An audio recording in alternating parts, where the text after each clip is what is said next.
The Question of Us, Fisher and Church, Book 2, by J. Hogan, narrated by Gary Furlong.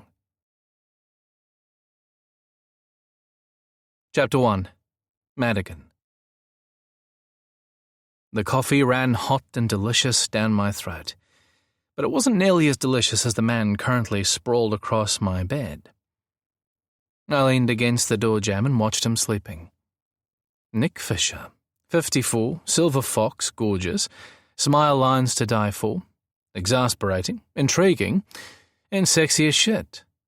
Temptingly seductive in that prickly, abrupt, bordering on rude, don't want to want you, and certainly don't want to need you kind of way. All in all, seemingly irresistible to my 55-year-old jaded heart that had never been in love and had suddenly forgotten what was good for it and what wasn't. Which of those categories this troubling man fell under was still undecided, a rather big oversight, considering I was falling like a stone into his sizable ocean. Nick Fisher, in my bed, in my life, and damnably in my heart, invited in the first two instances, unexpected and turbulent in the third, but also inevitable. Nick had upended my quiet, carefully curated, if somewhat reclusive life in only a few short months, and I was still reeling, struggling to find solid ground between us. The feeling was mutual, I knew that much. I had known it from that very first meeting in the care facility shortly before Nick had lost his husband.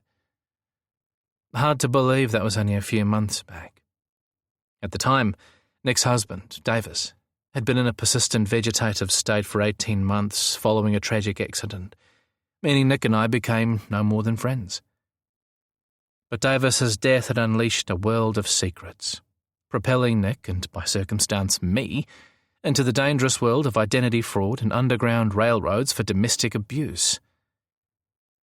We'd been lucky to escape with our lives, but the experience had brought us closer. Close enough to begin to admit that crackle of attraction we'd felt for each other was only getting stronger. Close enough for me to throw common sense aside and take a chance with this mercurial man who was still grieving his first love while trying to understand a host of unexpected feelings he had for me. Yep, a bag of snakes if ever there was one. And yet there he was, Nick Fisher, in my bed. Have I mentioned that already? Seems worthy of another plug, since no one of any importance had graced my sheets in, well, long enough to be embarrassing. But it wasn't just Nick in my bed. Oh no, that would be far too simple. It was Nick Fisher and his cat, Shelby. A small detail that seemed excruciatingly important for some reason.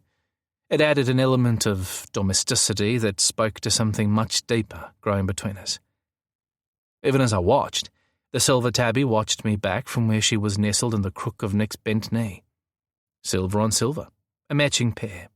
The temptation was almost too much to simply walk over and slip between the sheets once again. Nick's bottom arm stretched across my side of the mattress, like he was waiting for my return. Not surprising, since it's where I'd lain for around 3 weeks, held tight against his beating heart like I might escape if he didn't secure me in place. I gave a soft huff at that ridiculous notion, like there was anywhere else I'd rather be than in Nick Fisher's arms. Nick snorted but didn't wake. His snoring was something I'd grown accustomed to remarkably well, considering he hadn't displayed the same tolerance with previous boyfriends. Not that there'd been a lot of those, and not that Nick and I were, well, boyfriends. Although, maybe we were. Who knew? It just seemed an odd term to use when you were both over 50. But regarding his snoring, I found the soft buzz at my back almost reassuring, a sign that he hadn't run away. Again. The fact that he punctuated the nasal symphony with a kiss to my shoulder whenever he woke definitely helped. It all helped in my ongoing battle of feeling secure with this complicated man.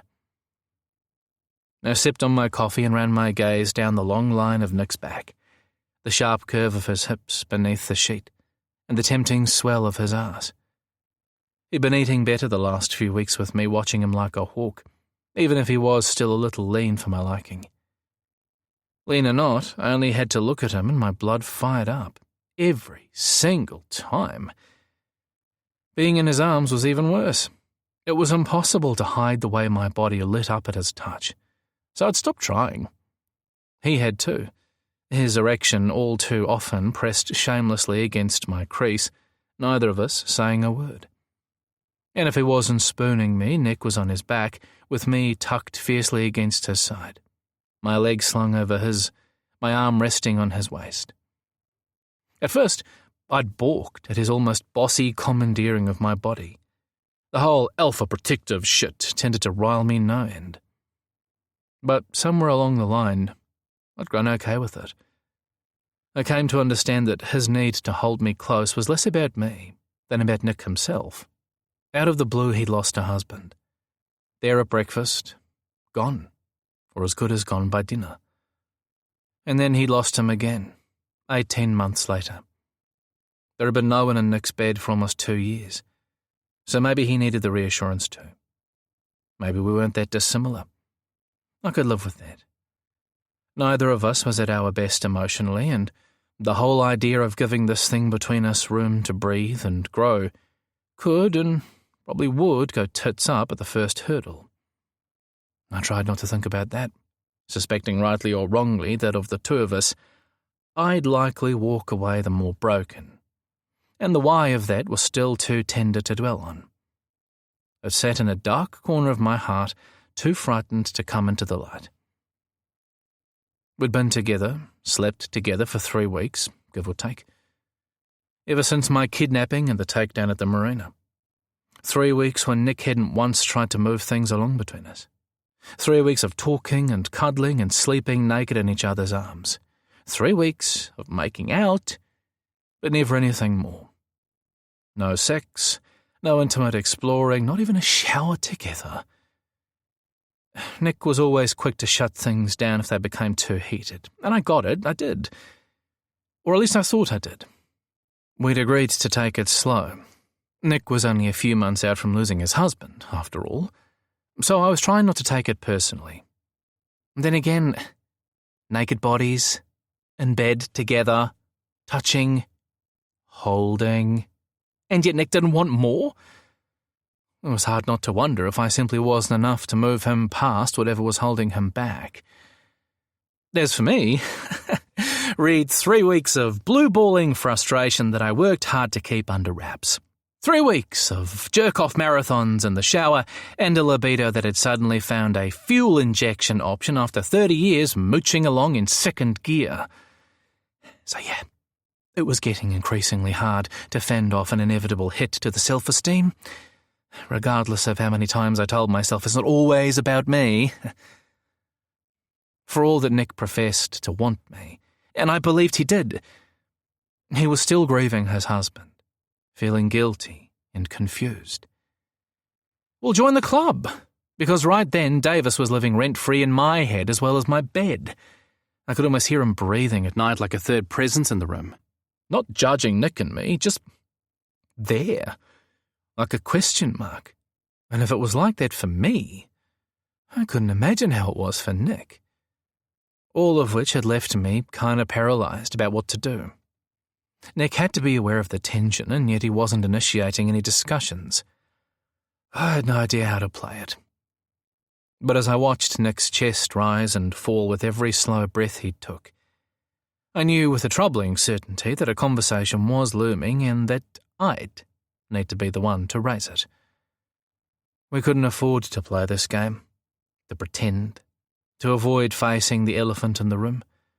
If we didn't talk about what was happening between us, about Davis, and keep talking, we'd never have a chance at anything of our own. Like he'd heard me thinking, Nick snuffled and straightened his legs. Shelby leaped from the bed and shot me a disdainful look like I was personally responsible somehow.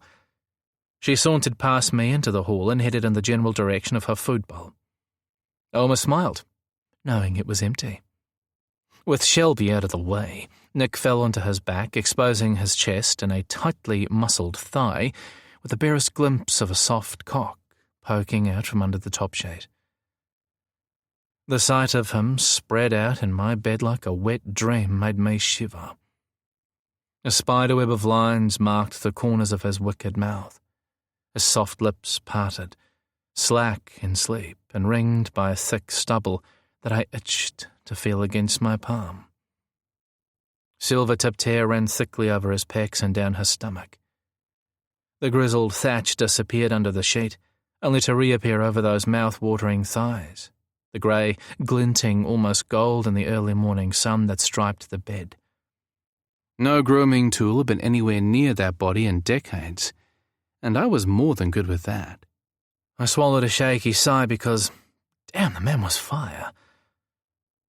My gaze lingered over the tattooed owl atop his hut, his mother's favourite bird. A mother who'd left Nick with his arsehole father when Nick was barely 8, too young to understand the complexities of her decision. Nick breathed deeply, but his grey eyes remained closed, his breathing even. It was the most relaxed I'd seen him in a long time. For a moment, he was no longer the bull-headed, sexy 50-something man I was falling for.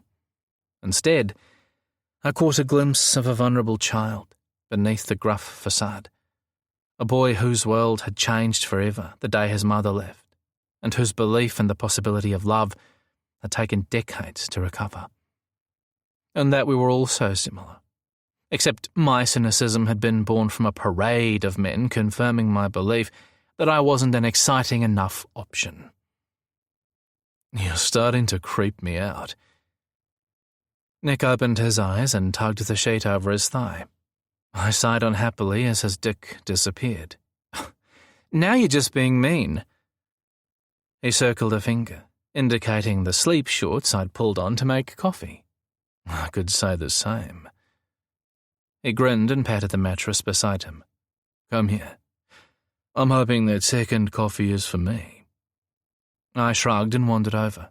You or my other boyfriend I have stashed in the bedroom down the hall. He threw me a side-eye before skirting over and shoving another pillow behind his back. Seems as good a time as any to make it clear that I don't share. I sat on the mattress and tried not to preen. His words felt good to my heart. Good. Neither do I. I held out the coffee. It's probably cold by now. Doesn't matter. He took the cup from my hands and drank greedily, finishing with a satisfied smack of his lips. Thank you. He reached out and lightly touched the red scar on my shoulder, where a bullet had grazed my flesh 3 weeks before. Does it still hurt? I shrugged, only when I laugh. He rolled his eyes. Seriously. I sighed. Seriously, it's getting better every day. Good. And your hearing? He pressed. Without realizing I was doing it, I reached for the ear that had been pistol-whipped 3 weeks before. It's coming right. I still get a bit of ringing on occasion, and it aches a bit at night, but it's getting there. At least the headaches from the concussion are gone. I kissed him softly, hoping to distract him from any more questions. I was recovering well, but Nick continued to worry needlessly. When he leaned into the kiss and didn't pull away, something hopeful bloomed in my chest. But all good things eventually come to an end. How about you? I sat back and took him by the chin, turning his head to inspect the remnants of his injuries. The impressive bruising had faded. The colour is almost back to normal. My jaw's not the problem. Nick's hand strayed to the back of his head, where he'd been hit from behind. It's these damn headaches. They disappear for a couple of days, but then they're back. It's getting better, though. The doctor warned it would take some time to recover from the concussion. I reminded him, rolling him over to better see the healed suture line. As long as they're not getting worse. It's looking good, even if my pillow slips have taken a beating in the process. Nick grimaced at the old blood spots showing on the white cotton even after washing. Sorry. I cupped his cheek. I'm kidding. They're old. I'll chuck them soon. Nick set his coffee cup on the bedside table and then took mine and sat it alongside. He studied me for a minute, then slid a hand around my neck. You are so fucking beautiful. He drew me in for a lingering kiss, so raw and unexpected that my heart tumbled in my chest. Yes, we made out, but it had been mostly in the dark, in that quiet bubble we inhabited between the sheets with all its rules. But Nick really kissed me so deliberately in broad daylight, and with such intent and obvious pleasure. I hungered for those moments like a starving man, and opened immediately like I was primed for his touch, his tongue finding its languorous way between my lips to tangle with my own, slow, delicious, and achingly tender. When he'd tasted his fill, he gently pulled away and looked me in the eye. The very best start to the morning. I couldn't have agreed more. We held each other's gaze, all those questions in my own head reflected in Nick's stormy eyes. The air crackled, tension spilling into the room, bouncing off the walls and thickening around us like it was trying to squeeze a response from our choked hearts. I reached up and ran a fingertip over Nick's lips. I want you. I leaned closer and pressed a kiss in place. You know that. Nick cradled my head, his fingers threading through my hair as he kissed his way across my cheek. I want you to. His lips brushed my ear, his hot breath making me shiver, sending tendrils of fire licking at my balls. I want you so fucking much. I can hardly breathe from thinking about it. He leaned back to stare at me. You have to know that too. I hesitated. He frowned. Oh, come on. Really? He sat back and studied my face. I've been sporting a semi almost non-stop for 3 weeks. It's becoming an issue. I cupped his cheek. And yet here I am, the simple and remarkably untouched solution to your problem. The smile fell from his lips. He put his hand over mine and kissed my palm. I'm afraid I must beg to differ. He held my gaze. Because you, Madigan Church, are anything but simple. I leaned in and kissed him. You're not so straightforward yourself, Mr. Fisher. Slowly, we agreed. Wouldn't want to get ahead of ourselves. I was aiming for light relief, but the words fell flat. Nick's gaze turned troubled. I'm sorry that I'm such a fuck-up at the moment. I know we need to talk. Again. And he shot me a rueful smile. I just don't know if I have any answers for you yet. I narrowed my eyes. I thought we'd decided that relationship decisions were a joint thing, not a solo effort. He winced. Oh, you're right. See, I'm fucking up again. I'm such a mess.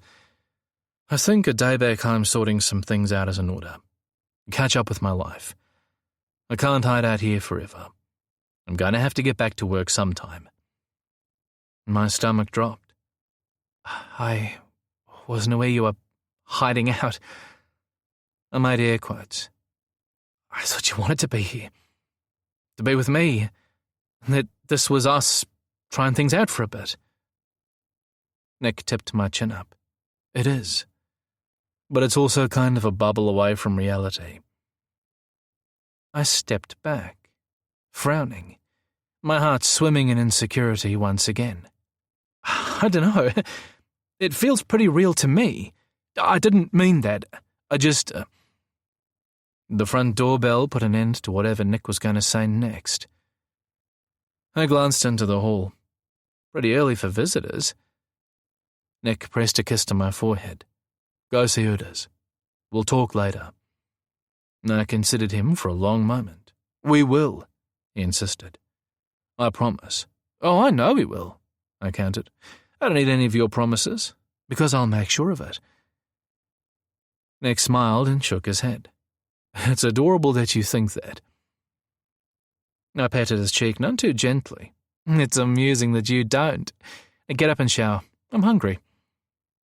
Nick smirked, looked me up and down, then raised a brow. Nope. I ran my fingers through that crop of silver hair on his chest. You don't get to do that. You're nothing but a fucking tease. I pulled a t-shirt over my head and added an extra swish to my walk as I left the room. Nick's chuckle followed me down the hall. Chapter 2. Madigan. Gazza saw me coming through the glass and managed a tiny wave, even if the accompanying smile missed his eyes completely. He'd looked like that since it all happened. Pale and haunted, overly thin and riddled with guilt. So much so that I'd insisted he spend a few nights in my spare room before venturing back to his flat, under the proviso that he took some well-earned vacation time and kept in touch. But my texts had mostly gone unanswered, except for the occasional one to fob me off. What was it with the men in my life, friends and boyfriends alike? I'd planned many times to talk to Gazza about what happened, but he avoided that conversation and me like the plague, insisting he was fine and that he just needed some time to think and let everything settle in his head. He and Nick had a lot in common in that regard, and it wasn't helping me one bit, because the fine part was a bald-faced lie and we both knew it. I was so sick of that damn word it felt like a razor blade in my brain every time I heard it. Gazza felt a misplaced guilt for what had happened to me, believing he should have seen through all the lies his so-called boyfriend had spun him. A boyfriend who turned out to be a dangerous fraud. God damn it. Did I have to be the grown-up with both of them? What the hell was wrong with these men? I opened the door and ushered Gazza inside. His eyebrows rose briefly at my state of dress. I wasn't sure I'd ever answered the door to him in my sleep shorts before. He mumbled his thanks along with something about work and headed for the studio. "Oh, no, you don't." I grabbed his arm as he passed. "You're not going anywhere, mister, until we've talked. I've been worried sick about you. Returning text messages is a thing, you know, and you're not due back until next week." He sighed, but wouldn't meet my eyes. "I need to work, Madigan. I've spent too long pacing back and forth in my apartment. My mother's driving me crazy. I just want to get lost in my books and forget about everything for a while." Now that I could understand, but he wasn't getting off so lightly. "Look at me. Please." I waited until he faced me. "You can work on anything you want for as long as you want, but we're going to talk first." He groaned. "Do we have to? I know everything you're going to say before you say it, that it wasn't my fault, that I couldn't have known the truth about Ben, Tobin, whoever the hell he was. And maybe you're right, but it doesn't change how I feel. I know. But humour me, please." I tugged him toward the dining table. "Sit." Gazza grumbled something under his breath, but sat as directed. He turned toward the sound of the shower running in my ensuite and frowned. "He's still here then, huh?"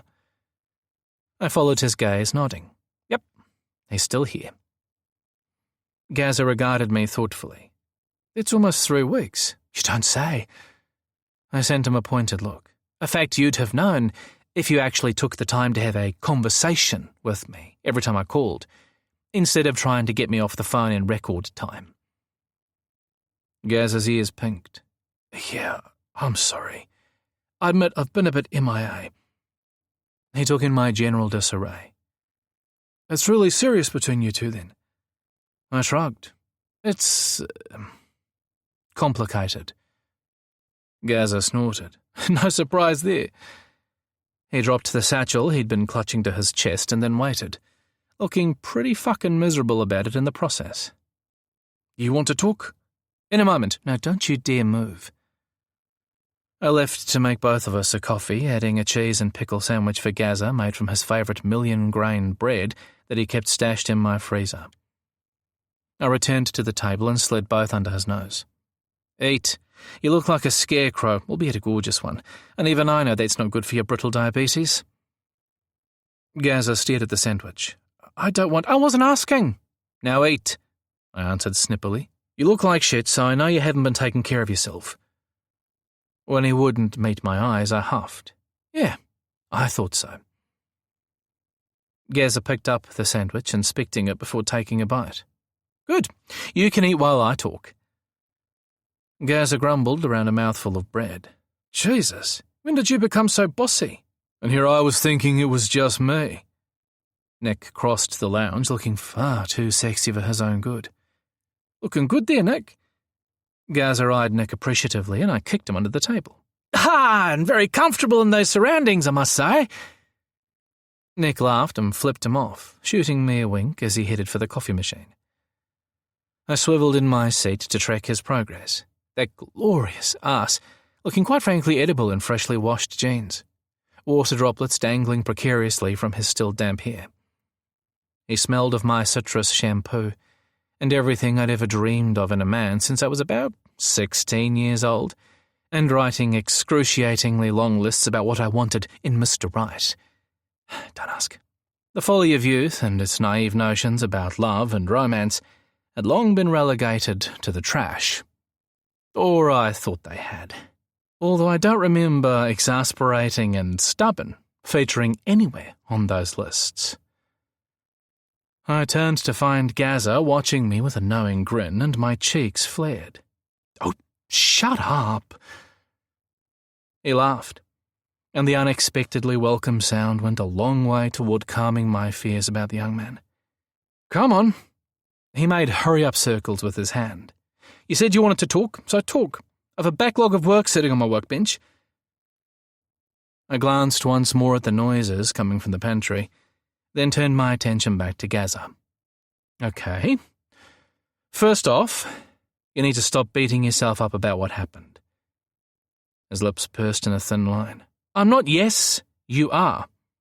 I countered before he could finish. "And I know this because I feel exactly the same way." "You?"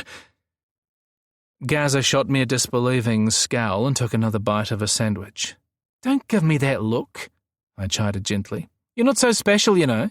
We all feel guilty to some degree.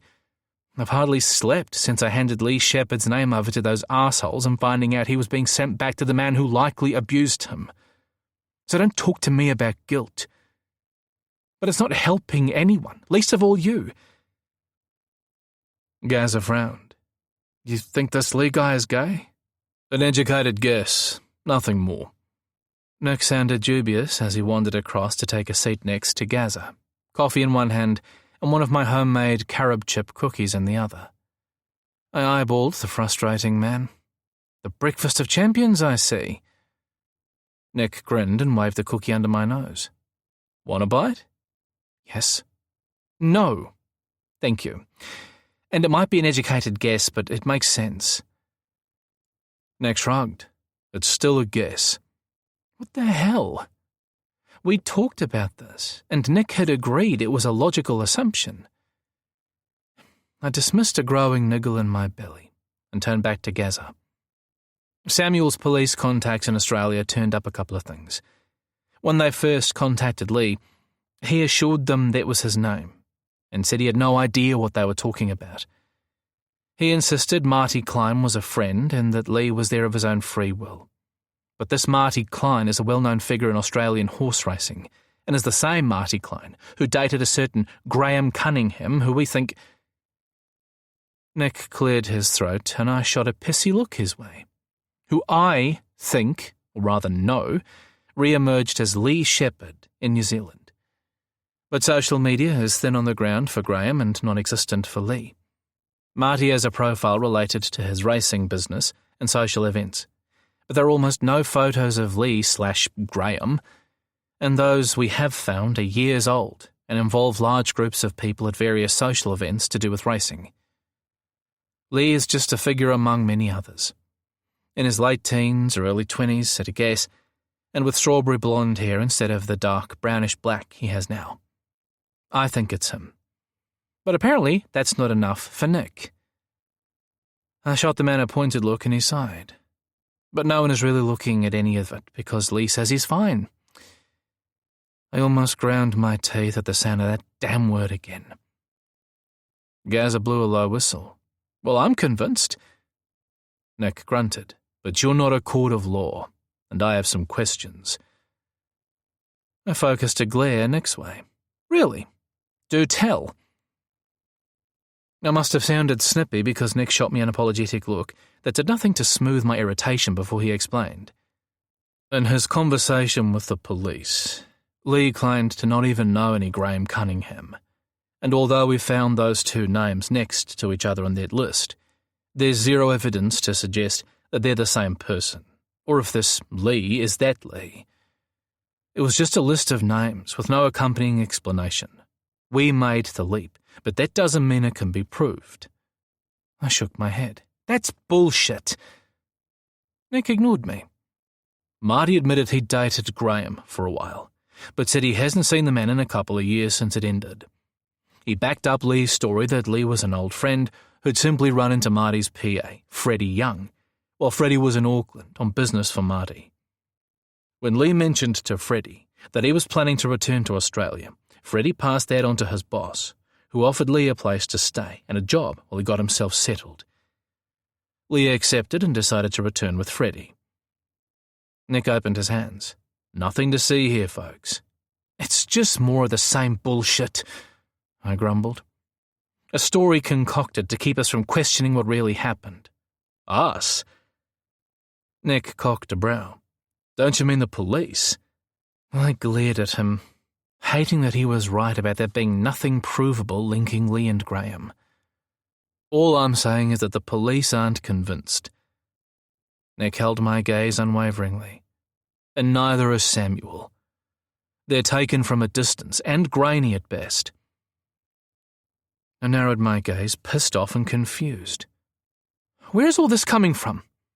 I thought we were in agreement about what had likely gone down. Nick doubled down, just telling it how it is. We need to stay clear-headed and not get carried away with theories that can't be proven. There's nothing more we can. His gaze drilled into mine. Or maybe should do. It's in the hands of the police where it belongs. I narrowed my eyes. And what exactly does that— Can I see the photos, please? Gazza interrupted. I held Nick's gaze a few seconds longer to make my irritation plain. Then I picked up my phone and scrolled through the photos. Here. I slid the device toward Gazza. He flicked through the 3 images I downloaded. Wow, he's fucking gorgeous. Pot kettle, I reminded him. Gazza's cheeks pinked. But I have to say, Nick's right. He slid my phone back across the table. They're not the clearest photos. You're positive they're the same person? I didn't need to think. Yes. Unlike you, I saw Lee up close that night, and I've zero doubt. But that's not all. I shot Nick a fiery glance. Samuel's Australian inquiries revealed that there had been some kind of domestic incident on Marty's property years ago, when Lee or Graham was living with Marty. It was dismissed, Nick pointed out. Gazza's eyes narrowed. What kind of incident? I cast Nick a defiant look and explained. A neighbour claimed to have seen a young man being dragged by the hair into the house by none other than Marty. But when the police arrived, the door was answered by a relaxed Freddie, who welcomed them inside no problem. In the kitchen they found Lee bloodied and walking very gingerly. He had a black eye, a cut to his lip, and visible bruising around his jaw and both arms. Gazza blew a low whistle. Jesus. Nick picked up the story, explaining, but contrary to the witness report, Lee claimed the injuries were the result of a fall from a horse that morning, and the neighbour had simply been mistaken in what she'd seen.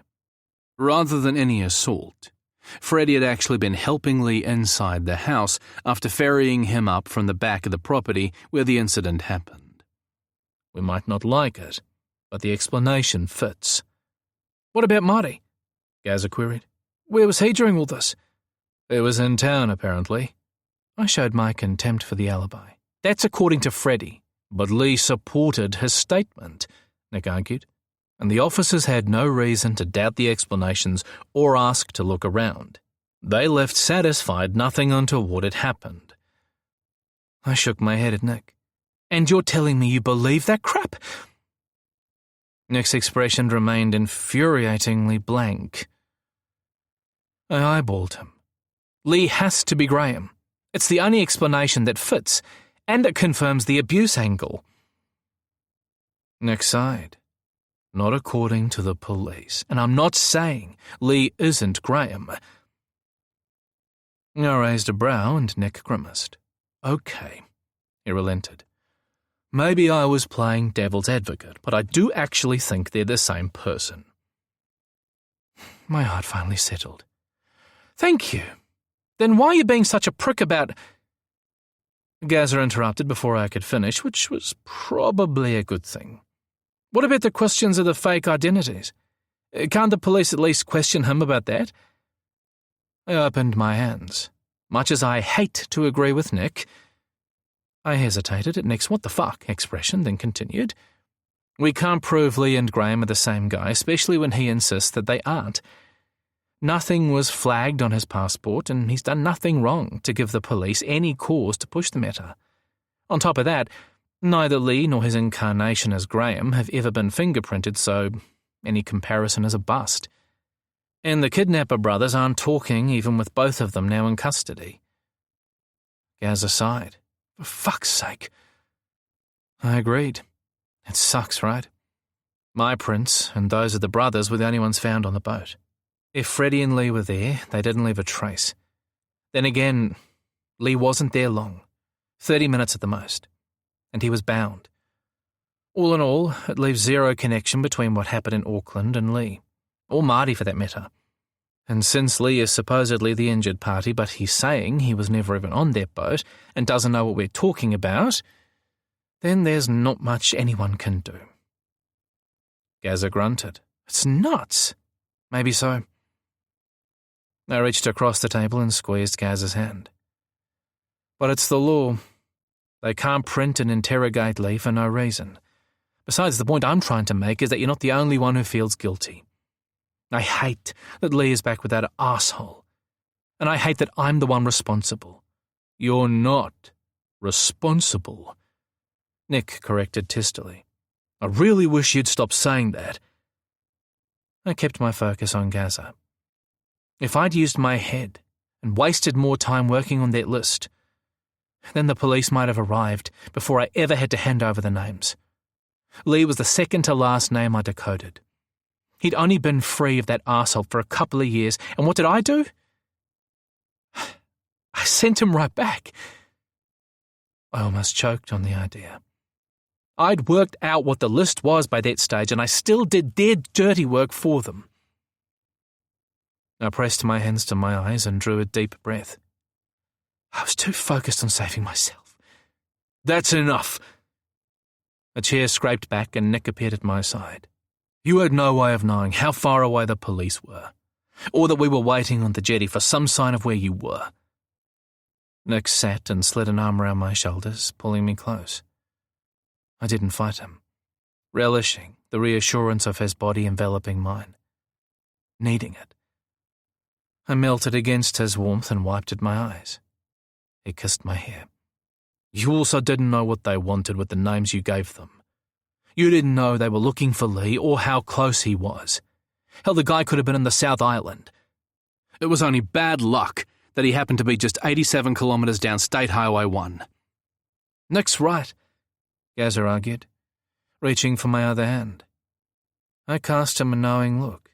Just like you had no way of knowing Ben was gaslighting you just to get closer to me and Nick. I fired back. He was a criminal, Gazza. And he was a damn good liar. None of us saw through his story. Nick huffed with frustration. Which leaves you both a couple of self-flagellating wallies. Gazza snorted. Wallies? Man, you guys are really old. Ignore him. Nick pressed a kiss to my head. Besides, you're my self-flagellating wally. A smile finally broke my lips. You say the sweetest things. He smirked. I know. My eye roll was one for the record books. And you didn't blame yourself for not stopping the brothers from kidnapping me, of course. Right? Nick's cheeks blew red. A momentary lapse. We both knew that was a lie, but I didn't call him on it. Instead, I waited while he studied me like he was debating his next words. If I can dare summarize, then I'd say that although there might be good reason to assume we're right about Lee and Marty and all of it, we can't prove it, and neither can the police. So, As frustrating as it is, we have to admit defeat and move on with our lives. There's no other choice. It's the healthiest option. Suspicions aren't proof. How much more proof do you need? I demanded. He sighed like he was doing his best to be patient, which only raised my hackles further. Even if Lee and Graham are the same person, he might have wanted a new identity for any number of reasons. He could be a criminal for fuck's sake.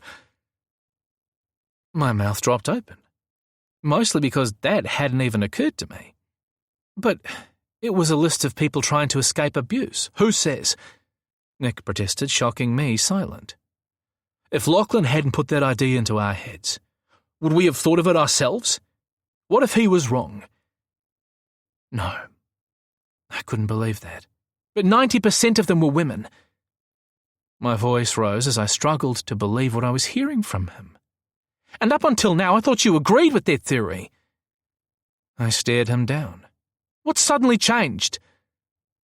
Gaz's chair scraped back. I think that's my cue to leave. It's not sudden.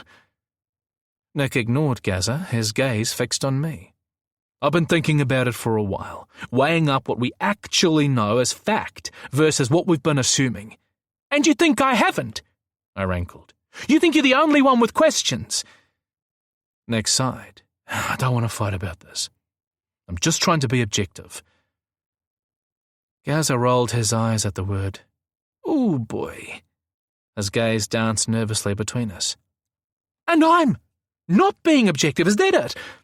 I fired back, acutely aware that I was starting to sound acutely unobjective.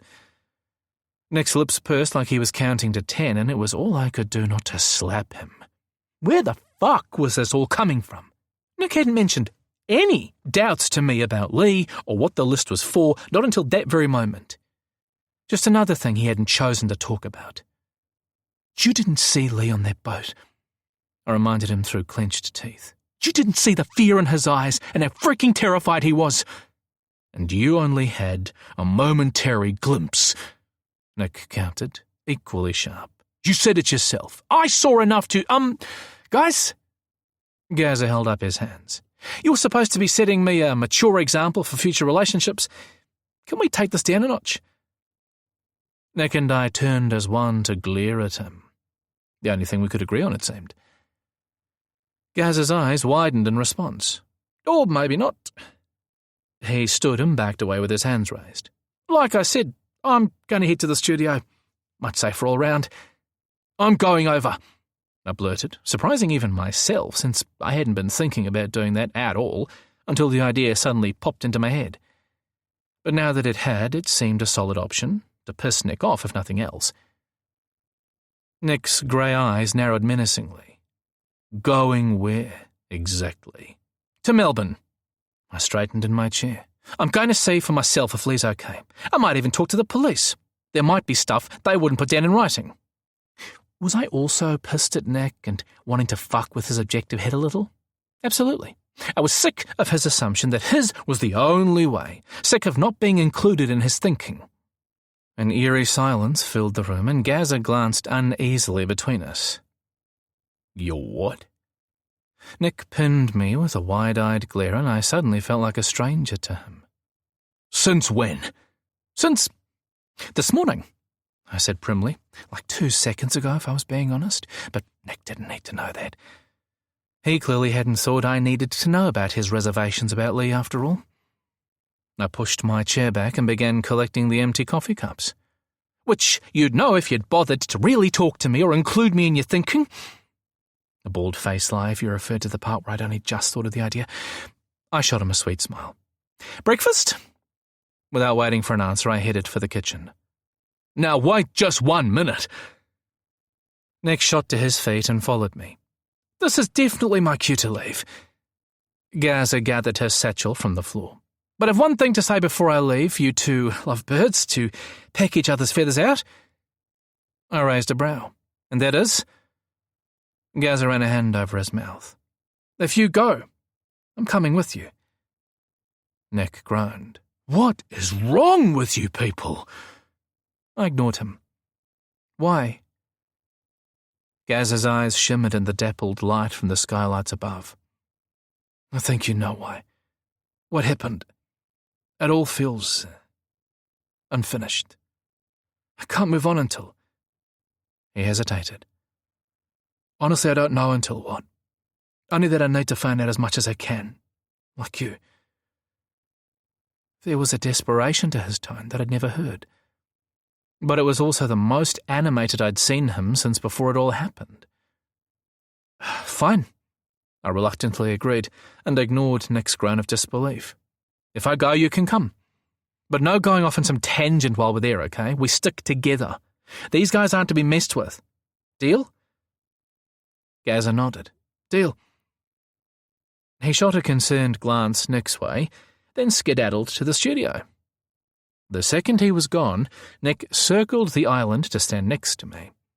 He put his back to the granite and folded his arms. If I were being honest, he looked not only angry, but frightened. What the hell do you think you're doing? I take it you won't be accompanying us then? I turned to the refrigerator, putting my back to him. Scrambled, poached, or omelette? I opened the door and grabbed goat cheese and eggs and kicked the door shut and put them on the island along with a chopping board, bowl, salt and pepper and a grater. Fried. Nick grabbed a frying pan from the drawer and set it none too lightly on the gas range before reaching for some butter. Now answer the question. What the hell do you think you're doing? I returned the stick of butter to the cupboard and replaced it with a spray oil. We've eaten too many fried things this week. I'll make us an omelette.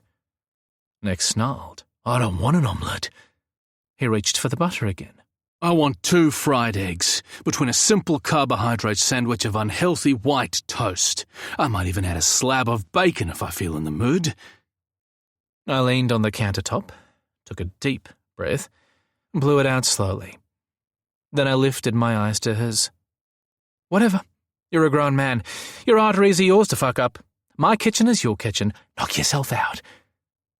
I popped a slice of whole wheat bread into the toaster, then cracked 3 eggs into the bowl and whipped them with a frenzied action that bordered on unhinged. I glanced Nick's way. So that's it? Nothing more to say? He stood at the cooker, his arms folded across his chest, and said nothing. I gave a weighty sigh. I guess not. Nick's gaze burned 2 holes in the side of my face, but I didn't dare look again for fear I might need to do something about that disapproving scowl I knew he wore. Instead, I sliced some goat cheese and set another non-stick pan alongside his. I added a spray of oil and turned on the heat. Excuse me? I nudged him with my elbow and he wordlessly moved over to give me room. I poured the egg mix into the pan, swirled it to cover the base and reduced the heat. This was beyond fucking ridiculous. What are we, 12? I spoke without looking up from the pan. If this is how you like to argue and discuss differences, then I'm not a fan. I stopped giving people the silent treatment back in my 30s. It's petulant to say the very least, passive-aggressive and deliberately provocative at its worst. I'm long done playing these games, waste of everyone's fucking time. Again, Nick said nothing. I shook my head, tears pricking my eyes. Jesus Christ, Nick. You're really something, you know that? I used my spatula to move the cooked egg to the centre, so the raw egg could take its place, and sprinkled over the goat cheese. When it began to melt into a deliciously gooey mess, I folded over the sides and let it cook a few seconds longer. I was about to lift it from the hob when the flame died and 2 arms snaked around my waist. I'm sorry. Nick's chin landed on my shoulder, and warmth ran the length of my back. He kissed my neck and pulled me against him. I've been worried that you might want to do something like this. And I don't want you to go. I spun in his arms, breakfast forgotten. You made that perfectly clear. To his credit, Nick looked a little sheepish. I wished you'd talked to me about it first. I tucked a lock of hair behind his ears. And I wish you'd talked to me about Lee, and your doubts and a lot of other stuff. He winced and then sighed. Fair comment. I guess I didn't because I was worried this was where you were heading. My eyebrows popped. You were worried that I might in fact have an entirely different but equally valid opinion on the matter to you, and that I might actually voice said opinion? Or is it that you think my opinion is worth less than your so-called objective one? Or maybe you just want to be the only one who makes the decisions. Nick flinched. Ouch. Deserved, and not sorry, I said flatly. He let that settle. A little dramatic. Just saying, fuck off. He smiled weakly. All I'm saying is that maybe it would be best to leave any investigating to the authorities. These are the men responsible for Davis's death and Justin's and likely others. Leave it to people who know what they're doing. I stared him down. Like you did? And look where that got us, he reminded. Let the police handle it. I raised a brow. You mean the same police who currently say they have zero power to act and aren't looking that direction anymore? Nick groaned. Jesus, you're relentless. Have you forgotten this all began with Davis and he died because of it? You're not Davis, and it wasn't your problem. You were never meant to be involved. And I don't like the idea of you stirring the pot and putting yourself back in harm's way. I want this to end, Mads. Is that such a bad thing? I lost Davis. I don't want to lose you to the same assholes that fucked up his life and mine. Can't you just let it go? I tried not to flare up, but yeah, stable, door, horse, bolted, not a chance. Yes, it was your mystery to start with, yours and Davis's, I said coldly. But that's not how it finished. You brought it to my door and it's me they kidnapped. That makes it my problem too. And what it sounds like to me is that it's all hunky-dory when you're driving the questions and the investigation, when you're in control, when you have a need to know, when you want closure. But it's not all right when I do? Nick blinked. No, I didn't mean... Well, I slipped from his arms and put some distance between us. Just to be clear, I don't need your permission, Nick, and I'm not asking for it. But you're right, I'm not Davis. I'm not going to simply ignore your hurtful comments and jolly you along like you said he did. More power to him, but that's never been me. And if you don't like it, then we have a problem. I never said... I held up a hand. I get that we've been thrown together in a way that short-circuits normal dating protocols. I get that there's a lot going on for you, grief included, and Lord knows I've tried not to pressure you. I've given you your space, what you said you needed, 3 weeks of space, but in case you missed the memo, I need conversation. I need to talk about things, important things, like the fact I could have been killed, like how that feels for you, but also how it feels for me and why I can't let it go. I hesitated, then blundered on. And I need to talk about why you won't touch me. A cloying silence filled the kitchen and Nick shuffled awkwardly on his feet. I sighed. My close call isn't just about you, Nick. It's primarily about me. So us talking about it, about all of it and how it affects us, isn't too much to ask, don't you think? His pained expression said it all. No, it's not. And you deserve that. But it's hard for me. I rolled my eyes, colour me shocked. An almost smile broke over his lips, but it was gone in the blink of an eye. I took a deep breath and counted to 5. You weren't the one who was kidnapped. I was. You didn't see Lee on that boat. I did.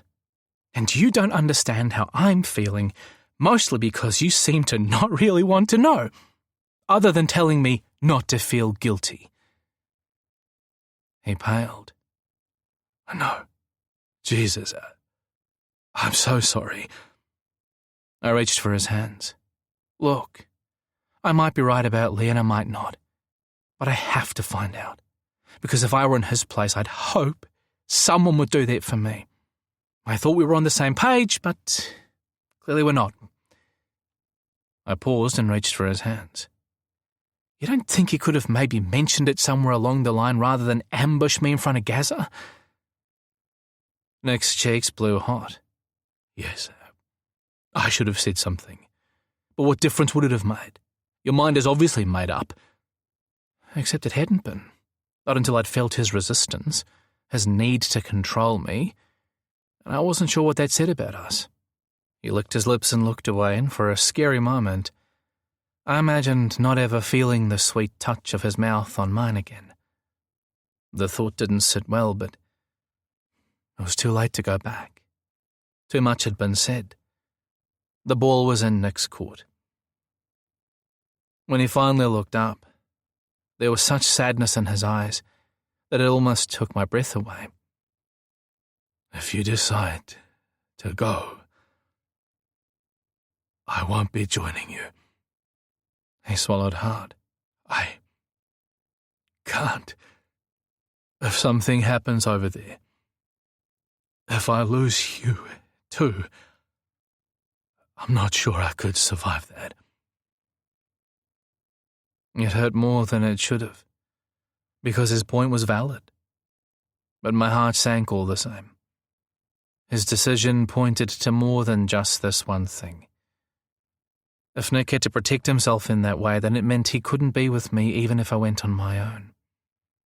It meant that maybe we were done. And I was reminded that many things said in the warm flush of attraction don't survive the cool thrust of reality.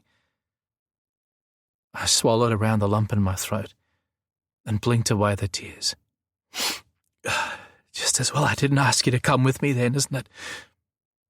I bit back, deriving some satisfaction from seeing the sting of my words hit home. Funny how a brush with death, all those heartfelt admissions and a promise to see if something could work between us came with an expectation you might actually want to have my back. I get the reasons you think you can't, but I'm not sure where that leaves us. Nick stared at me, wide-eyed, a battle raging in those grey depths. But it was his battle to fight, and I couldn't help him with it. All I could do was hope. It wasn't enough. I recognized the second his heart shuttered down, and dread filled my belly as a cold wall fell between us. I think maybe I should go. Nick glanced at the cold omelette, then back to me, his expression hard to read. There's stuff I need to do at home. Work and things. Maybe a few days apart will help clarify things. I'll take Shelby with me.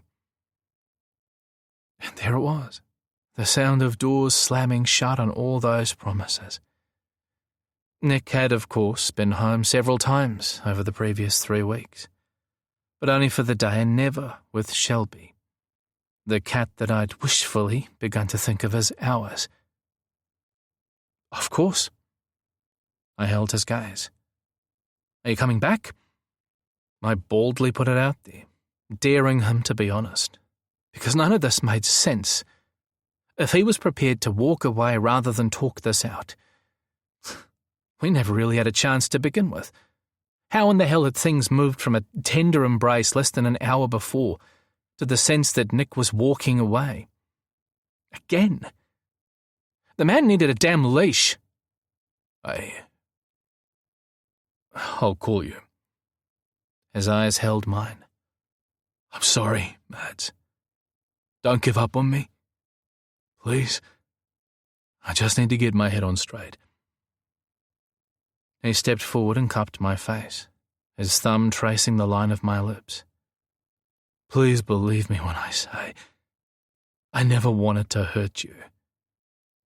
Wanted. Past tense. Cold trickled down my spine, but I met him stare for stare. Well, we don't always get what we want, do we? I stepped back before he tried to kiss me. Go and take your time, Nick. Have your space. I almost spat the word. He stared at me for a long moment, and it was all I could do not to fling myself into his arms and beg him to stay. To say I wouldn't go to Melbourne, that I'd stay here and build a life with him, but what would that life look like? He sighed and set about gathering his things while I took my cold omelette to the table and unenthusiastically picked at the soggy edges. The eggs tasted like dirt, but at least it gave me something to do instead of falling apart. Although the sight of Shelby going into her cage almost ripped my heart in two. Why did this hurt so much after so little time? When Nick was done moving his life in my house back into his car, he met me at the front door. His cheeks flushed like he couldn't believe what was happening either. He went to take my hands, but I moved them behind my back. I don't even know what to say. He sounded as broken as I felt. And I believed him. If I had the energy, I'd make some sarcastic comment about that being a first. Except you've been quiet about too many things these last 3 weeks, Nick. A little pointed, maybe. But I wasn't past being pissed off about the whole thing. Do what you need to. And when you're done, I'll either be here or I won't. I'm not going to chase you, Nick. I don't have the energy or the inclination. He nodded. Understood. So he wasn't going to fight for me. I thought I couldn't hurt any more. But please remember one thing.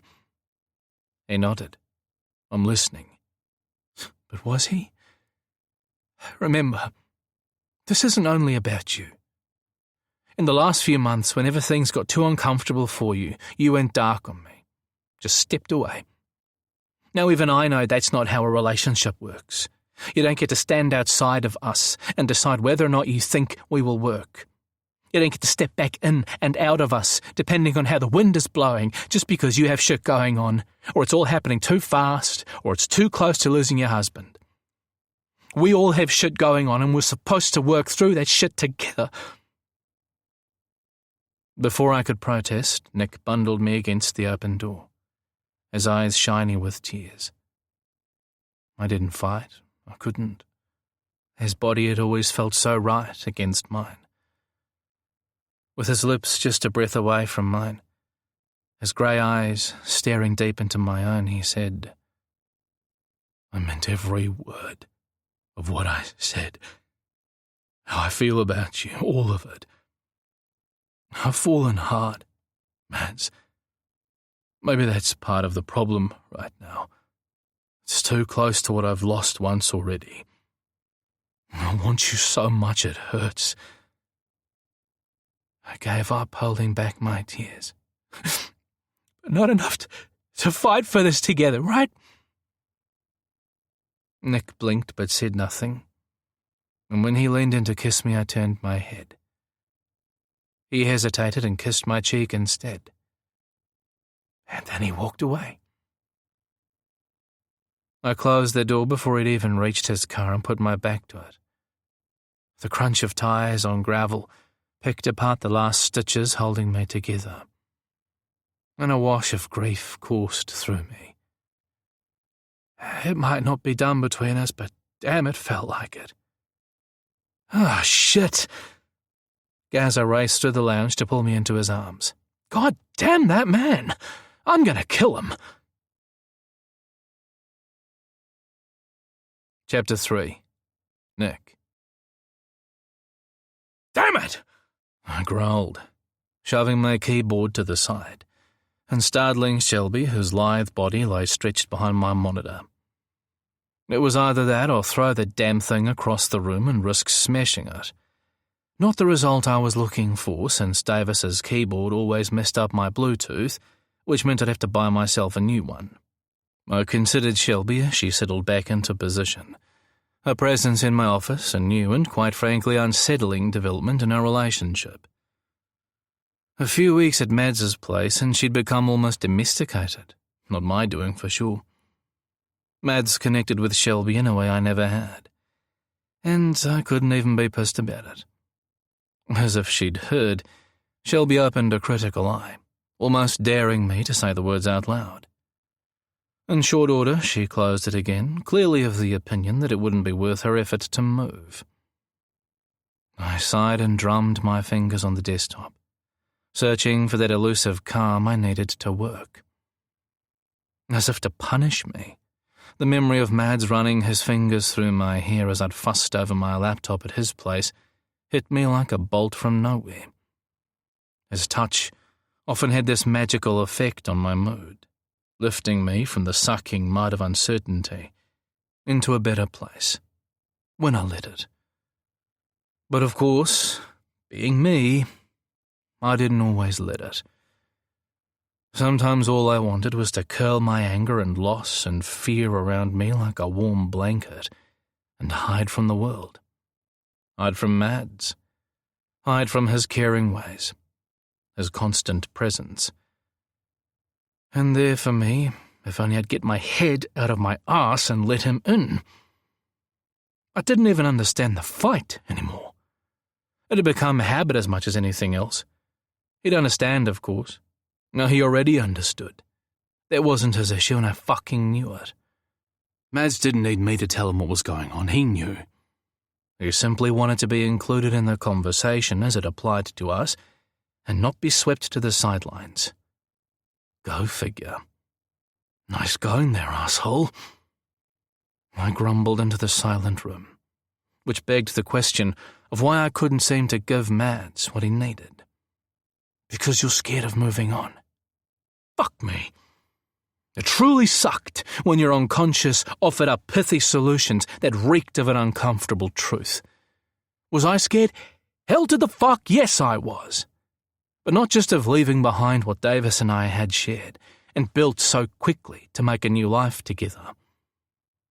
I was also terrified of taking that plunge and then somehow losing Mads as well. Maybe in that ridiculous harebrained scheme he had to follow up on Lee. Or maybe just because I was me, and I'd fuck things up as I usually did. Davis had done his best with me. He was Teflon-coated when it came to my arseholery. But Mads was an entirely different kettle of fish. I was already hurting him, and we hadn't even been together that long. If I fully opened my heart and committed to a future, only to find he couldn't deal with me any longer, what then? I rubbed at the owl over my chest and stared at the office ceiling. Fuck you, Mum. Fuck you for leaving me behind. And fuck that bastard for giving you no option. I didn't blame her anymore. Not really. My father was a different story, then again he was dead. But that didn't mean the anger had gone. Just that it didn't have a safe home anymore. It kind of free-floated in my life, landing on anything that got in my way. Landing on Mads. The plaster centerpiece on the ceiling blurred, and I lifted the hem of my t-shirt to wipe my eyes. Then I dragged my keyboard back in front of the screen and prayed for that familiar clarity and peace. Spreadsheets, data, numbers, and the hunt for fraud had always been my happy place, my path of peace. But not today, it seemed. I'd been working on this particular client's books since 5 a.m, when I'd given up trying to sleep and headed to my office. 3 hours later, and I'd managed to make more mistakes than a rookie accounting clerk on his first job. Thank fuck it wasn't evidentiary work for the police. I clearly wasn't ready for that leap. If they saw the current mess I'd got myself into, they'd rip up my contract and kick me down the road. I reached behind the monitor to scratch Shelby's head. I thought cats were supposed to bring calm to the work environment. Shelby suffered the indignance of my affection a few seconds longer, then nipped my finger to indicate my time was up. Only Davis and now Mads could freely lay their hands on her, it seemed. Oh, me too, Shelby girl. Me too. The pit in my stomach widened at the memory of waking to Mads watching me from the doorway. Had that only been yesterday? Shelby wasn't the only one missing his presence. And whose fault is that? I scowled at the spreadsheet for another minute, then closed the file and pushed my chair back. If I didn't find some focus, I'd never finish the job. My feet carried me to my bedroom, where I stared at the bed I hadn't slept in more than a couple of nights in the previous 3 weeks. I sank onto Davis's side of the mattress and ran a hand over his pillow. "Hey there," I whispered, lowering my head onto its downy softness. "Long time no see." Davis had always loved his pricey linens and bedroom accoutrement, and while I grumbled about the cost, I secretly relished his insistence on treating ourselves. I should have told him that more often. I rolled onto my back and stared up at the ceiling, my hands rubbing small circles over the cover. I'm not doing so great at the moment, as you probably know. Fucked up. I feel stuck, like I'm running in circles, and I'm hurting the one person who's bringing light into my world right now. Talking to Davis wasn't something I often did. It was always a crapshoot, emotionally speaking. Even though I knew it was cathartic, it usually screwed me up for the rest of the day. I waited for the tears, but only a bone-deep sadness drifted through my body to settle in my heart. A sigh broke my lips. Nothing stayed the same, not even grief.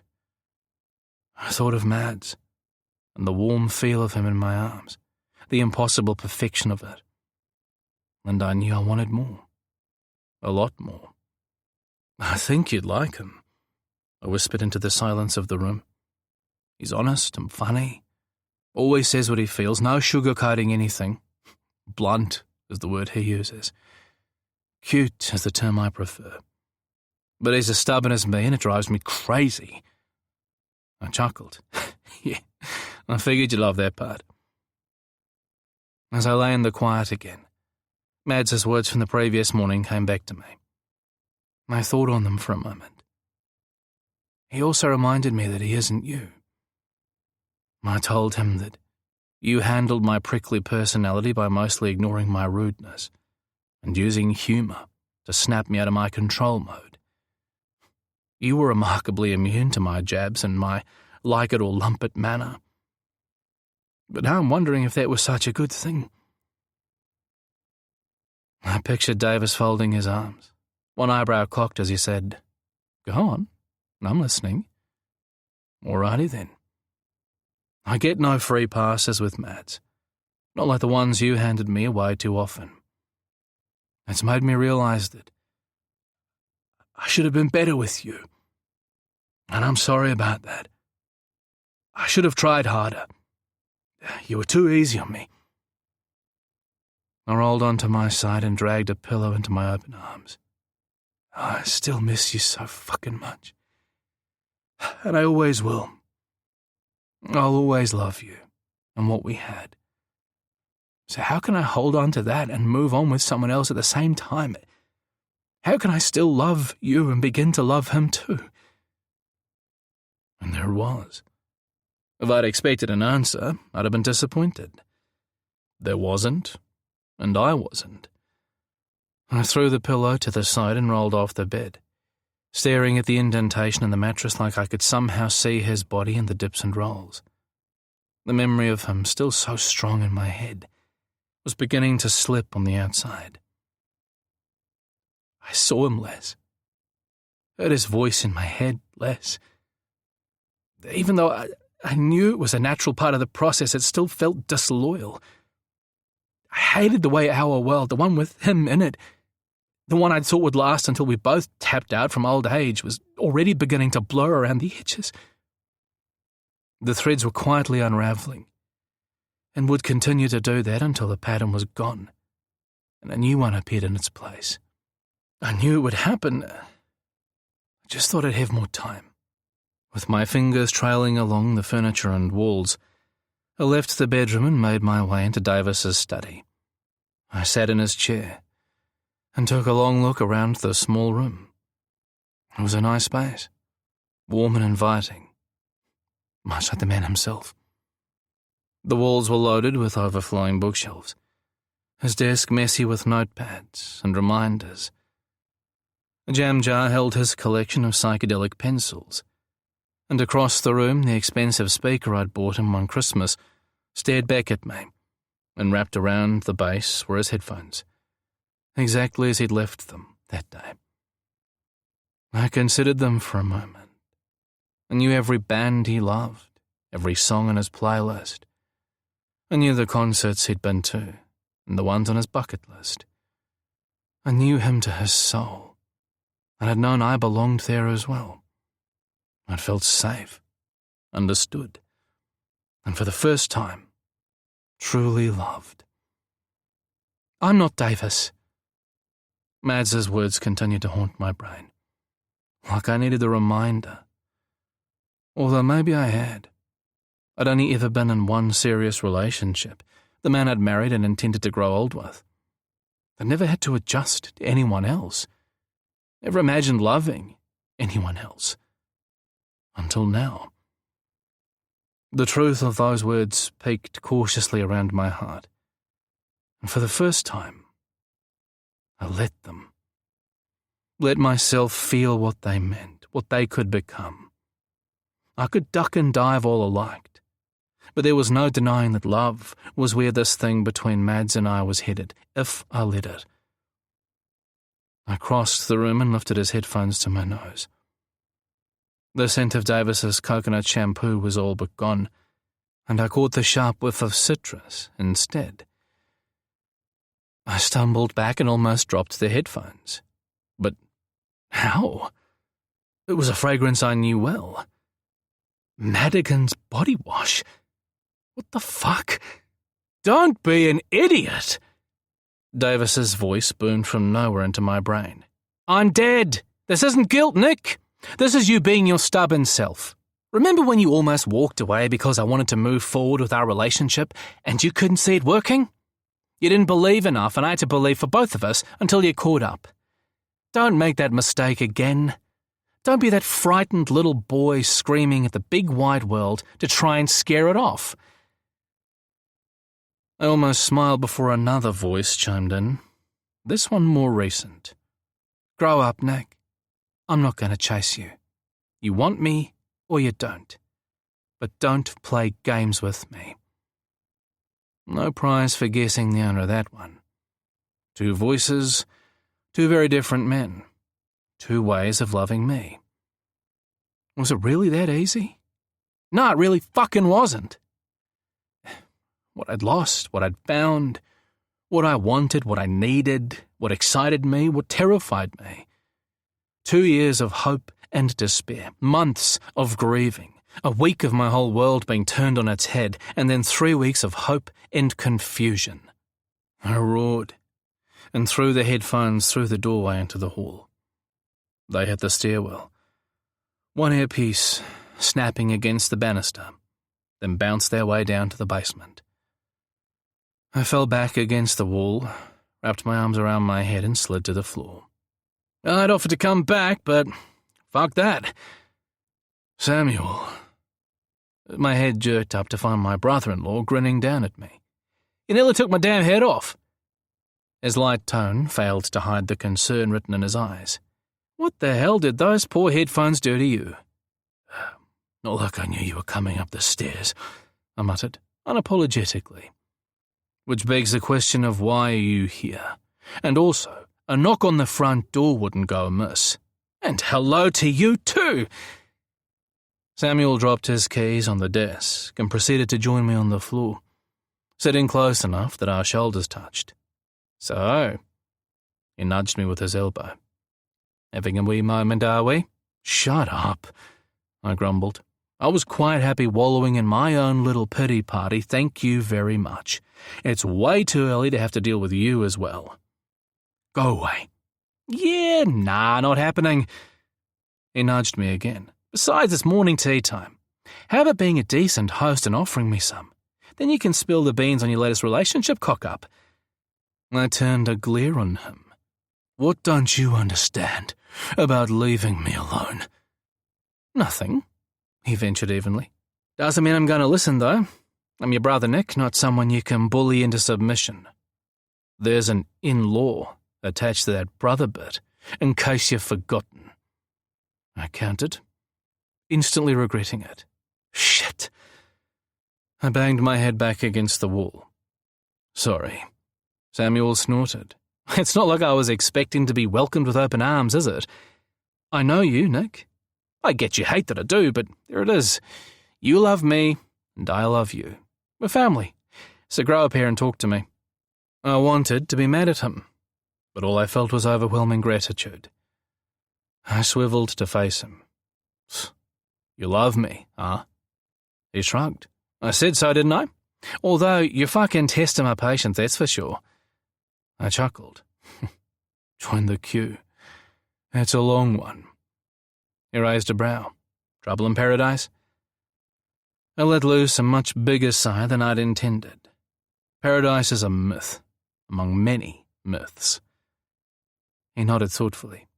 Deep and meaningful stuff. Yep. I gave another sigh, then cried out as his elbow connected with my ribs. Jesus! What was that for? He made to do it again, but I scooted sideways just in time, shouting, Stop it! Samuel grunted. I will, when you stop throwing bullshit around. You, Nick Fisher, are about as deep as a puddle, and I'm done fucking around. So tell me what happened, or I'm going to mess up that sad little categorized wardrobe you froth over every morning. Blues, in with the reds, shirts, with trousers, shoes, not matched in pairs. I'll go all out. My eyes flew wide. You wouldn't dare. He stared back at me. Try me. My teeth clenched at the very thought. It had been bad enough hanging my meagre collection of clothes in the space Mads had allocated for me in his wardrobe the past few weeks. The memory made my skin itch. Fine, I grumbled, but I'm going to need a coffee or better still, something stronger. Coffee it is then. Samuel got to his feet and offered his hand to help me up. Some of us have work to do. He pulled me to my feet and brushed me off. I was about to argue that having work to do was his problem when I remembered two things. One, the spreadsheet I'd been working on. And two, a certain pair of green eyes laden with disapproval at the idea of alcohol before noon. I groaned. Was there no end to the man's sneaky infiltration of my life? Fuck me, I muttered. Samuel slapped me on the back. No thanks, sunshine, but I'm happy to make you a coffee. I rolled my eyes. Definitely the hotter of the two options. He laughed and shoved me into the hallway. 10 minutes later, we were seated at the dining table with 2 steaming mugs of coffee. I took a welcome swallow of the hot brew and said, So back to my question about why you're here. Samuel smirked. Gazza called. He said you've been ignoring his texts. I pulled out my phone and saw 5 unanswered texts. I groaned and rolled my eyes. For fuck's sake. I've been working. I had it on mute. Then a worrying thought occurred to me. Is Mads okay? Samuel eyeballed me and all trace of amusement was gone. I think I'll leave that to you to find out. It was all I could do not to fist her shirt and threaten their pretty face. Don't fuck with me. Samuel sighed and leaned back in his chair. Pretty sure that's what he said to you. Am I right? I glowered. Mads and I none of your business. Stay in your lane. Samuel didn't, of course. I'd love to. Except for the part where you're fucking things up in grand style and it is my business as it happens. It's the whole brother code thing. You know, pull you back from the ledge, stop you being a total jerk when required, even rescue your love life when you're too pig-headed to see something right under your very nose. I huffed. If you're referring to Mads, I don't need your help to see him. I can't seem to do anything but see him. I sighed and took a deep breath. That's the problem. I care a great deal about him, and I haven't walked away. I just can't seem to get out of your own way. Samuel finished my sentence for me, which earned him another scathing glare. He held up a hand. If you're about to say complicated, I might have to break my promise to myself and punch you in the fucking nose. I narrowed my gaze. Doesn't change the fact. He arched a brow. But it's not just complicated for you, though, is it? A fact I was trying hard not to focus on in case it messed with that whole self-pity thing I had going on. Yes, of course I realised that. And I did. Kind of. It can't be easy competing with a dead husband, he added blandly. I blinked, shocked at his frankness. That's your brother you're talking about, your blood brother. I shook my head. I don't get why you're so accepting of all this. Why aren't you railing at me for falling for another guy when your brother is still warm in the ground? Samuel almost choked on his coffee and had to wipe his mouth. Now who's being frank? The Fisher charm offensive is in the house. I snorted. Your brother didn't marry me for my charm. Samuel huffed. Just as well, because he would have been bitterly disappointed. Fuck off. But I couldn't hide my smile. Samuel set his cup on the table and studied me.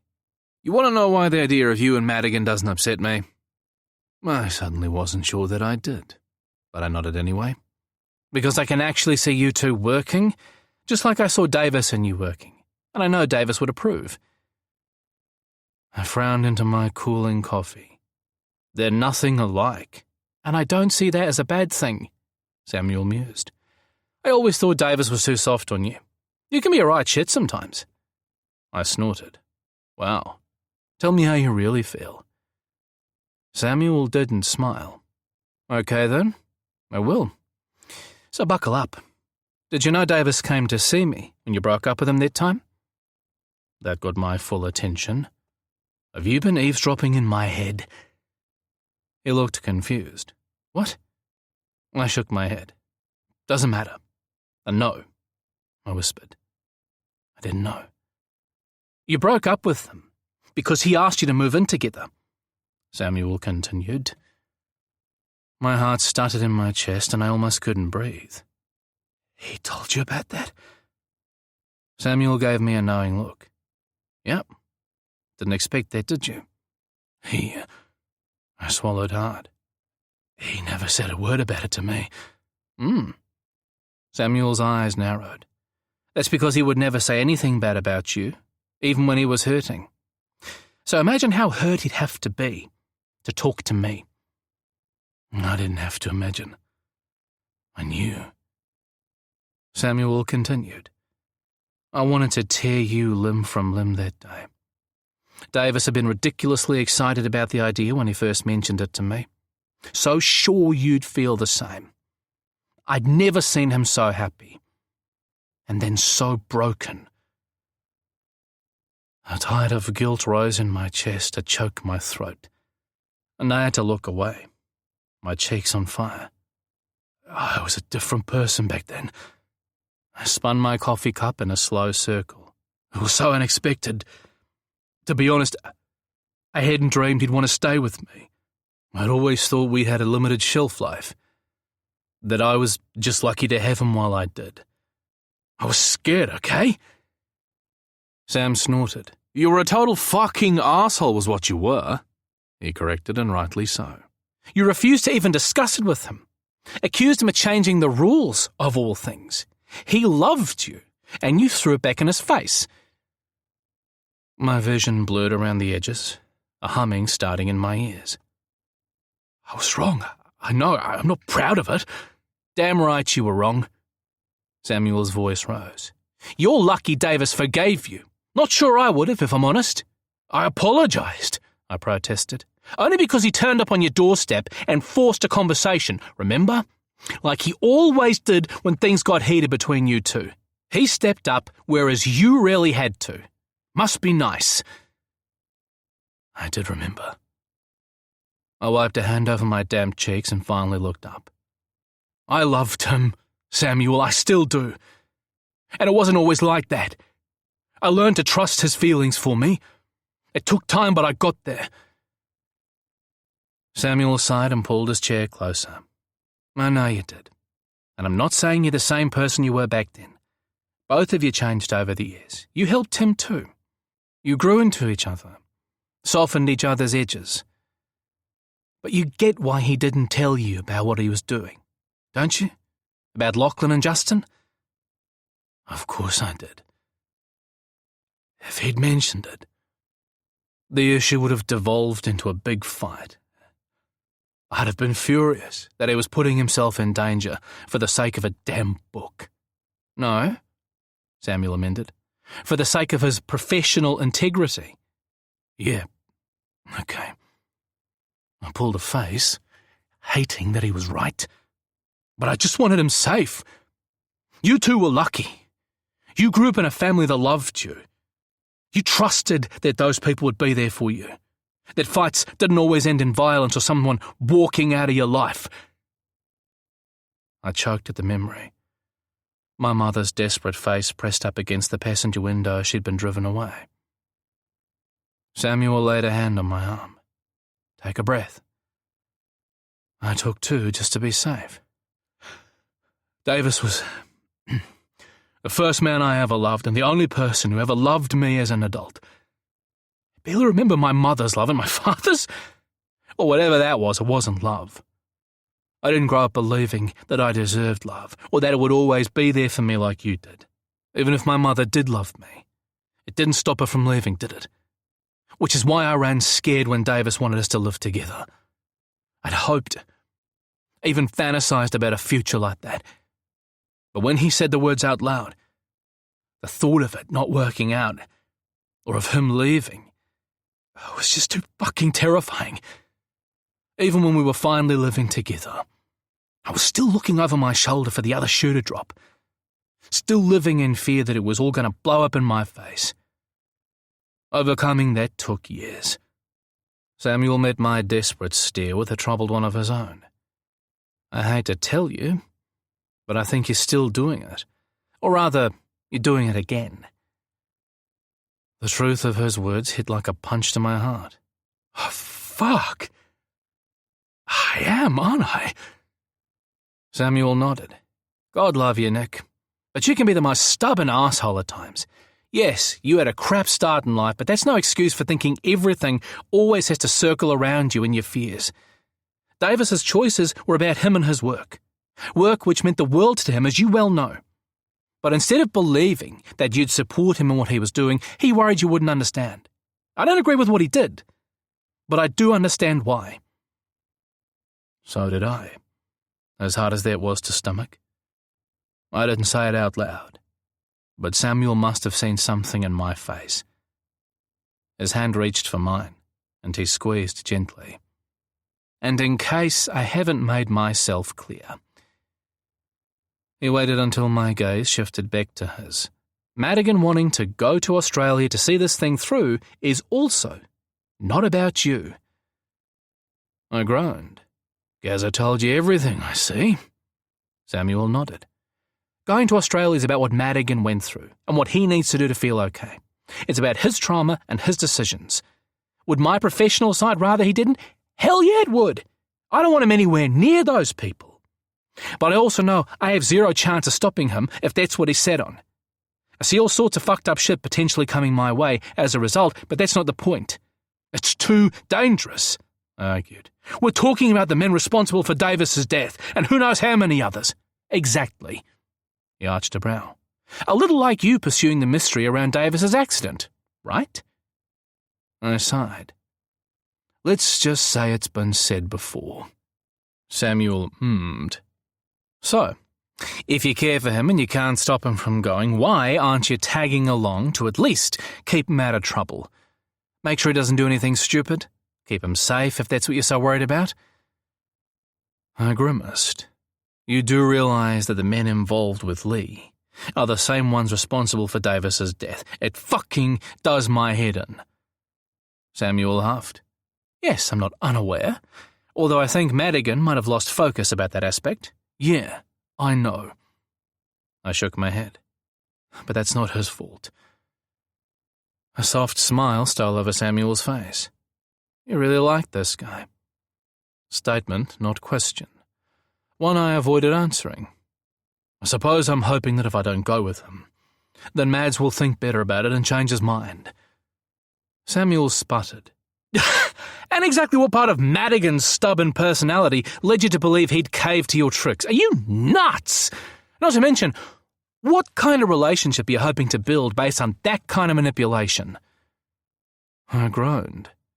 I thought you said you weren't good at this stuff. A smile lit up Samuel's face. I'm speaking from experience, mate. Don't repeat my mistakes. And let's just say Jerry doesn't let me get away with that shit anymore. A little like your man, he's not my... I stopped before the lie left my mouth. Samuel smirked. I thought so. So, instead of supporting Mads, you're walking away because you can't see past the fear of losing someone else you care about, while at the same time being too frightened to go all in with him, while trying to manipulate him to give up something important. Kinda leaves the poor man damned either way, wouldn't you say? I'd kick your sorry ass to the curb as well. I closed my eyes, the words coming out on a whisper. I know, okay? And he should. I care too much to lose him. And I care too much to take a leap of faith. I just fucking care too much, okay? Samuel squeezed my hand again. God damn it, Nick. You get yourself in some real pickles sometimes, but I get it. Madigan gets it. We all fucking get it. Samuel took a slow breath. But guess what, Nick? It's true. You might lose him just like I might lose Jerry. Or we both might lose Lizzie, like you lost Davis. Madigan might die in a plane, or under a bus, or from meningitis, or from any number of things. The world is a dangerous place. It would be unfair and a fucking tragedy, but that's life. You take a chance, or you may as well start digging your own grave today. I'll even buy you a shovel. I looked up at him, shocked as he rattled on. And that would be a damn shame because you, Nick, are one of the finest men I know. Davis loved you to bits, and you made him shine like no one else could. I couldn't have wished for a better man to be his soulmate, or a better brother-in-law. I'm so fucking proud of you. But I also don't believe that you're done. I think there's more love in you yet, if you can just get over yourself. I blinked, needing a moment to unpack everything he'd said. Samuel liked the idea of Mads and me. He was proud of me. I was one of the finest men he knew. I wasn't quite sure what to think about any of it. Samuel's cheeks reddened, like he'd said more than he'd meant to. All I'm saying is that you should stop being a prick and explain yourself properly to Madigan. Use your grown-up words. Then maybe Gazza and I can get some work done. Explain myself? I fought a smile. According to you, I walked away from a man who needed my support because I was a total dick. Exactly how do you suggest I explain myself? He shrugged. How the fuck would I know? I'm not going to do everything for you. Hell, I can barely keep my own relationship in order, and no, you can't ask about that. Not now. My mouth snapped shut again. But if you really want some advice, do I have a choice? I muttered. He smirked. My advice, after talking to Gazza, would be not to dilly-dally. My heart fluttered nervously in my chest. Dilly-dally, huh? My brother might have been soft on you, Samuel continued, but Madigan Church won't make that mistake. He's made a sterner stuff, and you might have already burned that bridge. I squirmed under his gaze. And that's supposed to encourage me? No, he said evenly. It's supposed to scare the ever-loving fuck out of you. Okay, then. Not that I'd ever tell him, but... yeah. Mission accomplished. I had a phone call to make. Chapter 4. Madigan. When he found me on the floor by the front door, Gazza was surprisingly matter-of-fact. Well, other than letting loose a string of eye-opening curses aimed at various parts of Nick's anatomy, some of which I happened to agree with. He didn't press me for details, and I didn't offer any. Not that he really needed them, having been party to our earlier discussion. So he's run off in a hissy fit, I take it? Gazza helped me onto the couch and grabbed me a glass of water. When I didn't answer, he nodded anyway. Yeah, I thought so. But you're still going to Melbourne, right? The minute he asked, the answer was right there on the tip of my tongue. Yes, I managed. Fuck him. Gazza snorted and sank into the chair opposite. Good for you. So what's the plan? I had zero idea. But we talked about our options, and then I followed Gazza back into the studio, where we worked until after lunch. He tried to distract me with upbeat conversation while I tried not to think about Nick, as I made mistake after mistake on the spine of my current book project. After watching me fuck up for a couple of hours, Gazza eventually made his way over to my table and gently removed the book from my hands. Stop before you need to reimburse the collector and ruin your stellar reputation? He held the book's spine up for me to see, and I winced at the poor stitching. Leave it with me. I'll fix it. I glared at him for a few seconds, then grunted, Fine, and stormed out of the studio. Taking myself into the lounge, I sulked on the couch in front of some dreary, nameless movie for a couple of hours before pulling one of my favourite reds from my wine collection, not giving a shit that it was only mid-afternoon. Fuck you, Nick Fisher. See? I can do reckless too. I then drained the entire bottle of wine in most of a second, which had earned me the ire of Gazza, who found me legless on the couch and giggling at a rerun of some David Attenborough series about dung beetles that wasn't funny at all.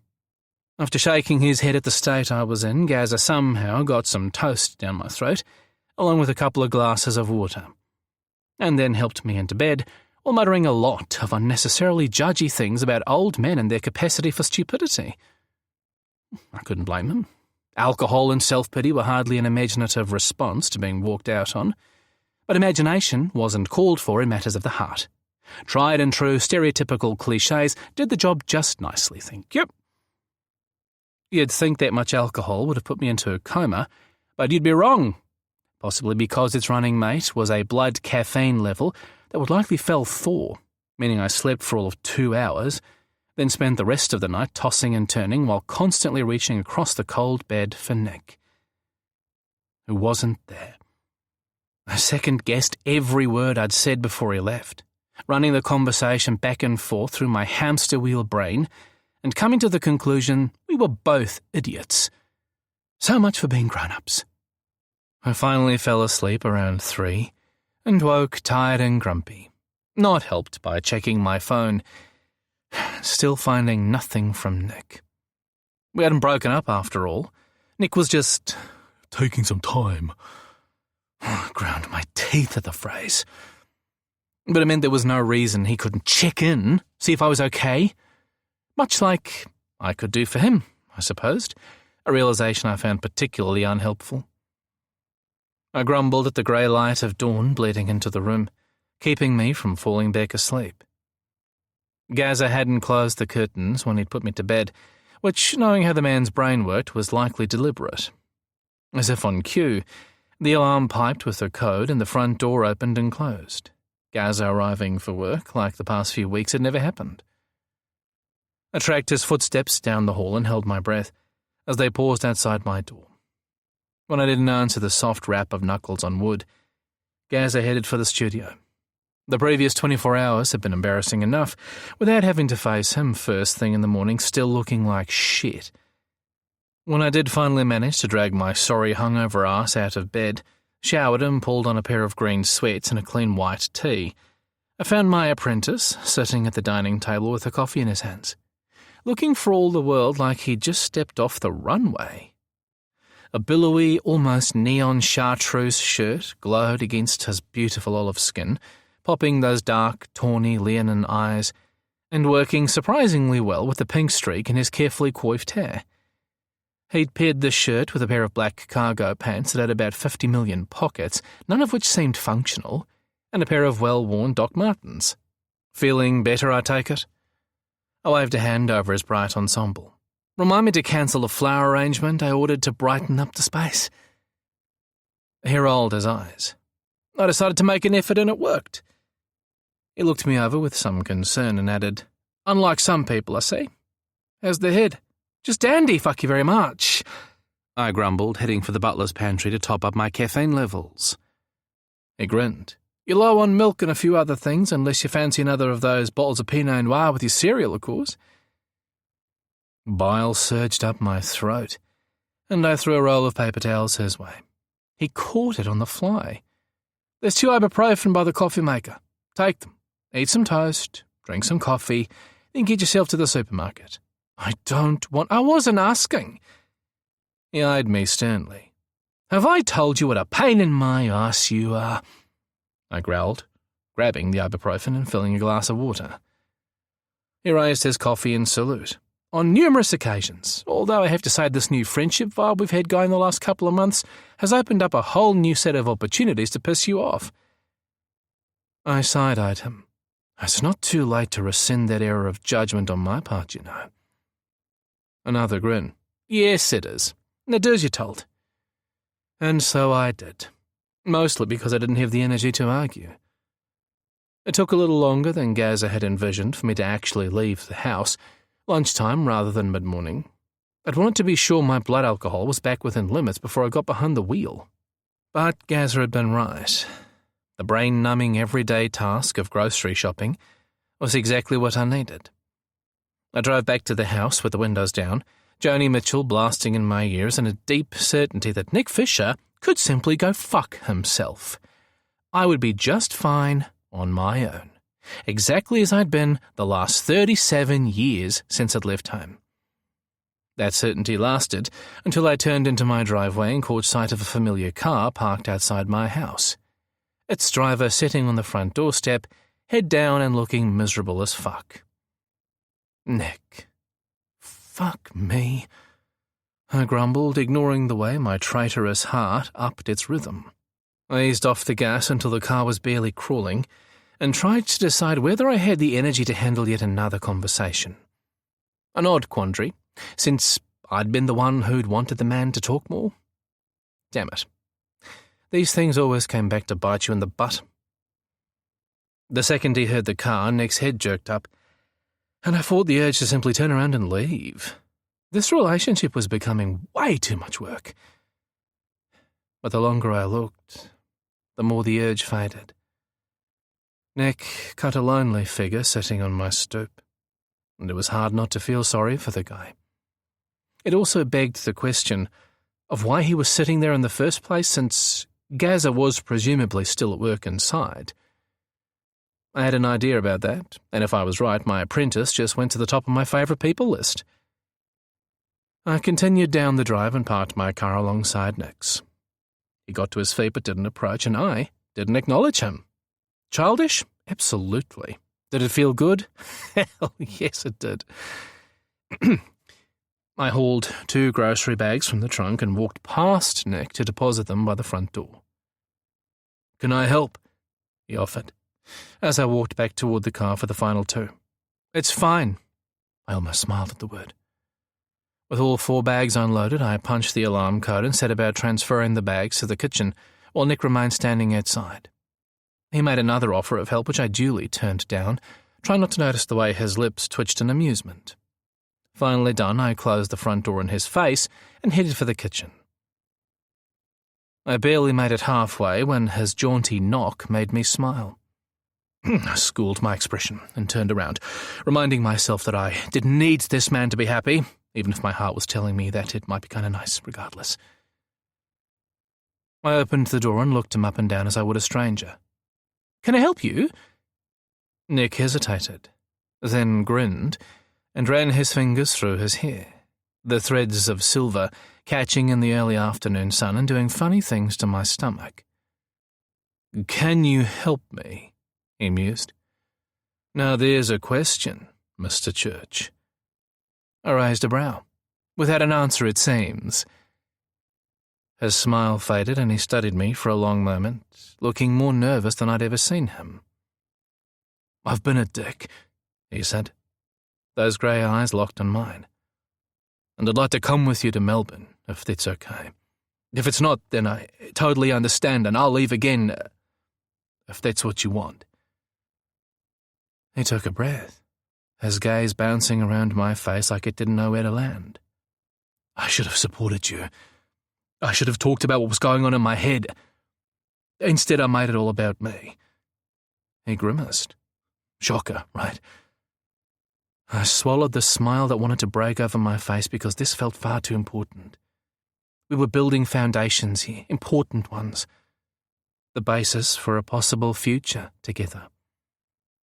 Let me guess. I cocked my head and raised a questioning brow. You had some help with that particular revelation, yes? Nick gave a one-shoulder shrug and sheepishly admitted, "Goes without saying, I think. We arsehole types tend to need that." Gaza called Samuel, who then landed on my doorstep to rip me a new one. Gaza? I huffed in surprise, then turned at the sound of the hallway door softly closing. "You better skulk away, and fast," I called out. "We'll talk about this later." Nick smiled. "Don't be mad at him. He was worried about you, that's all. Like I should have been instead of having my head up my arse." I snorted. "I'm not going to argue with you there. Is Gaza the reason you're still out there?" Nick chuckled. "That would be it. He wouldn't let me put one foot inside the house without your permission." I finally smiled. "Remind me to give that man a raise. After I chew him out." Nick's expression remained serious. "I've needed to apologize to you far too many times already. But once again, I am sorry, Matt. I'm sorry I didn't stay and talk things out because you're right. This is about you and me. And if I shut you out, we'll blow up before we even start." "What makes you think we haven't already?" I said evenly, wanting to scare him a little, because there was no way I was going through that particular scenario again. There'd be plenty of other battles in our future.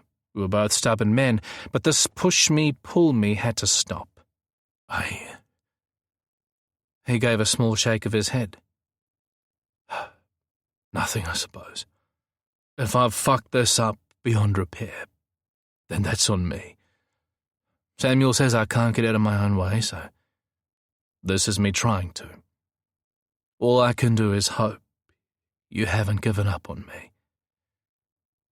I hadn't, but just admitting it felt too easy. I wanted him to sweat a little. "Why did you change your mind about following up on Lee?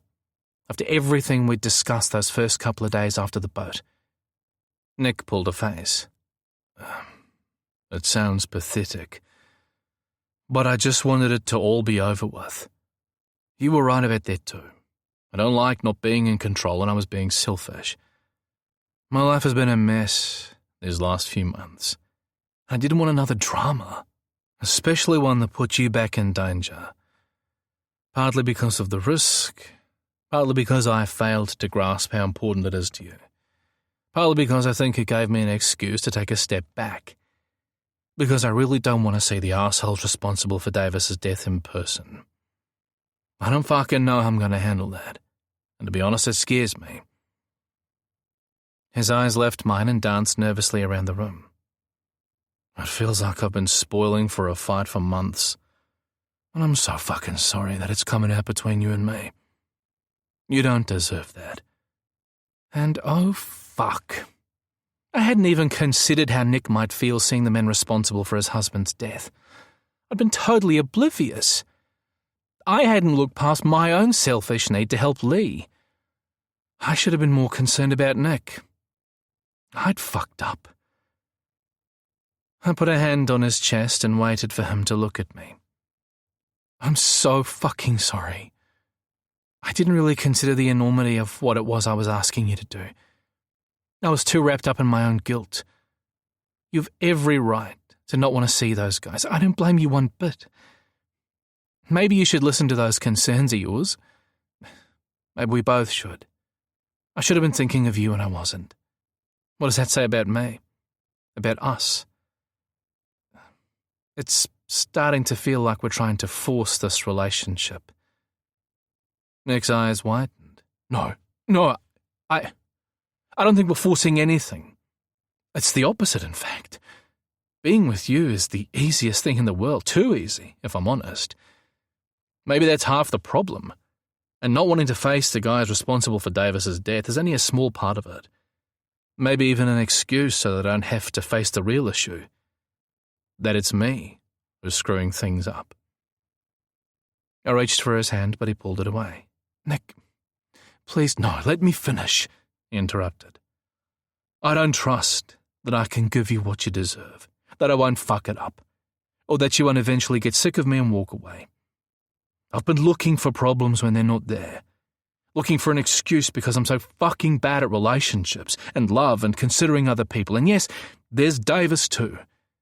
But not in the way you think. I feel guilty for not feeling more guilty than I do about moving on with someone else.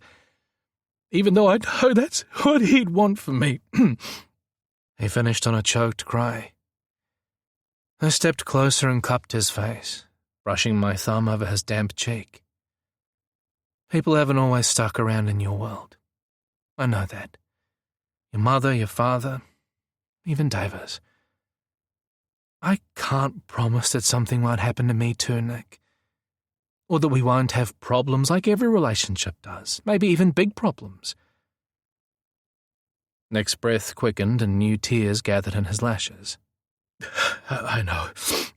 Samuel said the same. He said that I'll lose you if I walk away. I'll lose you if I push you away. And if I don't do either of those, I might lose you anyway. So basically, I'm fucked any way you look at it. And all I really need to decide is whether I want to get to know you regardless of the risk. I traced his lips with my finger. Samuel's a smart man. What did you decide?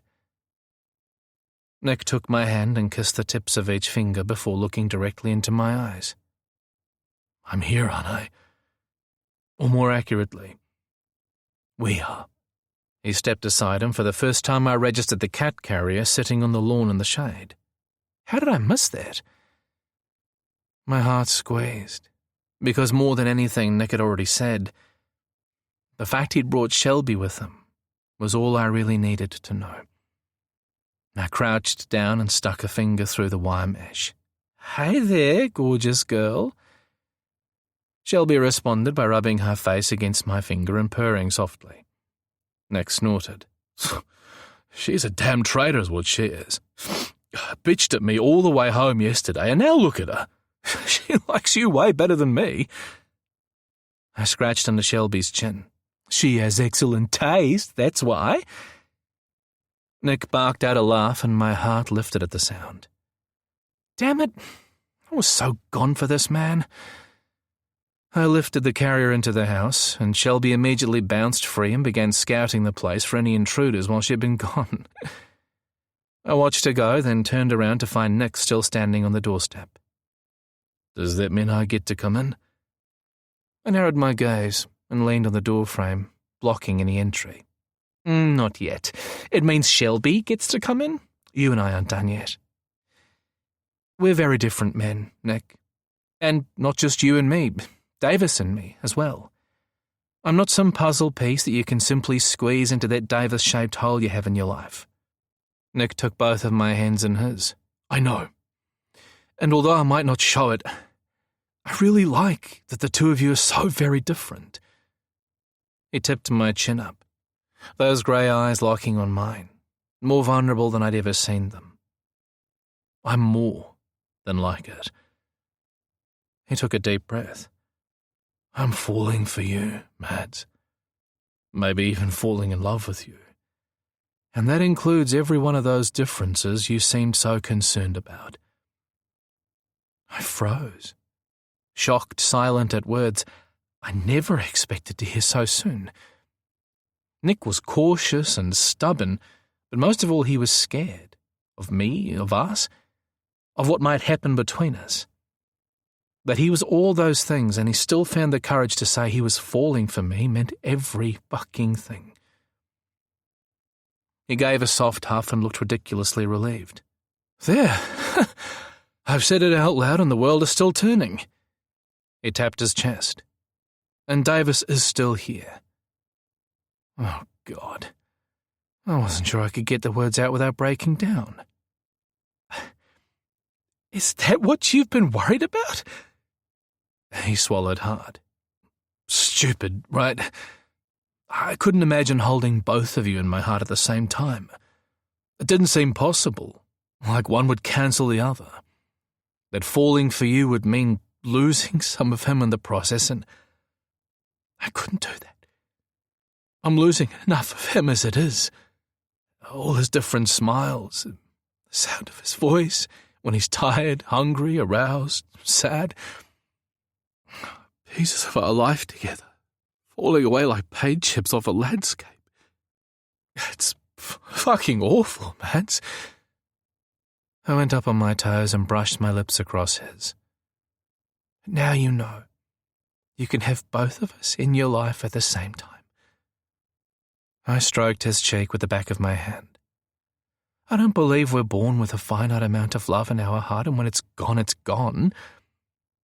I kissed him again. I believe love begets love. The more love you give, the more you have to give. It's like the best fucking miracle. Nick's hands slid around my waist, pulling me even closer. And you don't mind sharing my head and heart for a bit? It's pretty crowded. I ran a finger down his throat to his chest and flattened my palm over his heart, over his owl. I could never take Davis's spot in your heart, and I don't want to. That's his place. All I hope is to claim a small piece of it for myself one day. Davis is a part of you, and always will be. Hell, he's the reason we even met. I'm not jealous of him. I'm thankful. He helped make you the man you are. And there's a lot to love about that. Nick ran his fingertips up and down my spine. But I'm still not an easy man to be with. I laughed, and thank God for that. Perfection is not a turn-on, believe me. Besides, I'm not so bright and breezy myself. He pressed his lips to my forehead. Maybe not. But I do want to do better. I promise I'll try. Even if I might need reminding from time to time. You know of anyone who might want the job? I took his chin between my fingers. Yeah, I know a guy. But I'm warning you, he doesn't come cheap. I kissed him again, long and slow until my toes curled in my jandals, and my hands itched to get him out of those clothes. Nick groaned and pushed me back against the door jamb, his cock thickening in his jeans alongside mine as our bodies aligned. I fisted his shirt and yanked him into the house. We need a bed. Sorry, bedroom. I dragged him through the lounge toward the hall. Nick chuckled and swatted my ass. I thought you had groceries to put away. I shot him an aggrieved look. Are you fucking kidding me right now? He snorted. Just saying. We'd no sooner entered the hallway when the lock on the studio door whirred, and Gaza stepped into the hall. He froze the second he saw us, flushed bright crimson, and disappeared back into the studio, lickety-split. I would have laughed if I weren't too busy hauling Nick through the bedroom door. I kicked the door shut and shoved him backwards onto the bed. Chapter 5. Madigan. Stay there, I ordered, pulling my shirt over my head and throwing it to the floor. I'm not done. Clearing the air conversation part 2. I put my hands on my hips. Where's your head at in relation to sex? No bullshit and no long-winded convoluted explanations. Single syllables will do just nicely. I'm still down with the go slow thing, although if you light a match anywhere near my dick right now, I'm going to blow like Krakatoa. Nick blinked and shuffled into a sit. Oh, well... His cheeks puffed as he blew out a breath. Still, yes to the go slow. I'm not quite there yet. I frowned and flicked my fingers. I'll need more than that. He sighed. Okay.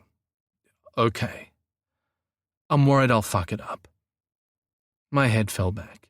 Give me strength. Then I looked at him again, wary now.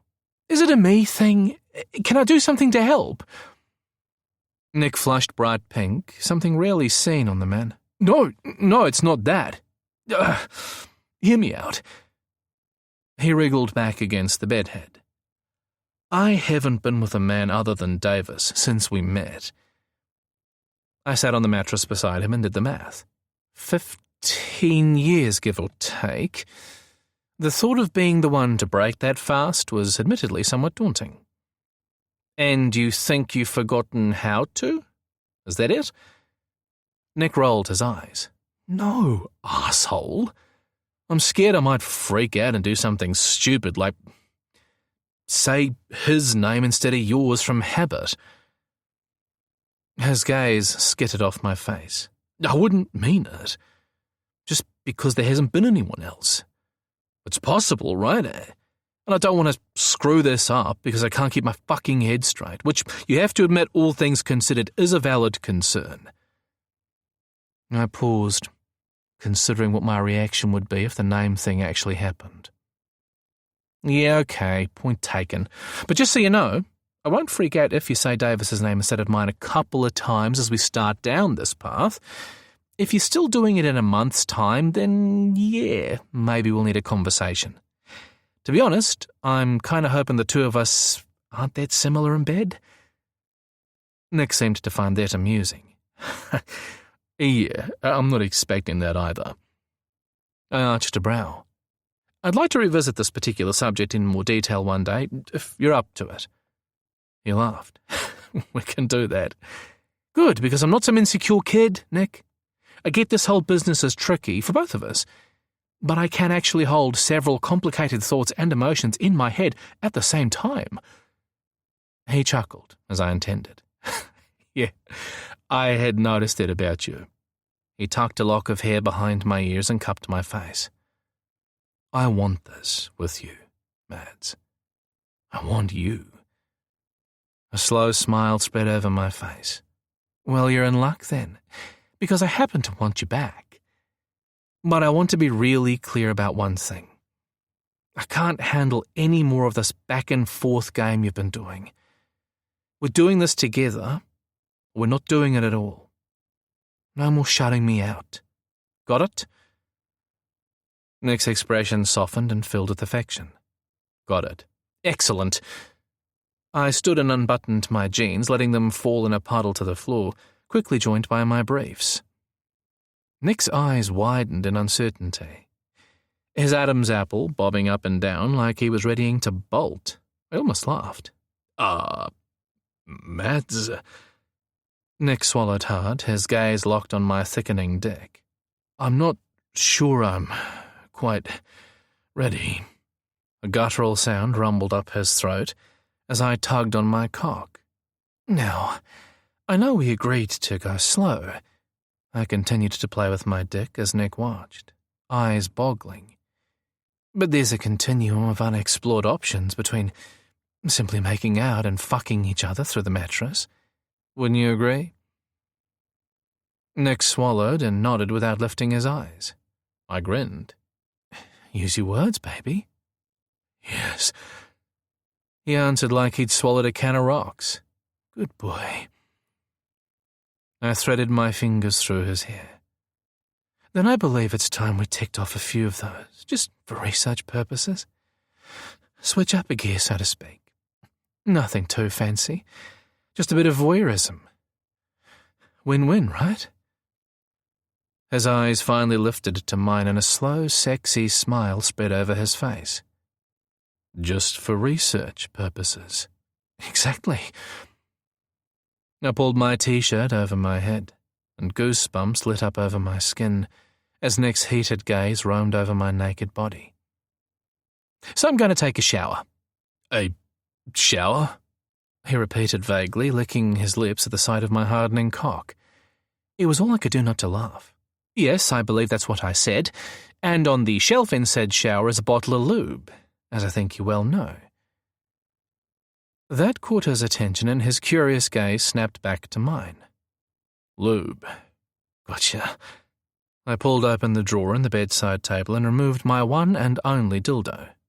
Nick, meet Oscar. I waved the silicone dildo slowly past his face. He barked out a laugh. Last name Wild, I presume? I waggled my brows. The one and only? To be clear, I'm not asking you to join me in the shower, refer back to taking things slow, but I am issuing an invitation to watch, if the idea appeals to you. I met him stare for stare. The choice, Mr. Fisher, is yours. The show will go on either way.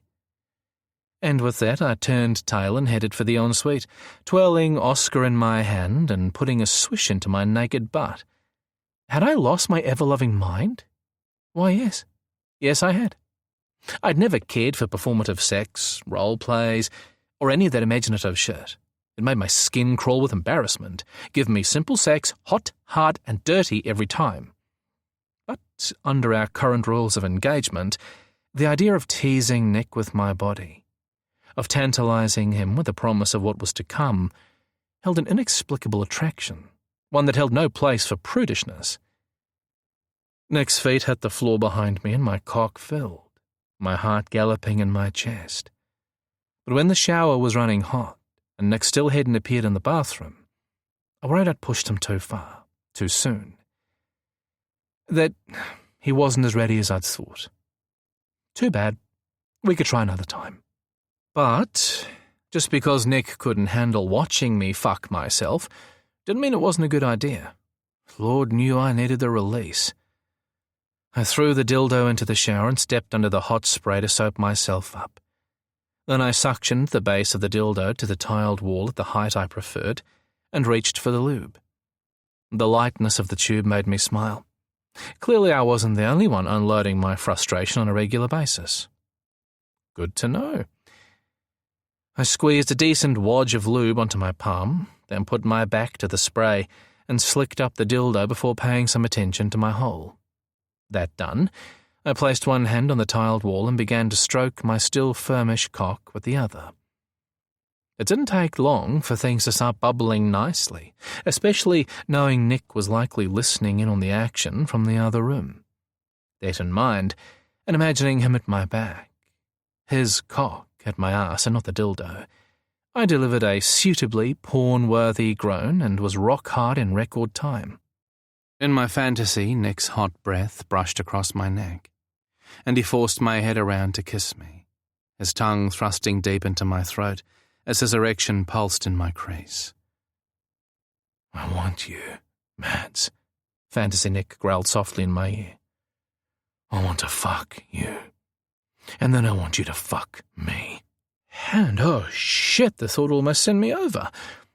I shoved my hand between my thighs until my fingers found my hole and pressed inside. In and out, in and out. One finger becoming two. The burn spreading from my ass to my belly and tracking up my spine. It had been months since I'd done anything like this, and never with a man in the next room. I squatted for better access, my cock brushing against my stomach, sending a zing of pleasure through my balls. Oh, Jesus fucking Christ. My gaze jerked up to find not Fantasy Nick, but the real deal staring at me from the bathroom door. I caught his blistering gaze as he stood there watching, and I checked. Yes, naked and touching himself. His jeans discarded on the tiles, his cock in his hand, his silver hair falling in messy locks over his eyes like he'd been worrying at it. His teeth working his lips as he groaned and watched me finger-fuck myself. I repositioned to improve his view. His answering groan of approval echoed around the small room, and holy fuck, I almost unloaded on the spot like a teenager. "Fuck, you're sexy like that," he managed in a strained voice. "I never imagined you. I don't know why. Just... wow." He reached across the basin and pumped some hand lotion into his palm. Then he tugged on his cock, rough and demanding, his palm circling the dark head, before pressing down hard enough that he had to be seeing stars. I made a mental note that the man liked it on the rough side. I could work with that. "Take it inside you." Nick flicked his head toward the dildo still stuck to the wall. He squeezed his balls with one hand and his nipples with the other. And fuck, that was hot. Keeping my eyes locked on his, I positioned myself over the toy, making sure he had a good view. Then, with the head of the dildo at my slick hole, I pressed down. Christ! Nick slid off the vanity and dropped onto the tiles next to the shower, where he had a view straight up my ass. I reached behind and separated my cheeks before taking the dildo deeper. Nick drew a sharp breath and worked his cock faster. I slid up and then down, working a little deeper each time. "You like that?" His gaze jerked up to mine. "You fucking know I do." The delicious pressure began to burn hot, and my head fell back against the tiles. "Oh, shit. That's fuck." Too much, not enough. I paused to let my body adjust, but when the burn switched to need and desperation, I started up again, more and more until it felt like my ass would split apart. "Jesus, Matt, you're fucking killing me here." Nick was staring at the spot where the dildo disappeared into my hole. "I've never seen anything. I haven't—" He trailed off, and my heart danced at the thought that I might be the first to do this for him. "I'm not going to last, not with you like that." Good news to me. Then don't. I slid up and almost off the toy before plunging back down. "Oh, Jesus wept." Nick breathed with awe in his tone, and his obvious approval spurred my confidence. Any last vestiges of self-consciousness slipped away, and with my eyes glued to his face, I ran a hand down my chest to my balls and began stroking my dick, moaning shamelessly as the pleasure rocked my body. On the next pass, the dildo nudged my prostate, and stars exploded behind my eyes. I groaned and did it again and again and again, each lunge ramping me closer to the edge. Deeper, faster, more desperate to fall into the void. Nick's eyes jerked up to meet mine. "Come, Matt. Come now." It was all I needed. The dildo rocked in and out of my ass one more time, and pleasure exploded in my groin. My dick pulsed in my hand, and cum spurted over the wet tiles. I pumped and pumped, milking every drop I could. Nick's eyes fluttered closed, his orgasm barreling through him in a series of sharp, shuddering jerks. He spilled over his belly as he stroked himself through it, his expression morphing from ecstasy to slack relief, until his body collapsed on the tiles with a soft and almost painful groan. For a few seconds, he just sat there, leaning on the glass, chest heaving. He was so still, I had to reach around the glass to prod him to check he was okay. He was. "Just need a second," he murmured. "You wore me out." I grinned, feeling decidedly pleased with myself. I set the dildo aside to rinse under the spray and slumped to the floor of the shower. A warm hand landed on my thigh, and I turned to find Nick watching me. "Can I join you?" The tender expression on his face broke something open in my heart, something I'd guarded closely for a long time. Too raw to speak, all I could do was nod. I wriggled forward and he crawled into the shower on his hands and knees. With his back to the wall, he positioned me between his legs and pulled me against his chest. Much better. His arms circled my waist. "Thank you. No need to thank me. I want you here, remember?" I relaxed against him, my skin sizzling in every spot our bodies touched. "And I thank you for that as well. After the arse I've been, I don't deserve it." "I know," I said evenly, hiding my smile. Nick nipped me on the shoulder anyway, and then he went quiet for a long moment, a moment I didn't feel tempted to break. It felt important. When he finally spoke, his voice was hesitant, almost childlike, and his heart thundered against my back. "Going back to therapy," he said softly. "When Samuel left after chewing me out, I made the decision." I spun in his arms. This was big, not just for Nick but for us. for any chance we had of making it.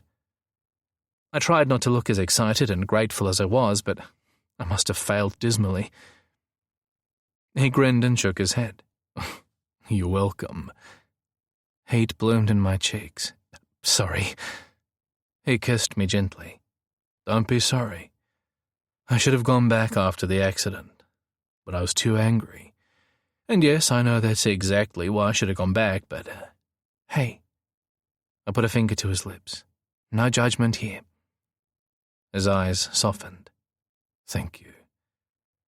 But there are some things you can't do alone, right? I still have some childhood shit hanging over me. I can feel it.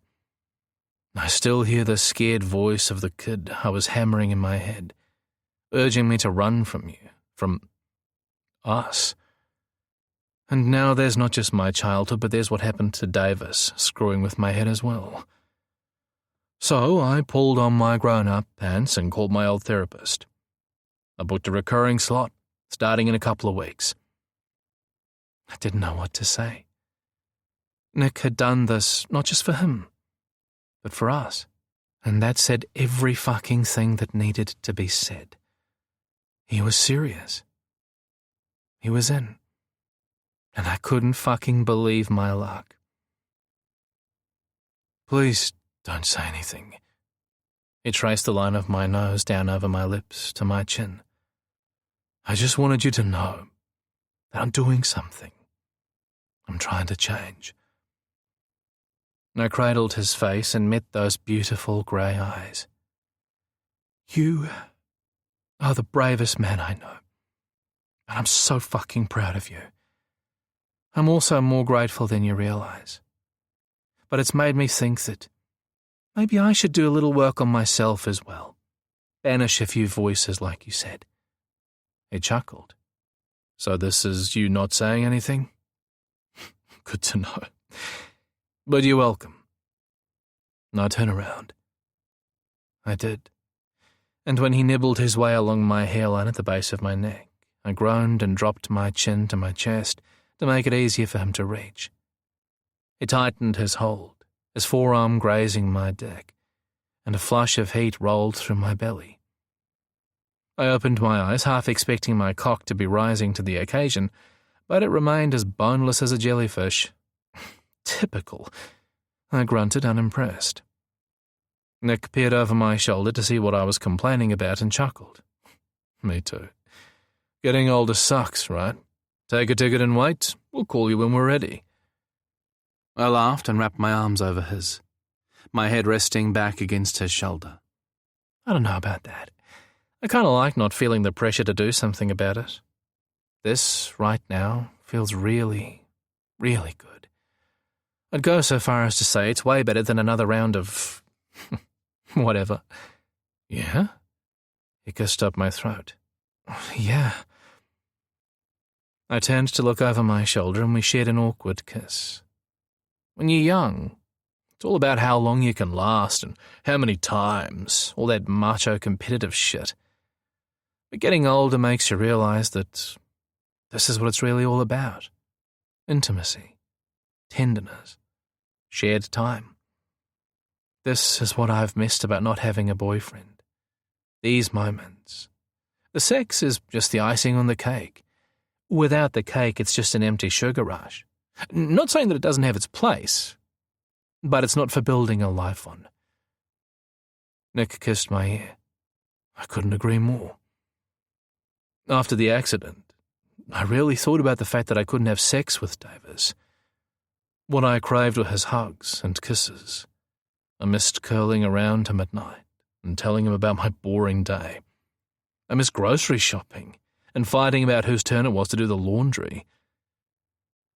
I chuckled and cupped his cheek with one hand. "Well, that's an easy one. Yours. It will always be your turn to do the laundry. I hate it." He arched a brow. "I guess I can do that. But are we getting ahead of ourselves a bit? It's never too early to lay the ground rules." He groaned. "Back to the rules, I say. Can I get a copy of those, please?" "No." I grinned. "They're fluid." He simply looked at me. "Anywho," I continued. What did you mean you guess you can do the laundry? That's lacking a certain amount of confidence. Can I trust you to do it right? He snorted. Does this involve more of those rules of yours? My cheeks flamed. Maybe. Answer the question. He shut me up with a kiss. You're cute when you're sassy. I elbowed him in the stomach, making him grunt. I am not sassy. You are too. He made monster sounds as he gobbled along my jaw and I squirmed. Quit that! I shrugged him off but couldn't wipe the smile from my face. He pumped some body wash into his hands and began lathering me up. I groaned and leaned into his touch. Let me allay your concerns regarding the whole laundry issue, he said as he worked. Of the two of us, who cares more about fashion and clothes versus whose wardrobe looks like a laundry hamper? I glared over my shoulder. I care about clothes. He ran a line of soap down my nose. Liar. I do. A little. I amended before giving a weighty sigh. Okay, fair point. So, here's the deal. If and when the time comes that we move in together, you do the laundry and I'll take the supermarket. I wouldn't trust you to do a grocery shop if my life depended on it. Hey. He started to protest, but I clamped my hand over his mouth. I've seen your fridge. I reminded him and he smiled against my palm. Exactly. So when you're staying here, you do the laundry and I'll do the groceries. Deal? I removed my hand and he leaned in and kissed me. Deal. But why just your place? I scooted around and he began soaping my chest. Because I don't think either of us are ready for your bed quite yet. Yours and Davis's bed. Nick stilled, his expression sheepish. Yeah, I think maybe you're right. Although I have to tell you, after that little performance, there was no way in hell I was thinking of anyone but you. That's a good start, right? I couldn't hide my delight as I pumped some body wash into my hands to soap Nick in return. Yeah, baby. It's a great start. He stilled, then tipped my chin up. Baby? That's the second time you've called me that today. I stiffened but held his gaze. Yeah, baby. You got a problem with that? He grinned and leaned in and kissed me. Nope. No problem whatsoever. Chapter 6. Nick. 2 hours later, we were sitting on opposite sofas with our laptops on our knees, and Nat King Cole crooning in the background. The remains of 2 bowls of ramen that Mads had miraculously thrown together from his refrigerator sat abandoned on the coffee table, along with a couple of beers. Low alcohol, but still. We were scrolling flights to Melbourne, comparing calendars, investigating accommodation in an effort to piece together some kind of plan. I still wasn't rapt with the idea of chasing Lee over there just to see if we were right, mostly because I wasn't sure what we could do about it if we were. If Lee stuck with his story and refused to admit anything, we could hardly drag him away. And if this Marty Klein arsehole was behind everything that had happened, then he was hardly going to stand back and let us talk to Lee, let alone try and convince him to walk away. Mads looked up from his laptop and met my gaze. We have to remember, Marty Klein is meticulous and determined. I arched a brow. Really? I'm so glad you pointed that out. A hint of a smile crossed his lips. I'm just saying we need to be really careful about how we go about this. Marty spent 2 years trying to find Lee. He's likely seen pics of both of us, maybe even Gaza. So getting Lee on his own and talking could be pretty damn difficult. It's not like we can rock up to his front door on some cooked-up excuse and pray it's Lee who opens it, right? I agreed. We don't even know if Lee is still there. This is all based on assumptions. And don't look at me that way. I eyeballed him. You know it's true. He deflated. Yeah, I know. We could just head to the town closest to Marty's stud and discreetly ask around. See what shakes out. I stared at him blankly. Discreetly, huh? And how can we be sure word of our discreet interest won't get straight back to Marty? The whole town must know him. He's a local celebrity. Mads glowered. It was just a suggestion, okay? Shit. I'm sorry, I said, meaning it. I'm just pissed that I can't come up with a better solution either. Mads sent me a surprised look, and I thought back on what I'd said. An apology and an admission in 2 short sentences? One for the record books. We shared a smile, and I wagged a finger at him. Don't get cocky. He waggled his brows. Wouldn't dream of it. Gaza interrupted our teasing, gliding into the lounge with a glorious shirt billowing around him. He looked more like an exotic bird of paradise than a book restorer, and I couldn't keep the smile from my face. With Shelby in his arms, he made a beeline for me. Are you two plotting without me? Because if you are, I'm not a happy camper. Mads answered for both of us. We were just discussing how getting close to Lee won't be easy, since Marty likely knows what we all look like. Well, now you can include me in the discussion. Gaza deposited Shelby into my lap, then parked his butt in the armchair next to Mads' sofa. Your cat's a menace, by the way, he told me. She's been sleeping on my work table for the last hour. I had to clean up her drool. Oh, and she snores. I grinned. Yes, she does. I rubbed Shelby under the chin, then frowned at Gaza. She was probably pissed at you for making her wait outside this morning. Gaza shifted in his seat. Sorry, not sorry about the whole banished outside thing. If I'd known Shelby was with you, I would have made an exception. For her. He raised a hand to Mads, who grinned and slapped it. I shook my head. Funny guy. But how did she get in? I thought you kept the studio door closed because of the humidity thing. Gaza squirmed. Okay, so I might have let her in, but only because you guys were doing stuff. Loud stuff, I might add. He glared at both of us. Shelby was naturally traumatized, as was I. We supported each other through the horror. I choked on a laugh, half embarrassed, half kind of gratified. You were so played, I told him. And now you've set a precedent. She'll pester you to let her in whenever she chooses now. Just don't ever mistakenly shut her in. She loves a nice piece of leather and a roll of thread, does our Shelby. Don't say you weren't warned. Gaza and Mads exchanged a horrified look which warmed the black corners of my heart. And as if on cue, having clearly decided she was done with my attention, Shelby leaped to the floor and headed for Mads. One pat on his thigh, and she immediately jumped up. Do you know how much I hate you right now? I glared at the cat, who flicked me an unimpressed look before curling into a ball.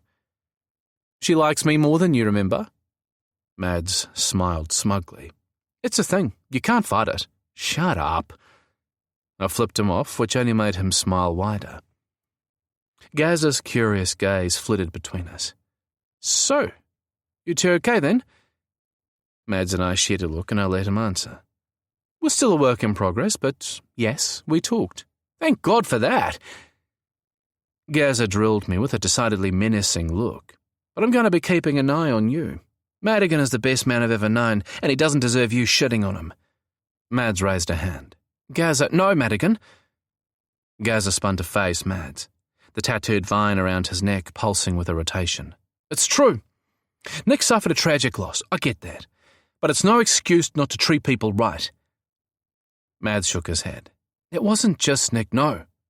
He's right, I said, earning myself a stare from both of them.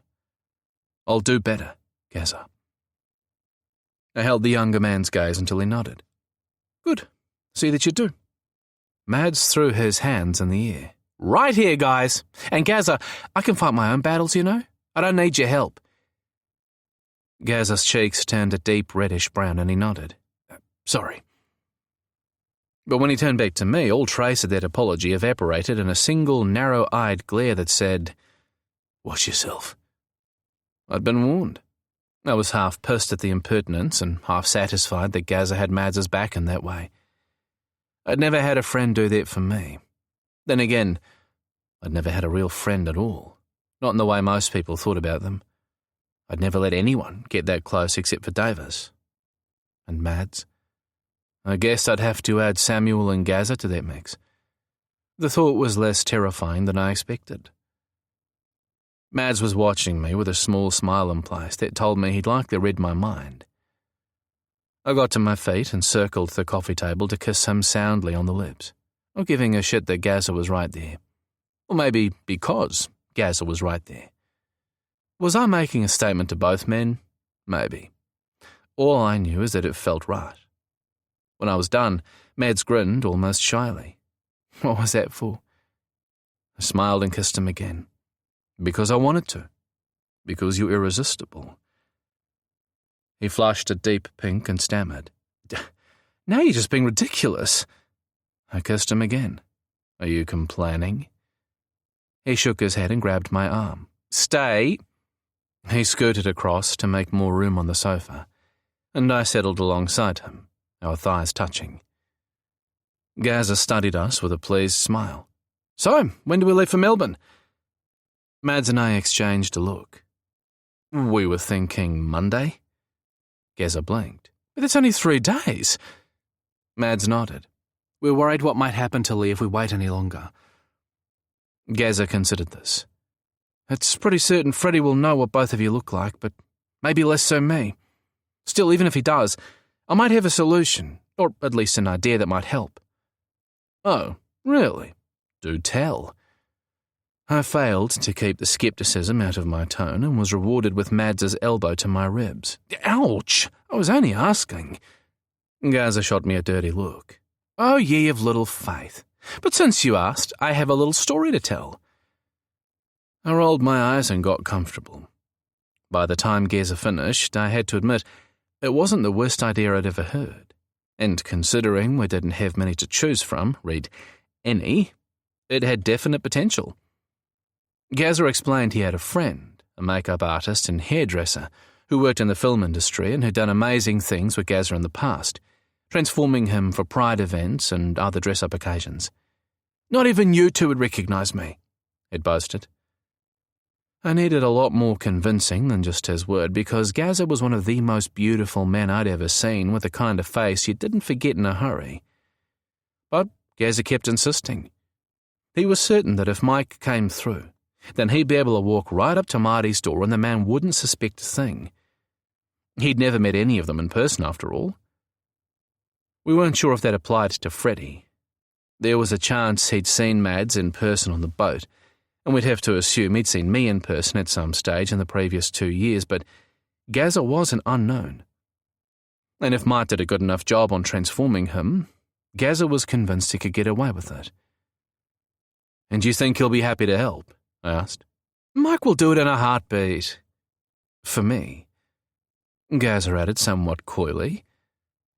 I raised a brow. You two have history. Gaza hesitated just long enough to pique my interest. You might say that. He quickly added, but in a good way, I promise. Mads and I shared a look while we waited him out. Gaza rolled his eyes and said, Okay, so we were a thing for a while. I really liked him, but his work took him all over the place and I don't do long distance. It was me who broke us up, but Mike was super good about it. We still text now and then, and he's dating some actor now, so it's all good. I just know he'd want to help. We can't tell him exactly why we need it, Mads warned. We're talking about practically stalking a guy. I know. Gaza's expression grew serious. Mike deals with confidentiality all the time. If you knew the big names he's worked with, you'd be impressed. He's trustworthy. Mads turned to me. What do you think? I shrugged. I hate the idea of putting Gaza up front like this, when it's not really his problem. Gaza's tawny eyes turned a stormy brown. Don't you dare. It is I understand you feel guilty about Tobin, or rather, Ben, I interrupted. But Ben is in jail where he should be, and Mads is safe. Lee isn't your responsibility. We're the ones who outed him, so to speak. We should be the ones to put ourselves out there. Without meaning to, my tone still came off as patronizing, and Gaza looked ready to punch me. Mads's hand landed on my knee and he caught my eye. Actually, I'm the one who outed him. He held my gaze long enough to make his point, then turned back to Gaza.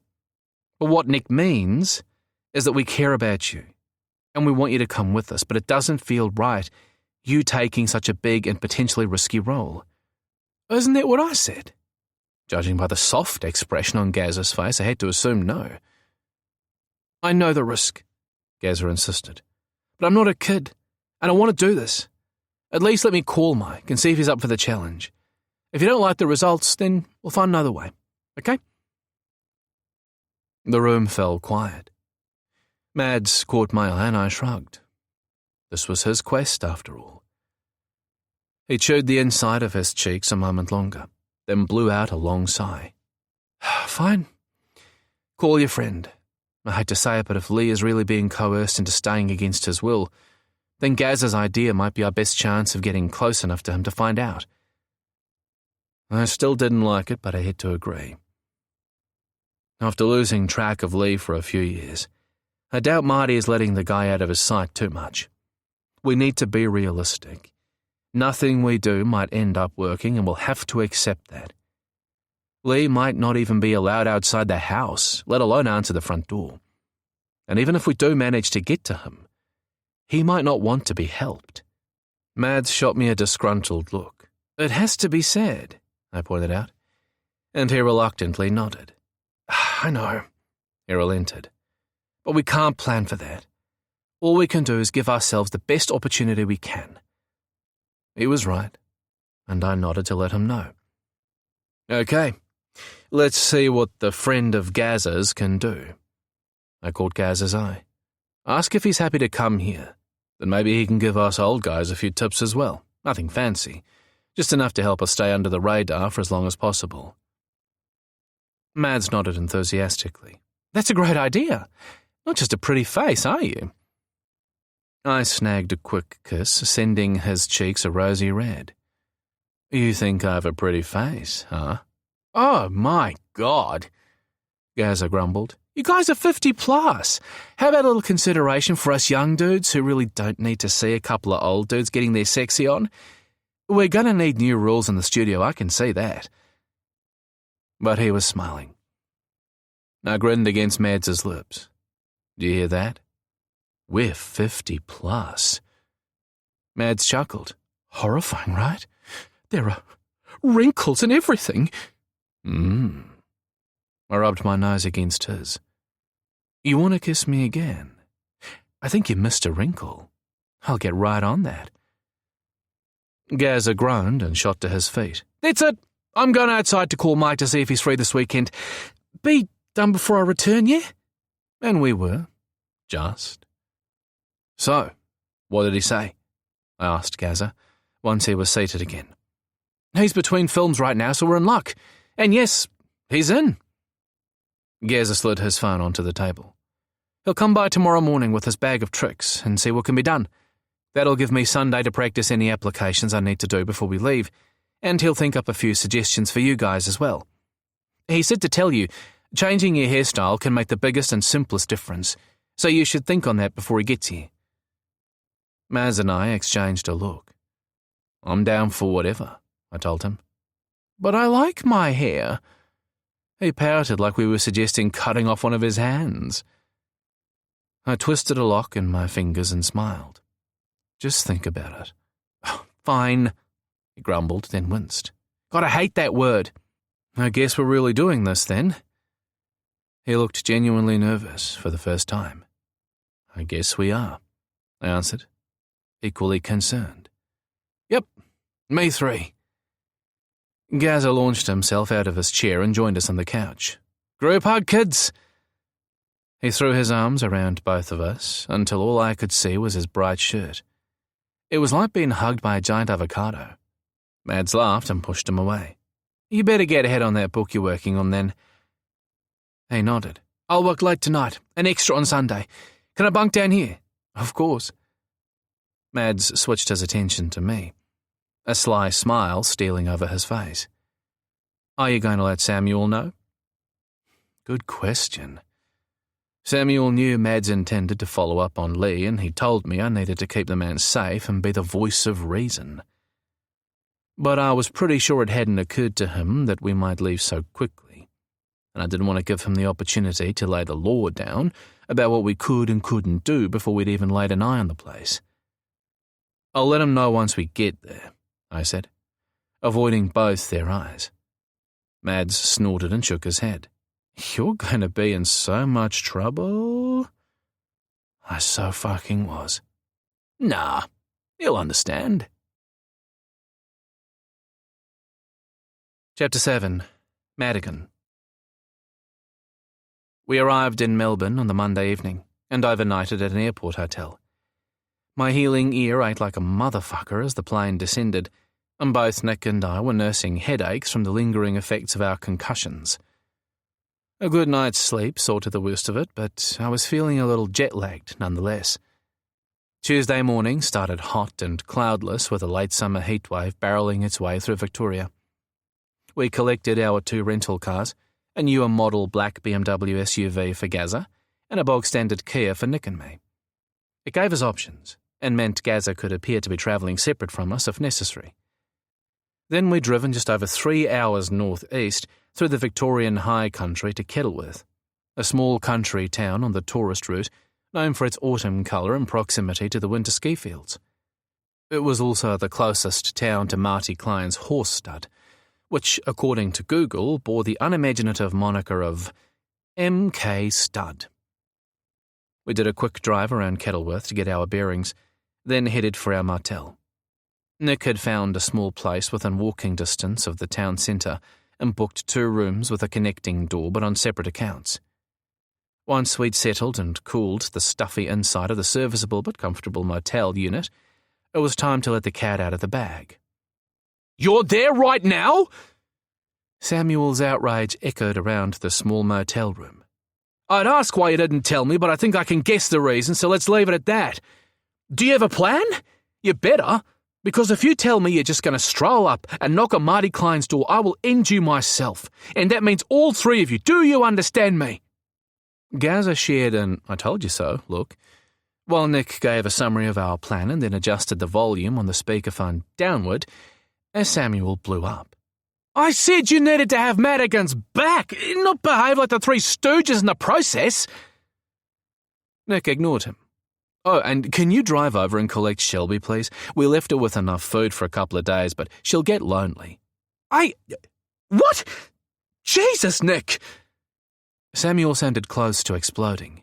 "Well, someone has to feed her," Nick answered smoothly, and even I wanted to slap him. To his credit, Samuel ignored him and pivoted back. "This whole plan is nuts. I won't allow it." Oh boy. I didn't have to see Nick's face to know how that little gem had hit home. Did Samuel have a death wish? "Allow?" Nick repeated the word in a dangerously calm tone.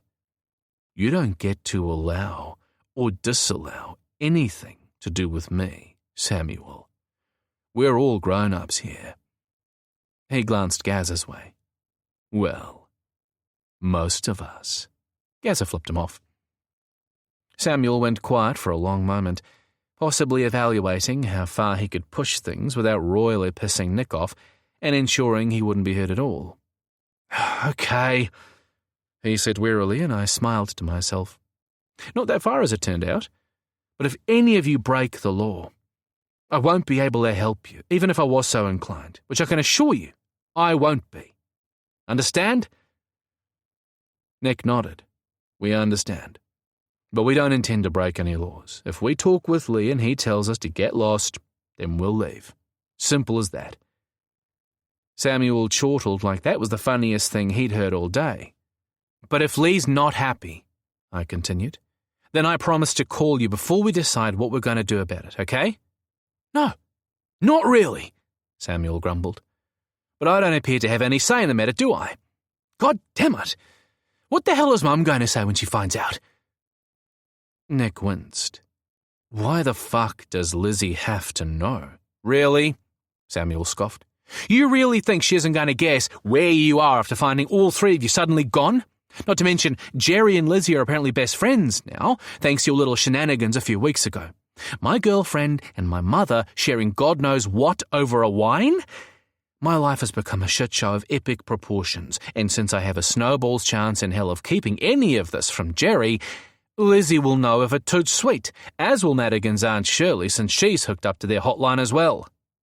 I looked frantically to Nick. Really? Aunt Shirley? Okay, fine. But tell her not to mention anything to my brother. I can do without another of his "I'm so worried about you" calls. Samuel groaned. So I'm on speakerphone, am I? You really are an asshole, Nick. Nick shrugged. Did I forget to mention that? I'm switching to video, Samuel muttered. I want to flip you all off in person. Nick accepted the request and his brother-in-law appeared on the screen, his middle finger on full display. Nice. Nick leaned the upright phone against the bedside lamp. Now take a good look and tell me again that we don't have a chance. Samuel's wide-eyed gaze ran over the three of us before he fell back in his chair. His obvious shock would have been funny if he wasn't so obviously pissed off with us. The others must have felt the same because none of us laughed. Jesus! Samuel's gaze returned to Gaza and lingered there as he absorbed the dramatic changes in his appearance. If I didn't know it was you, I'd never guess. I couldn't have agreed more. Every time I looked at Gaza, I did a double take. Gone was the dark hair with its shock of pink at the front, and in its place was a spiky asymmetrical avant-garde style with a tight undercut and bleached tips. The new look did nothing to detract from Gaza's beauty, but was so startlingly different from his old cut that I'd been worried it would almost be too memorable and attract too much attention.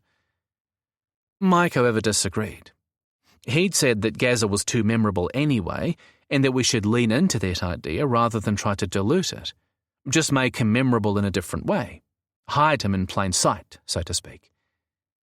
And he'd been right.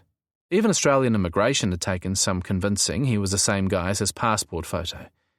They went so far as to take him aside to check. The haircut and colour had done most of the heavy lifting, but Mike had fine-tuned the rest of Gaz's look as well. He had a much more casual dress style, hazel eye contacts, a beauty spot in his cheek, makeup covering his neck tattoo, and a quick lesson in changing the gait of his walk. By the time Mike was done, I doubt Gaz's mother would have recognised him. And being the diva that he was, Gaza carried the whole thing off with the required aplomb that dared anyone to think otherwise. The new Gaza would still have most of a nightclub's patrons frothing to get into his pants, but they'd never guess he was the same person as the old Gaza, at least not for a while. And that was all we really needed. Gaza stood and did a twirl. What do you think? Samuel sighed. It's good, I'll give you that. And you might actually have a chance at pulling this off. But as for you two... He narrowed his eyes at Nick's super short clipper cut, which surprisingly suited him, and the early stages of a beard intended to distract the eye from his face. Even the scar on the back of his head and jawline added a different quality to the man. A slightly dangerous one. Something my dick had definitely appreciated, a surprise all around. You look like a pretty thug, Samuel concluded, and he wasn't far off. Then he turned his attention to me and shook his head at the grey ponytail wig I'd chosen from Mike's collection.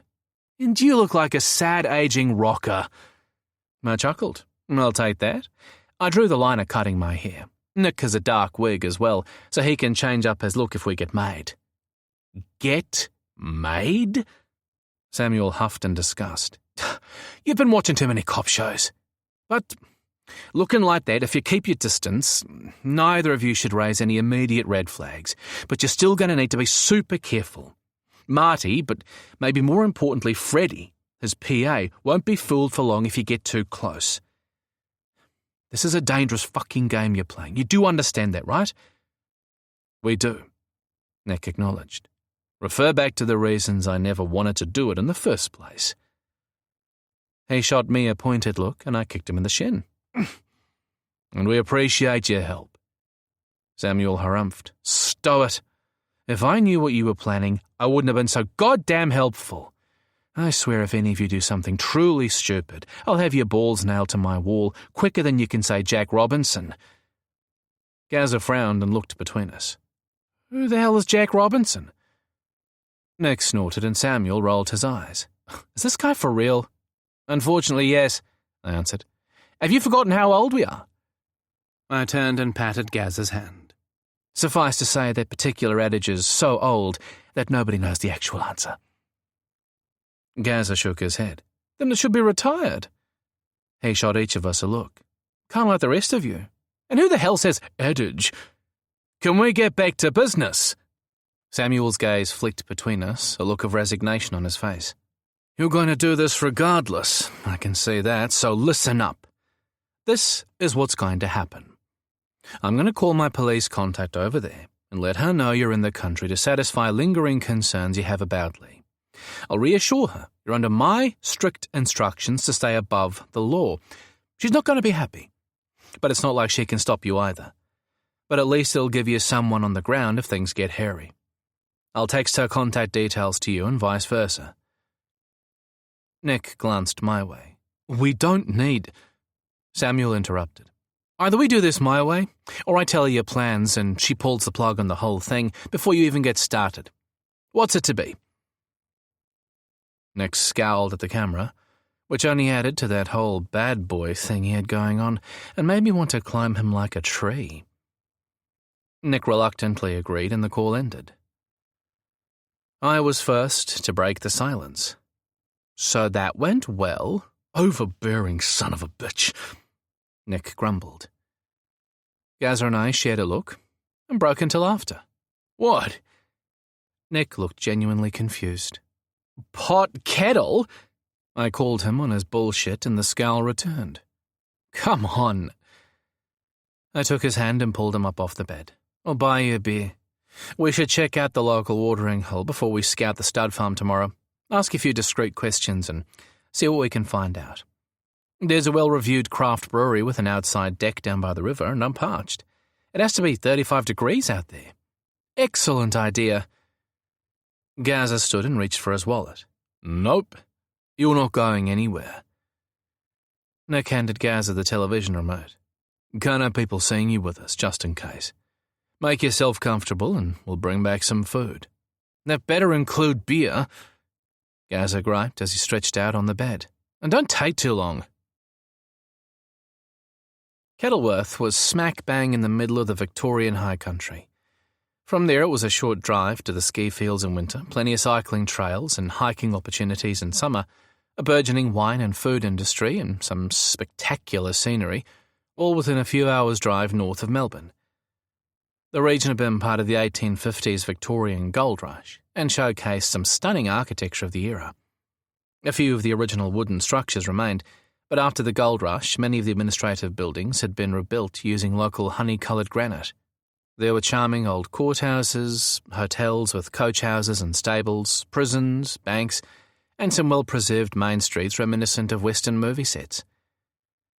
Nick and I strolled to the brewery via the main street, sticking as much as possible to the blessed shade provided by the towering beech trees, their leaves just beginning to yellow and crisp at the edges from lack of water. The small town catered to every taste. Cutesy bed and breakfasts sat alongside campgrounds, upmarket restaurants next to classic Aussie pubs. It was easy to imagine the place bursting at the seams during various holiday seasons. The entire region was a visitor magnet, but in late summer/early autumn, it was just plain hot, leaving the countryside parched and gasping for rain, the green of the irrigated town plantings the only relief in a palette of brown and grey. One plus, it wasn't humid. Another, Nick's hand wrapped around mine as we walked. Nick had, unbeknownst to me, booked our room as a married couple. Imagine my surprise when the woman behind the front desk referred to me as Nick's husband. I was about to correct her when a rosy-cheeked Nick elbowed me in the ribs to shut me up. It made perfect sense, of course, and allowed us a variety of ways to act in each other's company. But it did feel slightly uncomfortable, mostly because of how fucking much I actually liked the idea. Nick hadn't raised the subject once we left the office, and neither had I. But him holding my hand as natural as pie as we walked down the street put a smile on my face that I couldn't hide.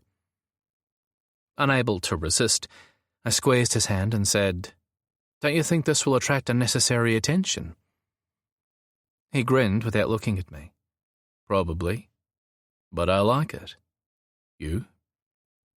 A warm flush rolled through me. Yeah, me too. The brewery was a much larger affair than I'd expected for a small town. It boasted a spacious indoor bar, a vine-covered conservatory facing the main street, an outside lawn area with picnic tables and a small stage, and a huge deck out back overlooking the river. At 6 on a Tuesday evening, it was also surprisingly busy with tourists escaping the oppressive heat.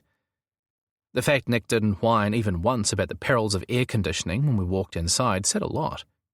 We grabbed a couple of stools at the bar and studied the blackboard on the wall behind. Then we placed an order for a couple of tap beers and began chatting with the 20-something barman, whose eyes lit up appreciatively at the sight of Nick in all his edgy silver fox glory. The look ignited an unfamiliar possessiveness in my belly that I was totally unprepared for. There was no denying the barman was cute, with his shaggy blonde surfer dude vibe that included a cresting wave tattooed on his bicep. He wore a shell necklace and multicoloured board shorts, the outfit decidedly out of place in a mountain town, but he was friendly enough. He might even have been local, judging by the number and variety of people he greeted by first names as they walked through the door. Pretty busy for late afternoon on a Tuesday, I started things off. Yep, sure is. Surfer Boy's blonde waves bobbed on his shoulders as his attention flicked between the rapidly filling glass and Nick, even though I'd been the one to make the comment. Yep, crazy hot weather always brings in the tourists. He slid the icy schooner of pale ale toward me before sending Nick a beaming smile that made my blood fizz. You wanted a hazy, right? Nick nodded and Surfer Boy began to pull another beer. I landed a kick on Nick's ankle, and he shot me a smug grin in return while pointing to his new haircut. I rolled my eyes and flipped him off. Meanwhile, Surfer Dude was still prattling about the weather. We haven't had a break from the 30s since Christmas, he said. I mean, it's always hot here over summer, but we usually get a dip now and then to catch our breath. I was about to reply when the brewery doors opened again, and a hot and bothered couple in their 40s walked in, accompanied by a kid about 10 years of age. Surfer Dude raised a hand in greeting. Hey, Raza, Tim, grab a seat in the garden and I'll send your order out. IPA, Pinot Gris, 1 meat lover's pizza and a cheeseburger and onion rings, right? The couple nodded. You're a miracle, Todd, but make those beers pints, not schooners today. Todd. I committed the name to memory. The couple wandered toward the picnic tables, and Todd leaned over the bar and high-fived the kid. What's up, my man? You going to be shredding the slopes this winter? The kid blushed to his roots. I don't know. It was kind of crap last year. Todd lowered his voice. Everyone screws up when they first learn. I did too.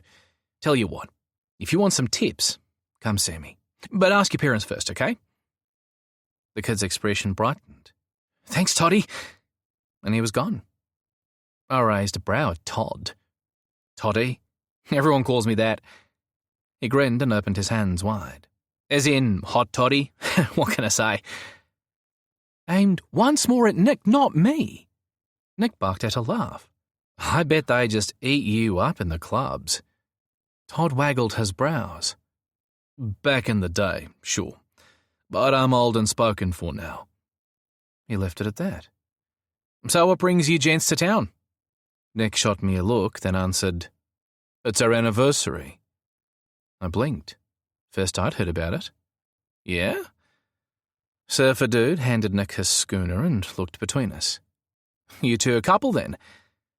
I sipped on my beer, readying myself for whatever homophobic slur or disapproving look might be headed our way. But Nick didn't miss a beat. Yep, 10 years now. Todd nodded, seemingly impressed. Cool. My boyfriend and I have only been together 10 months, so that's relationship goals right there. I suddenly felt every one of my 55 years and realised I'd been an idiot. You both local? Todd shook his head. Just me. Hank and I met when I came home for the ski season last year. He was working the lifts on Threadbow. His family come from some shitty dirt bowl town in the middle of nowhere that he loves for some godforsaken reason, whereas I have had a flat with 5 other guys up Byron Bay way. Summer on the ocean, winter on the slopes, It was a sweet life. Was, I pressed. Todd shrugged. I met Hank and we clicked. He looked from Nick to me. You know how it is. Anyway, we tried the distance thing for a bit, but we both hated it. So here we are, giving things a go full time. I work at the bar while he's learning the ropes of the brewery out back.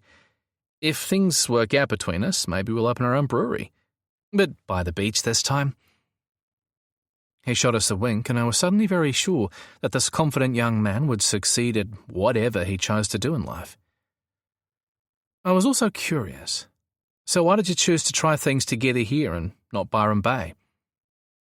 Todd threw the bar towel over his shoulder and leaned on the hewn wood countertop. It's hardly fair if only one of you makes all the sacrifices, right? He's given up his beloved outback, so I gave up the ocean and we met in the middle. I tipped my beer at him. Relationship goals right there. He laughed and moved along to serve a couple who'd just arrived. I elbowed Nick and leaned in. I wish I'd been that smart at his age.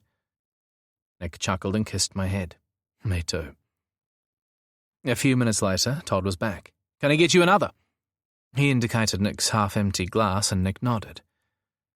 We saw a few horse studs on the drive-in, I said, keeping my voice casual. Didn't know that was a thing up here. Thought you lot were all ski fields, vineyards, and uber-cool cafes. Todd put a fresh glass of beer next to Nick's almost finished one. We are, mostly. At least that's what brings the tourists to town. But two of the studs were actually around long before all the tourism came to town, and the other was established about 10 years ago when the Johnsons grew too old to manage their beef farm, and none of their kids wanted to carry it on. He shrugged. Story of this town's life in lots of ways. Half the houses are holiday homes now. Times change, right? Anyway, the farm was bought by this dude who's a big name in horse racing. We even had a couple of Melbourne Cup winners bred here. Todd was almost preening like he'd had a personal hand in training them. Nick's knee settled against mine and the warmth travelled up my leg. Which studs? Nick asked, knowing full well that Marty Klein's was one of them. There was Trollop from Mayfair Farms and April Rain from MK Stud. That's them there. Todd indicated two oversized framed photos hanging on the wall next to the bar. Nick and I slid from our stools to take a look. My attention was quickly drawn to the photo of a chestnut mare named April Rain, surrounded by her entourage. A brass plate at the bottom of the frame listed the year, the mare's name, the jockey, her trainer, and her owner. I scrutinized the photo, and there he stood, with his hand on the mare's neck. Marty Klein. He looked mid-40s rather than the 51 years we knew him to be, with sleek dark hair, enthralling eyes, and what appeared to be a nicely toned body under that slimline suit. I'd seen many photos of the man, and yet I was still struck by how very normal he looked. Handsome and supremely confident, he wore the huge smile of a winner, and try as I might, I couldn't see a trace of the arsehole I so desperately wanted to find. If I'd passed him on the street, I'd never dreamed what an abusive fucker he was under all that handsome ordinariness. So this Marty fellow still owns the stud? Nick led me back to our stools. Todd nodded. Yep, Marty Klein, MK Stud. It's a big outfit. They drinking here? I asked offhandedly. Todd waved hello to an elderly man and pointed to a table in the corner of the room. I'll bring it over to you, John. The man nodded and Todd grabbed a glass from under the bar.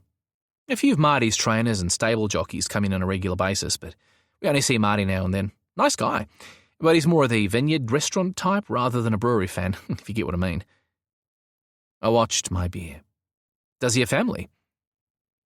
I felt Todd's curious gaze, but didn't look up when he answered, No, at least there's never been a husband that I know of. Nick feigned surprise. He's gay? Todd hesitated. Or something. He arched a brow like he was reminding us old dudes that options had broadened these days. I tried not to blush, feeling suitably chastised as he continued, When I was a horny teen, it was kind of cool knowing one of the local bigwigs was also gay. In a small town, it made you feel less alone, I suppose. It also meant the locals were warmed up to the idea. He hesitated. Well, some of them at least. Word around town is that there's been a few boyfriends over the years, some serious, some not. The guy's an incorrigible flirt. Nick raised a brow. Sounds like the voice of experience. Todd rolled his eyes. He's tried a few times since I came back, but I don't cheat, and I made that perfectly clear. He ran his cloth over the pristine bar. A few times, I pressed. I take it he didn't take no for an answer the first time. Todd huffed. The man's a player and I'm a gay barman in a town with limited local offerings. Of course he's going to try it on more than once. A lot of older rich gays think all they have to do is click their fingers and us younger guys will swoon all over their money. He winced apologetically. Sorry, no offence intended. I chuckled. None taken. And just so you know, we only fit the older part of that scenario, not the rich bit. Todd chuckled. Noted. And I'm not complaining, not really. Marty employs a lot of locals and brings good business into town. Some of these guys, he gestured around the rapidly filling bar, have come to town for the annual bloodstock sales tomorrow in Wangaratta. Marty's a big part of that, and it's an important event on the local calendar. The organisers bring in food trucks and stalls, and there's even a fun fair with rides that lasts through the weekend. It's a big community event. And this is on tomorrow. I shot Nick a look. It could be the opportunity we were hoping for. Sure is. Todd slid a loaded tray of drinks over to his server to distribute. We went last year to see what all the fuss was about, and it's actually pretty cool. You should check it out if you have time. Todd threw his towel back over his shoulder. Can I get you guys another beer? I glanced down at our half-full glasses and then sideways at Nick, who surprisingly, or maybe unsurprisingly, nodded. Absolutely, but I think we'll grab a table. Todd nodded. I'll send them over. Make my beer a pot this time, I told Todd as I scanned the blackboard menu. And we'll take 2 bowls of loaded potato skins as well. Todd grinned. Excellent choice. We left Todd to his rapidly filling bar and headed for a table in the conservatory. It turned out to be more of a grapevine-covered pergola with glass sides and big sliding windows. We grabbed a table right next to the footpath to make the most of the cool breeze blowing down the main street. The scrumptious loaded skins and fresh beers arrived in timely fashion, and we ate and drank mostly in silence. When we were done, I reached across the table and ruffled her short, spiky hair. I could get used to this. It's a good look on you. Todd certainly appreciates it. Nick sat back and eyed me curiously. Is that right? Personally, I feel half naked. I waggled my brows. Like I said, I could get used to it. I wish I could say the same about your ponytail. He studied the grey rat style. But it's kinda nasty. I chuckled. I know, right? It's like being a completely different person. He grunted and reached for a stray potato skin left on his plate, running it through the cold melted cheese and bacon before popping it in his mouth. Well, I happen to like the original person more. He swallowed the potato skin and beckoned me forward. You've got sour cream. He pressed the napkin to the corner of my mouth with such focus that I couldn't look away. It was inordinately sexy, and I wanted to kiss him so badly. Before I could, he sat back in his chair. There. Much better. I couldn't help but sigh and lick my lips. His eyes darkened, and I did it again, slower this time. Then I ran my thumb along my lower lip and sucked the last bit of salt from the tip. Jesus, he whispered, glancing around the room. Is it hot in here, or what? I shot him a come-hither smile. Or at least that's what I hoped it was, considering I was years out of practice. You look a little flustered. Is there something I can help you with? Nick shook his head like the question amused him. You're a damn tease is what you are. I locked eyes. That's not teasing if it's a promise. You want to kick this joint and have a little fun? He chuckled. Feels like a Casablanca moment. I waggled my brows. Of all the gin joints and all the I drew a sharp breath as his bare toes ran up my calf. He said, I'm no Humphrey Bogart. My lips twitched. Well, I'm even less of an Ingrid Bergman, although the woman certainly knew how to wear a hat. But you actually do have a little Humphrey in you, or at least his character Rick. Nick's eyebrows rose into his hairline. Really? Do tell. I stretched out in my seat. Remember when Rick had to make a decision between getting Ilsa and Laszlo both safe, or not getting involved at all, or getting Laszlo safe but holding on to his love, Ilsa? The story is all about sitting on the sidelines versus stepping up, even when it might cause conflict and put us in harm's way. Rick spent years on the sidelines, but in the end, he does the right thing. He gets them both safe, and it changes all their lives. The noisy bar faded into the background as Nick studied me with such tenderness that I felt the ridiculous urge to run.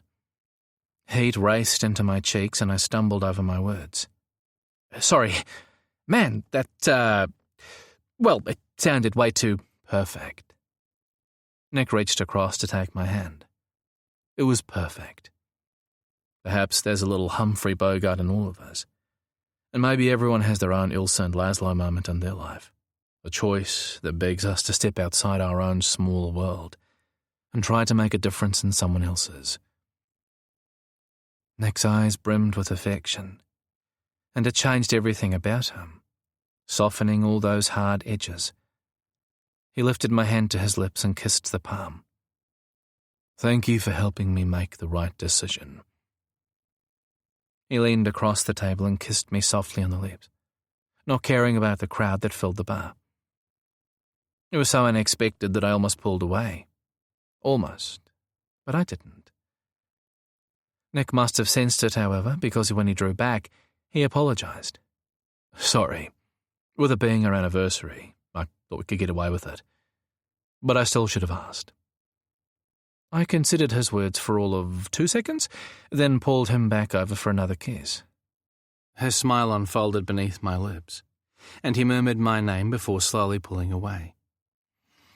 New rule, I announced, relaxing back in my chair. A quick scan of the surrounding tables revealed only 1 or 2 interested looks, and nothing unfriendly.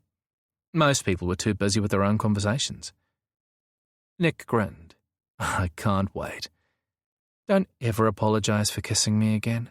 Anywhere, any time. I'm down for it. I've never been much for PDA, but for some unfathomable reason, it's different with you. Nick's grey eyes darkened on mine, and he gave an oddly uncertain nod. To be honest, I haven't been much for it either. Although that might have been because Davis was always the touchy-feely one in public. He would initiate things like holding hands and kissing, and I just went along with it. But with you, I can't seem to keep my hands or lips to myself. So I'm thinking it maybe wasn't only Davis who liked it after all. I just never had to think about it. He stood and held out his hand. Come on, let's grab some food from the supermarket and head back. There's a spa bath with our name on it. The idea of the 2 of us sharing a bath made me laugh, especially since I couldn't even remember the last time I'd had one. I'm serious, he deadpanned. Relationship goals, mister. Okay. I downed the last of my beer. I'm just trying to work out how a bath together qualifies as a relationship goal. He looked a little sheepish. I happen to like baths, and Davis couldn't stand them. I rolled my eyes. Now you're playing dirty. How can I say no to something Davis wouldn't do for you? He waggled his brows. Is it working? I slid my hand into his and went up on my toes to kiss his cheek. Of course it bloody is. Chapter 8. Nick. The supermarket was 100 metres of scorched pavement past the brewery. By the time we walked through into the air-conditioned bliss, I was almost ready for another cold beer. Fair chance of that. Mads grabbed a basket, shoved it my way, and began issuing instructions. I'll grab a couple of healthy meal options for the next few days, while you find some beer for Gaza and something easy for breakfast. I groaned. I'm guessing that means no pizza for dinner, right? He flicked me on the nose. No pizza. You've already had potato skins and Gaza is diabetic. We're not eating crap for the next week. Besides, we have an oven, a microwave, and a 2-burner cooktop. You can do a lot with that. You can do a lot with pizza, I countered. Look at the Italians." He chuckled. "Maybe for lunch one day. If I'm a good boy," I teased. Mads looked me up and down in a way that made my dick perk up. "That's a conversation for another day. Now go." He shoved me one way, then walked off in the opposite direction. "But I don't know where anything is," I protested, genuinely mystified. Mads turned and shot me an exasperated look. "It's a supermarket. Use your common sense. They're all basically the same layout." "They are?" How was I supposed to know that? Davis had always done the supermarket shopping. Always. Then after the accident, I mostly ordered online for delivery. If I had to go in person, horror of horrors, then I went to the same place we'd always shopped, so I'd never really had to think about it. "Really, Nick?" Mads shook his head in disbelief. "Just follow the signs on the aisles. I'm sure you'll manage." He started to walk off, then turned back again. "And this is why you're doing the laundry. I rest my case." He turned tail and left me standing there. "Just follow the signs on the aisles," I whined childishly at his retreating back, while making sure I kept my voice low enough that he couldn't hear. Then I took a deep breath and followed the signs, just as he'd instructed. He found me 10 minutes later, staring at a million cereal boxes with no clue what to buy. "Whatever I choose, it's bound to have too much sugar for your liking, or salt, or not enough fibre, or too much fibre, or it'll be so healthy it'll taste like the wood shavings from a lumber yard." Mads barked out a laugh. "I'm not that hard to please." I shot him a look and his cheeks pinked. "Okay," he relented. "You might have a point. How about we do a mix? One healthy cereal with a sprinkling of sugar-coated garbage that'll make your teeth fall out. If we add a decent low-sugar yogurt and some fruit, it'll pass." "Oh, yum." I tried to keep the look of disgust off my face. "So not pancakes, then?" I tried, sounding slightly desperate. "Well, how about hash browns? That's a vegetable, right? And bacon, because, well, bacon." Mads shook his head, but there was a smile on his lips as he pulled a packet of bacon from his basket. "Chicken, not pork, and grilled, not fried. We can get eggs on the way out." He caught my eye. "Scrambled eggs? If it's not pork, then how is it bacon? There has to be a law against that, misleading packaging and all that." I grumbled, then took one look at his face and changed tack. "But still an excellent choice." I kissed him soundly. "And exactly how hard was it to put that fake shit in your basket?" Mads rolled his eyes. "You really don't want to know. But then I remembered someone talking about balance, right?" I grinned and slid an arm around his waist. "Yes, indeedy. Balance, my middle name." Mads made a choking sound, which I decided not to investigate. "Come on, we're done." He strode toward the checkouts and I followed. We'd just broken free of the cereal section when he came to an abrupt halt. "Shit." He grabbed my arm and spun me left into the health and personal hygiene aisle. I checked back the way we'd come, but saw nothing. "Mads? What's wrong?" "Shh," he hissed, pretending to browse the shelves while keeping an eye on the top of the aisle. "Act like you're looking for something." I stared blankly at the shelves in front of us. "In the women's sanitary products?" He glanced back and blinked. "Shit, never mind. Just don't look. It's him." So of course I looked, catching a glimpse of a 20-something blonde-haired man crossing the top of the aisle. He wore jeans, jandals, and a pink long-sleeved shirt. There was something about him that made my skin itch. Oh, it couldn't be. Mads elbowed me in the ribs. "I told you not to look!" "Is that Lee?" "Yes. Blonde again. Come on." Mads made a beeline after the guy. I quickly trailed after him. "And do what?" "Talk to him," he answered, pausing at the top of the aisle to scan the area before racing off again. I grabbed his arm. "Mads, slow down. People are looking." He glanced around and immediately slowed his pace. "Sorry, but he's alone, Nick. And this is a busy public space. It's a perfect opportunity, and it might be the only one we get. Why the hell didn't we bring one of those spare phones?" Purchasing the 2 prepaid phones had been a last-minute suggestion by Gazza, and a good one. In New Zealand, you weren't required to register them like you were in Australia, and it would give Lee a way to get in contact without risking using his own phone. Still, we didn't bring them because, in case you've forgotten, this wasn't the plan. I dropped his arm. Come here and pretend we're looking at a shopping list. I pulled out my phone and we both peered at it. You can't be sure he's alone. Marty could be in another aisle. Mads straightened and scanned the store. Okay, so that's not a terrible assumption. Good call. I raised a brow. But we can't just let him leave without trying, he insisted.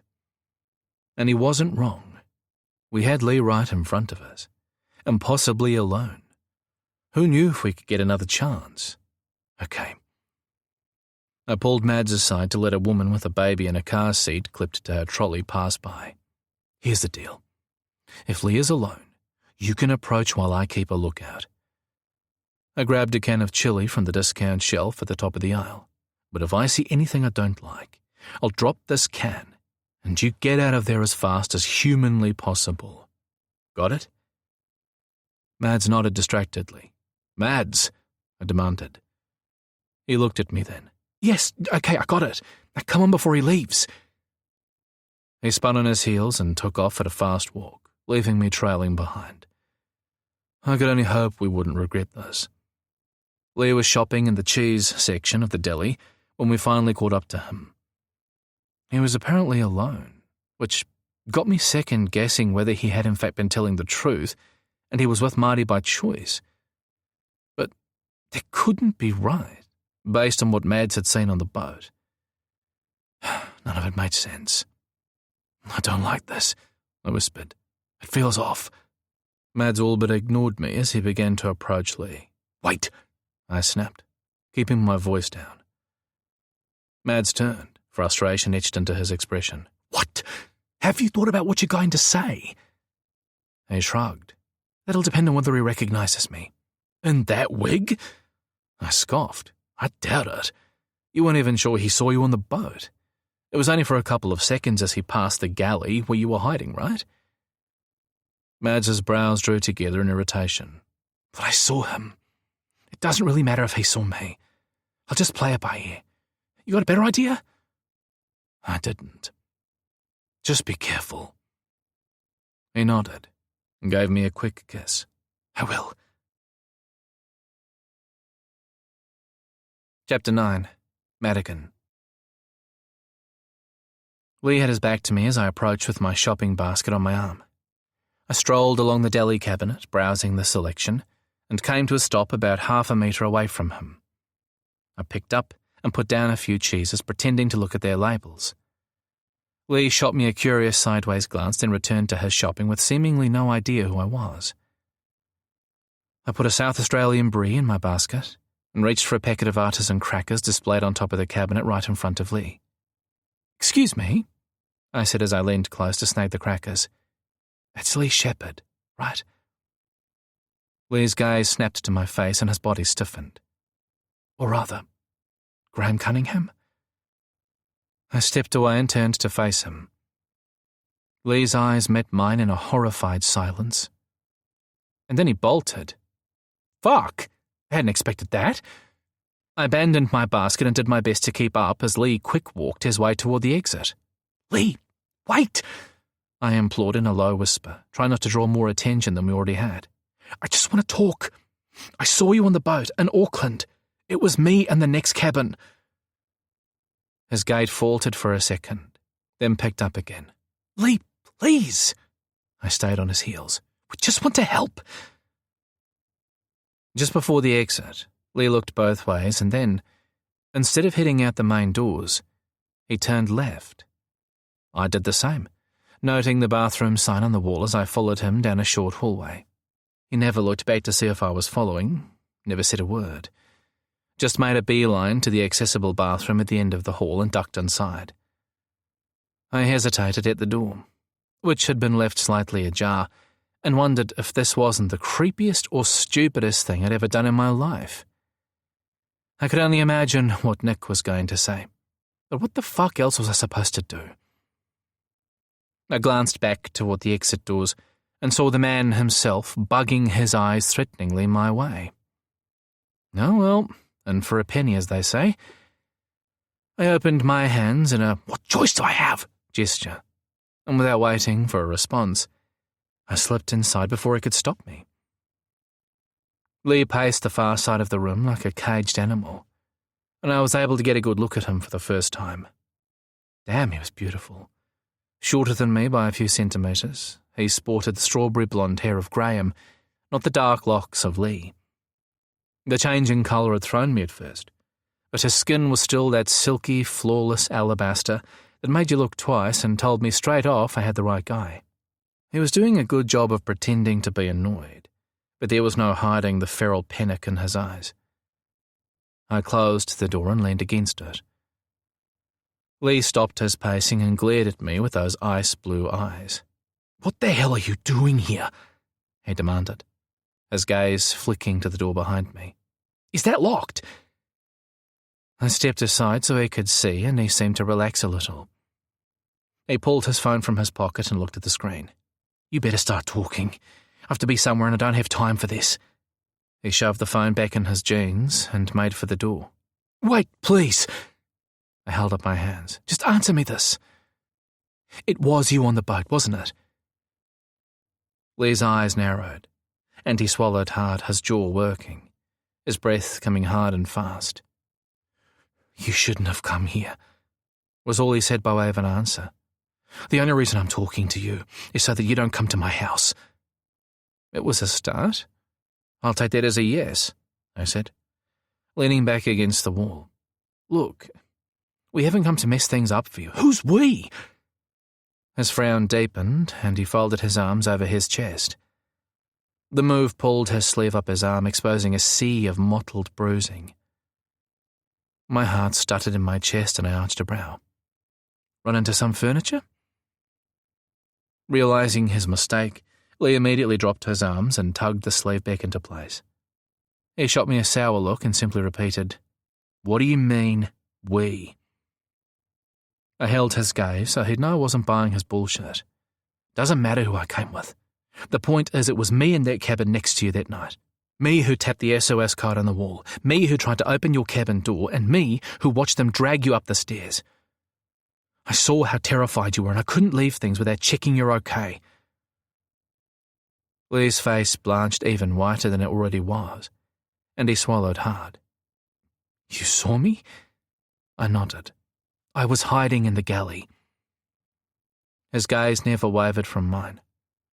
"Why were you there that night?" I blew out a sigh. "I was kidnapped, because I'd worked out the code for an encrypted list of names that included yours, as it turned out." "Kidnapped? A list of names?" His eyes blew wide. "Just who the fuck are you?" "Nobody. Not really." And wasn't that the truth? Just some random guy who got caught up in all this bullshit.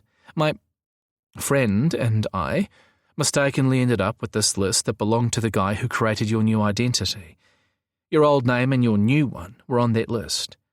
That's how I knew who you were, and that's how they found you. We'd already guessed it was the list of people looking to escape. I hesitated. Difficult situations. I drew a deep breath.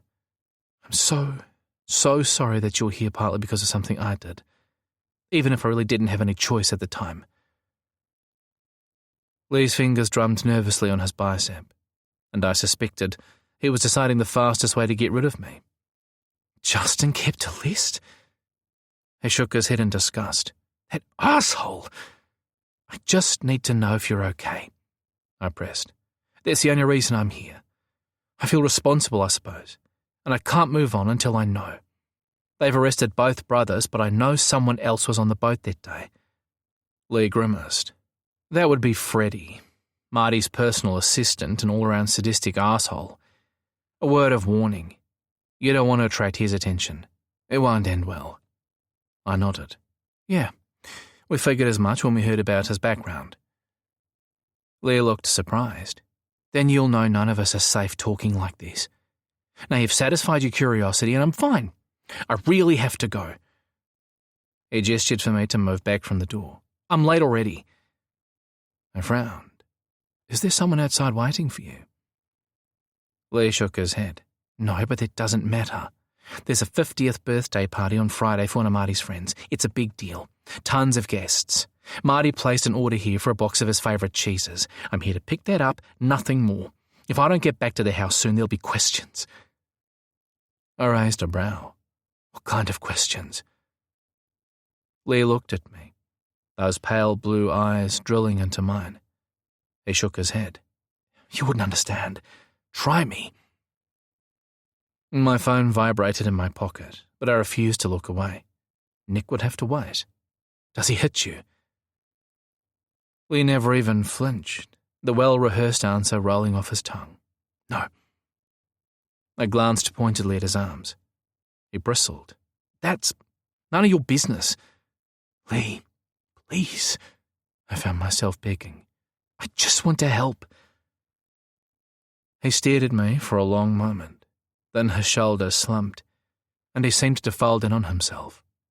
They watch me constantly. If it's not Marty, it's Freddie. There are cameras all through the house, and a tracker on my phone. If I'm not where I'm supposed to be, like I said, there are questions. I sighed and was about to run my fingers through my hair when I remembered I was wearing a wig and dropped my hand back to my side. So does Marty hurt you in some other way? Lee's gaze slid to the side and back. No. But it was softer this time, and I didn't believe him any more than I had the first time. Then what does he do to make you stay? I pressed. Lee chewed on his thumbnail but didn't answer. Lee, please, let me help you. That made him snort. You can't help me. I can't if you don't tell me what's going on, I pointed out. He rolled his eyes like I had no clue what I was asking, and the truth was I didn't. You could come with us now, I urged. We're staying at a motel in town. We can leave tonight and have you back in New Zealand tomorrow, or we can help get you home, or anywhere you want. Home? Lee scoffed. No, I think I'll take a pass on that. I like my chances better with Marty. Besides, he found me under a new name in a different country. Do you really think you can keep me safe? I wouldn't make it onto that plane. But even if I could safely leave with you, I wouldn't. I want to stay with him. It's my choice, all right? I love him. I don't expect you to understand that, but it's the truth. So I'm asking you to please leave me alone. I don't want your help. I'm fine. Fine, for fuck's sake. The man was lying through his teeth. But I didn't get why. I don't believe you love him. Not in the way you want me to think, anyway. It didn't stop you risking everything to get away from him once, after all. You can do it again. Jesus Christ, what is wrong with you? Lee dragged his fingers through his hair as he glared at me. Let it go. It's none of your goddamn business. I forgive you, okay? Now go home. I'd pushed too far, but I couldn't stop there. I'm sorry, but I can't leave without understanding why you're lying. If I have to come to the house, I will. Lee studied me wide-eyed, like he was trying to figure out whether I had the balls to make good on my threat or not. To be fair, I wasn't sure myself what I'd do if he simply told me once again to fuck off. I didn't want to put him in any more danger. I made my decision there and then. I'll go, I finally said, hating the fear I'd put in his eyes. I was manipulating him just like Marty, and he didn't deserve that. I'm sorry I turned up out of the blue. I didn't mean to make things hard for you. You're safe from me. I'll go. His body stilled and those steely pale eyes softened. When he finally spoke, he sounded more resigned than anything else. I stay because Marty has my brother. That's why. My mouth fell open. Your brother? Lee's body seemed to crumple. Yes. Aaron is working for Marty. He doesn't know anything about the type of guy Marty really is, of course. But that's how Freddie finally got me to agree to accompany him back. I didn't have a choice. Jesus Christ.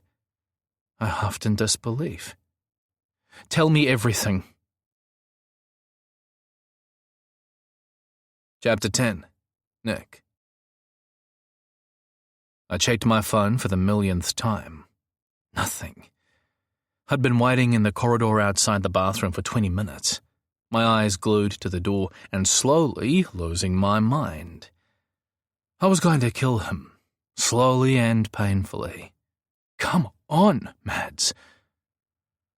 A woman with a toddler wandered down the hall, her gaze flicking toward the accessible bathroom. She shot a questioning look my way and I shook my head. Sorry, it's busy. She sighed and steered her child into the regular bathroom opposite. I paced the corridor for another minute or two, then hovered outside the door, trying to understand the hum of voices coming from within. I debated whether to knock, and was still standing there when the door suddenly swung open and Lee burst into the hall, almost running me down in the process. He came to an abrupt stop, his narrow-eyed gaze rolling angrily over my face. Are you with him? He flicked his head back toward the bathroom. I nodded. He only wants to help. Lee scowled. Well, he can't. Now leave me the fuck alone. He fled up the corridor and back into the supermarket. Mads followed him out, looking pale and troubled. I take it that didn't go so well. I wrapped an arm around his waist and led him outside into the car park. You might say that. He let me steer him toward the closest shade, a picnic table under a beech tree outside a gelato shop. Wait here. I went inside and ordered a couple of green apple gelatos, then joined Mads back at the table. Mads took the gelato without even asking its flavour. We left our shopping sitting in the supermarket. It's probably gone by now, he said absently, licking the icy treat. That is good. We'll do another round before we head back. Now tell me everything. I leaned back and crossed my legs, waiting. Mads talked as he ate, slowly filling me in on his conversation with Lee. There was bruising on his arms, he finished. Nasty stuff. But when I asked him about it, he wouldn't answer. He doesn't want us interfering, so he's playing it down. I'm sure of it. Mads tugged his wig back into place from where it was slipping sideways on his forehead. I'm sweating so much under this thing, it's like a slip and slide. I batted his hand away and adjusted it myself. Rethinking the buzz cut? He looked up, horrified. Hell no! It might suit you, but I'd look like a demented hedgehog. I chuckled. I quite like hedgehogs. A comment that earned me a withering look. So the brother is staying there as well. How did that happen? Mads blew out a long sigh. According to Lee, they have similar stories. When Lee was outed by a Bible-banging classmate at 16 who'd seen Lee kissing another guy, their zealot Christian parents booted him out. He couch-surfed for a while with friends in Adelaide until he finished school, then made his way to Melbourne at 18. He skipped from job to job, doing bit work for the most part. Lord knows why he didn't try modelling. The man has cheekbones to die for. Anyway, he was bartending in the owner's VIP tent at Caulfield Racetrack when he first met Marty. Marty was charming and interested and showering Lee with gifts. At the start. By the time things started to change between them, Lee was already in too deep. And the rest, he says, is history. That's as much as he'd say. What does too deep mean? Mads shrugged. He wouldn't elaborate. I blew out a sigh. That still doesn't explain his brother. Aaron is also gay, as it turns out, Mads explained. Lee didn't know because there's 9 years between them and Aaron was only 7 when Lee left home, and their parents didn't allow any contact. They told Aaron that Graham/Lee had run away and didn't want to be found. Aaron didn't know what to believe, but he took his parents' word for it at first. I take it things changed when he came out. Mads nodded. That was only last year. Aaron was 17 and the parents wanted to send him to conversion therapy. Aaron took off instead. A friend of Lee/Graham told Aaron that he'd heard Lee was living with some fancy horse breeder guy in Victoria and that Aaron should look him up. That was just before Christmas. Davis had died and Marty was turning the heat up on his search for Lee. Talk about timing. I gathered the used paper serviettes and deposited them in the trash. Mads huffed. I know, right? I'm guessing that when Aaron knocked on Marty's door, Marty saw an opportunity for leverage. He spun Aaron some line about him and Graham being very much in love, but that Graham had struggled with depression and decided to go for a trip overseas before settling down. Marty told Aaron that he hoped they would end up together when Lee came back, and in the meantime, he commiserated with Aaron's situation and offered the kid a job in his stables. Shit work, but good pay. And Aaron, being unqualified and destitute, jumped at the offer, I imagine. Mads nodded. Of course he did. Money and accommodation, and his brother likely coming back? It was too hard to pass up. I shook my head. So Aaron doesn't know what really happened. No. Mads picked at a splinter in the picnic table. Aaron thinks Lee came back to settle down exactly as Marty predicted. He has no idea he's only safe as long as Lee behaves. I frowned. Safe from what? I wasn't sure I really wanted to know. Marty said if Lee causes any problems, Marty will find Aaron alternative accommodation with one of his friends, and that Aaron already has some enthusiastic admirers. My blood ran cold. What the fuck is that supposed to mean? Mads shrugged. Lee wouldn't explain further, but I think we can guess. Fucking hell. My fists clenched on the table. Who the fuck is this guy? Mads caught my eye and held it. Someone a lot more dangerous than we thought. My mind spun in circles, trying to put everything together. But how did Lee explain the name change to Aaron? He told Aaron that he hated having a name associated with his parents. I frowned, and Aaron believed him. Mads shrugged. Why wouldn't he? The kid is just thankful to have somewhere to live, a steady job, and his brother back. And according to Lee, Aaron is totally infatuated with Marty. He looks on the guy as some kind of hero and won't hear anything bad said against him. It will take some persuading to change his mind that Marty isn't all rainbows and unicorns, and that's assuming Lee could get him alone long enough to tell him. Marty keeps them apart. It made sense.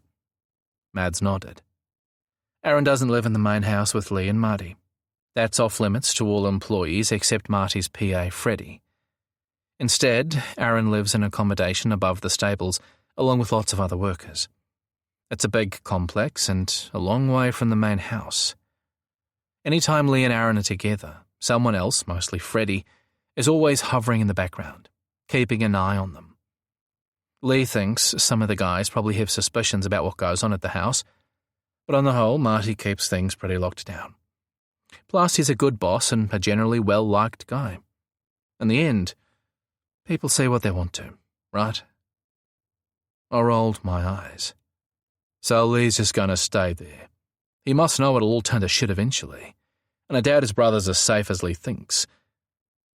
Mads nodded. He's aware.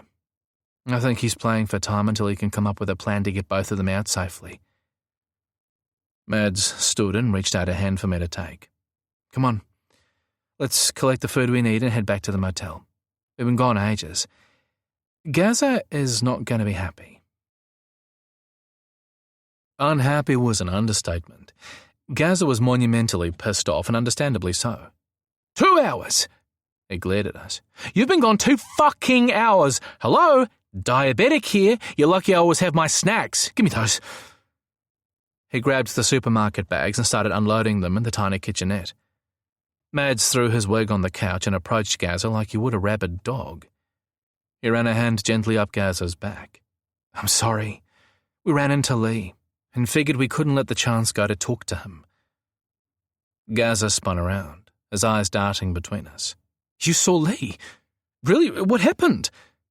Food first, Mads countered. You need to eat, and Nick and I had something at the bar. Gaza's eyes narrowed and he grumbled. Of course you bloody did. He then proceeded to make a lot of unnecessary noise getting a sandwich together for himself while we watched on in silence. He deserved to be angry, so we let him be.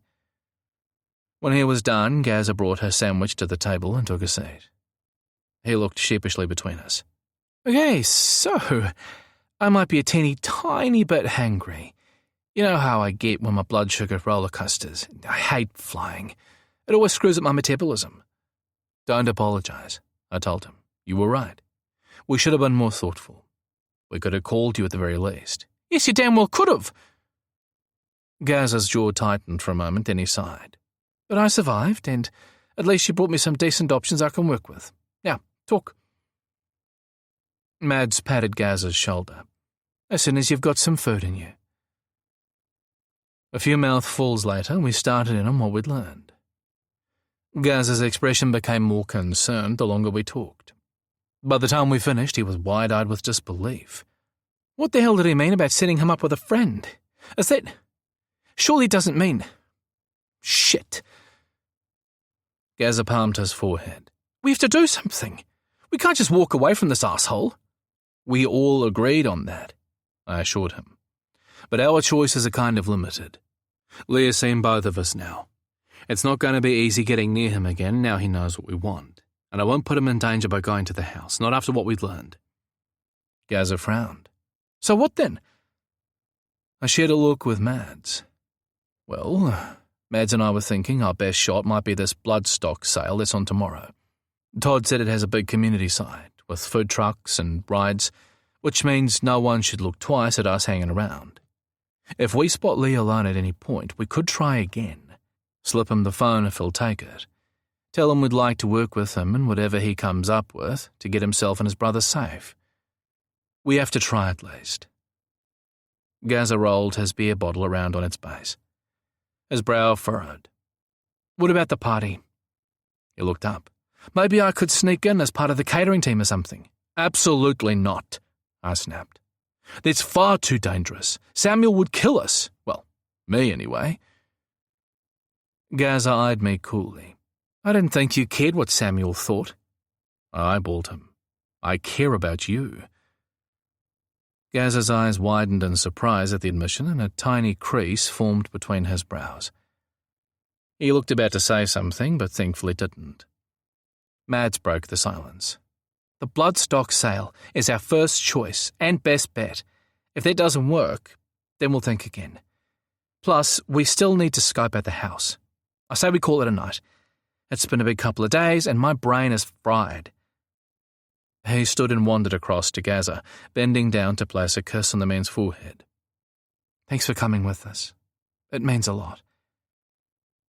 The affectionate gesture clearly surprised Gaza, who failed to hide a pleased smile.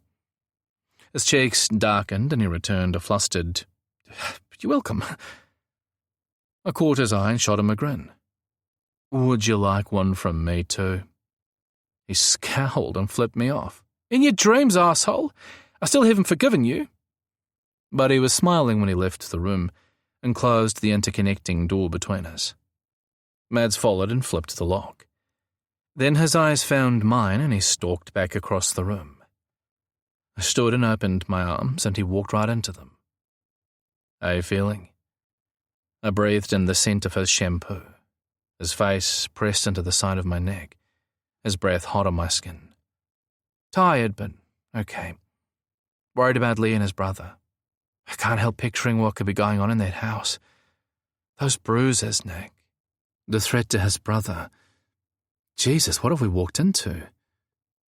My hands smoothed up and down Mads's spine. I know. Although we should have guessed. They didn't shy away from kidnapping and murder after all. I leaned back to look at him, my fingers untangling the wig mussed hair on his head. He looked, in one word, shattered. How about you get yourself into bed and find a movie for us to watch while I clean up and organize some snacks?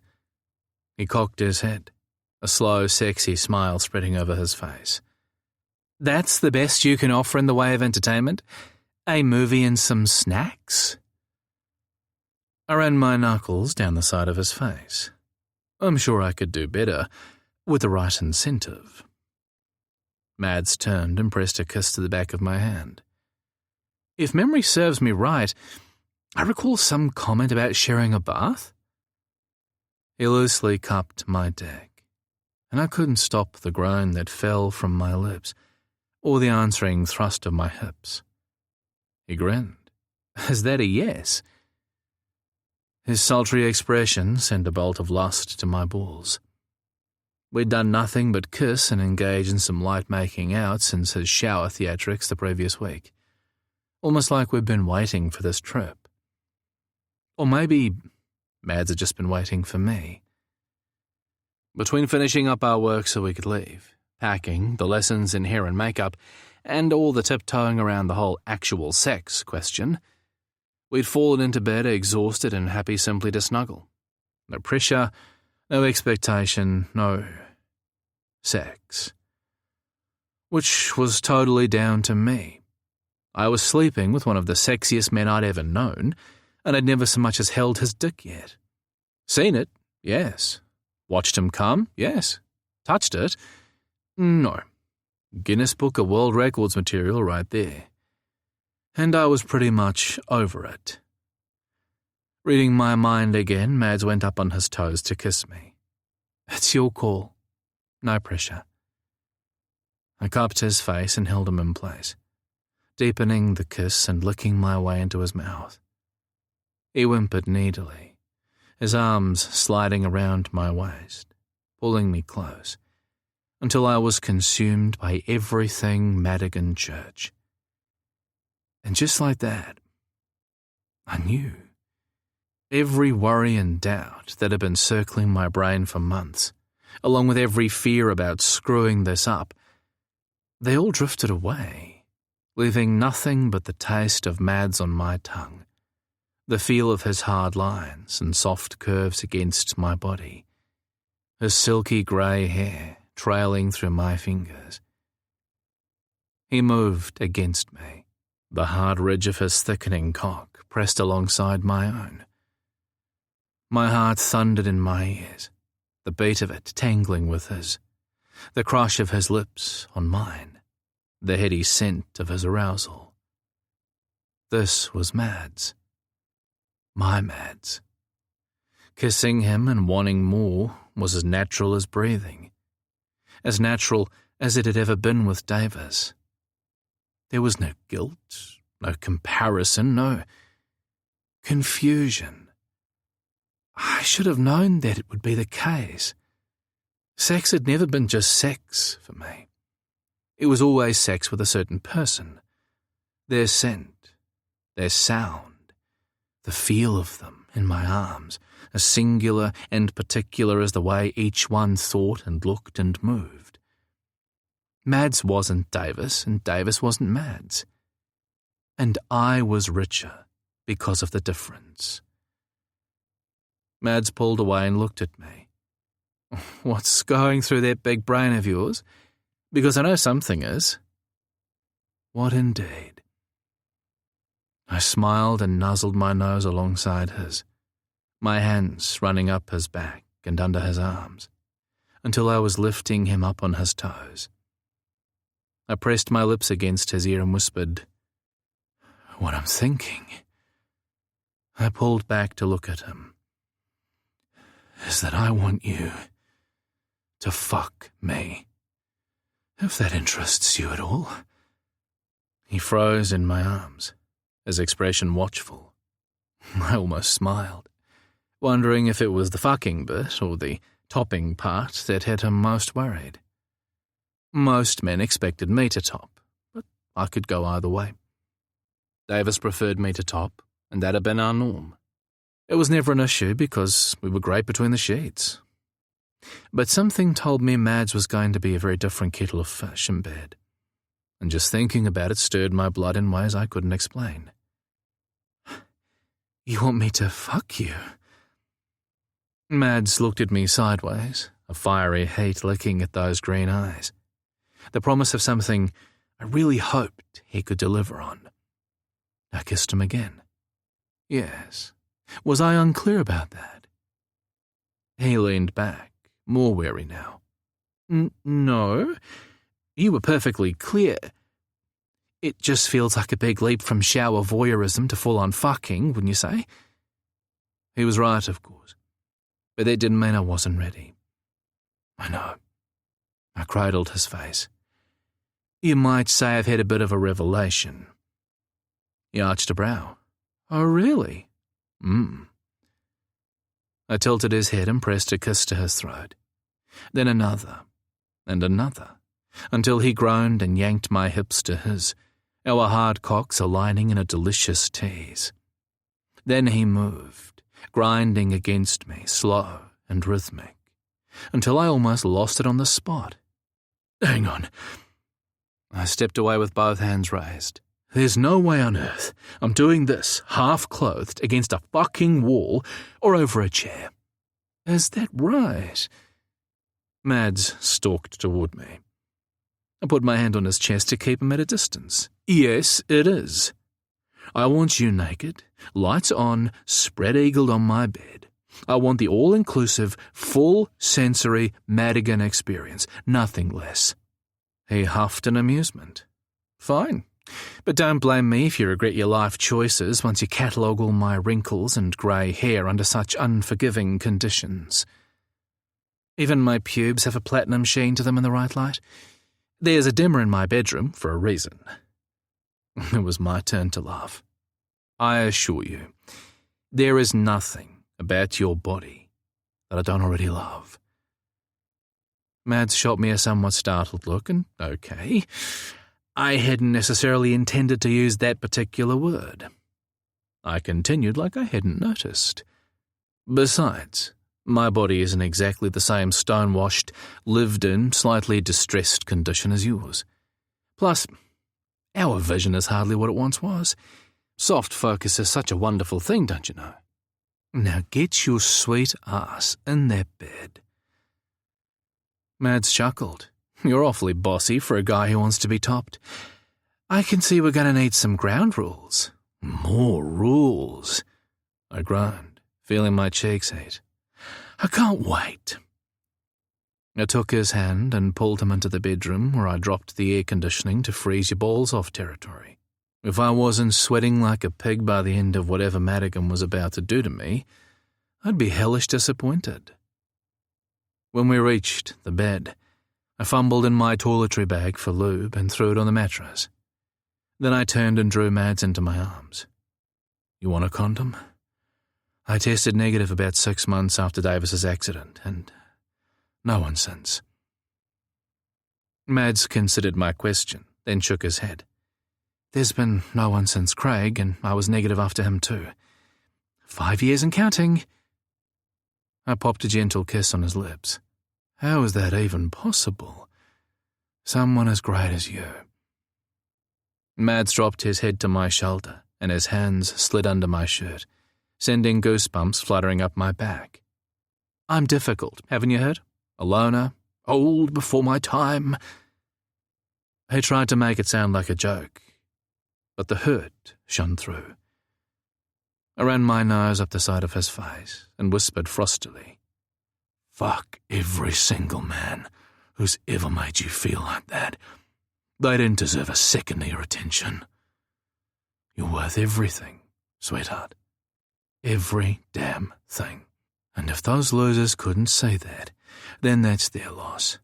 I, for one, am glad of their ignorance, because it means I get to have you instead.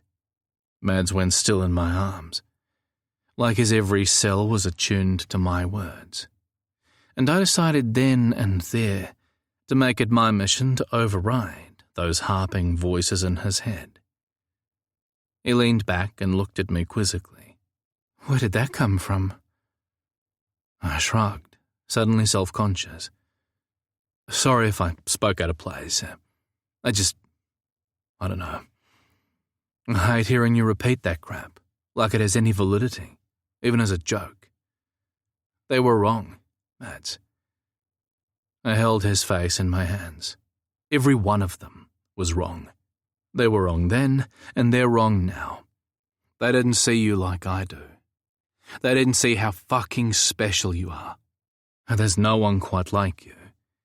And I'm going to keep reminding you of that until you stop repeating that shit like it has some kind of power over you. It's a lie, Mads. Nothing but a lie. Mads' eyes brimmed, his breathing sharp and shallow. He blinked furiously, but a few tears escaped regardless. Jesus, Nick. He squeezed his eyes shut, then opened them again. You can't just say stuff like that. You have to. I can't. I kissed him to shut him up, long and slow and achingly sweet. I slid a hand around the back of his neck, and he groaned into my open mouth, his tongue rolling against mine in a sinuous dance that cranked my shit as it always did. I tasted of beer, the tangy hot sauce from those loaded fries, and something distinctly and wonderfully him. It was everything I craved, and when I'd tasted my fill, I rested our foreheads together and whispered, "I will never stop telling you how great you are." I brushed his hair back from his face and met his gaze, so you better get used to it. A tiny notch formed between his brows, quickly replaced by the biggest smile I'd seen in a long while. He bit his lip and fisted my shirt, coyly drawing my lips to his as he whispered, "You're wearing too many clothes, Mr. Fisher. I think we should rectify that." He didn't need to convince me, except, "You first, Mr. Judge." I started on his clothes before he could even protest, making sure to take my time. Jeans, briefs, shirt, every item carefully unwrapped from his body and dropped to the floor until he stood naked before me. "You are so damn beautiful." I lifted his hand into the air, gesturing for him to do a twirl. His cheeks flushed red and he grinned. "You're an idiot." But he did the twirl anyway, and I salivated at the sight of his hard cock, bobbing free. When he was done, I gathered him into my arms and kissed him thoroughly, the sensual feel of his bare skin under my hands and against my still-clothed body ridiculously hot. Way too soon, Mads pushed me away. My turn, I believe. His eyes blazed, all trace of self-consciousness gone. Just like that, he morphed into the confident, bossy fucker with exhibitionist tendencies I'd met in the shower just days before, the one who was about to blow my mind. When he'd pulled my shirt over my head, I leaned in and ran my tongue up the side of his face. He shot me an amused look. "What?" I eyed him hungrily. "You taste too damn good to wait. Just behave yourself." He smacked my hand away from my jeans so he could finish depositing both them and my briefs onto the floor, which left us both naked. But when I leaned in to kiss him, he wagged a finger between us. "Last warning." He narrowed his eyes. "Or what?" I grabbed his hand and brought those tempting fingers to my lips. "You gonna punish me, Mr. Book Conservator? You gonna bind me?" I started sucking on his fingers one at a time. "Maybe you'll press me between those stiff boards you have." Mads snorted. "That's not even remotely sexy." But his widening pupils told another story. I stepped closer and his breathing quickened. "Maybe you'll repunch my hole. Make it ready for that fat cock of yours." I reached between us and wrapped my hand around his dick, giving it a rough tug that elicited a rumbling growl from the depths of his throat. "I'll need a bit of stretching after all this time." He shivered, his eyes locked on mine. I slid my lips next to his ear. "Or maybe you'll tie me in leather and tape while you vacuum my gutter and adjust my end notes." I pulled back and looked him in the eye. One could only hope. "Fuck me," he breathed, the words shaky, like a prayer. I smiled and shook my head. "No, not tonight, baby." I pushed him backwards onto the bed and crawled up his body until I covered him. "Tonight, you're gonna fuck me." His legs fell apart and I slipped between them. He grinned up at me. "You've been Googling, haven't you?" "Maybe." I admitted, popping a kiss on his lips before pulling up to hover just out of reach. I like to know my quarry. I let my weight fall through my hips into his, squeezing our cocks between us. Oh, God. His eyes rolled back in his head, and still sounding like a bossy bottom. His ankles crossed around my back, forcing me down, his thick cock pressing into my belly, demanding attention. Well, maybe you've changed your mind, 'cause it sure feels like you're aiming to fuck me. He pulled my head down and thrust his tongue into my ear, in and out, in and out. Fuck. Heat rocketed through my balls, and I knew whatever we did, I wasn't going to last long. I was too far gone for this man. Mads arched his back, increasing the friction to almost painful. In response, I slid a hand under his ass to lift his buttocks off the bed, sandwiching our cocks between us. Lube, he gasped, fumbling for the lube and missing it by miles. I shoved it in his hand, then got to my knees so he could slick us both up. When he was done, Mads dragged me down onto my side so that we were facing each other. He wrapped a hand around both our cocks, then hesitated, his gaze fixed on mine. You're sure about this? All of it? I nodded. Absolutely fucking positive.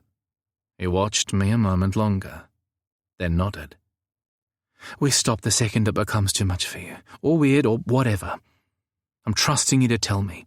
Nothing is more important than this going the way you want it to, the way we both want it to. This isn't a deal-breaker, Nick. It's just a stepping stone.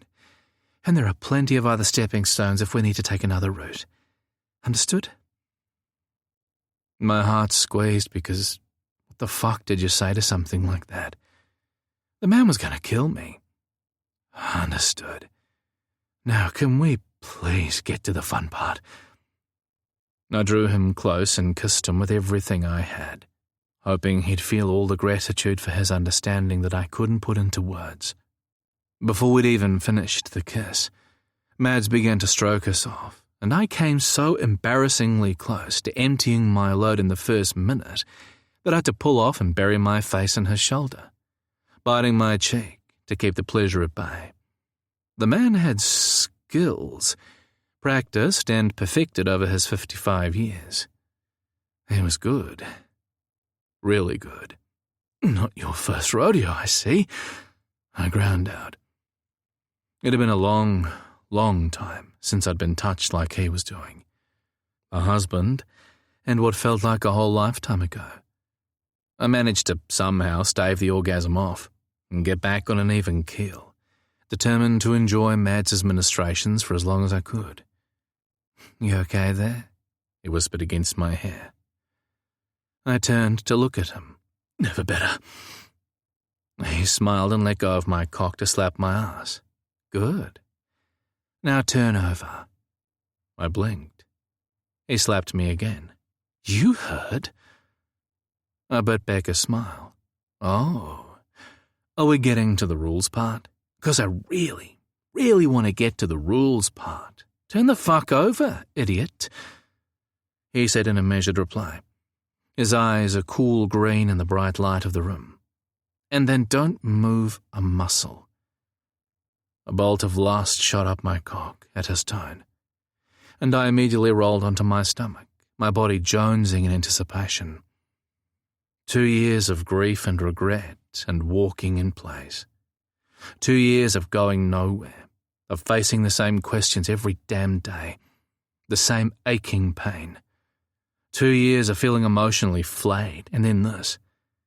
The sudden relief of having to do nothing except what this man said. And not just any man. Madigan. Guided toward pleasure while feeling safe in his kind, capable hands. It was breathtakingly perfect. He spread my legs and kneeled between them, his fingers trailing a feather-soft line from my shoulders, all the way down my spine to my crease. But he didn't stop there, his fingertips brushing over my hole, teasing, promising, electrifying as they continued to the back of my balls, dialing the sexy right the fuck up. Unable to stop myself, I humped the mattress, an act of disobedience that earned me another slap on the ass. Bastard, I grumbled, but I stopped humping. Child, he returned, pressing his lips to the small of my back before grabbing me by the hips and lifting me up onto my knees. I'd barely enough time to register what was happening before he spread me wide and his hot, wet tongue ran behind my balls and over my hole. Oh, shit! I cried out, slamming my fist onto the mattress as he did it again. Fuck. He pulled off. You want me to stop? I didn't need to see his face to know he was grinning, the motherfucker. I looked over my shoulder. Don't you dare. He gave a smug smile, then turn around. I did, shoving my face into the pillow to muffle my cries. Mads chuckled and reached for the lube beside my head. Gonna get you good and slick, he promised, shoving a fistful of the stuff where the sun don't shine before proceeding to my own arse in the best possible way. He licked and nipped and tongued until I couldn't think straight, over and over, until the tight muscle began to loosen. At that point, he added a finger to the mix, still licking as he fucked me in and out, in and out. Then a second finger joined the first, 2 knuckles deep, stretching me wide, curling to shoot stars behind my eyes, and a crackle of electricity through my groin. And through it all, that clever tongue never stopped, weaving in and around, slick and hot, driving me wild with the need to be filled, until I couldn't feel anything except Madigan Church in and around me, owning my body like it had been inevitable since that first meeting. Like I'd been waiting on nothing but time to be his, waiting on this moment. Mads breathed hot against my ear, his body folded over my back, his fingers still in my ass, fucking me senseless. Do you want to come like this? Unable to form words, I shook my head. He kissed my shoulder and pulled his fingers free. Roll onto your back. I did as he said while he reached for his briefs and wiped his hand. Next thing I knew, he had my legs splayed wide and was shoving another mountain of lube up my ass. You got shares in the company? I asked. They grinned.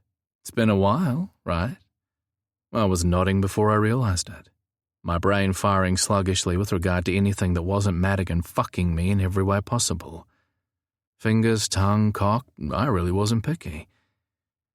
When he finally deemed me slick enough, Mads pushed my legs up and guided my hands under my thighs. Hold them up, baby. Nice and high. I snorted at the endearment, and he shot me a look, his cock poised at the entrance to my hole, nudging gently, but no more. You don't want me calling you that, then just tell me. I wanted to say, no, I don't. Only Davis ever called me that, and not very often. Cutesy names hadn't been our thing, ever. Instead, what came out of my mouth was, it's fine. I like it. And no one was more surprised at the truth of that than me. Because right there, in our bed, cradled in Mads's arms, wrapped in his tender attention, my body expertly played toward pleasure and release, my heart with nowhere to hide, I'd never felt more vulnerable in my life. Vulnerable and 100% safe. So yeah, baby was just fucking fine. Mads leaned down and pressed the sweetest kiss to my lips. It's good to give up the reins and let yourself be cared for sometimes, Nick. We all need it. There's strength in that too. You're safe with me. You'll always be safe with me. Let me in. His green eyes pierced right into my brain. I knew he wasn't only talking about his dick in my ass. When my mother left me with him, the idea of being cared for left with her, and I'd quickly learned that wishing it back or allowing someone to have that power over me again was way too dangerous. People left, relationships blew up, love didn't always last like the stories would have you believe. Even with Davis, I'd fought not being in charge, taking the caretaker role more often than not. Davis had been there for me with his wisdom and support and love, but I'd rarely allowed him into that lonely room in my head, the one left behind after my mother drove away. I'm sorry. I spoke the words silently to his memory. I should have trusted you more, but I'm still learning, and I have you to thank for that. Let me in. Mads's plea circled my brain, feeling like crossroads in my life. I could have scrambled for that control again. I could have played it off as a joke. I could have done any number of things to keep from dropping those last remaining walls. In the end, all I could do was nod as the last vestiges of control I'd clung to started to finally melt away. I drew in a deep, shuddering breath, relaxed into the mattress, hoisted my thighs as high as I could, and gave Mads a soft smile. I'm all yours. In every way that matters. Any way you want me. Come inside. His answering grin was something to behold, and the soft kiss that followed onto my tattooed owl told me he understood. Anyway, huh? His smile turned wicked. I rolled my eyes. Of course, that's the part you focus on. Well, I have just one thing to say to that. I pulled him down and sharply nipped his lip between my teeth before letting him go. Don't play nice.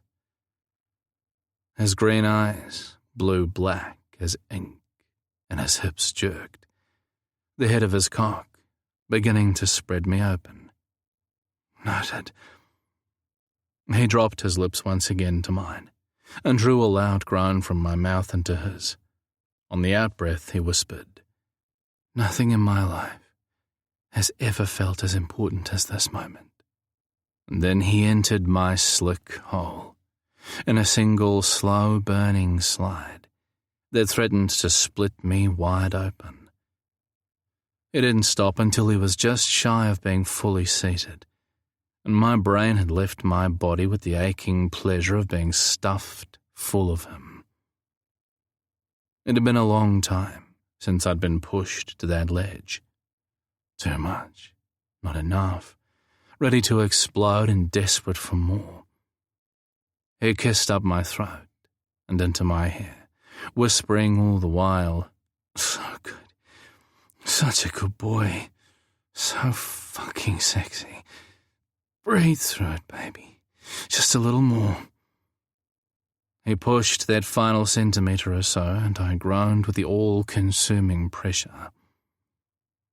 He cupped his hands around my head as I breathed through the burn, his eyes never leaving mine. This is you and me, baby.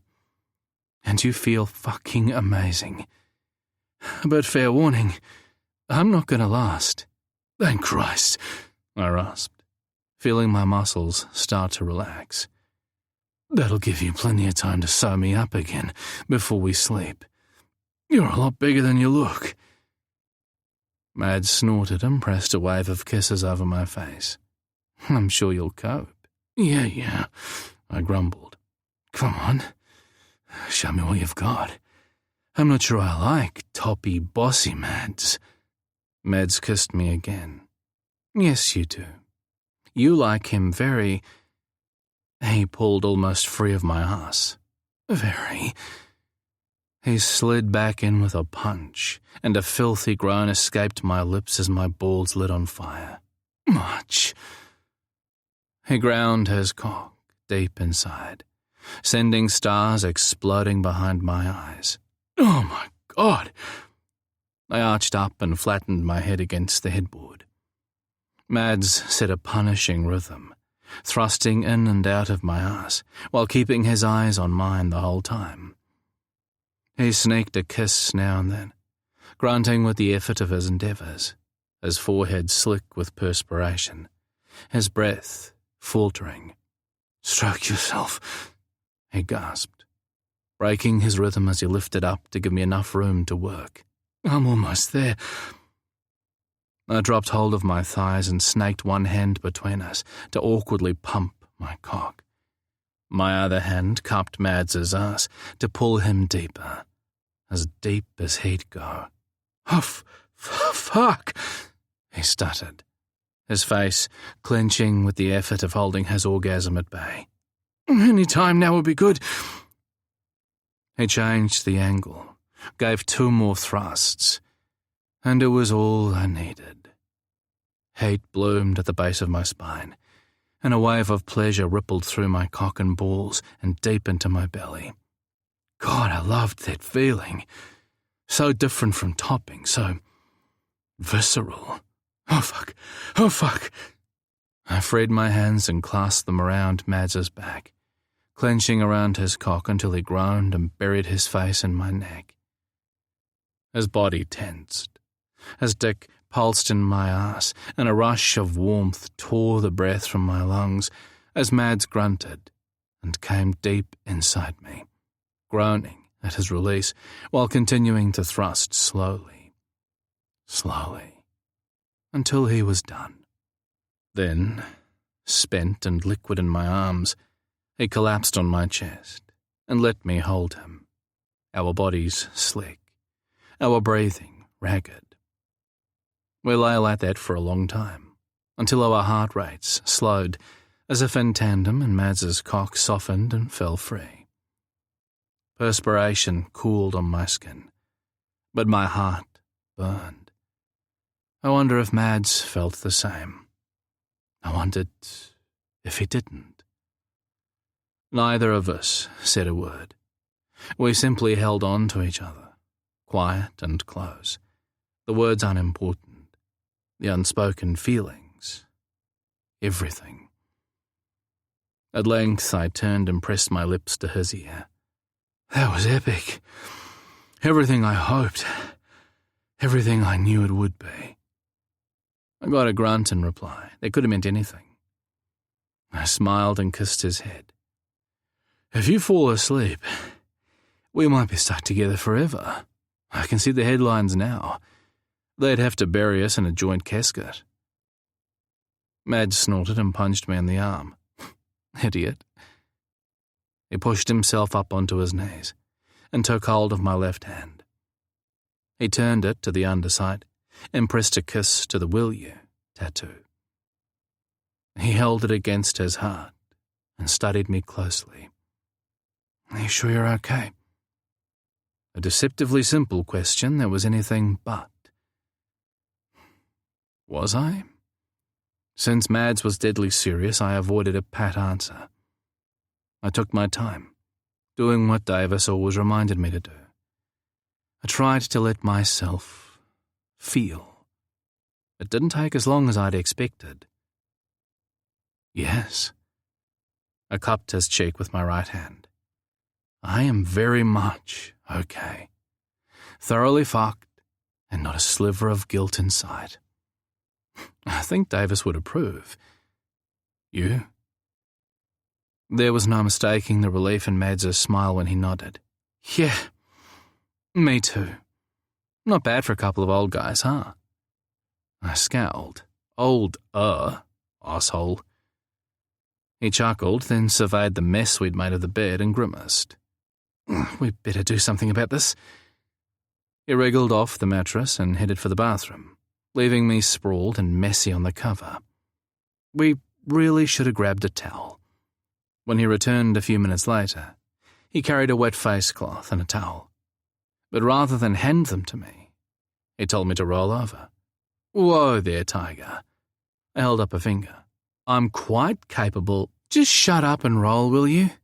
He snapped. Why does everything have to be a battle? I'm going to clean you up And you better get used to it. He who tops, mops. Them's the rules. I choked on a laugh as I rolled over. He who tops, mops? Where the fuck did that come from? Who knows?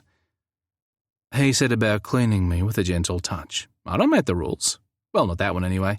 I simply enforce them. Remember that when it's your turn to top. When he was done with my ass, Mads rolled me back and cleaned the rest. Lift up, so I can rinse this cover in the bath. I groaned and did as I was told. I thought we were going to have a bath. Tomorrow, he answered absently. You wore me out. Then he disappeared into the bathroom and I heard water running. A few minutes later he returned and I lifted the sheet for him to crawl in front of me. I spooned him from behind with one leg wrapped over his to keep him close. I pressed kisses along the nape of his neck and smiled when he hummed with pleasure. I have to hand it to you. That was a pretty good fuck overall. Full marks for effort. Mads snorted, then answered sleepily, Is that right? Good, huh? You think you can do better? That remains to be seen. I wriggled my dick against his crease. Game on, gorgeous. Game on. Chapter 11. Madigan. Wow. That's some serious money right there. Nick stared at the 2-story red-brick Georgian-style house that sat at the end of a long, sweeping, white-chipped driveway flanked either side by a row of impressive beech trees. The trees looked a little parched from the relentless heat, their leaves already beginning to yellow, but they made for a majestic entrance. You're not kidding, Gaza added, leaning across the back seat to get a better view. We debated taking both cars to lessen the chance of Gaza being seen with us, but decided against it in favour of sticking together in case anything happened. Scoping out Marty's property was the first thing on our agenda that morning, but not wanting to attract attention, we'd foregone parking anywhere close in favour of making a few drive-bys. But since Nick was the one driving, Gaza and I got a much better look than he did. Take some photos, I told Gaza, a little sharper than I'd intended, my gaze intent on the man driving. Nick had carefully avoided the subject of his feelings regarding coming face-to-face with the men possibly responsible for Davis's death. Every time I tried, he shut me down, saying he was fine about it. Arsehole. His time would come. Another loop, I snapped. Again, and let's swap places so you have a better view. Nick shot me a questioning glance but didn't argue. He drove to the next junction, did a U-turn, and pulled over long enough for us to swap seats. The second his seatbelt was secure, his warm hand landed on my leg. I gave him a sideways look that asked, What? He smiled, but there was concern mixed in with the warmth, and I distinctly heard his voice in my head asking if I was okay. I blinked at the silent exchange, wondering when the fuck that sneaky shit had started. You okay? He asked gently. I nodded. Fine. You? He frowned. Fine. Well, that's good then. We're all fine. Nick continued to frown, but he didn't push. He really didn't deserve my pissy attitude, but we'd had no time to rekindle a conversation about the previous night's activities, and okay, I was spiralling a little. We'd woken to his alarm at 8, tangled in each other's arms, the sound detonating in my brain and shattering my nerves. The bloodstock auction was set to begin at 10, and it was a 20-minute drive. We'd showered, joined Gaza for breakfast, got our disguises in place, and helped Gaza with his, and then left almost immediately to take a look at Marty's property before driving to the sale. We were all hyped. We were all nervous. It could be our last opportunity to get Lee on his own. The pressure was on. Fine wasn't going to cut it. But what could we do? The hamster wheel in my brain was stuck on a loop going over and over the night before. The way Nick and I seemed to fit so well together. The way we made love. I refused to call it sex because it was so much more than that. At least for me.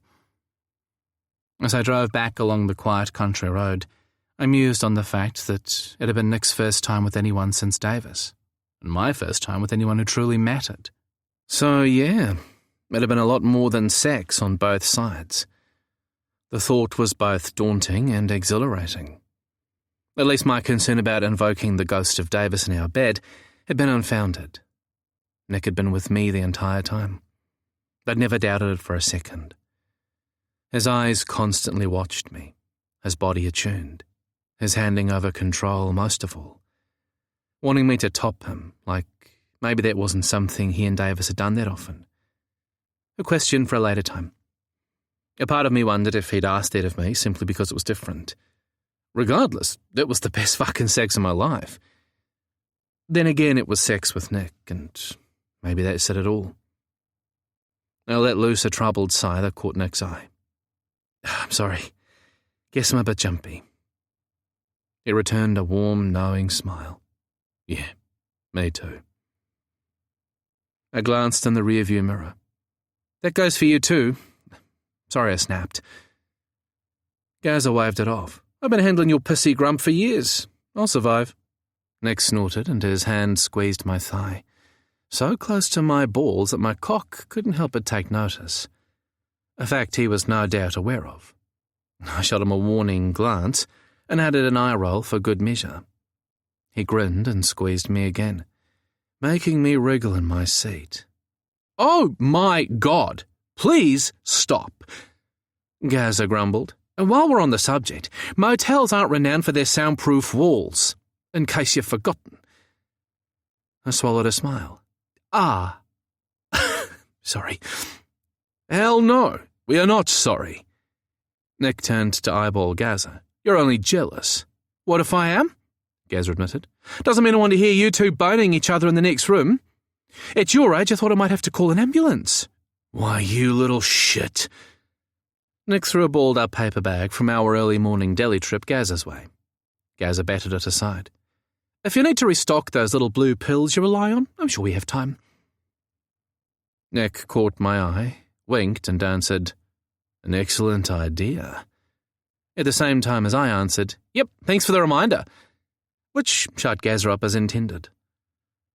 The second drive-by provided little more in the way of information as the property sat a good 200 metres back from the road and was well screened on both sides by a densely planted garden, leaving only the front of the house exposed. A late model Porsche in racing yellow was parked out front, along with a dark blue or green Range Rover. Off to the side was a double cab black Toyota Hilux covered in dust, its tray stacked with hay bales or maybe straw. It was hard to tell at that distance. The house itself oozed all the charm of the Georgian era's love affair with symmetry and balance, even though the construction couldn't have been more than a decade or so old. Rectangular in shape, the red brick frontage featured a central decorative portico flanked by 2 pairs of classically styled columns, all in cream-coloured stone. 12 large, evenly spaced, multi-paned windows boasted lintels fashioned in yet more cream stone, along with 2 roof dormers added to the Georgian style, and the overall effect was pleasing to the eye. Knowing who lived there, I wanted to hate it on sight, but there was no denying the man had good taste, or at least his architect did. Still, the thought of Lee wandering that interior in fear of its asshole owner curdled my blood, and made me want to drive our rental right through the middle of that fancy front door. As we completed our drive past the house, Nick craned his head to stare at something behind us. There's a horse trailer coming up. Some kind of service road about 150 metres or so this side of the house. It must lead to the stables and business side. There's certainly nothing like that up here by the road, but I can't see anything more because of the hill. I glanced in my rear vision mirror, but couldn't make anything out. Lee did say his brother was staying in accommodation above the stables. It has to be a good-sized building, right? And with all the heavy transport to and from, it makes sense it would have its own access. The driveway to the house looks too flash for farm traffic. Nick nodded. Let's get out of here before someone sees us. We can grab a coffee and something to eat at this auction place. I second that. Gaza looked the happiest I'd seen him all morning. I shot both of them a look. We only had breakfast an hour ago. Nick eyed me with a sly smile on his face. A boy needs to keep his strength up. I snorted, then yelped, when Gaza whacked me on the head with a rolled-up magazine before doing the same to Nick. "Last warning!" he growled. Nick zipped his lips, cast me an amused glance and whispered, "The kids are mutinying," which earned him another whack. We arrived at the Bloodstock auction house with plenty of time to spare. It was a much larger venue than I'd expected, with ample parking, several stable blocks and holding pens, and a large covered auction arena. A cafe and catering tent were set up in a field next to the stables, along with 15 or so food trucks offering various cuisines and beverages. Behind that, a small circus was busy erecting a big top and putting together their rides and sideshows for opening night. I snagged a parking spot at the far end of the car park, which allowed Gaza to discreetly slip away on his own, while Nick and I did a little exploring to see if we could spot Marty and Lee. The plan was to avoid being seen by Lee first, knowing he wouldn't take too kindly to us stalking him and would likely scarper. We were relying on Gaza, with one of the prepaid phones in his pocket, to make the approach. Since Lee hadn't run into him yet, Gaza was the most likely of us to get close enough to talk. It was an okay plan, not ideal.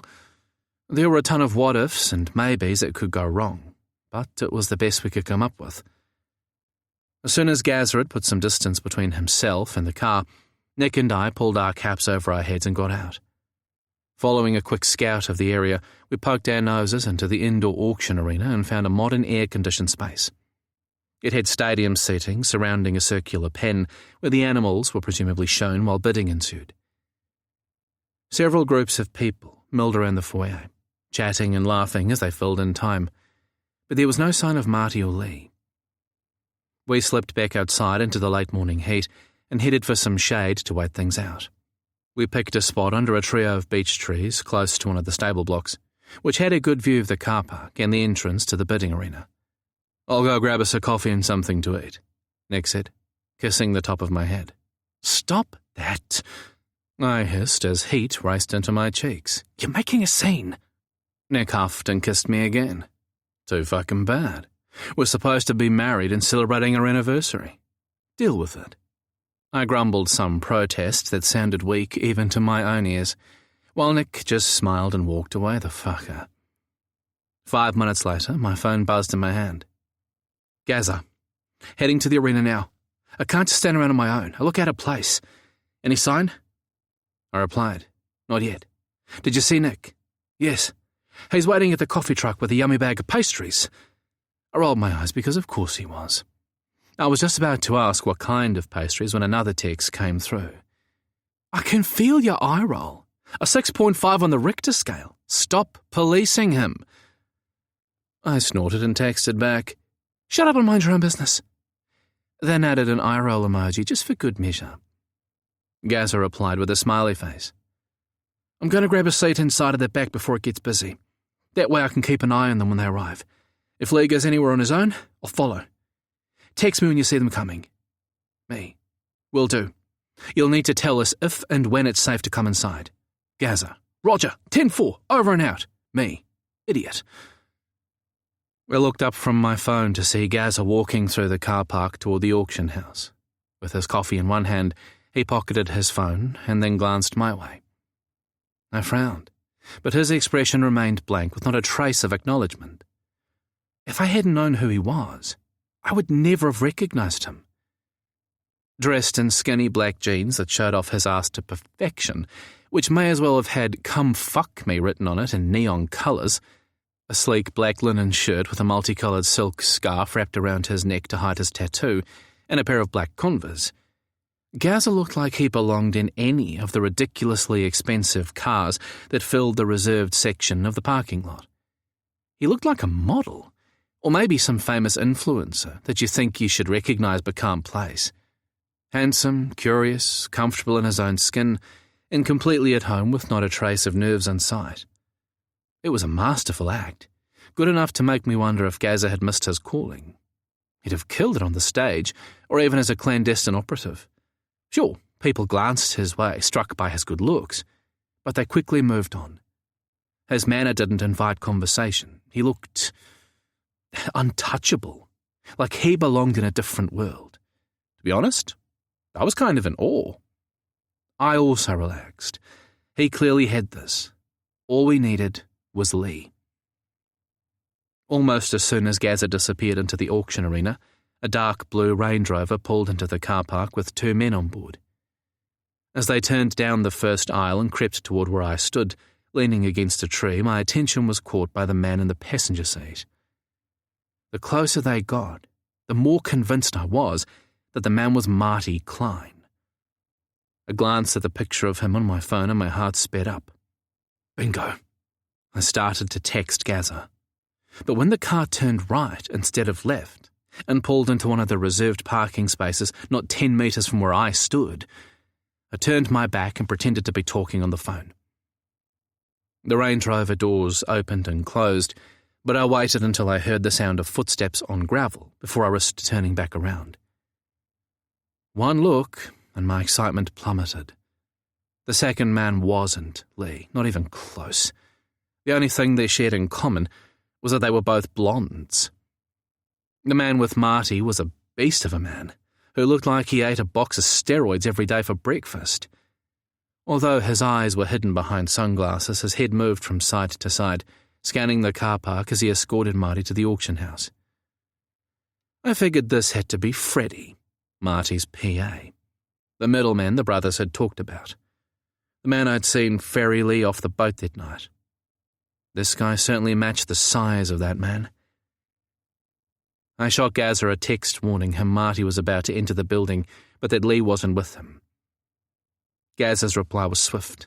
I see them. What do you want me to do? The sale's starting any minute. I thought about that. If Big Blondie was the same guy who'd been working with the brothers, then there was a good chance he'd seen photos of me. For sure he'd have seen Nick, and likely in person. There was no way of knowing how well our disguises would hold up. And with no sign of Lee, there was little point taking undue risks. I texted back. Hang tight and just keep an eye on them. I'll get back to you. He sent a thumbs-up emoji and I pocketed my phone. What's a cute guy like you doing in a place like this? I startled at the sound of Nick's sultry voice alongside my ear and elbowed him in the belly. He let out an oof. What was that for? I shot him a stony glare. Jerk! You scared the shit out of me! Sorry. He leaned against the railing of the pen, looking decidedly not sorry.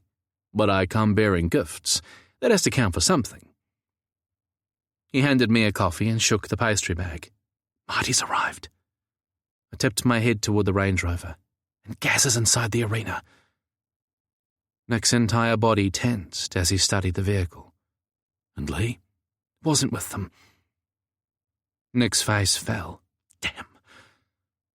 He took a sip of his coffee, grabbed a cherry Danish from the bag and talked her in a mouthful. So much for our plan. So who was with our man?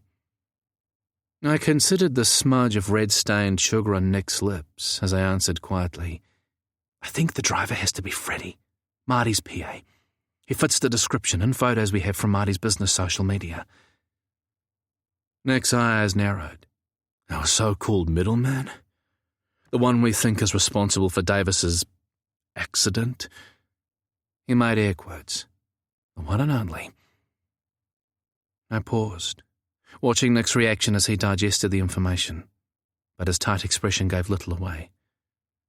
It's not going to be easy ducking his attention. I slid a hand around Nick's neck and drew him closer. You need a minder. I wiped the corner of his mouth with my thumb and held it out for him to see. He grabbed my wrist and sucked my thumb clean, igniting a pool of liquid heat in my balls. I'll make sure you get a job application. His grey eyes drilled into mine and I wasn't sure where the joke ended and the truth began. You're incorrigible, I grumbled, snapping my hand free of his grasp. He beamed as if all that was flattery. I know. He leaned back against the railing. So what's the new plan? From inside the building, the voice of the auctioneer called the bidders to attention. They were about to start. I'm going inside. Nick's gaze locked with mine, silencing my protest. I need to see those assholes in a situation where I won't be tempted to rock up and punch both of them in the face. Or worse. A lot fucking worse. I quelled the urge to remind him just how big Freddie was and exactly who might end up doing the punching. I was sensible like that. Nick raised his hands. I'll behave, I promise. I won't jeopardize our plans. Besides, the seating faces away from the foyer and stairwell. So if Gaza says it's clear, I can head up to the top row and not risk them seeing me. He pointed to his hair. And I'm less recognizable than you are. What else are we going to do? Lee isn't even here. I wanted to say no to his plan, but when I looked him up and down, I felt my head nodding instead. With his cap pulled down over his newly shorn hair, most of his face was hidden. You needed to look really hard to recognize the old Nick beneath this new version. Besides, he was right. This way, Nick's first encounter with Marty and Freddie would be contained. Fine, I relented, but don't draw attention to yourself. Nick grinned. Gee, I would never have thought of that. I groaned and rolled my eyes. Again. But when he turned to leave, I grabbed his hand. Be careful. Please, I said, horrified at the rasp in my voice. Nothing stupid, no risks. This is just information gathering. Okay? Nick's eyes softened and he cupped my face. I promise I'll be careful. Good. The lump in my throat eased a little. I'll text Gaza to watch out for you.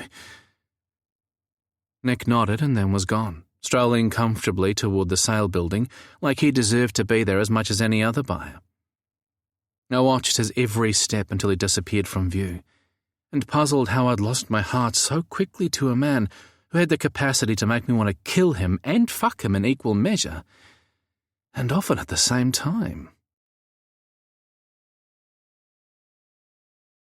Chapter 12. Nick.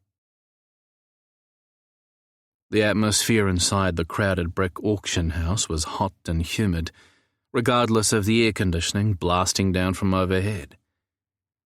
The auction was well underway, with verbal bids being taken for a handsome chestnut stallion who was snorting his way around the show pen, giving his handler a white-rimmed side-eye that clearly said, "You gotta be fucking joking me." With the audience focused on the tense animal, I made my way up the stairwell at the back of the seating circle and then leaned against the wall to look around. I found Gaza almost straight away. He was staring at me from an end seat at the far side of the circle. I gave a tiny nod and he lifted his chin and looked away. 3 seats down, and directly in front of Gaza, sat Marty Klein, with Freddie at his side. As I studied the 2 men responsible for taking my husband from me, the breath rushed out of my lungs and I had to cling to the railing, my hands shaking. The couple next to me shot an alarmed look my way, but I managed to smile in return. "Ha! Lost my footing," I lied. The woman smiled tightly and pulled her husband away, while I returned my attention to Marty Klein and tried to get a grip on the sheer level of venomous hatred running through my veins. If we hadn't been surrounded by a ton of people, I wasn't sure I'd have been able to resist the temptation to walk right over and fuck them up. Marty didn't have the look of a fighter and would go down fast, but Freddie would be a bigger challenge, one I'd relish. My father never hit me. He'd saved that for my mother, but his hateful tongue did more than enough damage over the years. I'd never liked using my fists, but my father had taught me a thing or two about how to wield them and how to fight dirty. I'd hated the boxing lessons he made me take, and all the practice he forced on me, trying to make me a mini asshole like him.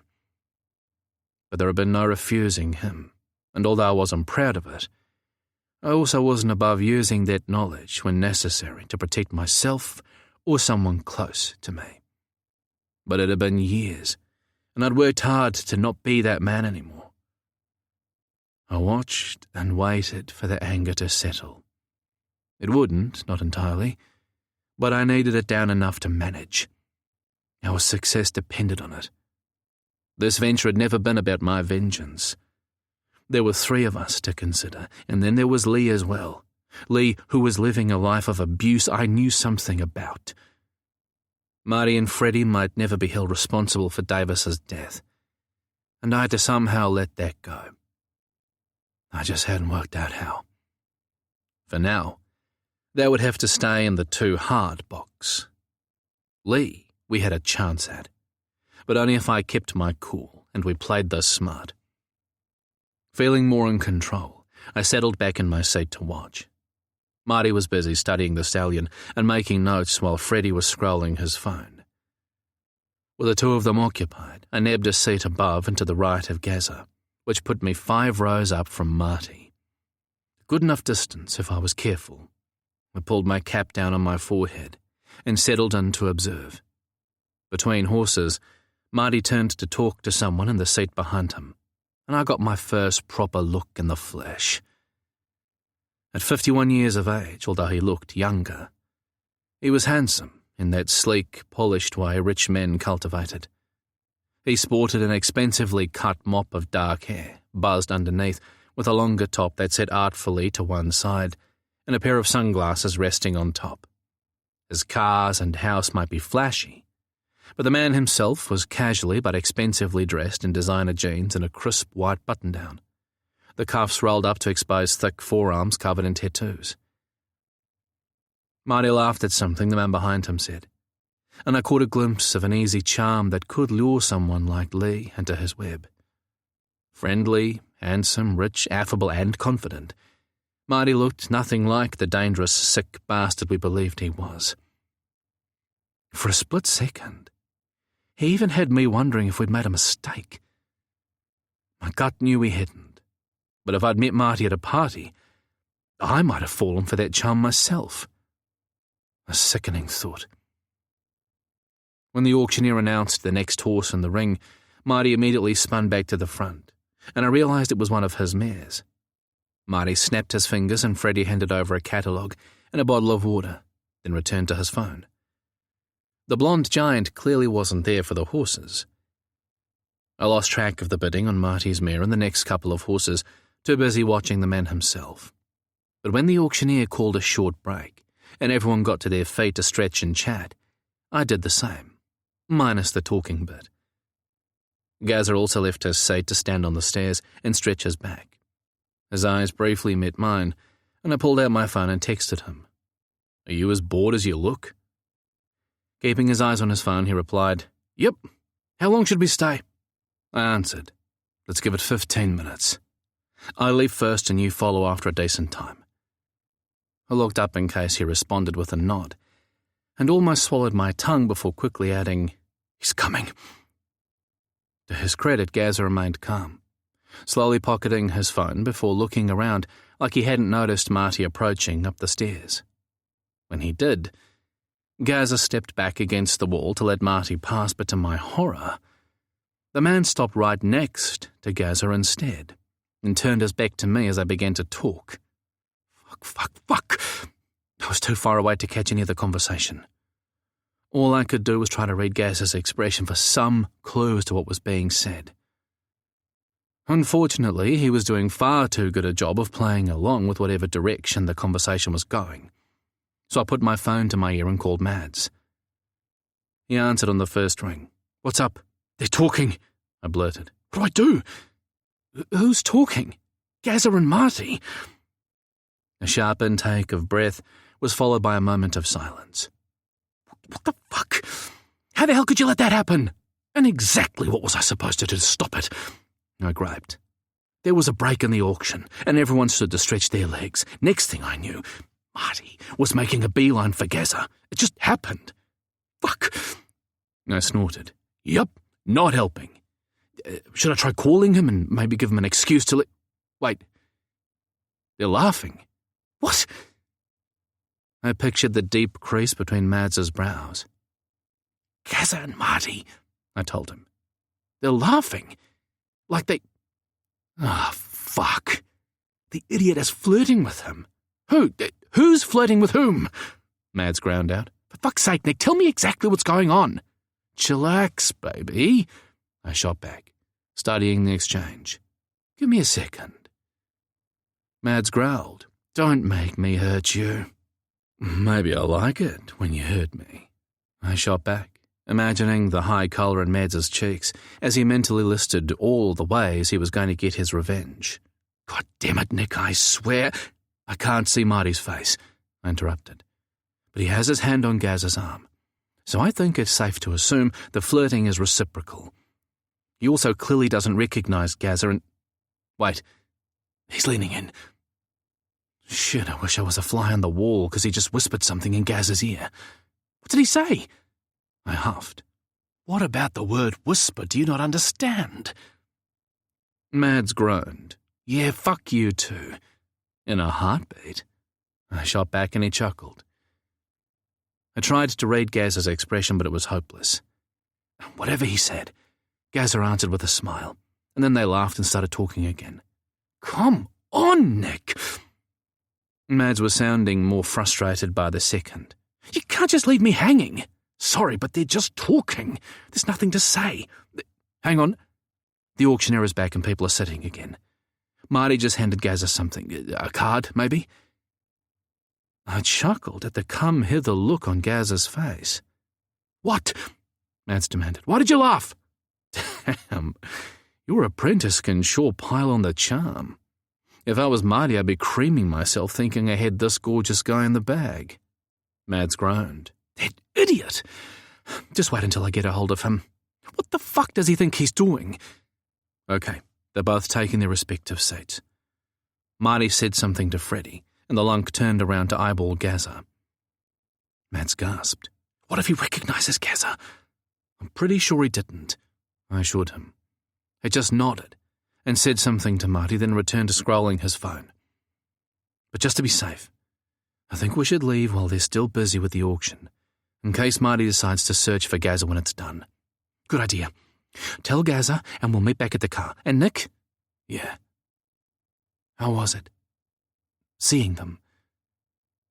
It took me a moment to settle on. Complicated, but I'm okay. We're all good. 15 minutes later, we were heading back to Kettleworth, the sun-browned pasture flying by at an alarming speed, which seemed reflective of Mads's incendiary mood. Slow down, Ayrton Senna, I warned him softly. Mads shot me an angry look, but lifted his lead foot off the accelerator and we slowly tracked down to the speed limit. I breathed a sigh of relief and turned sideways in the passenger seat to try and referee the fallout from Gaz's conversational stunt with Marty. I get that you're angry, but what choice did I have? Gaza argued loudly from the back seat, his flinty gaze burning 2 holes in the back of Mads's head. If I wasn't sociable with the guy, I would have burned that potential bridge for good. He's no different from almost all the other rich fuckers I've met over the years. An arrogant, smooth talker who thinks he's God's gift to men. He asked what I was doing at the sale, since I obviously wasn't a buyer, and I told him I was moving to Melbourne to try and make my mark in the fashion or social media world. I told him I'd done a little modelling and taken a course in fashion design, and was open to where that might lead me. Since I was driving down from Sydney, I thought I'd make a holiday of it and spend a few nights in the high country. I said the Kettleworth barman had recommended the horse sales and carnival as a cool local event to check out, so I came. Mads huffed dismissively. And he actually bought that crap. Gaza rolled his eyes at the back of Mads's head and I almost laughed. He didn't question me about it, if that's what you mean. But if you want to drive back, I can always go ask him. Gaza stared pointedly into the rear vision mirror with his, "Are you freaking kidding me?" look now firmly in place. Mads pulled a grumpy face. I wasn't questioning. Yes, you were, Gaza retorted. It's not like I had a ton of time to come up with something amazing, is it? And since Marty said he'd pick me for a model at first glance, and that he had every confidence I'd kill it in the fashion industry in some form, I think I did pretty good. He also said that he could introduce me to a few people if I was interested. And that's when the Friday party came up. Mads muttered something to the effect of course he bloody did. He wants to— Nope. Don't say it. I warned. squeezing Mads's thigh. He shot me a blistering look and I raised a brow. He muttered something about not interrupting and that he wasn't a child. Figuring my balls were in deadly peril, I let the comment go. In return, Mads didn't finish his sentence. Overall, a win-win. Gaza released a long put-upon sigh. I'm confused. We needed information and I got us information. Isn't that what we came here for? This party Lee told you about is a big event. Marty's friend Jacob is turning 50 and Marty's expecting around 100 partygoers. There's catering, waitstaff, decorators, the full enchilada. It's being held in his backyard under a huge marquee by his swimming pool. He made a point of emphasising how much it was going to cost him. Of course he did, I muttered. Gaza ignored me. Marty assured me that the birthday is just an excuse to get a whole bunch of people together for a good time and that I'd be welcomed as his friend, so I needn't feel awkward. Gaza eyeballed the rear vision mirror. And all of that information didn't cost me a thing, Madigan, other than needing a shower when we get back to the motel because the guy is a freaking oily son of a bitch. I honestly don't get what your problem is. Mads white-knuckled the steering wheel. My problem? He was visibly trying to control his temper, and I got it. But I tightened my grip on his thigh anyway. Sounding off on Gaza wasn't going to help anything. Mads shot me yet another pissy sideways glance that didn't look promising. First off, he began in a tone that put even my back up. You might have blown everything if Marty had recognised you. And second, the man has now made his sexual interest in you clear. And by inviting you to this damn party on Friday, he's also shown that he's hoping for a lot more from you in that vein. The goal was to get information so that we could help Lee, not focus Marty's attention on you. He's a dangerous guy, Gaza, and I'm not letting you jeopardise your own safety just to free Lee. This isn't a swap, you know. Gaza tried for calm. I get that you're worried. But if you thought that you were bringing me over just to take notes, you're sadly mistaken. And just so we're clear, you're not letting me do anything. I'm a big boy, Madigan. I make my own decisions. And I remember a certain two people having this exact same conversation back in Auckland, not looking at anyone in particular. His gaze swiveled between Mads and me. We all knew coming into this that a slimy arsehole like Marty was always going to try it on with me. Don't try and deny it. I'm exactly his type. He glared between us, which makes me your ace in the hole. He sat back and folded his arms. And you're welcome. The car fell silent and I studied the side of Mads's face. He was chewing the inside of his cheek, his brow furrowed. He has a point or two, I admitted, aiming for levity and falling flat. Mads bristled and shot me a shut the fuck up look, a couple of steps up from the prissy one he'd already mastered. Never one to take the sensible route, I dived right in. You have to admit, this thing between them has given us an opening we can hardly walk away from. Mads glared at the road ahead. Exactly whose side are you on? I smiled sweetly. Yours, obviously. But also Lee's and Gaz's too. Mads's gaze narrowed and he harumphed. Smarmy bastard. But there was a quirk to his lips when he added, You're lucky you're cute.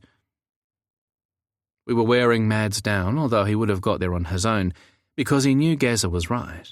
We both knew it. Mads just didn't want to admit it. He hated the idea of putting Gaza in Marty's crosshairs. Well, they made two of us. But it was also our best chance of finding out what was really happening in that house. Lee had never seen Gaza, or Carey, the name Gaza was using while we were in Kettleworth, and Marty and Freddie seemed not to recognise Gaza either. All of which meant Marty's infatuation could work in our favour.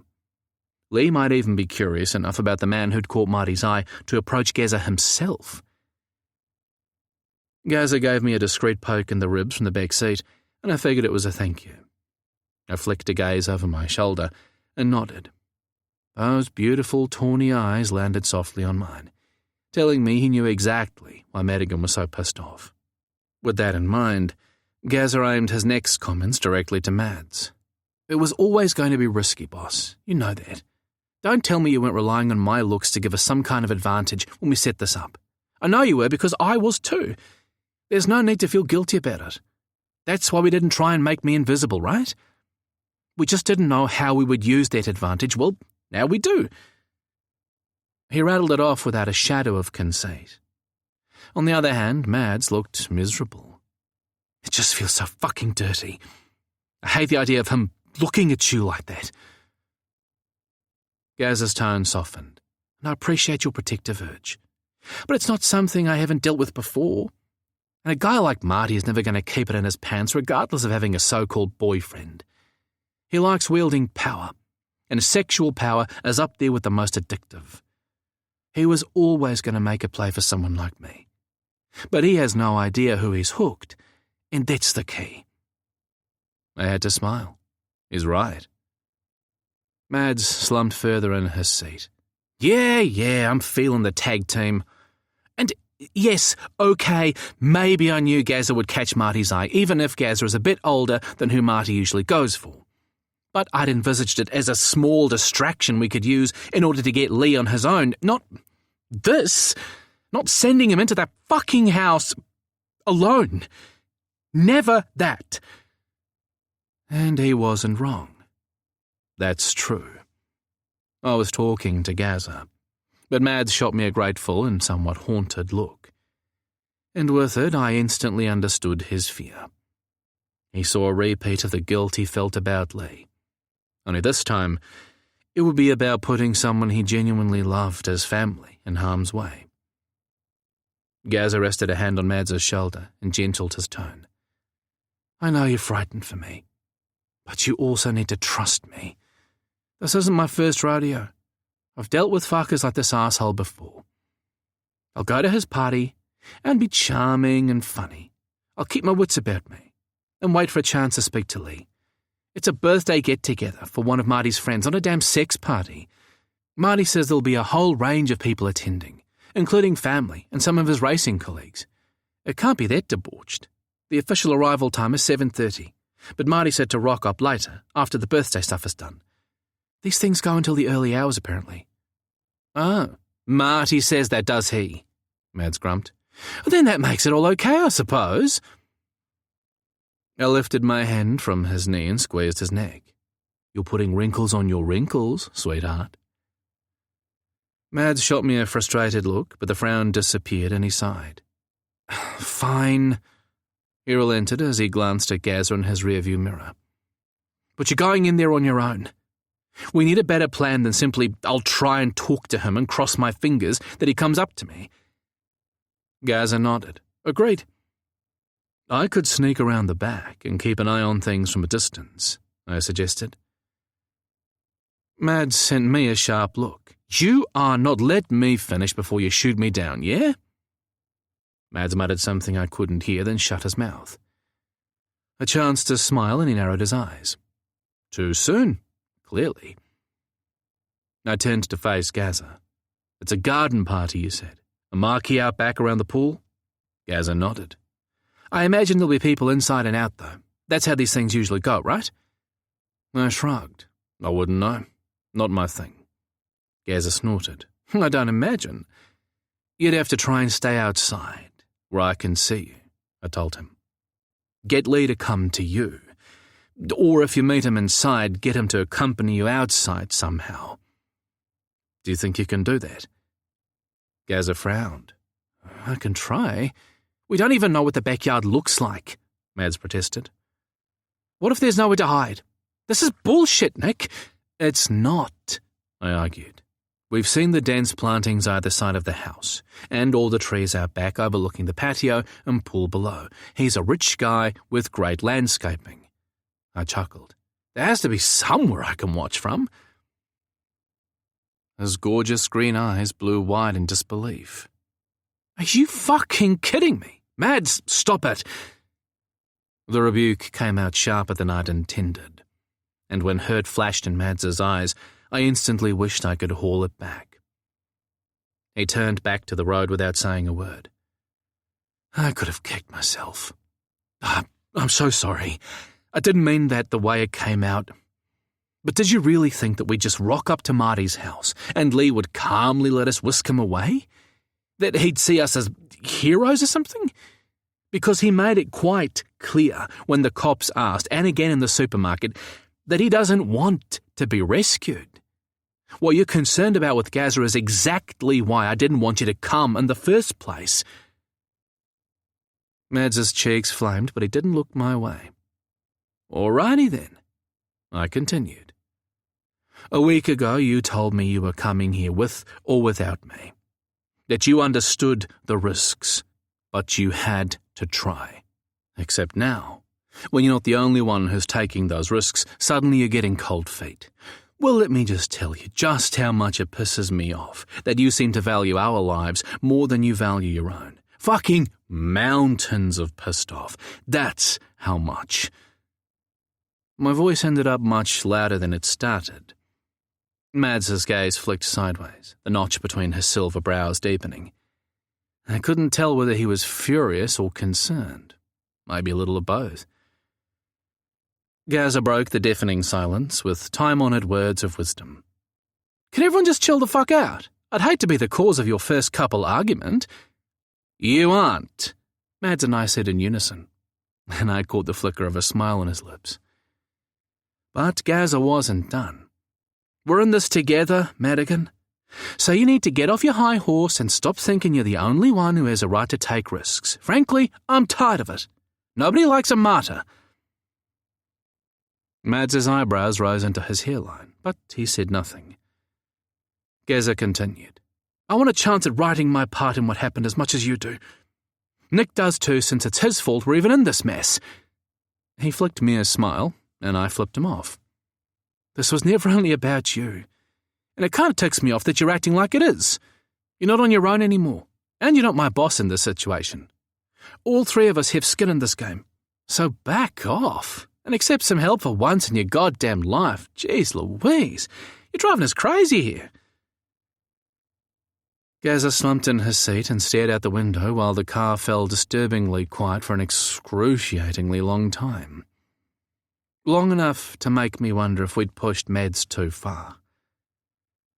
The man himself sat rigid in the driver's seat, his gaze fixed on the road with Kettleworth about 5 kilometres away. It took until we passed the sign just outside the town itself for his body to relax and his grip on the steering wheel to ease. He took a breath and looked in the rear vision mirror. Geez, Louise. Really? Gaza smiled and caught his eye in the mirror. That's your takeaway from all that? Mads sighed. No, it's not. You're right about the rest, much as it pains me to admit it. Although I won't apologise for wanting to keep both of you safe. And I'm not on my own anymore, but that doesn't mean it's easy to let go. Ask Nick about that. Me? I made a feeble effort at indignation. But Mads was right. I wasn't great at letting go either. The previous night in his arms was evidence of that. Fair point, I conceded, and reached for one of his hands. He let me pull it into my lap, his fingers curling around mine. Then he looked my way, eyes wet and shining. Sorry. He glanced over his shoulder. That goes for you as well. I raised his hands to my lips and pressed a kiss to the back. Yeah, me too. Still here, Gaza groaned, and still wanting to stab my eyeballs with a fork, watching the two of you old dudes get sappy. And apology accepted. I shot him a look. I believe the term you're looking for is experienced, not old. Gaza returned a sassy grin. Right. I absolutely meant to say experienced. Fuck you. I flipped him off and spun back to face the front, just in time for the main street of Kettleworth to roll into view. Marty did offer to pick me up if I needed a lift, Gaza said as we passed the brewery where we'd eaten the day before. It seemed a lifetime ago. When I told him that I'd drive myself because I didn't intend to drink much, he told me to come up the main driveway, and security would direct me to parking in the field to the right of the house. He said my car would be safe there. An idea popped into my brain. What if I hide in your car? That'll get me right up to the house. If we wait until it's almost dark before we arrive, then it would only be a few meters from there into the garden. Then I could make my way around the house to the back, sticking to the cover. Mads bristled. Did you not hear the word security? And you don't know the garden will be as dense all the way around. You don't know that it won't. I tugged on his fake ponytail. Come on, Mads. We're going to have to wing some of it, I know. But it makes sense, you know it does. Mads said nothing as he turned into the motel and parked in front of our unit. He switched off the engine but left his seatbelt on, staring straight ahead. I glanced behind and caught Gaz's eye. He shrugged. There was nothing either of us could do except wait. When he finally turned in his seat to face us, Mads looked resigned. I wanted to kiss that worried frown off his face, but he needed to make this decision on his own. Why you? His gaze burned into mine. Why can't I be the one to hide in Gaz's car? I sighed. You know why. You were on the boat. We don't know if Freddie saw you there or saw pictures of you, but of all of us, you're likely to be the most recognizable. You're also the least accomplished at lying in subterfuge. Mads flushed red. That's not true. You're too honest, babe, I said. I love that about you, but it'll do us no favours in this situation. Mads grumped. It's not the compliment you think it is. He dragged a hand through his hair. All right, damn you. So what am I supposed to do other than lose my damn mind while you two steal all the glory? I almost groaned with relief. Mads was in. His decision was made. My heart settled in my chest. You'll park somewhere close, but out of sight. I'm not expecting things to go wrong, but if they do, and we have to make a run for it, or if Lee miraculously decides to come with us, and maybe his brother as well, then who knows how we'll get out of there. We might need a pickup. We have all day tomorrow to scope out a suitable spot for you to wait and to nail down the finer details, but it's a good plan. Well, that's pretty much the only plan we have, right? Mads stared at me like I'd grown a second nose, then blew out a long sigh. The whole idea's nuts. Lee might be a no-show like he was at the sales, or he might refuse to talk to Gaza. He might even dob Gaza in order to get rid of us. Shit. I hadn't actually considered that Lee might rat us out, and judging by the look on Gaza's face, neither had he. Not that it changed things. It was still the best plan we had. I leaned over the console and kissed Mads on the lips. Let's just get it planned and ready to go. After that, if any of us thinks it's too dangerous and wants to call it quits, we will. And no one will fight them on it, I promise. Okay? Mads gave a reluctant sigh. Why do I get the impression I'll be the only one sticking my hand up to say it's too nuts? I grinned. It's just a party, Mads. Gaza has a legitimate invite, and all he needs to do is play it smart. He goes inside, has a drink, charms the locals, and looks for an opportunity to talk with Lee and get him to take the prepaid phone. Then we leave. Simple as that. Mads's expression said it all. Yeah, right. That's why I'm hiding up the road in case the shit hits the fan. Because it's going to be that simple. Got it. Chapter 13. Madigan.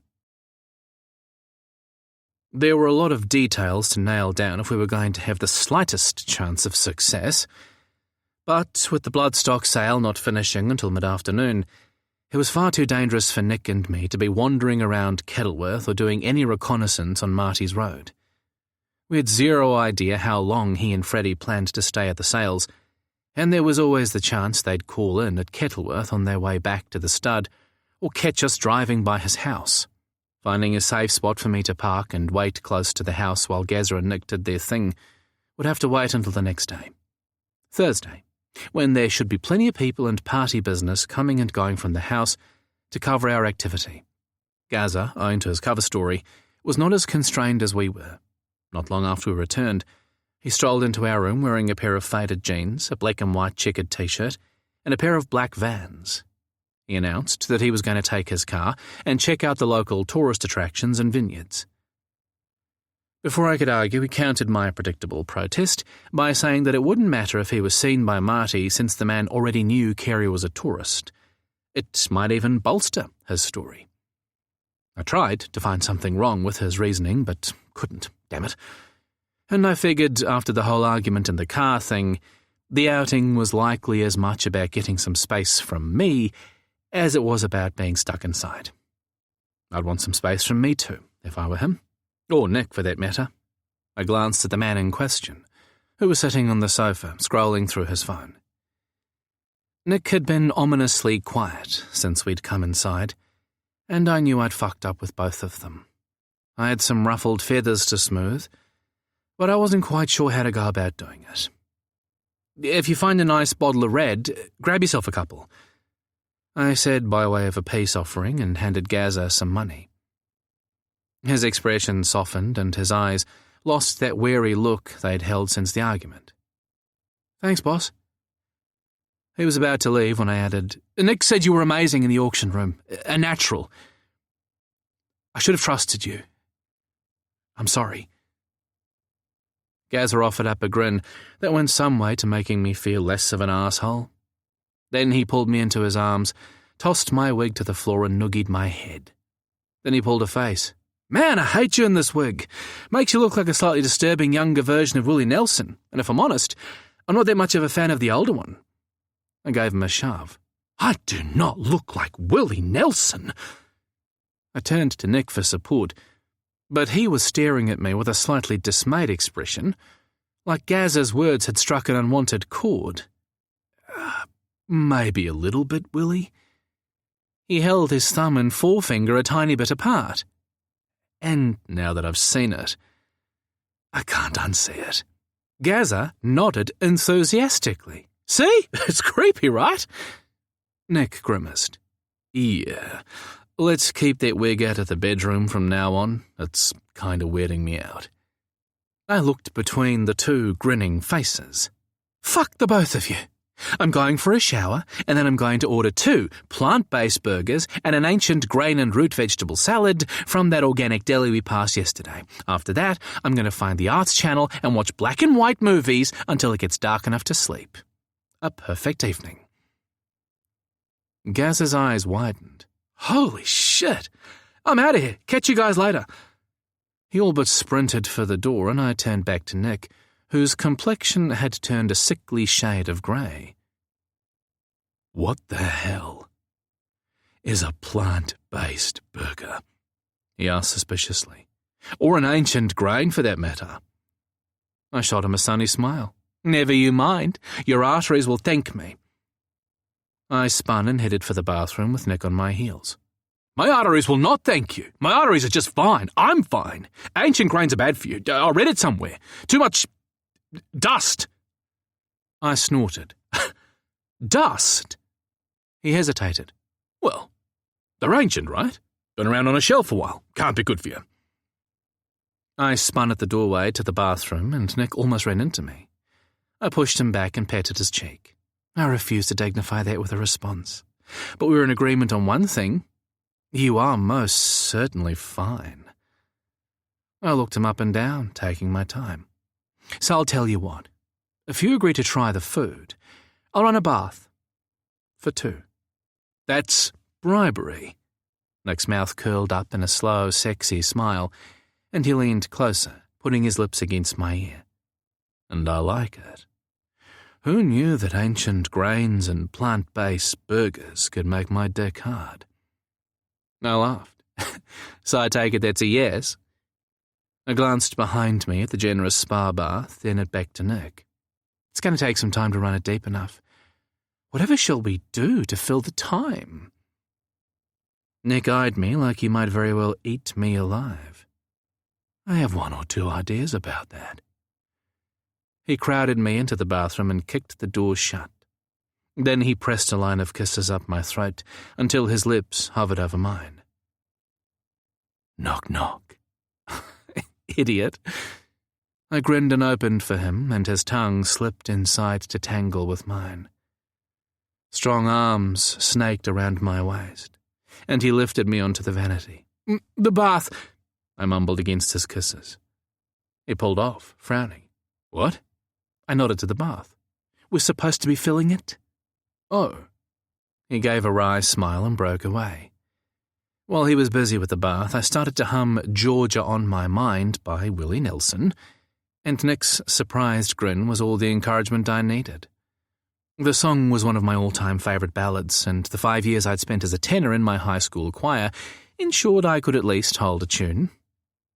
With the water running, Nick perched on the edge of the bath and watched me sing, an appreciative smile spreading over his face. I wasn't quite done when he pushed to his feet and took me in his arms, kissing me softly and abruptly ending the song. You're a man of many talents, Madigan Delaney Church. He stared deep into my eyes. I might have to reconsider the whole Willie Nelson thing, 'cause damn, that was sexy. I snorted. There's a difference between liking the legend's songs and waking up to the man's ponytail in your bed. Nick's eyes danced with humour. Very true. In that case, the wig remains off limits in the bedroom. Now how about we get naked and test out the bath? I grinned and nipped his lower lip between my teeth. You have the best ideas. I know. He ignored my eye roll and removed his phone from his pocket, scrolling for a few seconds before setting it down on the vanity. The dulcet tones of Willie Nelson singing Georgia in that warm conversational style of his filled the room and bounced off the tiles. A small smile played on Nick's lips, and he held out his hand for me to take. May I have this dance? Startled at the question, it took me a moment to reply. Was he asking me to dance? Nick Fisher, dancing? For some reason I couldn't get my head around it. Talk about hidden depths.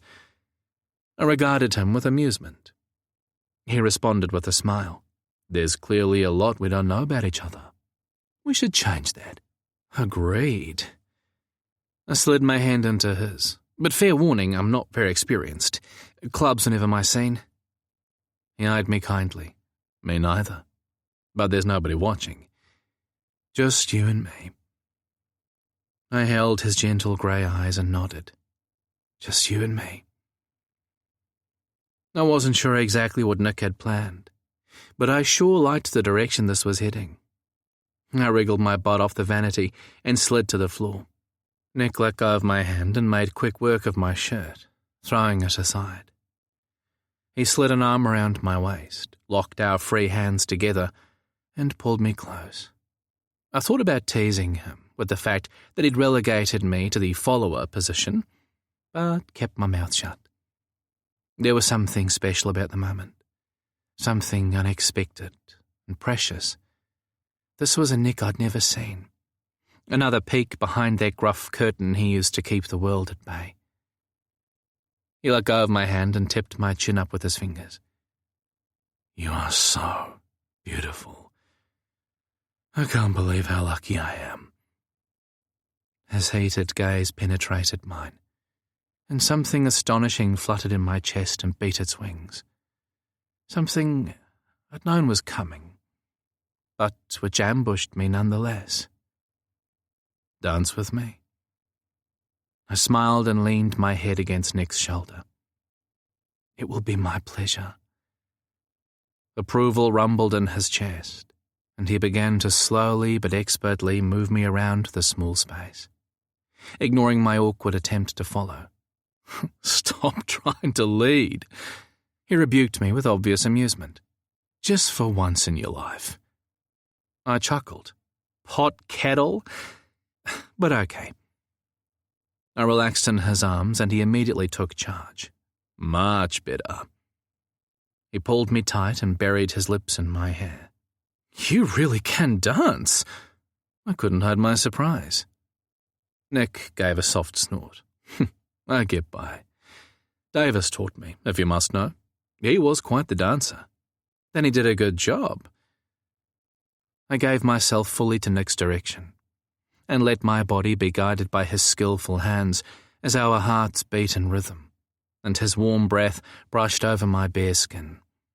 The bath filled and steam misted the mirror. We danced, stopping now and then to divest each other of clothing until we were both naked. At one point, Nick broke away to stop the bath from overfilling, and I was sure that it would spell the end of things. But he picked up where he'd left off, opened the door to the bedroom to give us more room, and time once again drifted like a warm, sunny day. Georgia bled into, always on my mind, which in turn bled into blue eyes crying in the rain. And still we danced. Sometimes we left the singing to Willie. Sometimes I sang along. Occasionally Nick did too. Dancing was definitely his stronger suit, but I didn't care. The whole experience felt extraordinary, almost magical. At any moment I half expected to wake up in my own bed and find Nick gone. Because couples didn't really do this stuff, did they? Men didn't do this stuff, at least not the men I'd known.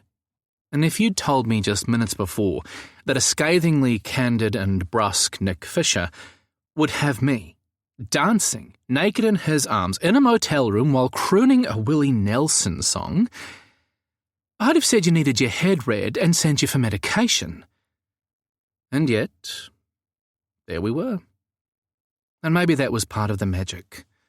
One of the many complex layers that made up this curiously blunt, yet unpredictably charming man. Nick pressed his lips into my hair, and I did the same against his neck, our soft cocks caught between us, his head leaning against mine, and Willie Nelson singing up a storm. It was strangely non-sexual, no pressure to take things further. But at the same time, it was the most erotic thing I'd ever experienced in my life. When things finally wound down, Nick tipped my chin up to kiss me. I couldn't have told you which way the world spun, or even if I cared. His long, slow assault on my mouth until I was gasping for air pretty much sucked the entire blood supply from my brain and redirected it south, taking every sensible thought along with it. Is that your hip bone in my groin? Or are you just happy to see me? He nipped the soft flesh of my earlobe, then thrust his tongue inside. I tried for a witty comeback, but, nope, nothing there. He walked me back into the bathroom and lifted me once again onto the vanity. Then he ran his fingers through the grey hair that covered my chest and side. So fucking sexy. He leaned close to lick a nipple, and the needy whine that came out of my mouth was downright embarrassing. Oh, he should have something to clean off in that bath, don't you think? Make it worth the effort. Before I could answer, Nick was kissing his way down my chest and belly to my dick, which had suddenly decided to check back in and pay attention. I gasped as he gave the head a quick swipe of his tongue, and every cell in my body screamed, yes. Like he'd heard, Nick rose to face me wearing a wicked smile.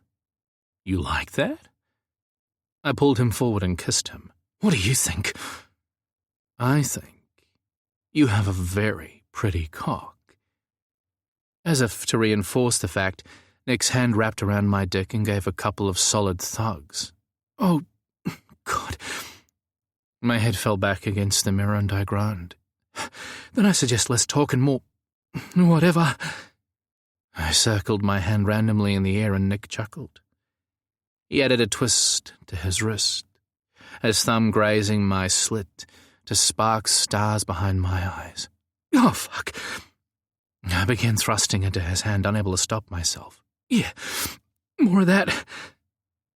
He kissed down my throat as he continued to work my cock, nibbling across my clavicle before kissing through the grey hair that covered my chest. He lingered over my scars, the bullet wound, the marks left by my skin cancer treatments, the remnants of all those bruises from weeks before, almost invisible now. But Nick remembered. Seemingly satisfied he'd attended to each and every spot, Nick's head suddenly dropped from my chest and wet heat engulfed my aching cock, a delicious hot slide, all the way down to the root. The man had a mouth on him in more ways than one. I was still contemplating this when he took my dick all the way to the back of his throat and swallowed around it. Pleasure fired through my belly, and I would have slid off the vanity if Nick hadn't still had my cock in his mouth. Jesus, I gasped. Now you're showing off. He choked as a laugh tried unsuccessfully to bubble out, and then pulled off for a quick breath and a slap to my hip. Stay still.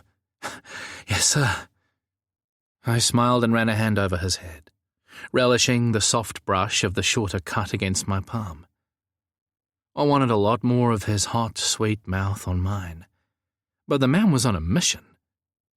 He slid both hands under my butt, wrapped his lips around my dick, and doubled down, his cheeks pulling in tight, the pressure relentless as he sucked me in long, deep strokes. It wasn't long until Nick had me so close to the edge that a decent inhale would have flipped the switch, and I found myself panting to string out the pleasure as long as possible. It worked for a bit, but when he looked up and caught my eye, I was done for. The lewd sight of my cock filling Nick's mouth, his swollen lips wrapped around the shaft, the wicked look in his eyes, and it was all over bar the screaming. I wrapped my hands around his head to hold him in place, and delivered a couple of shallow thrusts between his tight lips, and oh, God, holy shit! I exploded into his mouth in a pulsing wave of white-hot pleasure as he groaned and dug his fingers into my ass, feeding my cock deeper into that silken throat as he swallowed every drop, until I was done. I jerked with the final pulse and pushed him away. He fell back, looking punch-drunk as I slid from the vanity, wobbled on my jelly legs for a second, and then shoved a gasping Nick back against the door. "Breathe, baby," I whispered as his eyes slid lazily to mine. "God damn it, look at you. So fucking gorgeous with my cum all over your lips." I pulled his head down to lick them clean, and then kissed him, the salty taste of my spill fresh on his tongue. It made my 55-year-old cock twitch with a thought that passed just as quickly. Not that I gave a fuck about that. Nick groaned and took the kiss deeper, his arms sliding around my waist, as my hand found his cock and started to work it hard. "Your turn," I murmured against his mouth, and Nick muttered something soft and out of reach. I licked deep into his mouth, and he groaned, the back of his head connecting with the door. "So good," he breathed the words, his head rolling from side to side. But when I made to lower my head to take his cock in my mouth, he stopped me. "No." He caught my eye. "Just like this. Love it."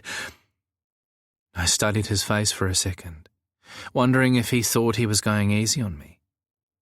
But the neediness in those grey eyes spoke the truth. "Alrighty then." I hooked the bathroom chair with my foot and dragged it over. Leg up. He lifted one foot onto the chair, allowing my free hand to reach behind his balls and find his hole. "Oh shit. Fuck." His eyes fluttered closed, his attention lost to the pleasure building in his body. I focused on maintaining some kind of rhythm between stroking his cock and fingering his ass. A wave of expressions crossed Nick's face, every one of them, down to me. What had I done to deserve this? To deserve him? I stretched up to kiss his lips, his grey stubble sharp against my skin. "Mads," he groaned, his tongue lightning quick in my mouth. "Mads, not Davis." I smiled. An image of Nick's deceased husband flickered in my brain, there and gone in an instant.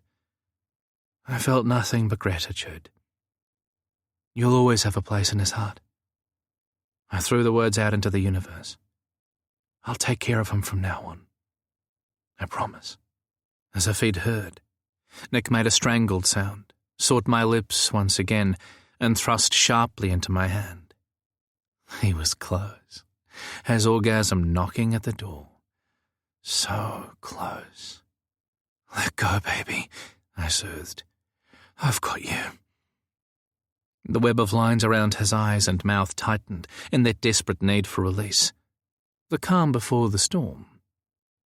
At some point he stopped kissing me, leaving his teeth pressed against my lips as he groaned into my open mouth.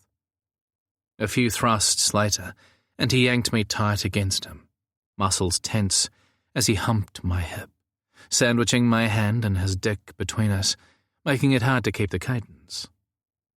I gave up on Nick's cock and focused on fucking his ass instead, curling my finger just so, to make sure I hit that sweet spot.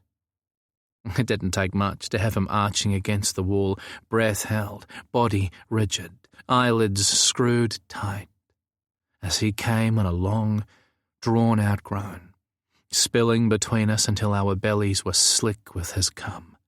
I stared, eyes locked on Nick's face, frozen in place as I marvelled just how much my life had changed in 6 months. This man, brash, blunt, abrasive, irritating, kind, tender, vulnerable, thoughtful. This remarkably complex man had walked into my life and flipped it upside down. The biggest miracle of all? Nick genuinely wanted me. Me?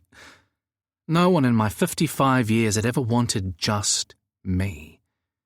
It had ever made me feel like I was actually worth it, like I was something to be treasured and cherished, like I really meant something. I had no words. I couldn't describe how much Nick had changed the trajectory of my life. Even if we didn't make it, I would never be the same person I'd been before I met him. My expectations had changed. I wouldn't settle for being wallpaper in my own life. I wanted more now. I wanted love. I wanted a relationship that felt like this. But most of all, I wanted him. I wanted Nick. He slumped against the door, gasping for air. I freed my hands and reached for a cloth. Then I wrapped him in my arms and whispered sappy nothings against his throat, kissing him between each one while his body slowly calmed. Things like, so beautiful, so sweet. Let me hold you. I'm here. Let me bring you back. Big breath, baby. Love your body. Every gorgeous centimetre. Love your touch. The way you move. So good. So fucking good. At length, Nick pushed me back away, a wry smile playing on his lips. You love this 50-something body, huh? Kind of a low bar, wouldn't you say? I didn't smile. Instead, I pressed a hand over the owl on his chest and said, yes, this 50-something body. Every grey hair and wrinkle, every line of experience, every scar on your skin, and all those invisible ones too. I tapped the owl over his heart. There's wisdom in this heart, and that's sexy too. He searched my face and then kissed the end of my nose. So you say. I narrowed my gaze. I do say. The best sex is a lot more complicated than just two young, hot bodies coming together. That's just wrapping paper. Youthful sex doesn't always live up to the hype, something you often don't understand until you get older and have your eyes opened. When both your heart and soul kick in, and the focus moves outside of yourself to giving and not receiving. I thought about my words and sighed. Not that I've had a lot of experience with that until I caught his eye. Well, you, I suppose. Nick stared at me, although maybe gaped was closer to the mark. You think we have that? I frowned, feeling suddenly vulnerable. You don't? He said nothing for the longest time, and then a warm smile danced over his lips. I do think that. I just didn't know that you did as well. I'm not sure that under 35s would agree with your theory, but I know exactly what you mean. I swallowed hard. You had that with Davis, didn't you? 2 beats of silence, then Nick nodded. Yes. Although it's different with you. Not better or worse, just different. Like a fingerprint. Davis and I together made 1 fingerprint. You and I make another. The bathroom fell quiet as we continued to stare at each other. Unspoken words hovered in the air between us. Monumental words, at least on my part. Words that could and would change everything. Dangerous words that screamed loudly in my brain, but could never be taken back. I grabbed Nick's hand and steered him toward the bath. Come on, the water's getting cold. You first. He climbed in and I told him to scoot forward. He shot me a curious look but did as he was told, and I slipped in behind. Did you and Davis ever consider having children? Nick stilled in my arms long enough for me to guess it was a touchy subject. Then he answered, We talked about it, sure. Davis would have liked them, but he didn't push. I still carry a lot of hang-ups about my father. Suppose I'm terrified of becoming like him. The genes are there, and I didn't exactly have a lot of alternative examples to follow. Dad had few friends beyond his drinking buddies. If Davis and I had met when I was younger, then maybe things would have been different. I would have had time to work things through, maybe go back to therapy. But by the time I was beginning to understand that I wasn't my father, we were both a lot older and the subject never really came up again. Do you have any regrets about that? I pressed gently. He thought for a moment. Maybe. Davis would have been an amazing dad, so I regret it for his sake. Then again, Davis is gone, and I'm not sure I would have done a great job of parenting on my own after the accident. How about you? Do you miss not having kids? I pulled him back against my chest and soaped my hands. Sure, I suppose. It's more that I would have liked the choice, I think. Not that I couldn't have tried on my own, fostered or surrogacy or something. But I think I really wanted the whole family package, if it was going to happen at all. And when the right guy didn't come along, I set those thoughts aside and got on with life. Now stay still and let me wash you. Nick turned his head for a kiss, and I obliged, running my soapy hands over his chest at the same time. You're a bossy bastard, you know that? I grinned. So it's been said. I felt like I was reading Nick a lot better. Gruff and acerbic and primed for a fight more often than not, it was too tempting to stand back and give him the control he so craved, sensing it was what he needed as well. But when he'd asked me to fuck him, and then proceeded to become putty in my hands, I'd been forced to recalibrate. Yes, Nick was all those things, but he was also that small boy who'd never been cared for, and who'd built Jericho walls to protect himself against being vulnerable. Trust was thin on the ground in his world. You had to earn it. But when you did, and those walls dropped and he let you inside, it was such a fucking privilege, and one I'd never take lightly. I didn't know what Davis had done with their privilege, and I didn't want to. Not yet. There would be time for the story in the future. All I knew was that Nick had an aching, parent-shaped crater in his soul. One I intended to help fill in the only way I could. By caring for him, whenever he'd let me. By reminding him that he didn't have to carry the world and do everything on his own. That he could let go. That he could share the load. That I had his back if he'd let me. That I could be trusted with both his pleasure and his pain, without running away. That feels good. He ran a hand up and down my calf as I said about rinsing him off. But you might have missed a bit. He looked meaningfully over his shoulder and I smiled. You always save the best for last, right? I soaped my hands once more, and then reached around his waist to thoroughly wash his soft dick and balls. He chuckled and squirmed, sending the water sloshing over the edge of the bath. Neither of us bothered to look, which told me that Nick was as content as I was to linger in the moment. Once I was done, I lifted the mixer with my toe and welcome warmth sluiced into the cool water. Nick relaxed against my chest, and I brushed my lips over the back of his neck. We haven't really talked about how you felt, seeing Marty and Freddie at the sales, I reminded him. Nick gave a heavy sigh. Because I don't really know what I feel. Can we leave it at that? We can, I agreed. Just remember I'm here if you want to talk. He tipped his head back to see me. I know, and I will. Just not right now. I feel like I'm barely keeping a lid on things as it is. Is that okay? I kissed his forehead. Of course it is. Nick didn't respond, but I could almost hear the cogs in Nick's brain whirring as we fell into silence once again. It was a while, but when he eventually spoke, he was practically shaking. I'm sorry. He turned enough for me to see his face. I promised that I would keep talking. And here I am shutting down again. It's okay, I reassured him. I understand, but you shouldn't have to. He sighed and turned back around.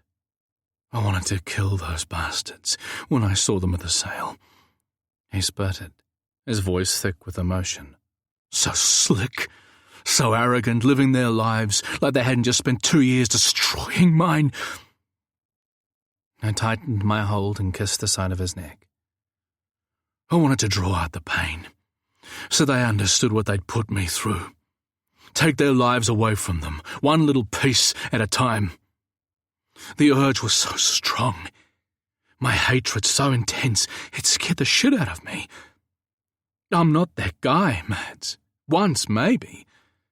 But only ever in defense. And I've tried hard to change. I'm rough, yes, impatient and irritable, yes. But not violent. Not like that. I saw way too much of that when I was growing up. I vowed never to repeat it in my own life, physically or verbally. But in that moment, the first time I looked at them, I wanted nothing more than to end them then and there. No, you're not that guy, I agreed. And no matter how much you wanted to, I believe you never would have done that. A bit of a dust-up, yes. I'd even join you in that. Hell, I'm hardly that fond of the bastards myself. But wanting to do something and doing it are two different things. And this here, I put my hand over his heart, is way too beautiful to have ever let you go that far. Nick placed his hand over mine. I'm not so sure. Maybe we all have a piece of that darkness in our souls, the capability for that kind of violence. But I don't think we're ever meant to see it. It's too fucking scary.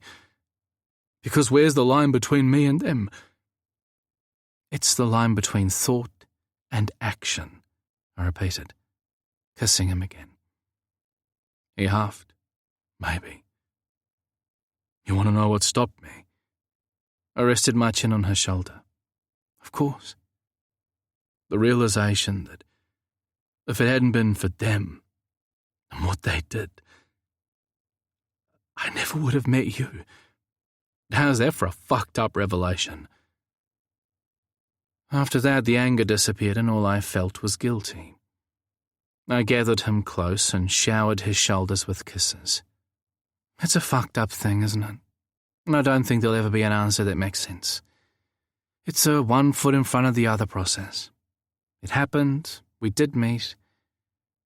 Davis died. And now we have each other. That's how it is. I can't think beyond that. You can't let those animals live in your brain like that. Don't give them the satisfaction. They've had enough of you already. Nick went quiet for a moment. Then he lifted my hand to his lips and kissed the palm. "Thank you." He kissed it again and gave a soft huff. "Yet another topic to take to my therapist. The list is growing by the day." I chuckled and rested back against the bath. "Okay, well, I have another equally awkward question as well, if you're up to it." He groaned. "Go on, then." I leaned forward and nipped her shoulder. "Are you truly not worried about Friday night? I need you to be honest." Nick didn't respond right away, which I took as a good sign, meaning I'd get a serious answer. He shuffled 90 degrees, leaned back against the wall and hung his feet over the edge of the spa bath. "I'm not worried," he answered cryptically. "There are risks, for sure, but I see it as the best opportunity we might get. Turning up at his house uninvited is pretty much off the table after the supermarket conversation. I doubt we'd get a different answer and could even put him at risk. But he doesn't know Gaza. So the party offers a perfect opportunity for another go. And because Marty and his friends will be there, Lee will likely try to avoid a scene." I frowned. There's a lot of what-ifs involved, don't you think? Doesn't stop it being our best chance. He cupped my cheek. "But if Lee shoots us down a second time, we need to agree to leave it, okay? We can't help him if he doesn't want it." I bristled at the idea, but I knew he was right. "Agreed. But there's a wrinkle in the plan you seem to be avoiding." Nick angled his head. "And that is? Samuel? Your brother-in-law?" He groaned. "I'm not avoiding. We have to tell him, Nick." I jumped in before Nick could go off on all the reasons Samuel didn't need to know our plan. If anything goes wrong and we need help, someone has to have our back. Someone has to know where we're going and when. Nick fell deadly quiet, and I could tell he wasn't happy with me. Too bad. My reasoning stood. Eventually he nodded, grumbling. "Fine. I'll call him, but not tonight. I don't want to give him time to pull the plug on us, or set his Aussie cop on our tail." "He can't do that," I said evenly. "Gaza has a legitimate invite to a legitimate party. No one can stop him from going." "What about me?" Nick reminded me. "I don't have an invite. I'll be trespassing." "Well..." I took a second to remind myself of that inconvenient truth. "We don't necessarily have to tell him everything, do we?" Nick chuckled and settled back against me, his body loose in my arms. "I thought you were a rule follower." "I am," I answered saucily. "As long as they're my rules." I pinched his waist while he wasn't looking, and he jumped, sloshing more water onto the floor. "See? I can do subterfuge." Chapter 14. Thursday. Madigan. We spent most of Thursday doing reconnaissance around Marty's address and checking out the adjoining farms to see if Nick might have easier access via that route. Unfortunately, Marty's backyard was heavily screened and fenced on the neighbour's side, leaving hiding in Gaz's car still the best option. A constant stream of party traffic and delivery vans heading up the property service road about 150 metres from the house indicated there had to be another way into the backyard. We left Gaza skulking in bushes at the side of the road to check it out. Waiting until the next delivery van approached, we simply followed it in and hoped we looked like we belonged. The road headed up the small hill to a turnaround at the top, bordered by a banksia hedge about 60 centimetres high. Beyond the turnaround, the road continued through a number of horse paddocks, some of whose occupants had wandered up to the turnaround to see what all the fuss was about. At the far side of the fields, about 500 to 700 metres away, a massive double stable block stood alongside a training track and various outbuildings, horse transportation vehicles, and all the necessary accoutrements one might need for a horse stud. Knowing we'd stick out like a sore thumb if we poked our noses that way, we slowly circled the turnaround instead, weaving between the various vans and people carrying boxes, decorations, and chili bins. They were heading down a wide path that had to lead down to the house, but the idea of using it for Nick's escapade seemed dodgy at best. Any hope we had of getting an actual look at where the party was being held was quashed in an instant. Only the white roof of the marquee was visible above the dense foliage in between the trees. The entire backyard must have been dug into the hill, creating a kind of amphitheatre bordered by these thickly planted terraced gardens. Marty sure liked his privacy, even in the middle of the country, which only had me questioning exactly why that was. The first answer that sprang to mind. So that no one was privy to how Marty treated his partners. It was frustrating as all hell, but the presence of the marquee at least affirmed the party was being held outside, and the garden terracing did offer a tempting place for Nick to sequester himself and keep an eye on Gaza. "We should try to buy a pair of binoculars in town on the way back," Nick suggested. "The small ones. It'll make things a lot easier if I can't get close." I agreed, and we added it to the list. So far, so good. We headed back to the main road, feeling a little more confident, and gave the news to Gaza. Next on the list was finding a spot for me to safely park the car and wait for the other two to finish. This took a little longer to nut out. There weren't many options with enough cover to stop someone being curious, or even calling the police on us. In the end, we chose the only real solution, parking up a fire access road about half a kilometre away. It wasn't anywhere near close enough for my peace of mind, but it was pretty much that or even further away. The upside? No one could spot me from the house or the road. The downside? I could see the roof of Marty's house, but that was about it. When we parked and cut the engine, I made no bones about the fact that I didn't like it one little bit, and waited for the eye rolls. "You got a better solution?" Gaza leaned forward between the front seats and stared through the windscreen toward the house. "Not helping," I snapped. Nick took my hand, which only ramped me up on the pissiness scale. "Be sensible, Mads." I barely suppressed a growl. "Another notch and climbing." Nick continued, either oblivious or dismissive, neither of which did him any favours. "Even if you were parked closer, what good would it do? It's not like you can ride up to the house like the cavalry and sweep us to safety if we find trouble. The driveway would be a trap.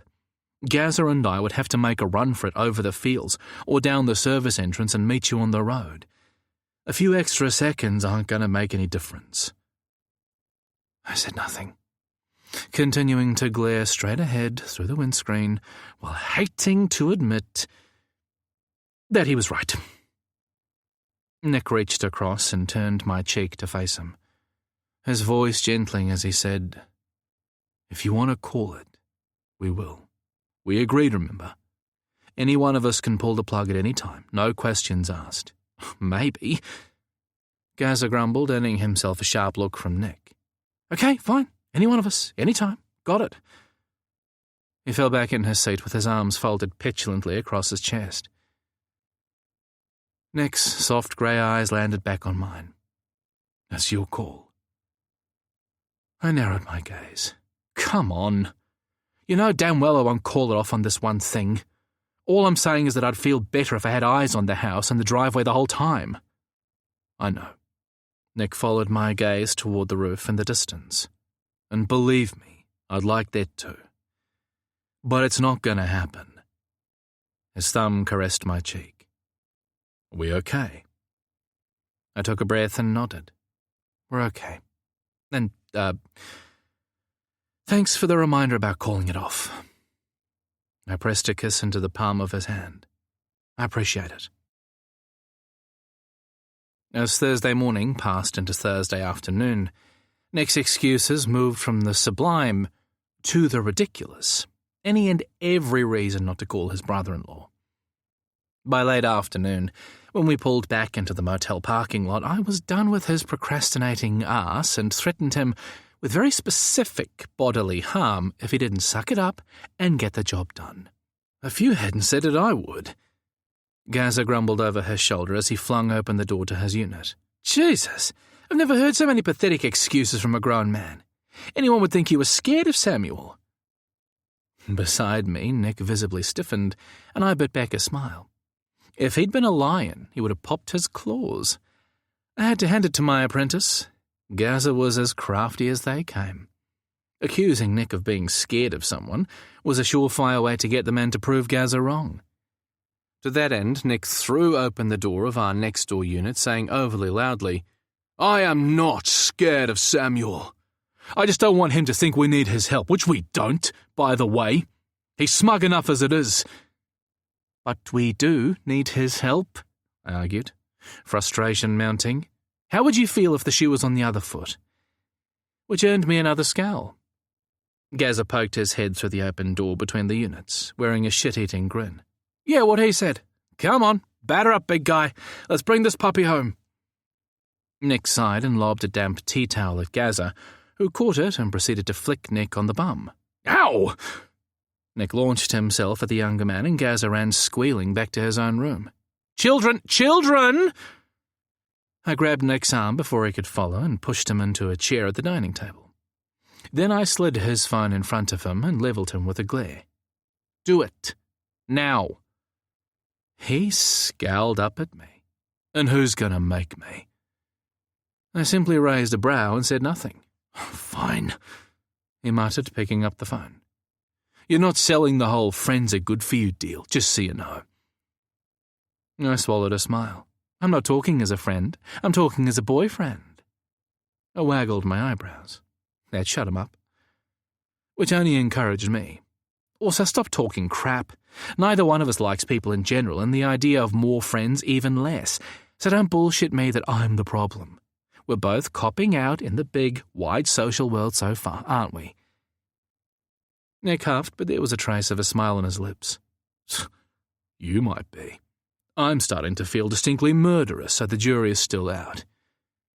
I patted his shoulder. "You'll cop. Now call." Nick's glare turned lethal, but he called, and as far as confessionals went, the conversation panned out pretty much as expected.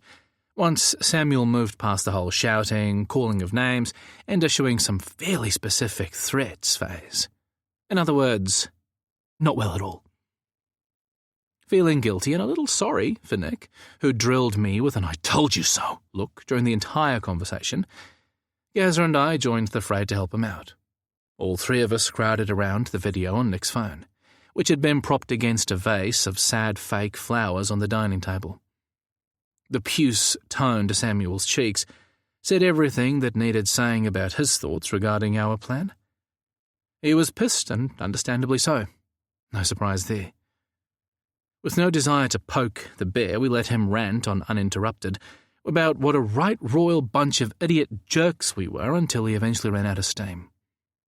At that point, he took a minute to gather himself and calm down.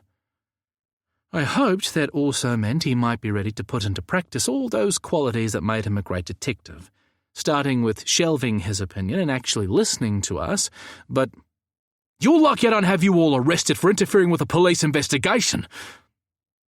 Okay, so that response was a little light on the shelving his opinion bit, and I rolled my eyes. Come on, Samuel. Neither the Aussies nor the New Zealand police are even looking at Lee and Marty, because there's nothing there to officially tie them to the investigation. The Cleary brothers aren't talking. Marty was never on that boat. He wasn't even in New Zealand. And there's nothing on CCTV at the marina to prove otherwise. Plus, Lee is denying everything.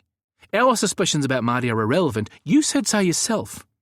The fact that Lee and Freddie were on the same flight back to Australia the next day has a reasonable explanation. They knew each other, and Lee insists he returned to Australia to rekindle a relationship with Marty willingly. So tell me exactly what police investigation are we interfering with?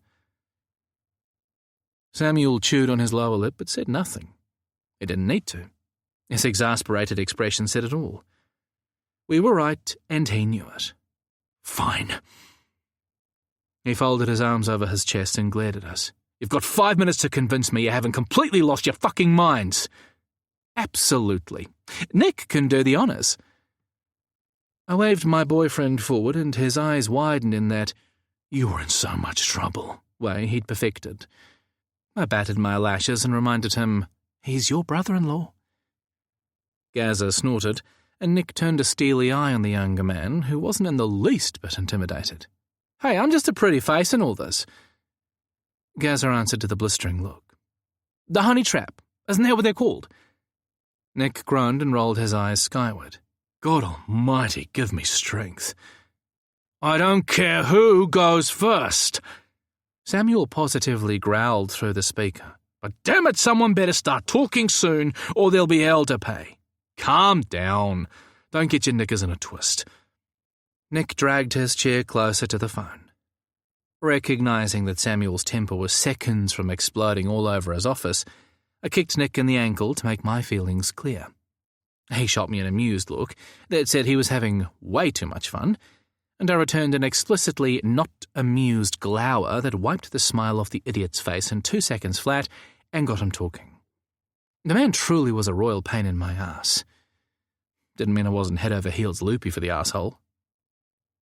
Nick brought Samuel up to date on everything from our encounter with Lee in the supermarket and our confirmed suspicions about the abuse, including Marty's threats regarding Lee's brother to what happened in the bloodstock sales, Gazza's invitation to the party, and our plan for Gazza to use that invite to try to talk with Lee on his own. The bit about Nick being stowed in the back of Gazza's car in case he was needed was admittedly glossed over, while the part where Nick actually intended to hide in the garden to keep an eye on things was completely omitted. I sighed, but I got it. Anything truly illegal, like trespassing, although it was a grey line, with it being a party, after all, would put Samuel in an awkward position. Need-to-know basis, right? When Nick was finally done, Samuel said nothing. Just sat there chewing on his bottom lip, like it offended him while refusing to meet anyone's eyes. "Well?" Nick prodded. But Samuel simply gestured for us to wait while he scribbled a few things down on a piece of paper, and then stared at them blankly before sighing again. "For fuck's sake!" Nick sat back in his chair with a heavy sigh. "It's not the great train robbery, you know." I kicked Nick again, because although that might be so, we needed Samuel's advice and Nick knew it. He just didn't want to admit it. I reached out my hand and Nick took it, his squeeze telling me he was sorry. I didn't believe that for a second, but the gesture was appreciated. I returned a "don't bullshit me" look, and he grinned. Eventually, after the second age of the dinosaurs had passed, Samuel looked up. "Do you know how fucking pissed I am about all this?" Nick's lip twitched before he replied, "I'd say I have a fair idea, yes. But nothing you say is going to change our minds about going to this party. Lee is in trouble, his brother too. We're not just walking away from this, Samuel. You know me well enough to understand that, and the reasons why." Samuel blinked at the last part before answering in a much softer voice. "That was damn sneaky of you. But yes, I do understand. And I admire you for it. Doesn't mean I approve. I'm not just your brother-in-law, Nick. I'm a cop." Nick huffed. "I don't need your admiration or your approval. And the fact you're a cop isn't the point. We're not breaking the law. And I've lived Lee's story in more ways than I care to remember. My mother too. Marty's an abusive asshole, and I can't simply leave him and his brother in that situation and walk away without trying to help. All three of us feel responsible in some way for where he is now, especially after he'd managed to get himself free and start a new life." My heart squeezed the crack in Nick's voice, and I closed my other hand around his. It was the first time he'd really admitted that he felt it too. The guilt, the responsibility. I knew he had. He was too good a man not to. Then another hand was added to the pile, and I turned to find Gazza had pulled his chair alongside us. The 3 fucking musketeers. God help us. Gazza surprised me by speaking for all of us. "We need to do the right thing here, Samuel." He sounded light years older than he was, and a lot calmer about the whole thing than either Nick or me. "We're the ones who have to live with the role we played in Lee's current predicament. You don't. It doesn't matter whether we had a choice or not when it all happened. We have one now. This is about stepping up when no one else can or will, the police included. You must say that." They stared each other down until Samuel finally threw his hands in the air.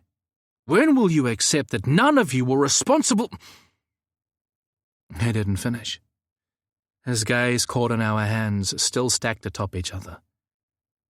He blinked furiously, sighed, and then dragged both hands down his face while muttering something I couldn't catch, and likely didn't want to.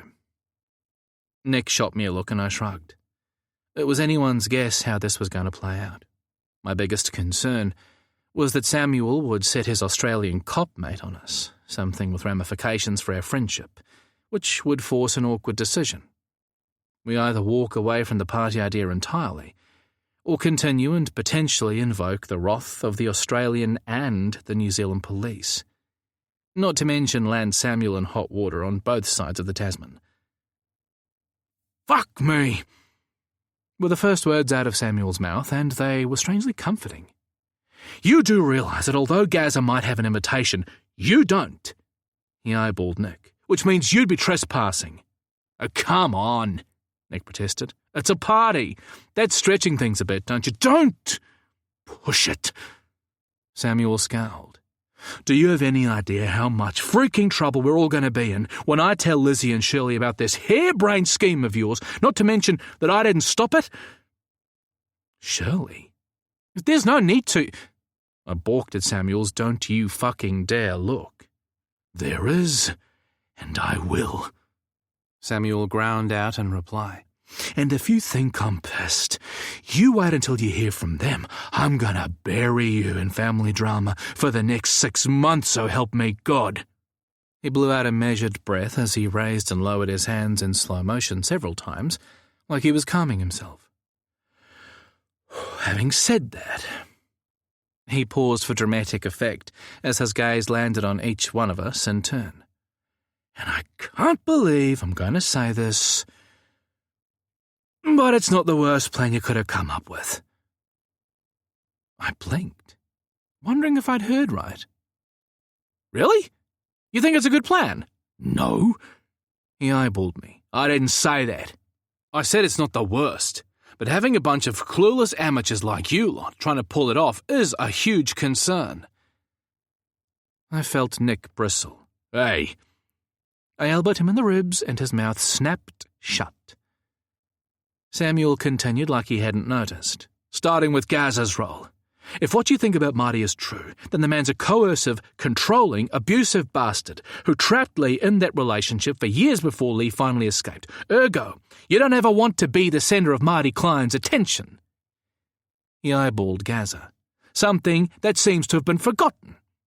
"My concern too," I admitted, earning myself a glare from Nick, who frankly could just suck it up. Gaza grimaced. "Do you think I don't know that?" Samuel studied Gaza like he was trying to gauge his true measure, and Gaza straightened in response, his gaze narrowing on the older man, happy to accept the challenge. At length, Samuel gave a curt nod. "Maybe you do, maybe you don't. But I'm doing a little digging myself for your police colleague in Wangaratta. She's one of the ones we sent to check on Lee a few weeks ago. She was really helpful at the time, which is saying something since Marty's made a point of being on good terms with the local police, known for his sizable donations and for hosting fundraising events. Most look on him as some kind of local hero. When we asked them to pay a visit, they were reluctant to believe our suspicions and happy to inform us that all appeared well. Angela, however, wasn't such a fan, especially when she learned about the so-called domestic incident years ago that was dismissed. She's a transplant from Melbourne, and a lot more cynical than the local guys. She didn't like Marty from the get-go, and agreed to do some extra digging for me on her own. Along with the dismissed incident in front of the house, she found a couple of other red flags. I leaned forward. We all did. Samuel continued. Nothing illegal, of course. Marty is a careful man. But he is known for keeping his companions, boyfriends, whatever you want to call them, on a tight leash. And he doesn't take kindly to anyone engaging with them in any way, even in town. Most dismiss the behaviour as jealousy or protectiveness. Angela said it's just plain creepy. Marty also has a reputation for his wandering eye, regardless of his current boyfriend status, and he doesn't think twice about indulging his tastes, which only makes him an arsehole, let's be honest. The biggest red flags are his choice of friends and employees. 2 of his closest friends have had previous sexual assault charges, although they were later dropped. And Marty's personal assistant, Freddie, I offered. Samuel turned to me. Yes, Freddie Young. He's especially interesting. Ex-army, handy with his fists, and knows nothing about horses from what we can tell. He has a record for sexual assault, battery and drug possession. 6 years ago, when Freddie was released from jail after serving yet more time for assault, Marty offered him a job. The story was that Freddie is some kind of distant relative, and this was offered as an opportunity to turn his life around. But it's an odd choice for a personal assistant, wouldn't you say? The 3 of us exchanged looks, but it was me who answered. Not if you wanted a strong arm to provide security, watch over your boyfriend, and keep your employees in line. Someone who owed you and would keep his mouth shut. Precisely. Samuel appeared somewhat mollified by the acknowledgement, and Angela agrees, which means no one should be going anywhere near that house without professional backup. I got what he was saying, but I shook my head. And who exactly is going to provide this backup? You said it yourself, there's zero evidence to grant a search warrant, or even force an interview of Marty, and the same has to apply to this situation. But we've been handed a perfectly legal opportunity to at least get inside the house. Are you seriously telling me you wouldn't be doing the same if you were in our shoes? Samuel didn't take long to come up with an answer, but he didn't look happy either. Maybe I would. But the difference is that I'd be the one going in, not Gaza and not Nick. Why? Because at least I know what I'm fucking doing. He was being ridiculous, and my voice rose at the fact. I'm sorry to disavow the impact of your relative charms, Samuel, but you would have stood precisely 0 chance of getting an invite to their party. Plus, your face was all over the news as the cop in charge of the Marina takedown. Gaza has the requisite expertise and the hottest fuck looks to go with it. You really should have seen him at that sale. Nick called it an Oscar-winning performance. Gaza is exactly Marty's type. He's a more streetwise, sophisticated version of Lee. One look and Marty couldn't help himself. No one could have done that except Gaza, not Nick, not me, and certainly not you. Plus, there's only one invite. Gee, thanks, Samuel grumbled. My pleasure, I responded snippily. Besides, Gaza won't be alone. Nick will be close by in case he's needed. Samuel grumbled something about that being a fat lot of use, but didn't push it. You're just pissed that you're not here to be a part of this, I finished. So how about you stop whinging and help us make the plan as safe and airtight as we can? Samuel's teeth ground for far too long to be a good sign, but then he surprised me by sagging with what looked like defeat. All right. If you won't reconsider, then you should at least be smart about it. Pay attention. He eyeballed us one at a time, and I fought the urge not to squirm in my seat. Let's say somehow you miraculously managed to convince Lee and his brother to leave with you Friday night. How exactly do you see that working? It's not like Marty is going to just let them simply walk away. He had Justin killed and Davis run off the road. He organised kidnapping, arson, surveillance, and God knows what else. Or have you forgotten what this guy is capable of? Of course we haven't, Nick blustered. I side-eyed Nick because we hadn't, not really. Probably because we didn't want to think about it. What Nick means, I ignored Nick's "oh really" eye roll and turned back to Samuel, is that we're aware of the potential issues and we're still working on a solution. Gaza gave a soft snort that did nothing to cover Nick's groan, and then they nodded, innocent as lambs. But Samuel wasn't fooled for a second. He looked between the 3 of us and shook his head in utter disgust. Dear God, please don't let Madigan anywhere near that damn house, Samuel grumbled. He can't lie to save himself. Nick shot me a smug smile. Yeah, we're not unaware. I can lie perfectly well, thank you very much, I bit back. No, you absolutely can't, Nick countered, wrapping his hand around my neck, his thumb making small circles at the top of my spine. We've already had this discussion. Yep, what they said, Gazza affirmed brightly, rocketing to the top of my shit list along with the other two. It was getting crowded up there. Although it is kind of cute. Shut up, all of you, I grumbled, folding my arms across my chest. None of you would be here if it wasn't for me. Which, I realised a little late, wasn't exactly a huge selling point for my strategy. Thankfully, no one called me on my bullshit, and I was left to scowl at Samuel in peace. Can we please move on to the part where you actually help us instead of banging on about everything we're doing wrong? We need to get this right. Fine, Samuel nodded.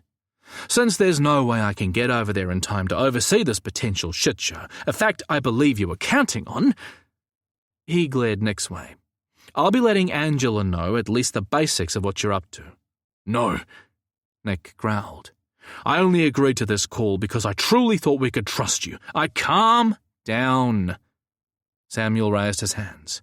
Angela can't stop you from accepting an invite to the man's party.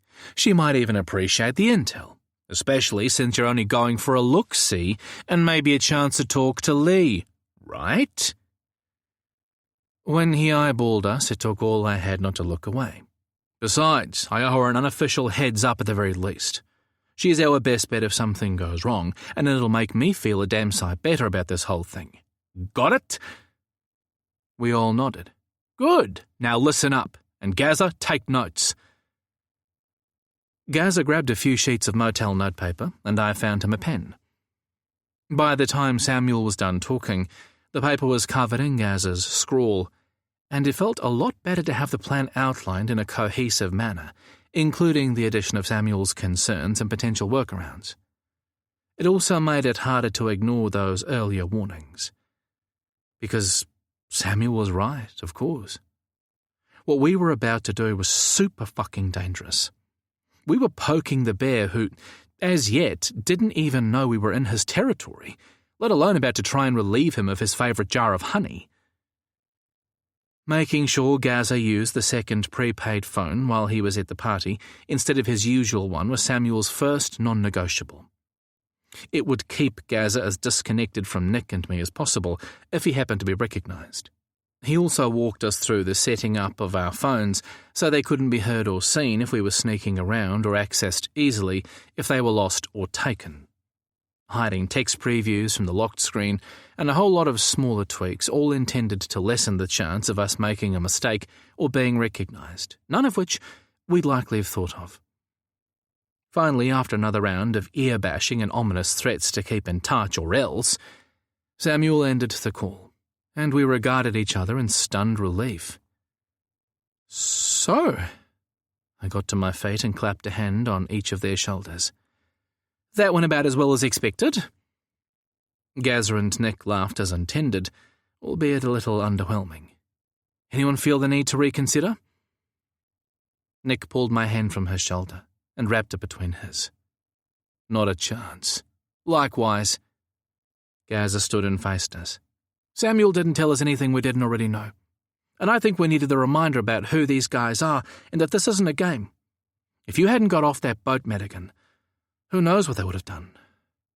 I think we brushed that aside too much in our concern about Lee. I nodded in agreement, and Nick squeezed my hand. He's right. Those grey eyes sat soft on mine. Had things gone differently, you might not be here right now. It was a sobering thought. Believe me, I know. Although I think I've tried not to think about it. Maybe I've tried too hard. I recall the exact moment I knew that if I didn't get out of there fast, I might not survive. I looked between the two men. And that's why we have to agree to pull the plug if we get even the slightest inkling that something's up. No hanging around to see how things pan out. No playing heroes. That one was aimed at Nick. Neither of you will do that to me. Do you understand? You will not leave me drowning in more guilt that could have been avoided. No bitching, no arguments. Agreed? Nick and Gaza shared a look, then answered in unison, Agreed. Gaza pocketed his phone and opened his hands. I propose that since tomorrow's going to be kind of a big day, how about we make sandwiches from what we have in the fridge and hit the sack early? No one disagreed, and we set about forming a reasonably efficient assembly line, producing whole wheat chicken salad sandwiches with a side of healthy beetroot crisps from Gaza's snack supply. What the fuck is a beetroot crisp? Nick scrutinized the bag's list of ingredients and made an unimpressed huff of disapproval.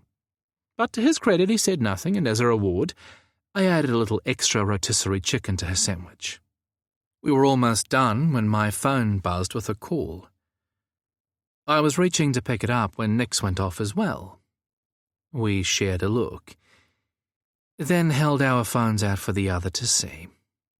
Shirley for me, and Lizzie for Nick. Gaza snorted. Holy shit! Bag's not to be either of you two sorry bastards. I caught Nick's eye. Didn't take him long, did it? Nick grimaced. I'm gonna kill that asshole brother-in-law of mine. I huffed. Yeah, I'm starting a line. Nick chuckled and took his phone to the next room while I stared at mine, still ringing in my hand. Gaza regarded me with a shit-eating grin. You gonna answer that? I shot him a pained look. I'm still deciding. She's old, right? She probably won't remember why she called or even that she did. Gaza rolled his eyes. Yeah, good luck with that. Suck it up, sunshine. May as well face the music now. Something he looked far too happy about. I blew out a breath and answered the call. Aunt Shirley! Don't you Aunt Shirley me, you double-crossing, fork-tongued, sad sack of an nephew. You'll look at and disinherit you on the spot. Whoa.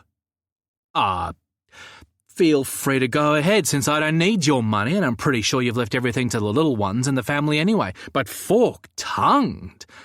Who the hell says that these days? She huffed. Me. It fits. Duplicitous, deceiving, take your pick.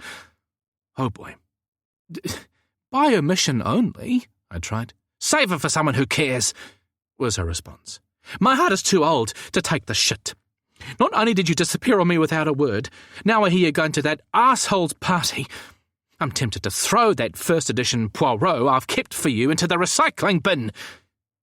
I gasped. You bought a first edition Poirot? For me? The line fell silent for a long moment, which was all I needed to know just how upset she really was. Yes, but that was when I liked you. Things change. And okay, maybe I won't throw it in the recycling. But that doesn't make you any less of an arsehole for keeping me in the dark about this little rescue mission of yours. I could die any day, you know. She sounded genuinely hurt, and I hated that I was responsible. That was unfair of me, I agreed, and I'm sorry. But I didn't want to. If you say worry me, she snapped, I'll tan your bare bottom like I used to. A disturbing image that took a moment to digest. I'm 55, Aunt Shirley. It's been a long time since you laid eyes on my bare bum. So what? She retorted snippily. I take it the thing is bonier and more wrinkled than it used to be, but so is my hand. They should get along well. I sighed. Look, I'm sorry I didn't tell you, but we wanted to at least try to help Lee. Do you think it's a mistake? I was surprised how nervous I felt about her answer. Aunt Shirley was nobody's fool, and a more courageous woman I'd yet to meet. Of course it's not a mistake to try and help the boy, she huffed, sending relief rocketing through my body. I just wish you'd told me. There's no more certain way to make an old woman feel really old than to leave her out of your plans. I'm proud of you, son. You might get that first edition after all, if you don't get yourself killed before I can give it to you. I give it 50-50. I chuckled. I was hoping for better odds, but thank you. And I am sorry. I won't make that mistake again. Be sure that you don't. She paused and I waited. And be careful, please. You should know that I'm bunking down at Lizzie's place tomorrow night. I've let Jerry know. I bit my tongue and cast a glance toward the darkened bedroom where Nick was still on the phone. That's really none of that sass, Shirley cut me off. Lizzie invited me so that we can worry together. We'll expect a call and a debrief when it's done and you're all safe. But it will be well after midnight your time. Doesn't matter, she countered. Someone will call us, understand? I blew out a sigh. Fine, we'll call. I pictured her crafty smile as she preened and said, Good. Then you can go. We'll talk tomorrow. And with that, she ended the call, leaving me feeling like someone had put me through a cheese grater. Wow! Gaza smiled from her seat at the dining table behind 3 plates of sandwiches. And I thought Samoan women took the prize for the most protective mama bears. I laughed mirthlessly and slumped into a chair. I know very little about Samoan mamas, but I reckon a lesbian Harley-Davidson riding octogenarian with an ankle tattoo that says no regrets might just hold her own in the same room. Gaza laughed. I reckon you're right. And on that terrifying note, I vote we never ever let them meet. He raised his hand for a high five. I obliged. Agreed. I take it you haven't told your mother then? Gaza's face drained of all colour. Are you serious? Of course I haven't told her. Half my family on my mother's side live in Melbourne. One whiff of what we've got planned, and they'd all be here keeping an eye on me. Or worse, trying to help. No way. My mother thinks I've gone to Fiji for the week. I choked on a laugh. Holy shit. Are you in trouble when she finds out? He shot me a menacing glare. She isn't going to find out, is she? We're going to do this and go home all in one piece, right? My lips are sealed. I made a zipping motion across my mouth just as Nick wandered back into the living area, looking pale and somewhat cowed. Our eyes met and he winced. Older women are so damn bossy. And Lizzie is the worst, he grumbled. I felt like I was 12 all over again. And she isn't even my mother. You guys have it easy. Gaza and I shared a look and burst out laughing. We finished our sandwiches and cleaned up, all the while discussing Samuel's amendments to our strategy for the party. Much to Nick's disappointment, we couldn't fault any of them. Having said that, Samuel wasn't aware that Nick intended to watch Gaza from the garden and not stay in the car as we'd insinuated. What could go wrong? Chapter 15. Madigan. When Gaza announced that he was heading to bed around 8:30, he made a big song and dance out of telling us to keep the noise down, and that we should be conserving energy and not jostling our wrinkled bodies in the bedroom, inviting a heart attack. In response, Nick chased him into his unit, waving an unimpressive paring knife, and Gaza squealed and locked the door behind him. Mission accomplished.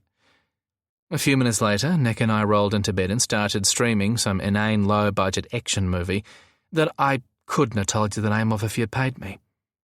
As distractions went, it failed dismally, and it wasn't long before Nick rolled me onto my side and pulled me back against his warm body. His knees tucked behind mine, and his cock nudged gently at my crease. Comforting, but with little intent. I wriggled contentedly, and his arm tightened around my waist, his cock firming. He groaned and gave a little thrust, whispering, "If you don't stop moving, you're going to get a lot more than you bargained for. We're supposed to be getting an early night." I thought about that very sensible reminder for all of 2 seconds, then rolled my ass around his groin. He gave a filthy groan in response. "Jesus Christ, could you be any less subtle?" I chuckled and elbowed him gently. "Let's talk more action. I do believe you mentioned something about it being game on." "I have no intention of fucking you," he murmured, nibbling his way into my hairline and along to my ear, sending my thoughts scattering. I want to take my time with that, and not be stressed about anything. Tonight is not that night. He sucked on the lobe of my ear, sending jolts of electricity zinging to my southern regions. Oh, God. I groaned as his hand travelled down my belly to wrap around my dick. I wasn't in the least disappointed in his proclamation. I wanted that too. Time and no stress. Sounds good to me. I gasped as he played with the head to secure a little moisture, before starting a slow stroke that rocketed my arousal from casual interest to right the fuck now in about a minute flat. Damn, that feels amazing. Nick's determined cock found the warm channel of my crease and he began to rock, his breath stuttering beside my ear. Try as I might, I couldn't keep from thrusting into his hand. It was just too good, even if it upset his rhythm. He gave a soft snort. You just can't help yourself, can you? Now behave. You're not running this show. He tightened his free arm around my waist to anchor me and make his point. Then, with a bit of fancy handwork and repositioning, he got us back in sync. And bliss rolled through my brain, rendering me putty in his hands. With every rock of his hips, Nick's dick slid up my crease to graze my hole, while at the same time sending my cock through his tight fist. The reverse motion was equally sensational, the drag and slide breathtaking in its ability to sever my brain from any rational thought. Senses jangling, body on fire, his cock, his hand, his breath on my ear, his filthy groans, the scent of our sex. Too much. Fuck, that feels good. Nick's voice rumbled in my ear. Good for him. It was 4 words more than I could manage, so I settled for a grunt that I hoped conveyed my absolute agreement, and returned to focusing on the delicious sensation of being the trembling meat in some erotic sandwich I couldn't get enough of. So close, teetering on the edge.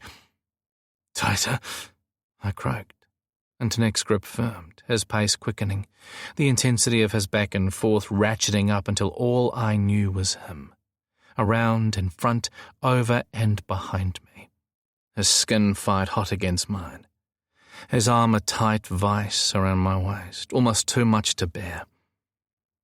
Groans of pleasure rumbled in my ear.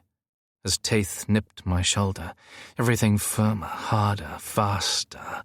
His body tense at my back, my cock swelling in his grip, the burn of orgasm building and building until it was right there. And I slammed my face into the pillow to muffle the cry, pleasure detonating through my body as I spilled into his hand, my body jerking, my breath in stuttering gasps. With a white-knuckled grip around my waist, Nick thrust one last time and held it, grunting against my shoulder as his balls emptied, a warm flush of fluid slicking that final slide home. And when he was done, when we were both done, he maintained his hold, pressing kisses to my neck and shoulders, his open hand covering the spill on my belly, his hips rocking in a barely there to and fro, gentler, smoother, slick and easy, until his cock softened, and a long hot sigh washed over my skin. God damn you, Madigan Church, he whispered against my neck, making no attempt to hide the raw emotion in his voice. Roll over. He released his death grip on my waist, and I turned in his arms. He cradled my face and kissed me softly, not once, but over and over, stopping now and then to study my face, like he was taking everything in for the first time. When he was done, he looked at me, long and hard, serious and calculating, until I started to think that maybe there was something wrong. Maybe I'd done something wrong. Then he smiled and said, You take my fucking breath away. Do you know that? I blinked, heat flooding my cheeks. I tried to look away, but Nick held me in place. I asked if you knew that, he repeated, that serious look back in place. If you have any idea what you do to me, how gorgeous you are, how exciting, how smart and sexy, how brave and kind, and how much I fucking care about you. I swallowed hard. But the words still wouldn't come, chased into the shadows by decades of disappointment. I drew a deep breath and tried again. Jesus, Nick, you can't say things like that. I'm just a middle-aged, uninteresting book conservator trying to do the right thing in life and not fuck up too much. And I'm fine with that. I appreciate the thought behind your kind words, but I know who I am, and I came to terms with that a long time ago. The fact you see me differently is flattering, but it's a fantasy that, quite frankly, scares me because I can't live up to it, and I don't want to. Nick's eyes never left my face, but he went quiet for a moment. His expression grave, maybe even... Was there disappointment on his face? My heart sank. Shit! I'd done it again! Was this going to be another of those moments like all the ones in my past, when someone I cared about finally realized I wasn't what they wanted, that they couldn't change me into what they hoped for? Fear kicked in, and a voice I thought I was done with resurfaced in my brain to whisper that familiar and oddly comforting poison. You knew this was coming. It always does. Not enough, not enough, not enough. I wanted to look away, but I couldn't. Caught in the soft grey web of Nick's eyes, waiting until finally he spoke. You know what's really sad, sweetheart? Nick ran his thumb across my lips. I can tell that you genuinely believe those words. I wanted to cry, but I swallowed it down.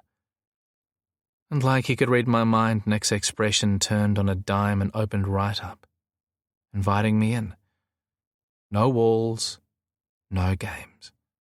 Like he wanted me to see the truth of what he was about to say, and I couldn't look away. Not that long ago, you looked me in the eye and said that you could see me and hear. He tapped my forehead and feel me and hear. He placed his hand over my heart, meaning I couldn't hide from you. You also said that I had so much more to give and assured me I'd be okay, that everything was going to be okay. Do you remember? Like it was yesterday. It was just after we'd kissed for the first time. A kiss that meant everything. I'd known in that single moment exactly how much trouble I was truly in with this man. Trouble I was still drowning in. I remember. He gave a wry smile and slid his arms around my waist. Well, now it's my turn, so listen up. He waited until I was paying 100% attention, like I could give him anything less. He had my heart in a stranglehold, and I could only hope he felt even a little of that in return. He tucked a lock of hair behind my ear and a soft smile played over his lips. You are so much more than you think you are, Madigan Delaney Church. So much more than you've been told you are by all those clueless men from your past. They didn't deserve you, and they can't have you. You're mine now. You have so much more to give, and you're going to be okay. He pressed his forehead to mine and repeated, You're gonna be okay. We're gonna be okay. And if you can't believe all those things I said about you right in this moment, that's just fine. I'll believe in them for you. And I'll keep repeating them for as long as it takes until you believe them too. God, this man. Nick's face blurred and I lost the fight against my tears. He huffed softly and kissed each of my eyes in turn. Then his mouth covered mine in a tender, leisurely kiss, like he had all the time in the world, like we had all the time in the world.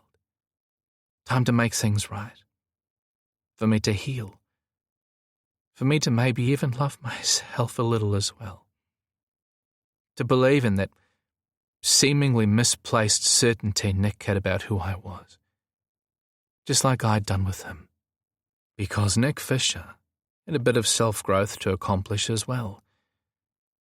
Maybe that was something we could give to each other, be each other's true north, a compass to truth, a person who saw the man in front of them more clearly than they saw themselves.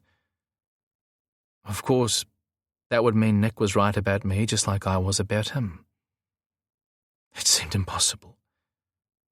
Then again, I figured he felt the same.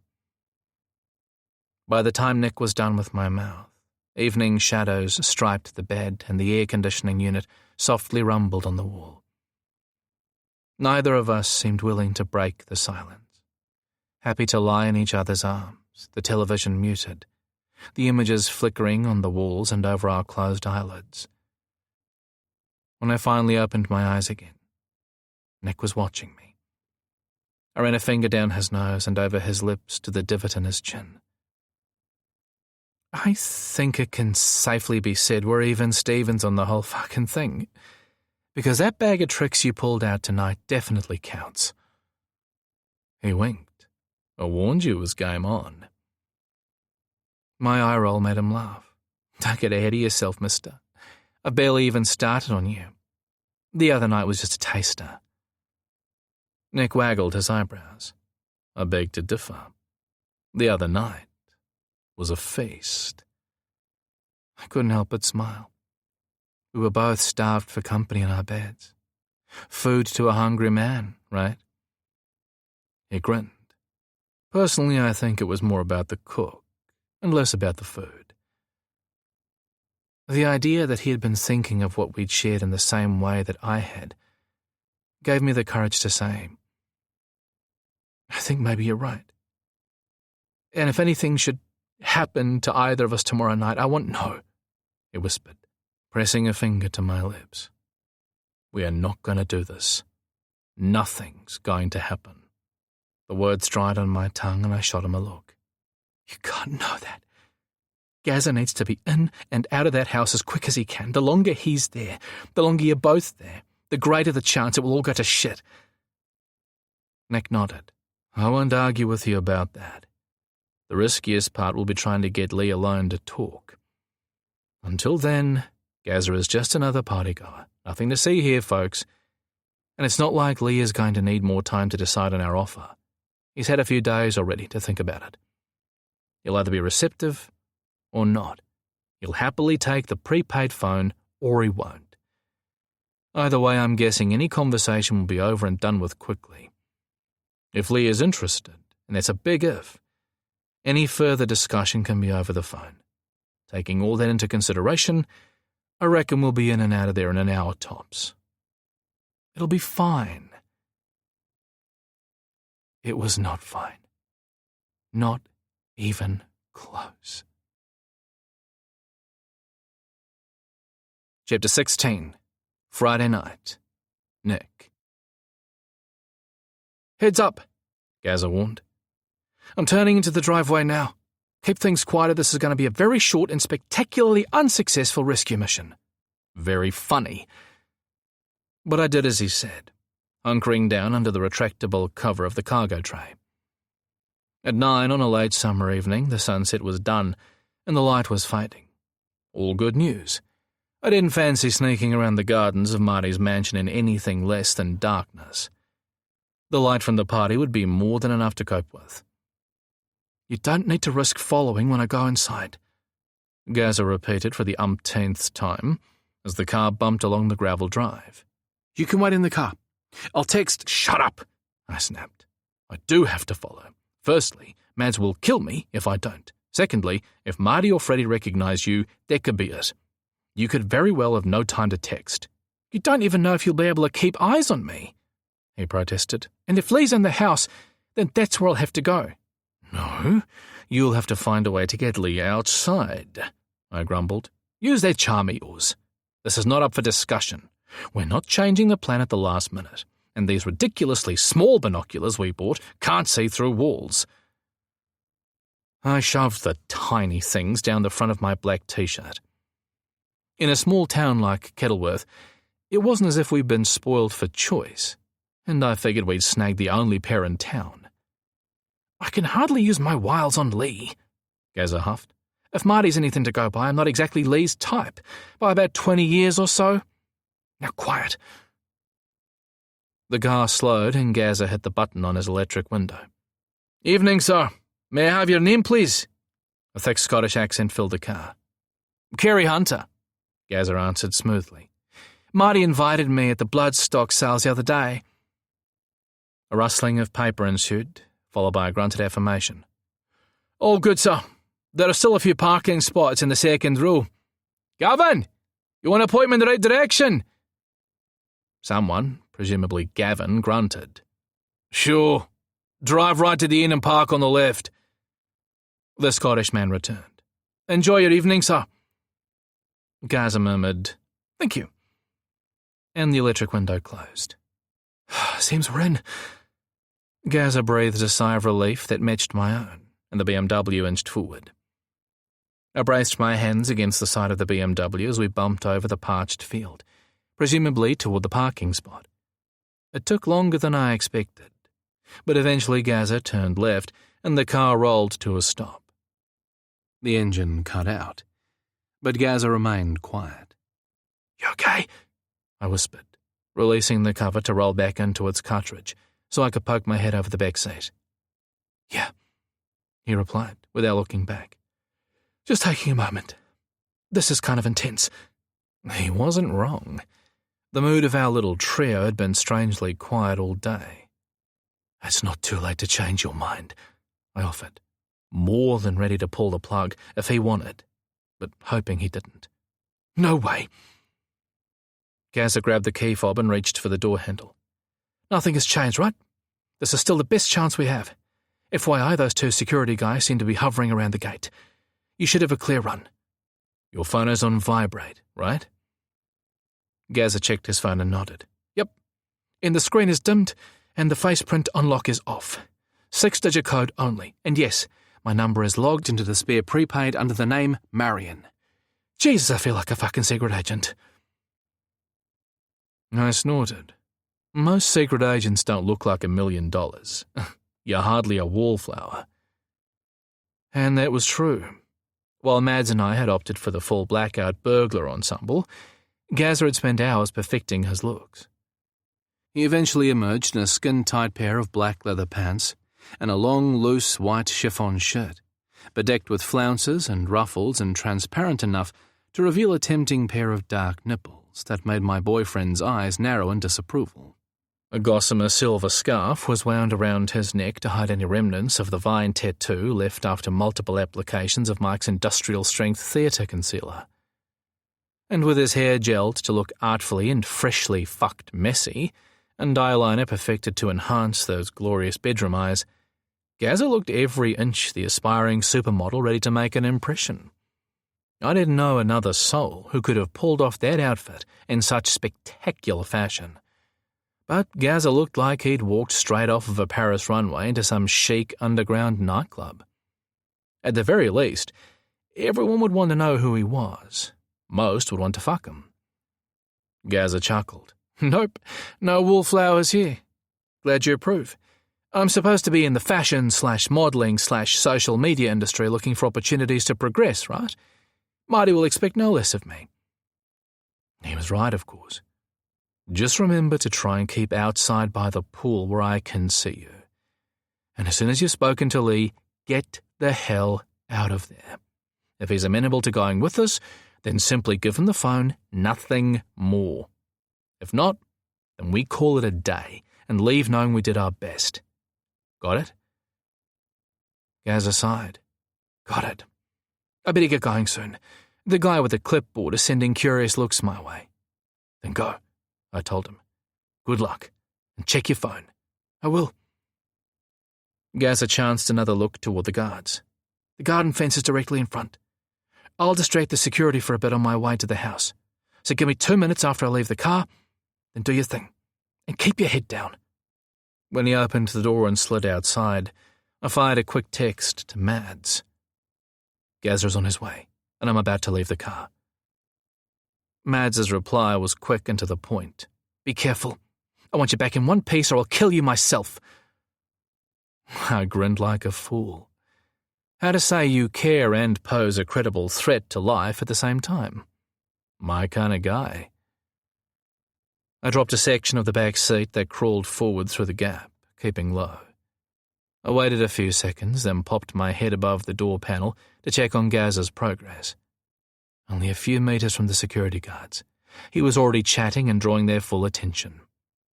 Time to go. I popped the back door and slid from the car onto the crunchy brown vegetation that laughingly passed as grass. Keeping low, I chanced to look around. The driveway was cast in dense shadow, the beech trees towering like creepy giants against a clear starlit sky and a pretty half moon.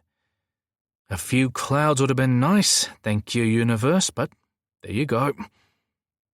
The upside, there was enough light for me to find my way without tripping and giving myself away.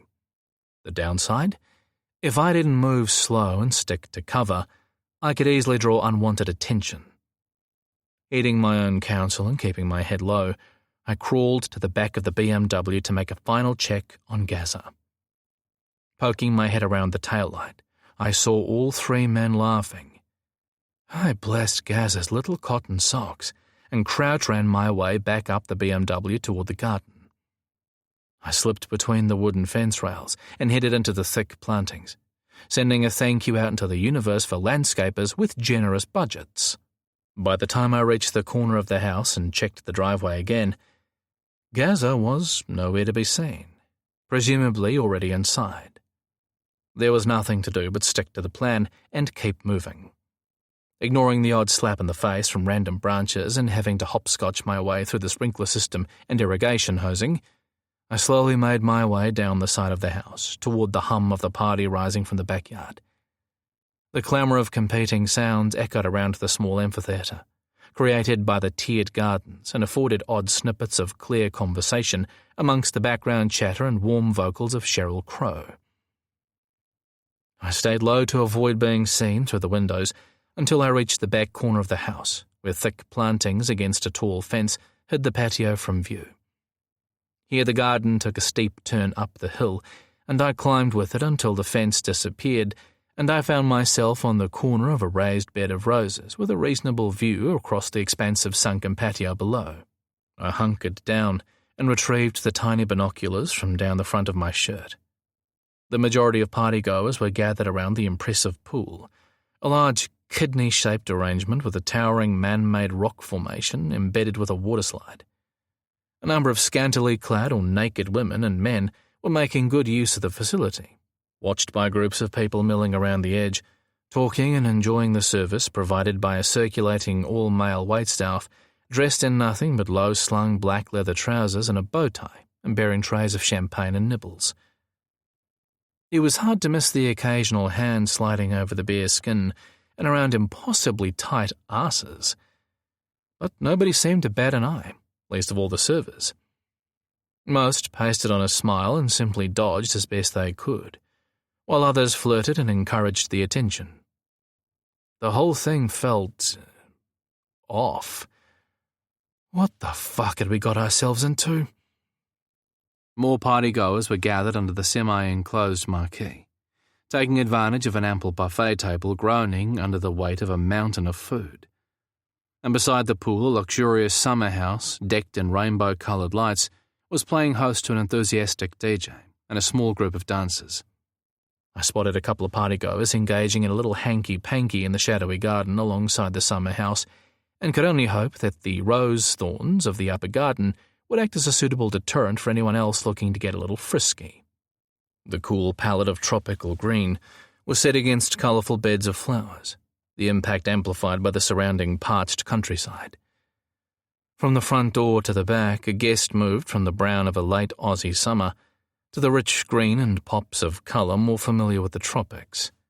And twinkling above it all, thousands of fairy lights played against the clear night sky. It was, admittedly, kind of magical, and attested to an irrigation system that likely cost more to run than most people could afford, me included.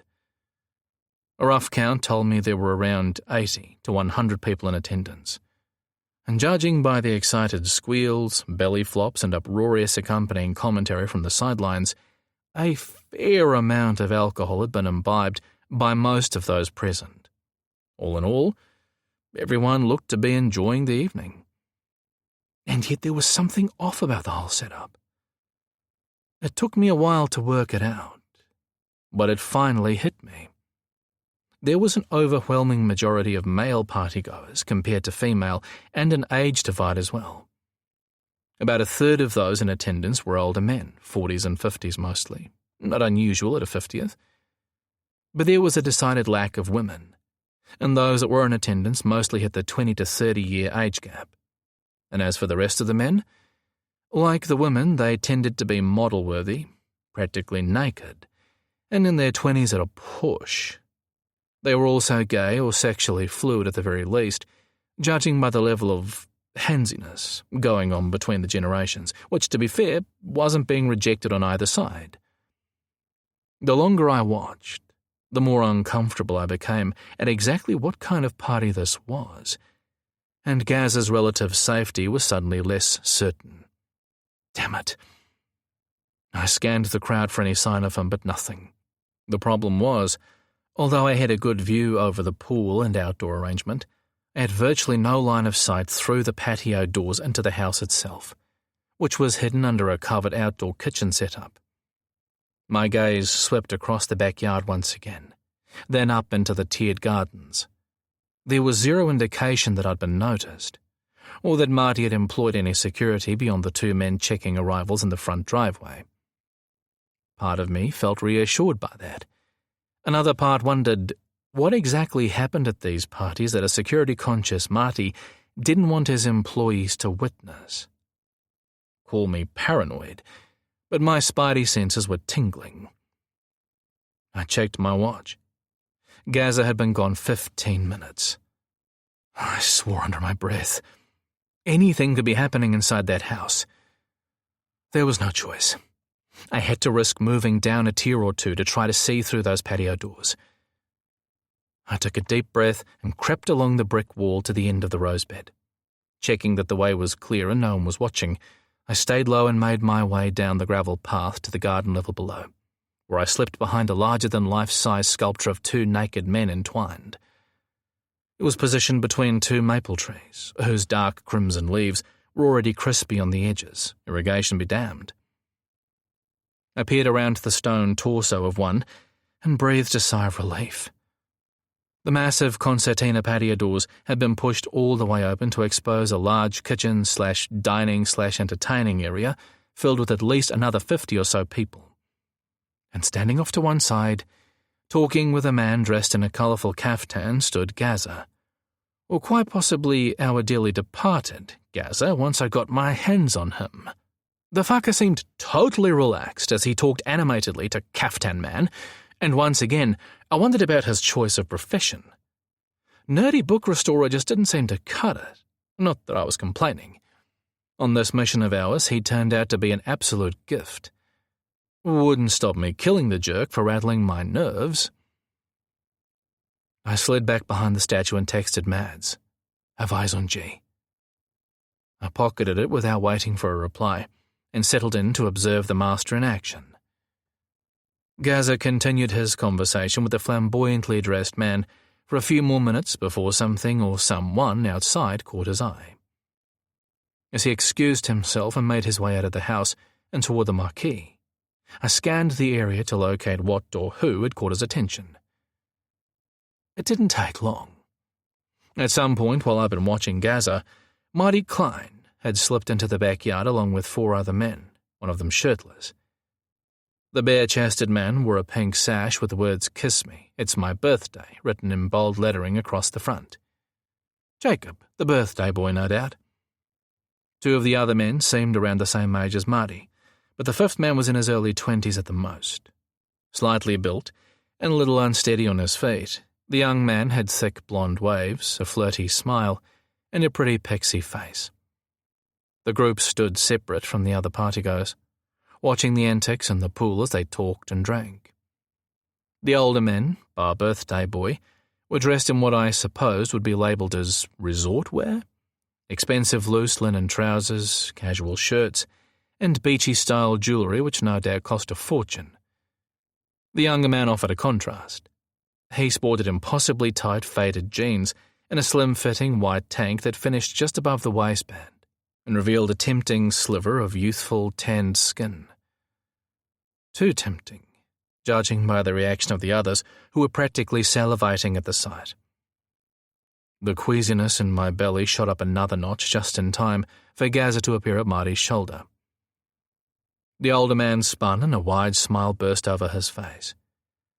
He drew Gaza in for a very PG peck on his cheek that made me want to smack the arsehole into the next century. When he introduced Gaza to the rest of the group, I could almost hear the collective intake of lust from everyone except the younger man, who regarded Gaza with a petulant look that implied he didn't appreciate the competition.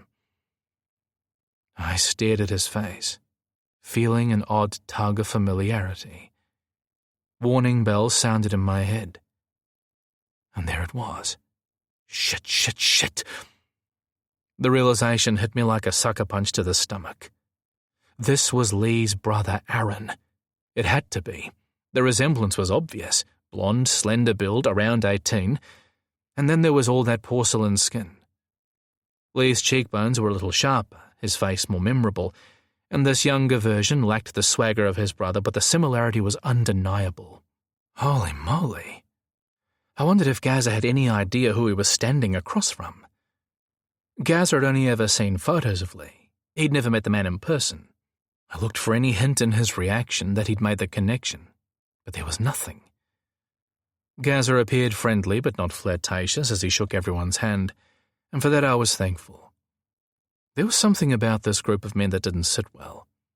They were like a pack of hyenas circling a kill. When Marty's hand slid around Gaza's waist and Gaza allowed it, I could only hope Gaza's radar was as good as he'd boasted. If he'd read things wrong and overplayed his hand with this lot, he might be in serious trouble. After shaking Gaza's hand, Jacob made a gesture to his sash, crooked his finger, and the other men began a slow clap until Gaza finally stepped forward. He aimed a kiss intended for Jacob's cheek, but at the last minute, Jacob clasped Gaza's jaw and crushed their lips together. Before Gaza could protest, Jacob grabbed his ass and yanked Gaza close enough to hump the startled man's thigh. "Why, you slimy piece of shit!" I fumed, white-knuckling the binoculars. The performance was accompanied by hoots of laughter from all the other men bar Marty, who simply watched on in silence. Other partygoers turned to watch, drawn to the hilarity. But even though it was obvious Gaza was struggling to extricate himself from the man's clutches, no one said a thing. Behaviour like this was clearly par for the course at one of Marty's parties, a fact which didn't bode well for our plan. Regardless, I was taking fucking names. Because suddenly these weren't a group of harmless, middle-aged men freely indulging their whims on too much alcohol. The masks had fallen. There was a lot more going on here than we'd thought. These were dangerous men who felt entitled to take whatever they wanted, whenever they wanted, even in a space with a ton of people watching on. None of these men knew a thing about Gaza, and yet felt perfectly free and safe to treat him in such a fashion. That didn't bode well. They clearly knew no one would call them on it, which meant the other partygoers were either too scared of Marty to speak up or they were complicit. Or they were part of the entertainment, none of which was reassuring. The sooner Gazza got out of there, the better. Eventually, Marty stepped in and pulled Gazza free with a warning look to the birthday boy. Jacob paled and raised his hands in apology, and I took the exchange to mean Marty had warned Jacob to keep his hands off what was his. It sent a cold chill down my spine, and it was all I could do not to race down and punch their lights out, all of them. I wasn't fussy. Unlike me, Gazza handled the situation much more calmly. He brushed himself off and wagged his finger at Jacob in a naughty boy gesture that started everyone laughing again. To those who didn't know Gazza like I did, he likely appeared nothing more than amused by the rude affront.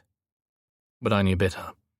The set of his jaw, the distance he put between himself and Jacob, told me Gazza understood things had taken a turn, and that he was going to have to use every wile in his book of tricks to leave this damn party in one piece.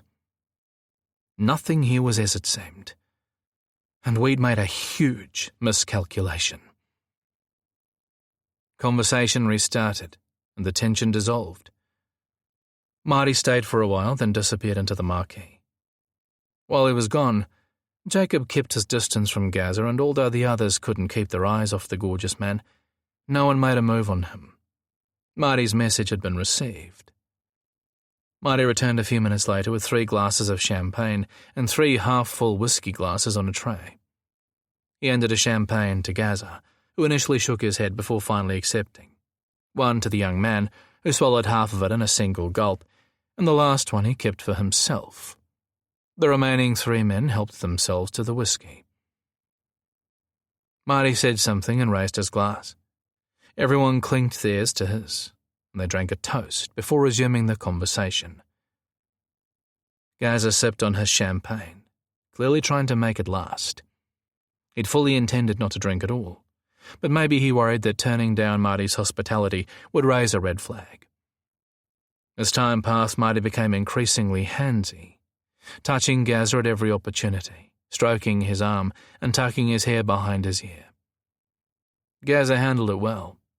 He smiled politely and slid free of Marty's arm whenever he could, allowing the man enough flirtable rope to satisfy his obvious interest without overly encouraging it.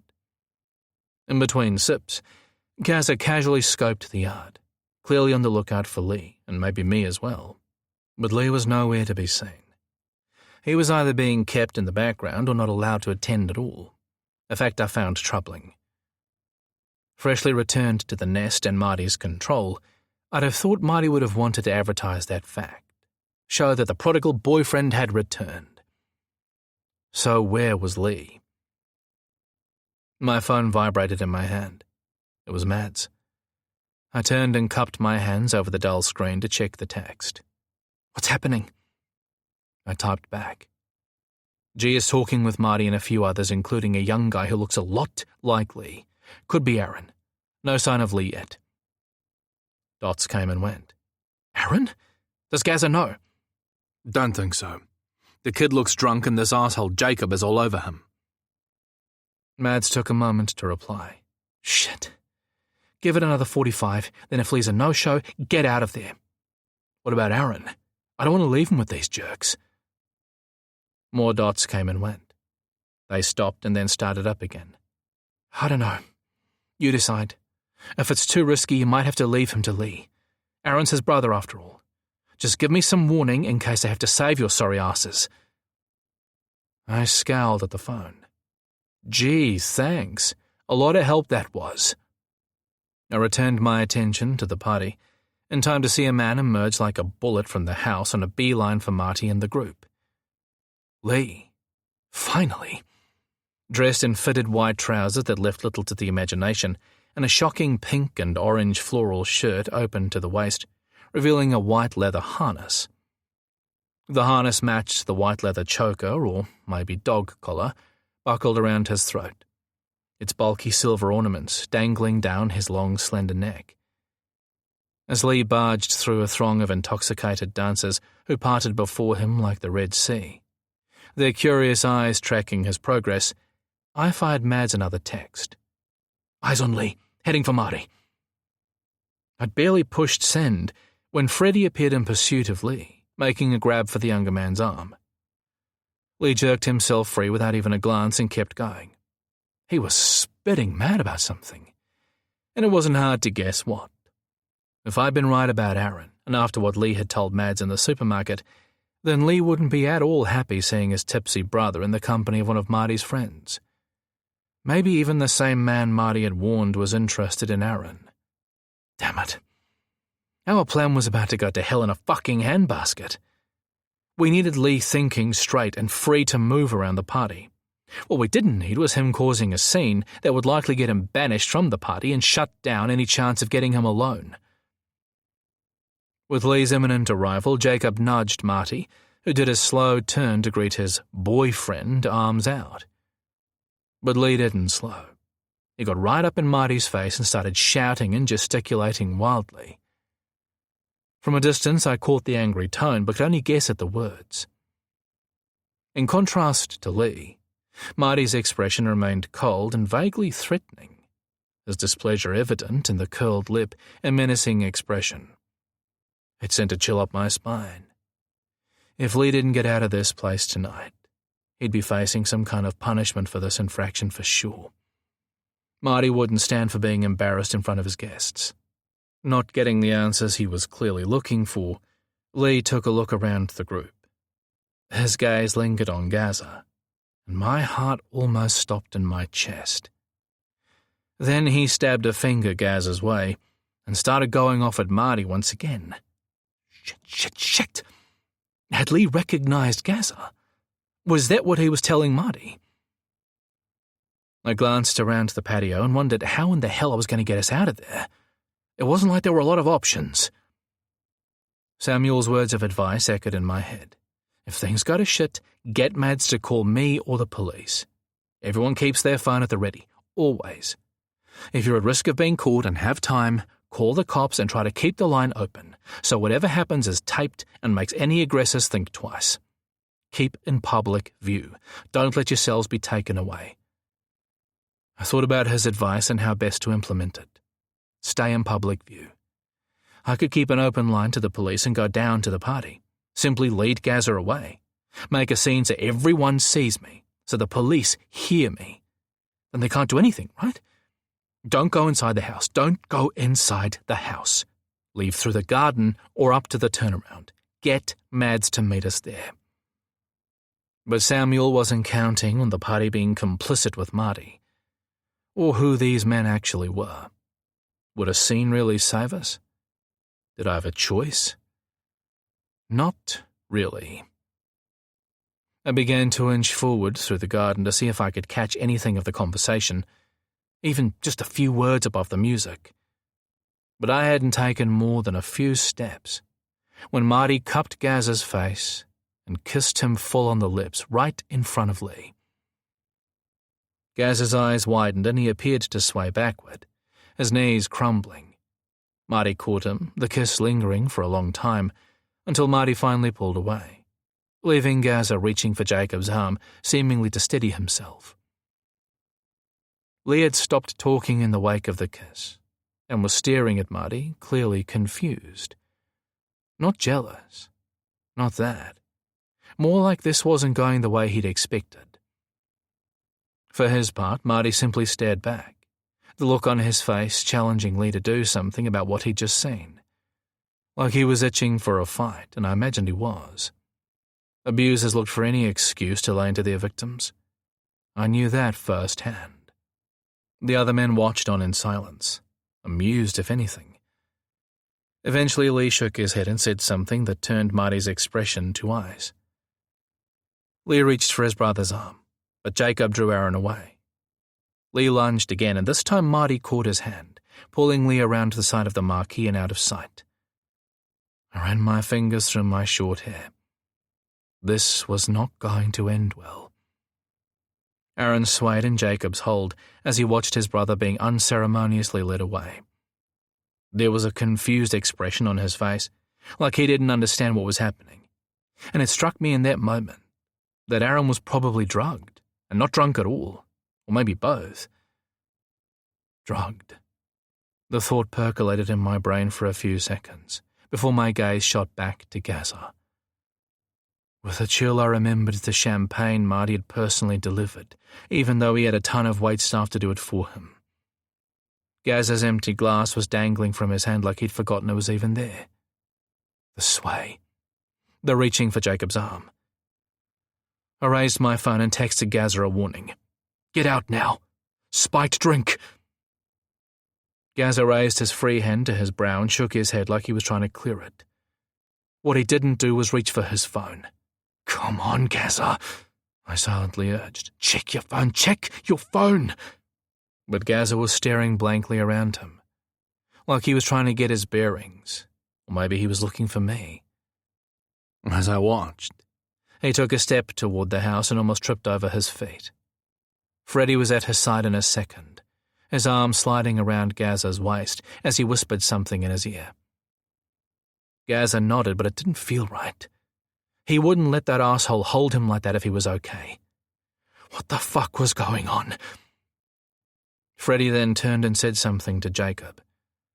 The older man gave a lecherous grin and began to half-walk, half-carry Aaron toward the house. It wasn't fucking rocket science to work out what was happening. If this wasn't stopped soon, things weren't going to end well for Lee's brother. I barely had time to digest the troubling fact when I realized Freddie was steering Gazza in the same direction, and Gazza was going willingly. Was he acting? Was this some kind of subterfuge? I didn't fucking know. Or had he truly been drugged? A few guests offered sympathetic smiles as Freddie passed, and I could only imagine the back-and-forth commiseration over the universal problem of guests who drank too much. Or maybe the attendees knew exactly what was happening. A part of me couldn't shake the feeling that they did. In no time at all, the four men were back inside the house, and the party closed around them like nothing had happened. Not a single person cast a curious eye back toward the house. Fuck. Do what you think is right. Yeah, wonderful advice, my darling. I have 3 men at risk in separate locations. Exactly what the fuck am I supposed to do, and in what order? Crouching to see through the open patio doors, I watched Jacob and Aaron peel away from the others and slip from view. Instead of following them, Freddie sat an obviously woozy Gazza at the large dining table and stood watch.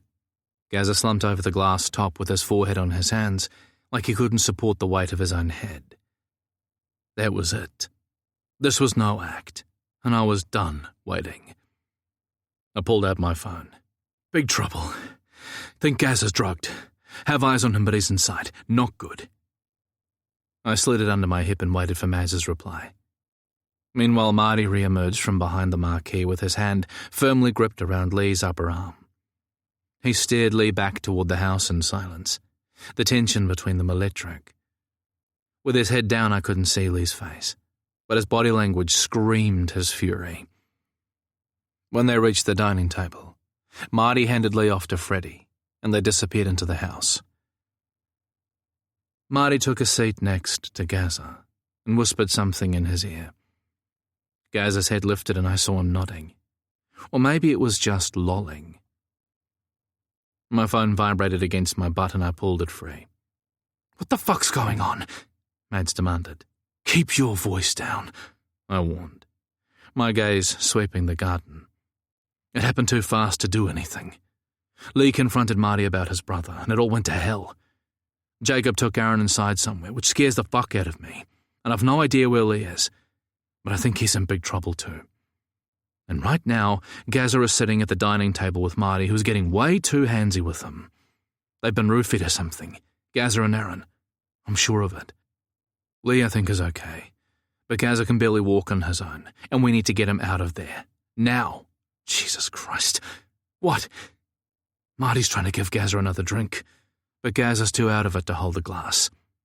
The invitation was a fucking setup. I don't think Marty knows who Gazza is. He's just an asshole rapist intent on getting Gazza in his bed by any means necessary. Shit. Mads's desperate silence spoke volumes. We should have known. It was all too fucking easy. A frustrated sigh burst from my lips. Don't do this, Mads.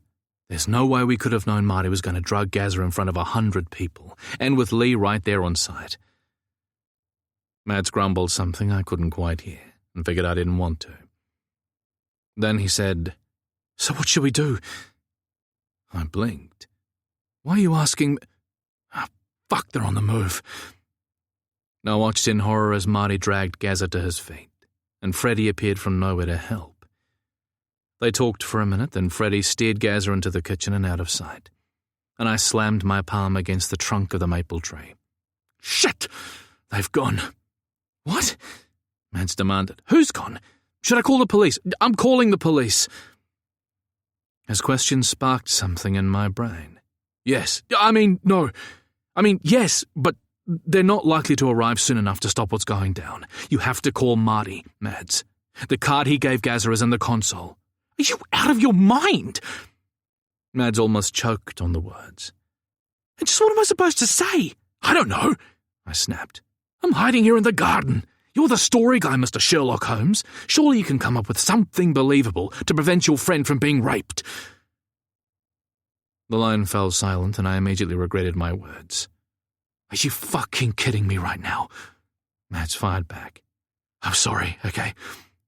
I so fucking was. That was way out of line. Yeah, it was, he huffed angrily. And I'm going to pretend you didn't say it. For now. He was monumentally pissed, and rightly so, a fact which didn't bode well for that future discussion. Okay. I tried to clear my head. How about you call, looking for Kerry? Say you're a friend. Claim you're worried because Kerry told you where he was going and he was supposed to check in, but he hasn't. Now he's not answering your calls, which he's not, obviously. What if they check his phone? Mads asked. They can't open it, not unless they make him do it for them. We turned off facial recognition, remember? I hoped that was still the case. I don't even know if he still has it. He didn't answer my text. We just need to scare Marty into thinking that doing anything to Gazza is too risky because someone knows where he is. Mads groaned, and I pictured that deeply furrowed brow I'd come to love. All right, he relented. But won't it seem strange that Kerry never mentioned he was travelling with anyone? I thought about that. Maybe, maybe not. I'm not sure it matters. You don't have to say you're with him. You could be back in Sydney. All we need is for Marty to believe it enough to reconsider any plans he might have for Gazza. Mads breathed out a long sigh. Okay. I'll say that if I don't hear from Kerry soon, I'll be calling the police. That should put the wind up them. Perfect. I said you were the king of stories, didn't I? It was worth a shot. Mads huffed. Oh, no. You're not wheedling out of trouble that easily. We can argue later. Make the call to Marty, and then call the police. I'll try and... Shh! I spun at the crack of dry wood somewhere in the garden and pressed my phone to my chest. Nothing moved in the black shadows, but my nerves were jangling ominously. I dropped my voice to a whisper. I might have company. Make the call and I'll text you when I can. Don't ring me. But... I hung up on his protest and slid deeper into the garden to crouch behind the trunk of a gum tree. Slowly, soundlessly, I set my phone and binoculars to the side and covered them with leaves. Then I curled in a ball to hide the paleness of my face and froze, senses hyper-focused on my immediate surroundings. The raucous party continued below, but that was the only noise. Nothing from the garden itself. After a minute or so, I'd almost convinced myself that I'd been hearing things. Then a heavy footfall crunched on the gravel path, and my heart bolted in my chest. A light tracked back and forth along the edge of my vision, and I found myself sending a silent plea to the universe. Keep going, move along. The footsteps slowed, then stopped close by. Too close. Something cold, hard, and alarmingly familiar pressed into the back of my head, and I felt a hysterical urge to laugh. Twice in a month. It had to be a fucking record of some sort. Get up, slowly. The muzzle pressed into my scalp, a reminder that the person wielding the gun could blow my brains out any time he wanted. With that in mind, I did as instructed, and found myself face to face with one of the security guards from the driveway. He looked me over, frowned, and in a thick Scottish brogue said, "Who the fuck are you?"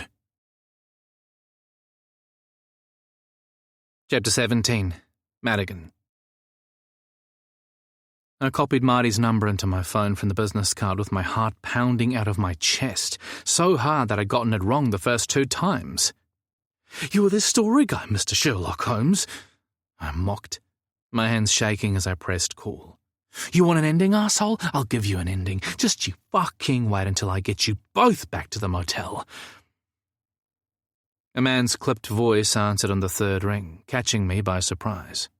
"Who is this?" I fumbled the phone and hit speaker. "Oh, hi, is this Marty Klein?" I was aiming to sound half my age, but who knew what the hell it came out like. Marty answered cautiously. "Can I inquire who's asking?" I hesitated, cursing my stupidity and not coming up with a pseudonym before I called. Rookie mistake. From nowhere I blurted, "Greg Watson," and held my breath.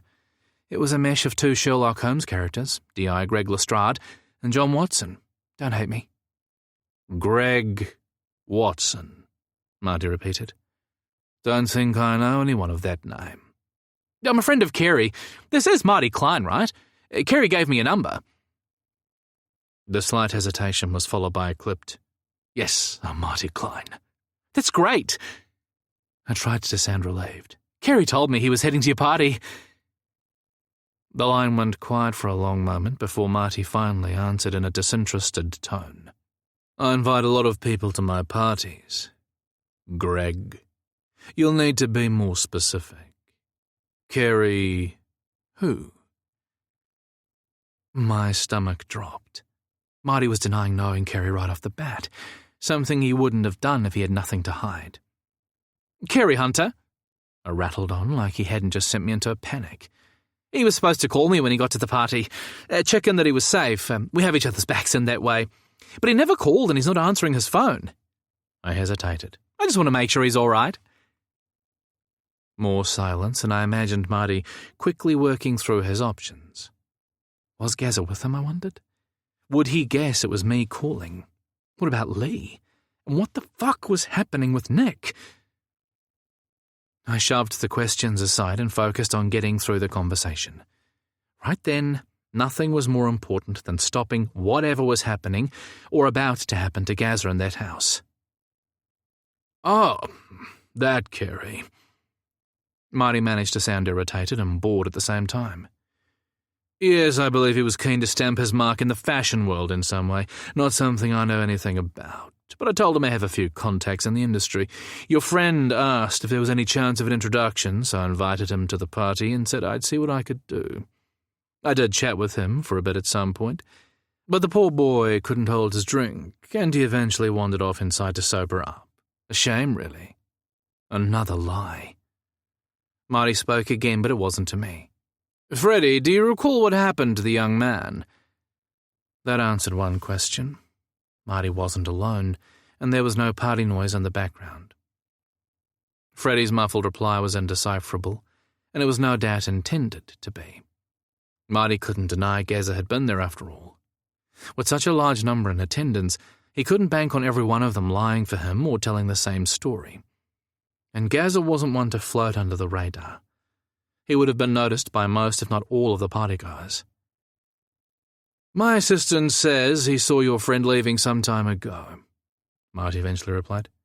"Freddie said he tried to discourage Kerry from driving, but the young man was insistent, so what can you do? Sorry we can't be of any more help." Fuck. That sounded like a setup designed to cover something untoward happening to Gazza in his car. "Oh," I said evenly. "That doesn't sound like him. He's usually pretty careful not to drink and drive." It didn't hurt to stir things a little more. "Maybe I should call the police, check if there's been an accident or something." I wanted to pile on the pressure, get him worried. He'd already admitted Kerry had been there, and sure as shit his car was still there. I wanted them squirming. Marty huffed like that wasn't his business and I needed to stop wasting his time. I'm sorry, but I really have no idea where your friend is. I'm not his keeper. But a man who looks like that has little trouble finding company, wouldn't you agree? Maybe Freddie is wrong. Maybe your friend got a ride with someone else. Maybe he found a warm bed for the night. Freddie did mention he was attracting a lot of attention. Namely yours, you bastard. But it was a believable spin on the truth, and it painted the picture of an adult Carey drunk and off the property and potentially in the company of someone unknown. Wouldn't be the first time an attractive gay man found himself in that position, and Marty's security would likely confirm everything he said. Plus, it kept Marty's options open. If he still hadn't touched Gaza, then he could just say he'd been found passed out on a couch and send him back to town the next day. No harm, no foul. You're probably right, I replied. He can be a bit flaky, and maybe his cell died. Nick and the others had better take back that crap about me not being able to lie, because I was fucking flying here. There you go. Marty brightened. I'm sure he'll be back safe and sound before you know it. Thank you. I wanted to punch the guy in the throat. He wasn't palming me off quite as easily as that. But I'll check with the police just to be safe. Make sure there hasn't been an accident. I assume you won't mind me telling them about the party, since it was the last place he was seen after all. You could have heard a pin drop in the menacing silence that followed. Of course, whatever you think is necessary, Marty replied in a tone laid thick with apathy, but that couldn't quite hide the fact that he was pissed as all hell that I wasn't letting it go.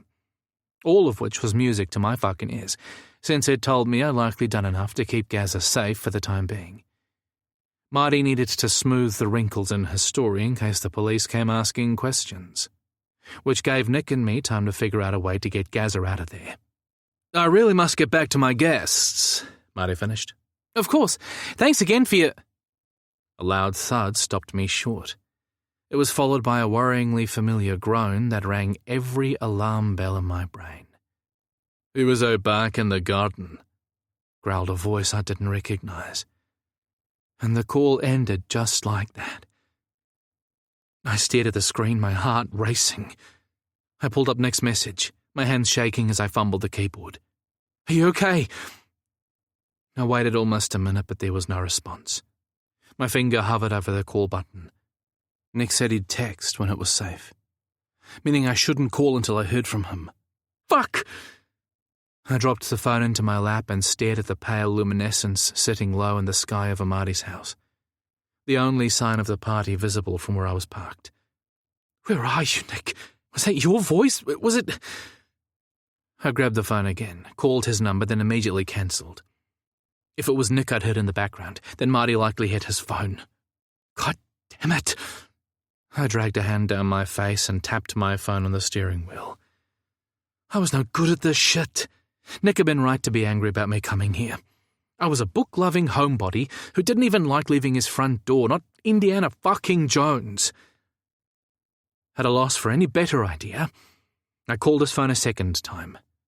Under Samuel's direction, we'd locked our phones, turned off our voicemails, call display, text previews, and face recognition. I had no idea if that was enough to keep Nick safe on his end, but I let it ring a couple of times before cancelling the call once again. If he was okay, he'd answer when he could. If Marty had Nick and his phone, I expected him to force Nick to answer it, or call back so they could see what they were dealing with. Neither of those things happened, and I wasn't sure what the hell that meant. Maybe Nick had ditched the phone, or lost it in a struggle. Or did Marty actually have it and my assumptions were all fucking wrong? None of those options made me feel better. Nick had said to call Samuel next, but I needed more information to give him, and I needed it soon. I drove back down the fire access to the main road with my lights off. When I hit the junction, I rolled to a stop. The view of Marty's house still sucked, but I could at least see the dark smudge of beech trees against the sky, which indicated the driveway. I dropped my window and caught the faint strains of music and distant hum of voices.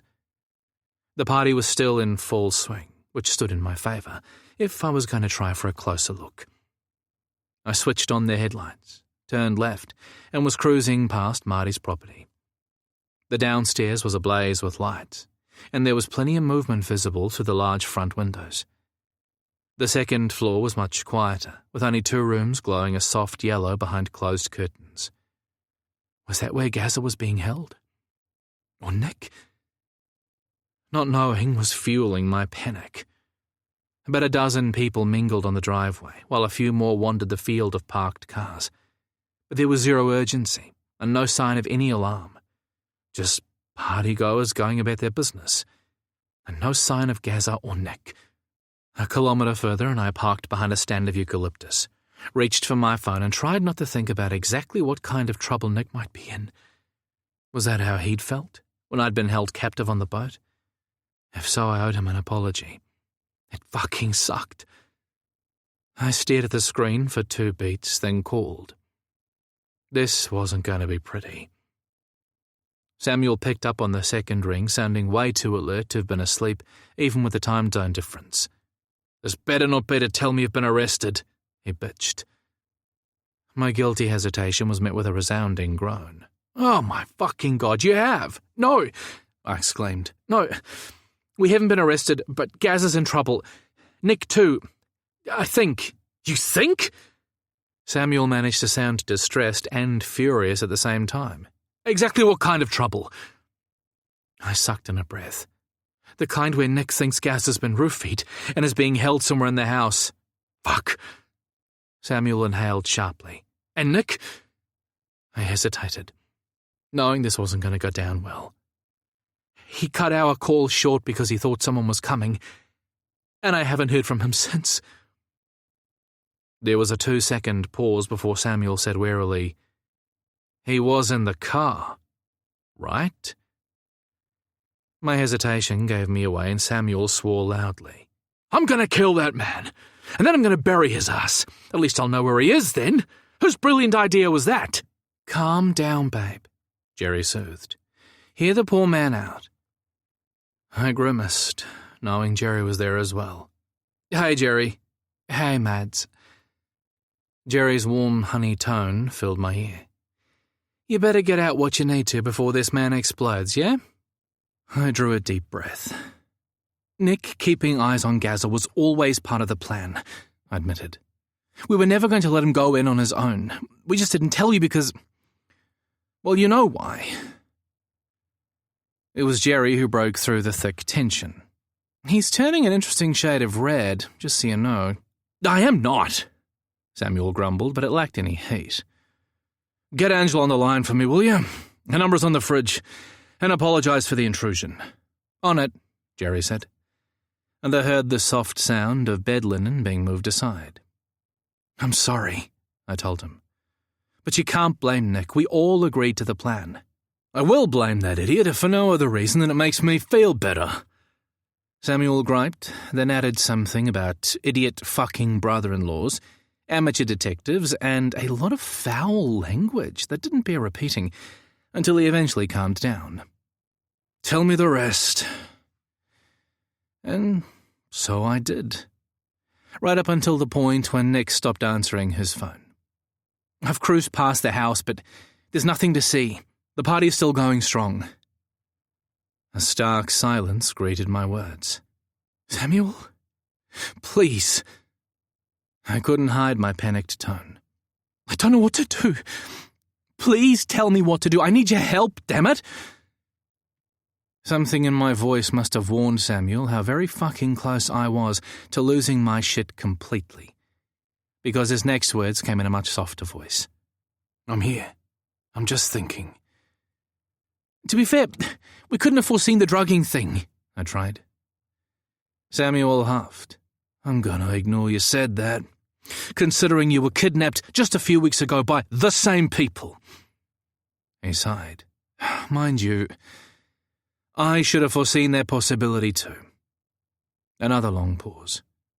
"But your little phone call was a clever idea." I blinked. "Really?" He grunted. "Don't push it. There's no knowing what this asshole will do if he puts 2 and 2 together between Gazza and Nick and Lee." "What do you mean?" I asked, my heartbeat rising. Samuel sighed. "You know exactly what I mean."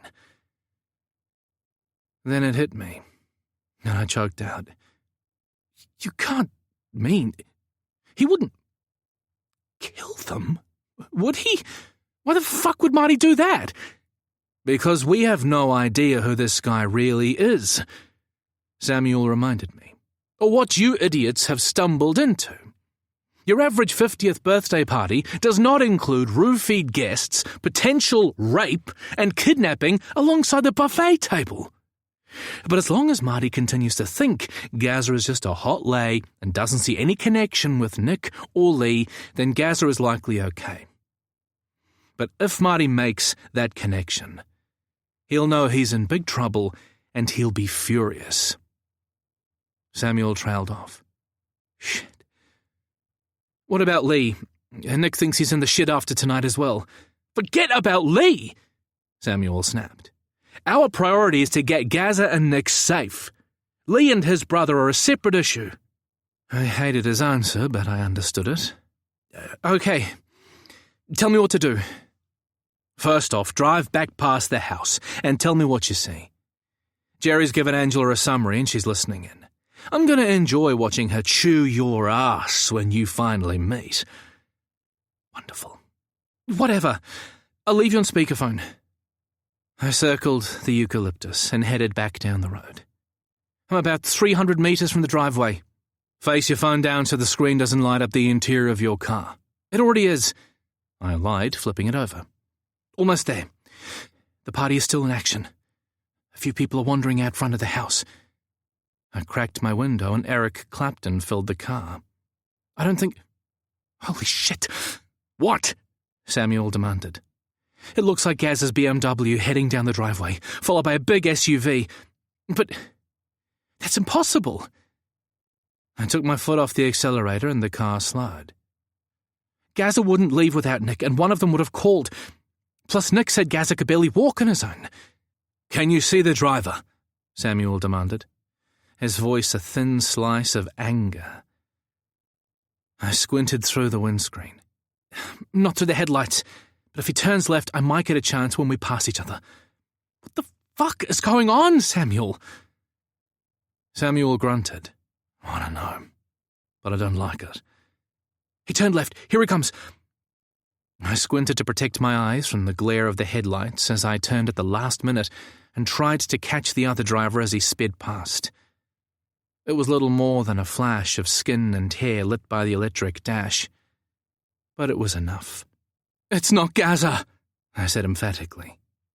Whoever it is has dark hair, not Gaza's current platinum blonde tips. You're positive? Samuel pressed. No, I'm not fucking positive, I snapped. But it's my best guess. All right. He backed down. Was he alone? I don't know. I flustered. I think so, but it was too fast to be sure. Here comes the other SUV. I watched a Land Cruiser sail by and sighed. Just a driver on his own, I think. No one I knew. What the hell are they up to?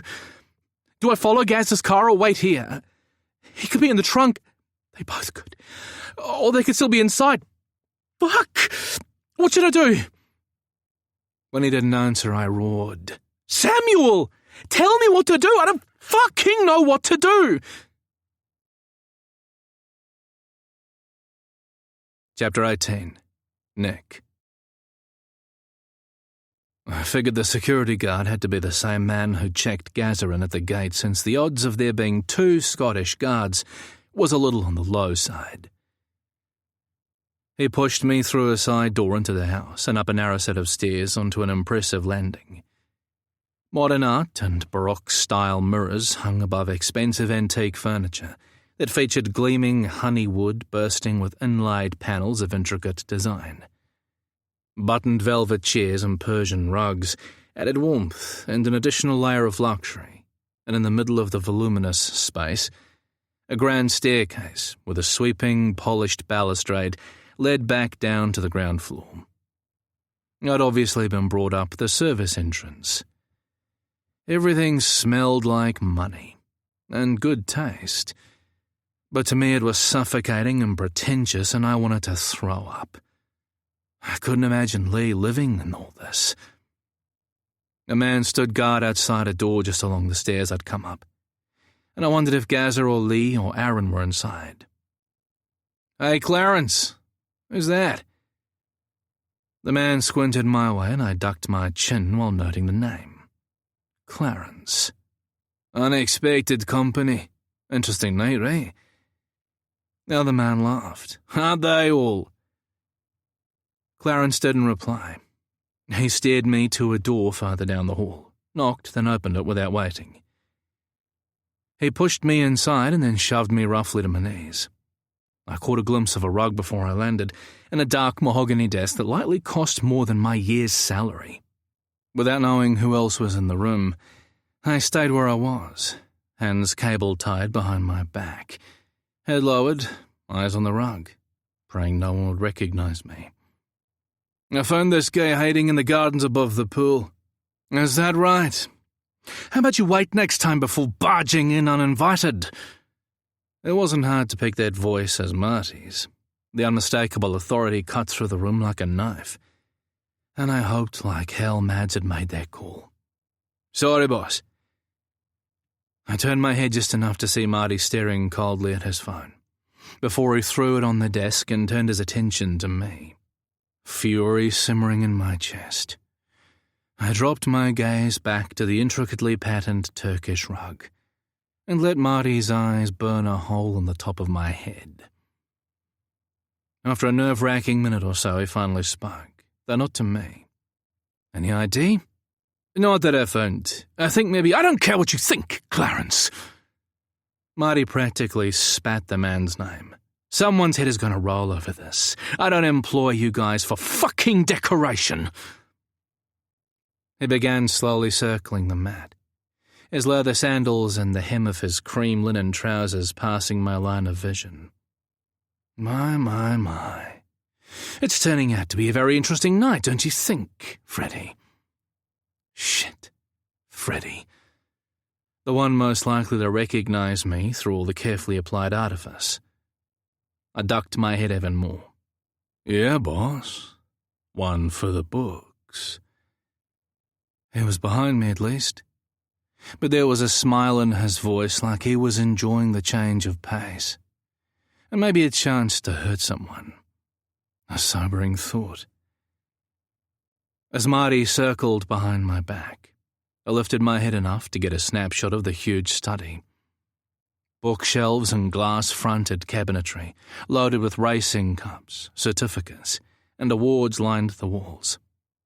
The remaining space was filled with photographs of horses parading in winner's circles, horses racing across finish lines, and a few framed newspaper articles, one of which I recognized. It covered Marty's much-touted rags to riches storyline, which I knew to be a lie. Martin Rudolph Klein, only child, might not have appreciated his super-strict Catholic upbringing very much, but he also hadn't known a day of paucity in his life. His life reeked of money, and Marty sat comfortably at its heart, a king in his kingdom. Contrary to the public storyline, he'd grown up with power and money and a dodgy moral code, and he wallowed in it like a pig in muck. His deceased father was an investment broker who'd been lucky to escape jail for fraud when Marty was a young teen. He left the business in disgrace and kept a low profile. It was a fall from grace that was touted to have left the family penniless. But in reality, most of the money he'd stolen from his clients had never been accounted for. He drowned in a sailing accident not long after, coincidentally the same time that his son started having success in the racing world and investing heavily in his breeding program. Marty's version of the story differed significantly. According to Marty, his homophobic parents had cut him off for being gay, and he'd had to start his career from scratch, scrambling his way up the pile to become a top dog in the bloodstock world, with nothing but grit and determination. Yeah, right. I wasn't a forensic accountant for nothing. The public might eat that shit up, but I caught the aroma of a very big, smelly rat. As for Marty's mother and wannabe socialite, with Marty's success, she managed to claw her way back into the Melbourne moneyed set and remarried to a man 25 years her junior.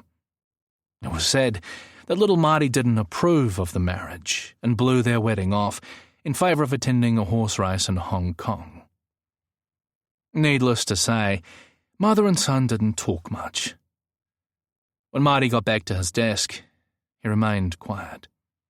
I angled my head just enough to see him, and he shot me a thin smile that didn't reach his eyes. "Bit old to be gay crashing a party, don't you think?" I shrugged. "Late bloomer." He snorted. "Let's start with your name. You first." The words were out before I could stop them, and I mentally slapped myself. What the hell was I doing pissing the guy off? But I already knew the answer. I saw Marty and I thought of Davis, and my blood just fucking boiled. I wanted to jump up and wring his scrawny fucking neck.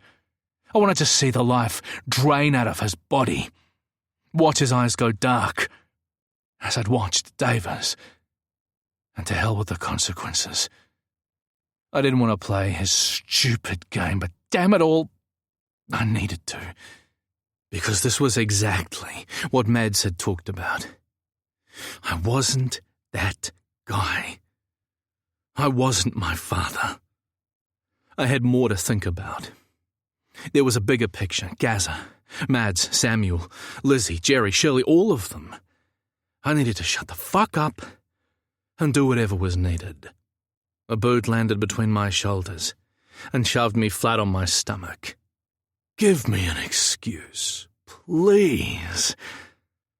Freddie growled above me. "I've had a bored as fuck day. I could do with the entertainment. Now answer the man and be polite about it." No, Freddie," Marty softly chided with zero heat. "Go gentle with our friend here. I'd hate to bruise that handsome face." Freddie removed his boot and Marty reached down and gripped my chin, forcing me to look up at him. The seconds burned away. 1, 2, 3. Marty's eyes narrowed. "I feel like I should know you." I yanked free of his hand and got to my feet. Scrambled was more like it, given my aching hip thanks to Clarence throwing me against a brick wall to secure my wrists. Careful to keep my back to Freddie, I focused on Marty. When Freddie made a grab for me, Marty raised his hand. "Let him stand." "Where's his phone?" "I didn't find one." Clarence sounded nervous about the fact. "Really?" Marty's brow creased and he spun back to me. "How very interesting. A man without a phone is a rarity these days." "Are you a rarity, Mr. Whoever you are?" "You can't keep me like this," I barked. Marty slid me an oily smile. "Oh, I think you find I can. You're trespassing on my property, which makes you a potential threat to my guests. Restraining you is simply common sense. I've some very wealthy friends attending tonight, and security is paramount." His gaze steeled. "Now kindly tell me your name." Freddie moved into view and I angled my head away as best I could. "Then please, call the police," I offered Marty. "I'm happy to explain. To them." Marty cocked his head, my surliness clearly making him curious. "Calm down, you idiot." After a long, uncomfortable moment, Marty glanced behind me. "Check next door on your way out and make sure we have enough eyes on the hall." "Sure thing, boss." The door to the hall opened, and Clarence left the room. Marty's gaze snapped back to mine, his expression a cool mask. "Take a seat." He waved me to one of the armchairs facing the desk, and I did as he said, sitting awkwardly on the edge with my hands zip-tied behind my back. Freddie moved to my side, his scrutiny so intense it rattled the last of my composure and my hands began to shake. I bit the inside of my cheek to shock me out of it, and it worked, at least for a bit. Marty studied me closely. "There's something about you." He stared a moment longer, then shook his head. It'll come. So this is the part where you need to be very sensible about your predicament. You either tell me exactly who you are and why you're trespassing on my property, or I'll have my men get the answers from you. Believe me, you won't enjoy the process. Why not just call the police? I'll put him on the spot. Marty's eyes narrowed and he looked me up and down. Now, why do I think you might already know the answer to that? After all, my parties have a reputation in the right circles. His eyes ran over me again and my skin crawled. Or maybe there's another way to get the information I want. My tastes generally run to younger men, but I'll make an exception in your case. A slow, filthy smile spread over his face. If I can mix business with pleasure, then I'd say that's a win-win, wouldn't you? Good luck with that. I was determined not to give him the show of fear he was looking for. As I said, feel free to call the police. I'm unarmed and not threatening anyone. If you touch me, in any way, you'll regret it. Marty exchanged a look with Freddie, and then walked across to stand in front of me, forcing me to look up. I'm sure I can find any number of witnesses ready to testify to the threat you posed, how you attacked me, and that it took several men to bring you down, enough to explain the bruises and other damage. I never saw the punch coming, but the crack of my cheekbone under his fist echoed around the room and stung like a motherfucker. My head snapped back from the force of the blow, and with my hands tied behind my back, I'd no way of defending myself from the uppercut to my jaw that followed, and the slam of someone's boot into the side of my knee that had me screaming. Now, Marty walked away, wincing and shaking his hand.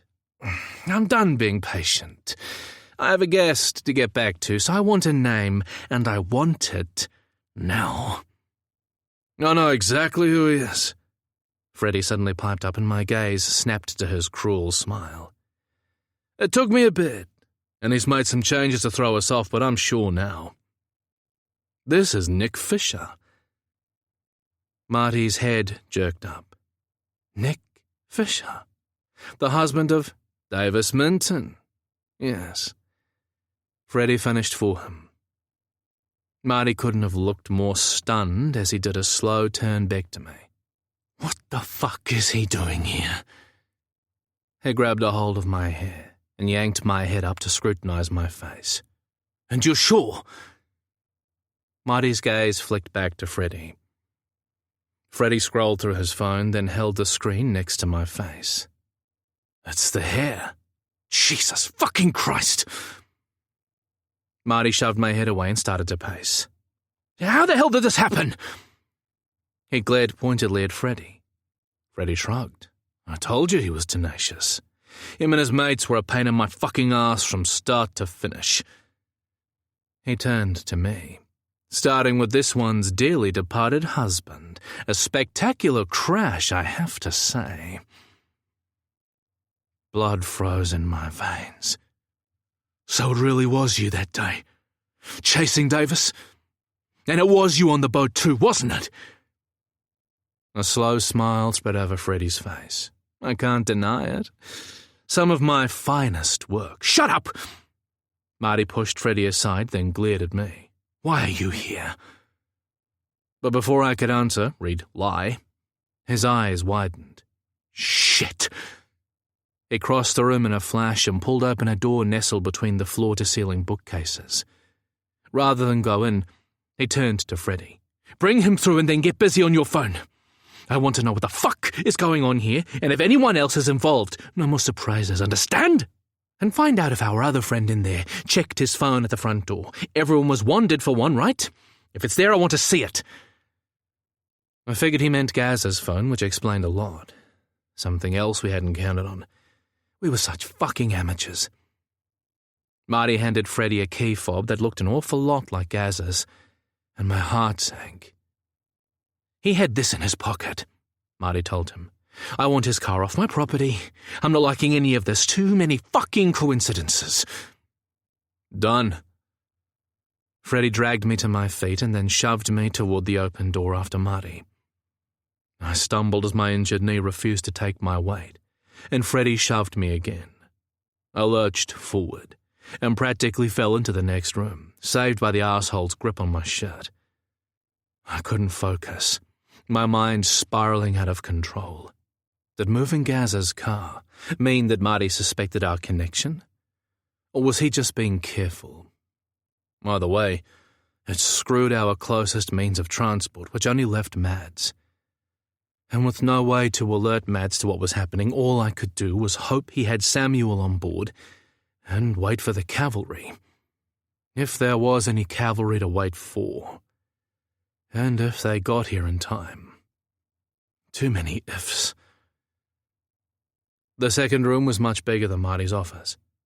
Aside from a full-sized billiard table, it held a couple of casino-style card tables, an enormous television screen that would give a cinema a run for its money, a bar complete with stool seating for 6, bookcases filled with every board game imaginable, and loads of buttoned leather chairs and velvet couches.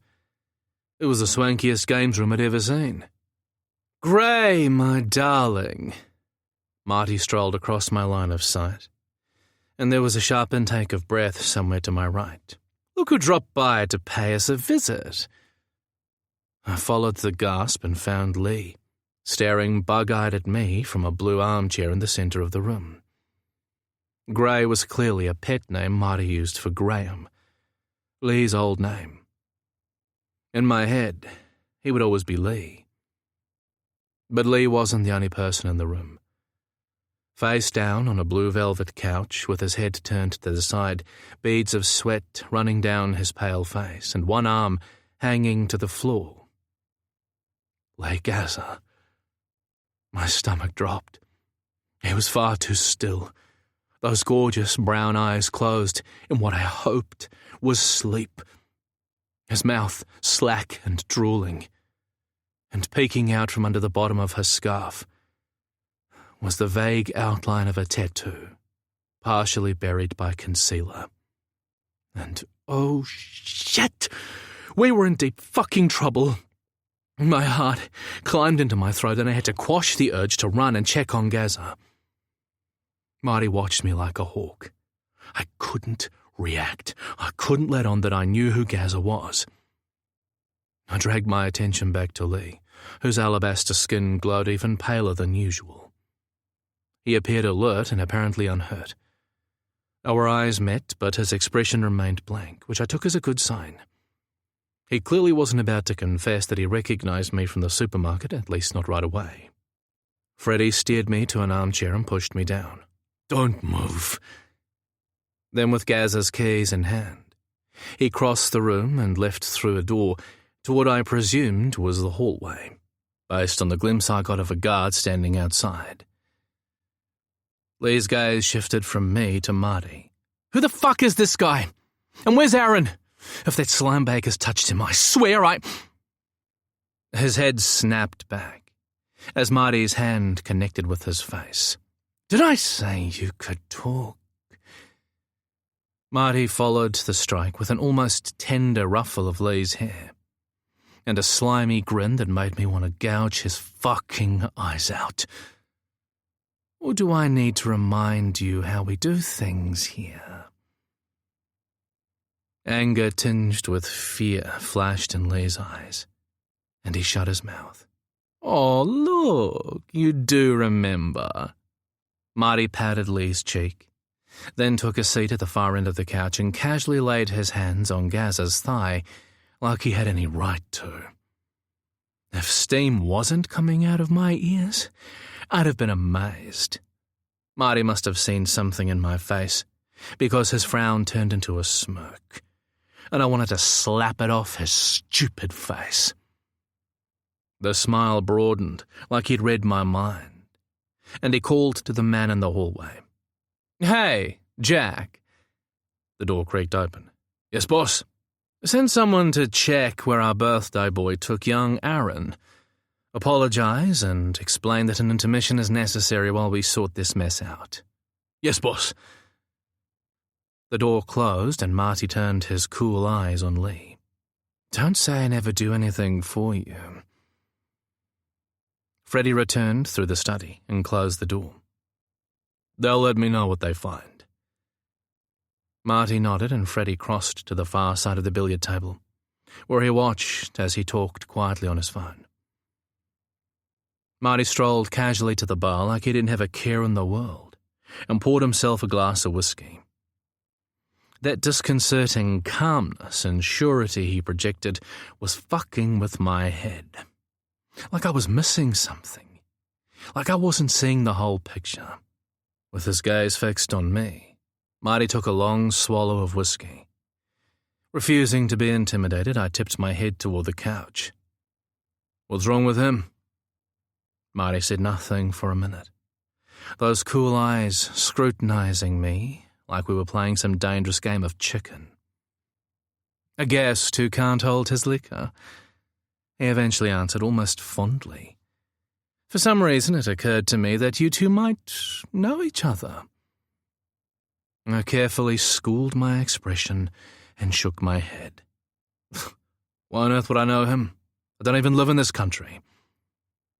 Marty's eyes narrowed skeptically, and his gaze swept the three of us. Funny how no one appears to know anybody else, and yet it's been a surprisingly eventful night. A suspicious person might be excused for thinking it's been too eventful to dismiss a simple coincidence, all of which leaves me in a bit of a conundrum. Lee glanced my way, and I caught the warning in those cool blue eyes. Not that I needed it. I knew all too well the shitload of trouble we were in. If I needed any reminder, the fact that my face ached like a motherfucker would do. Marty's fingers drummed on the back of Gaz's thigh, the sound drawing my attention as it was meant to. It was possessive and dismissive at the same time, a challenge I had to ignore. So, Mr. Fisher, now that you're here, what are we going to do with you? Your little team was involved in that regrettable Auckland business, and you're currently cozy with Madigan Church, I understand. He turned a steely eye on Lee. The same man who saw you on that boat, my heart. Lee's expression remained neutral. He might have seen me, but I never saw him, and I never spoke to him. I told you that. And I've never seen this man in my life either. Marty looked unconvinced. That's a lot of nevers. He eyed me up and down. So why exactly are you here, Mr. Fisher? Did my sweet boy get in contact with you?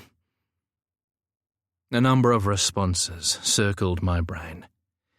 But I figured he knew the truth already, and a lie would simply give him an excuse to have another go at me. Not a smart play when I needed to stay on my game. With Gaza out of action, it was up to me to get us out of there. And for that, I needed to be able to walk at the very least. No, he didn't make contact, I said firmly. That part was true at least. But I wanted to see if he was all right. That he came back voluntarily. You can't blame me for that. The police might have bought your story and his, but like you said, Mads saw Lee on that boat, and he wasn't there of his own free will. So I came over to talk to him and find out the truth. Lee closed his eyes for a long minute like he couldn't believe this was happening. I'd no doubt he blamed us for this mess, and he would have every right to. If we hadn't pushed things, he and his brother would still be safe.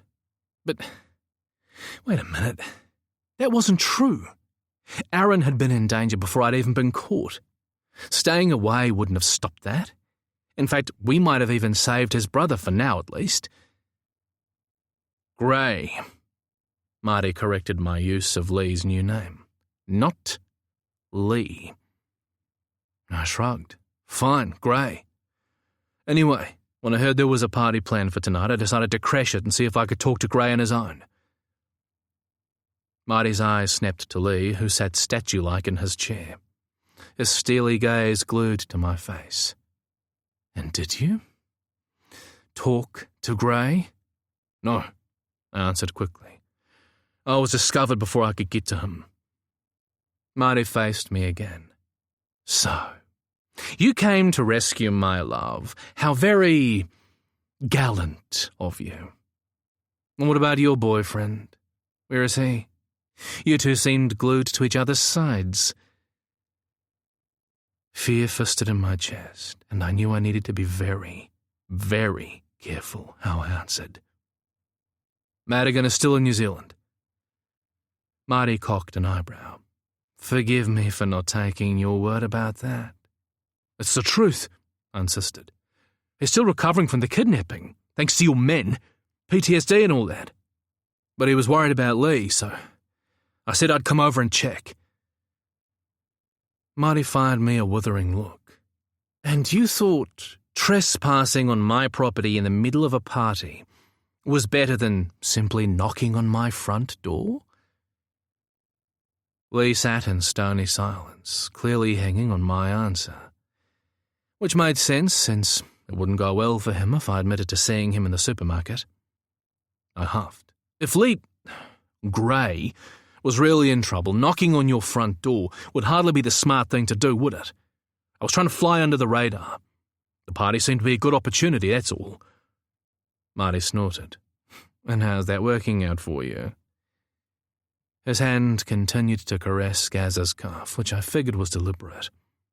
He was taunting me, pushing boundaries to see if I'd come to Gaz's defense and give myself away. It took everything I had not to do precisely that. "Not as well as I'd hoped," I admitted, keeping my expression blank. Marty actually laughed, and for a second I glimpsed that easy charm that reeled people into his sphere of influence. But the second he turned to Lee, all that charisma dissolved into a simmering rage he made no attempt to hide. "So is he telling the truth? Or maybe you did talk. Maybe you even helped him get in tonight. And don't lie to me. You know how much I hate that." The threat was unmistakable. But Lee didn't flinch. His expression hardened, and I had to give the young man his due. His composure was admirable, honed through years of practice, I imagined. The thought turned my stomach. "I repeat," Lee said icily, "I've never seen this man before in my life. Believe what you want. You know damn well I'm not going anywhere, just like you know why that is." Marty studied Lee's face for an excruciatingly long time before he finally seemed to relax. "I'll admit that's a credible performance, boy. I only hope for your sake that it's true. We'll find out soon enough." "Boss!" Freddie held his phone to his chest and waved Marty over. I caught the relieved sag of Lee's shoulders as Marty left, the slight shake of his hands, and a long exhalation like he'd been holding his breath. Our eyes met, and I tried for a quick, reassuring smile that fell miles short of its intention. Lee's equally quick, "Are you kidding me?" expression lacked only an eye roll for emphasis. It was there and gone in an instant, replaced by the blank, disinterested look he'd favoured so far. But those icy blue eyes told another story, one that went along with his voice in my head. "Keep to your story, follow my lead. We're in trouble here. And on top of all that, where's Madigan?" Or maybe that last part was just me. Freddie drew Marty out of hearing distance, and the two men talked. At one point, Marty's head snapped around to stare at us, wide-eyed. It was the first time I'd seen him genuinely shocked and figured it didn't bode well for our current situation. But anger quickly took its place. And as he ambled back to where we sat waiting, his unhurried, relaxed demeanour was chilling in its very deliberate unconcern. This was a man used to wielding power and being obeyed. And nothing I said had changed that. "Just let me go," I tried. "I trespassed, sure, and okay. You were entitled to hit me. I get that. It was a mistake for me to come tonight. Lee made it clear he's staying, so I found out what I came to. I'm done. I'll fly back to New Zealand tomorrow. A slow smile spread over Marty's face. I wish it was that easy. But there remain a few too many unanswered questions. One is your boyfriend's whereabouts. He drilled me with a cool look. I don't believe he would let you come alone. Another question is exactly how involved my little Grey has been with this plan. As much as I'd like to believe him, he's proved that he has no qualms lying to my face. He's quite skilled at it, in fact. He caught Lee's chin in his hand. Aren't you, baby? Lee jerked free of Marty's hold but kept his mouth shut. Marty switched his attention to Gaza, running a hand down the length of Gaza's back to cup his ass. A fiery rage ignited in my belly, and I had to bite my lip to stop from launching myself at the odious man.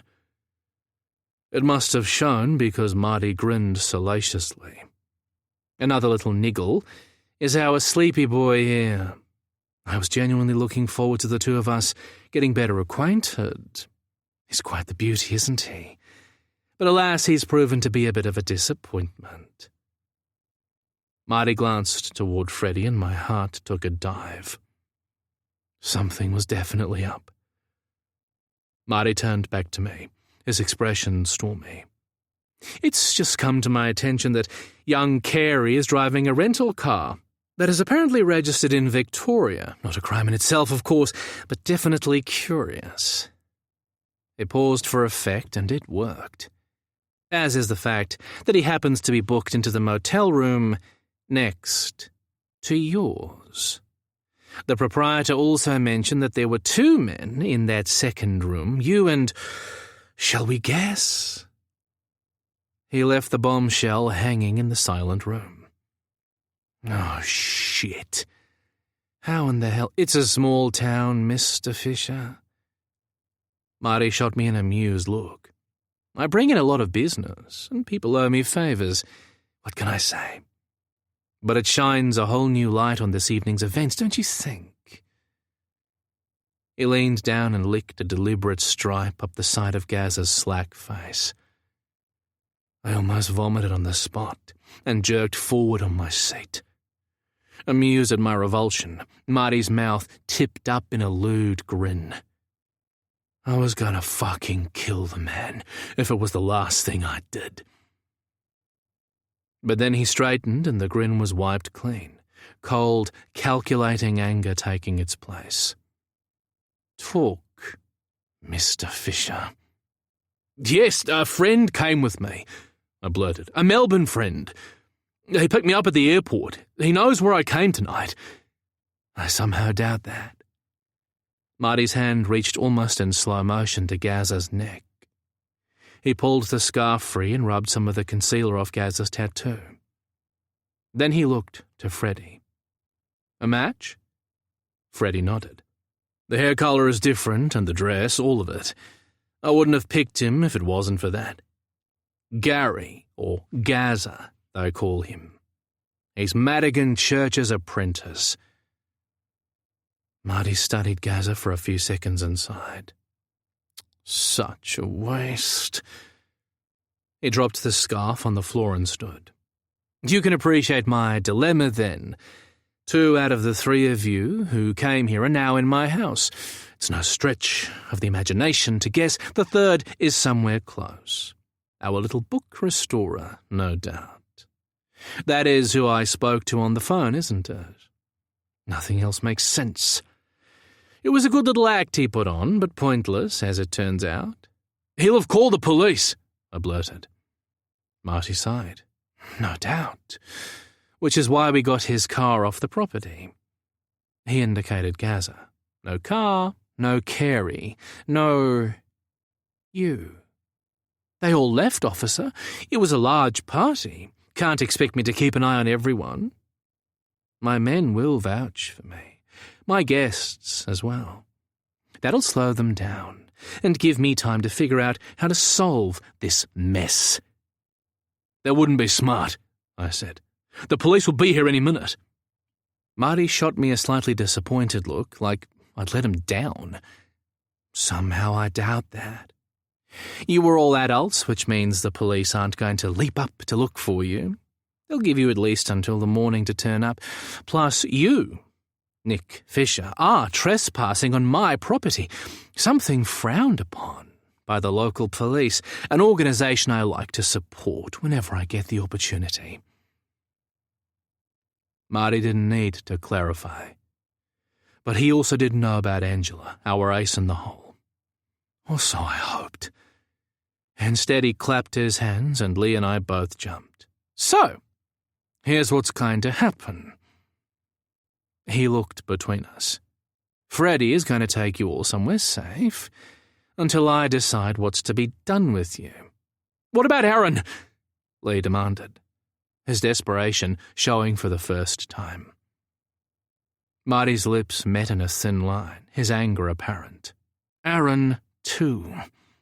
For now. He glanced Freddie's way. Clean this one up in case anyone sees you, and get them out of here. Freddie raised a brow. The hydro shed? We could run them out the back way from there. Marty nodded. Do it. He spun on his heels and headed back to his office. Not sure what was going on, I chanced a sideways glance at Lee to find him staring back at me, like really staring. His gaze flicked to Gaza, then back to me like he was willing me to understand, but understand what? Before I had time to work it out, Freddie whistled and my attention shot to the door and the three armed men coming through it. Clarence and Jack, the man who'd been guarding the door in the hallway, plus another man I didn't know. Jack, get some cuffs on Gray. The other is done. Freddie crossed the room and reached behind a bookcase to emerge with a shotgun in his hand, sending my heart thumping against my ribs. Meanwhile, the man from the hallway, Jack, cuffed Lee. Clarence indicated Gaza. What about him? Can he walk? Freddie studied Gaza for a second. Don't know. Jack and Ronnie can carry him if he can't. Either way, he's not running away anytime soon. He nudged me with the gun. And in case you're thinking of trying to get someone's attention, Clarence will make a few holes in your friend as punishment. Understand? Clarence flashed some kind of switchblade, and the thin, vicious knife made me want to puke. He'd made his point, and Freddie nodded, seemingly satisfied at whatever he saw on my face. Besides, Freddie added, no one pays attention to a little screaming at Marty's parties. Right, Gray? It's kind of expected.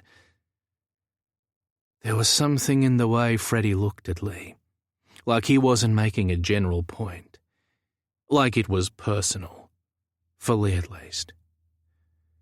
Lee ignored the taunt, but for the first time I saw real fear flicker in those blue depths. Something had happened to Lee at a party just like this one, and it hadn't been good.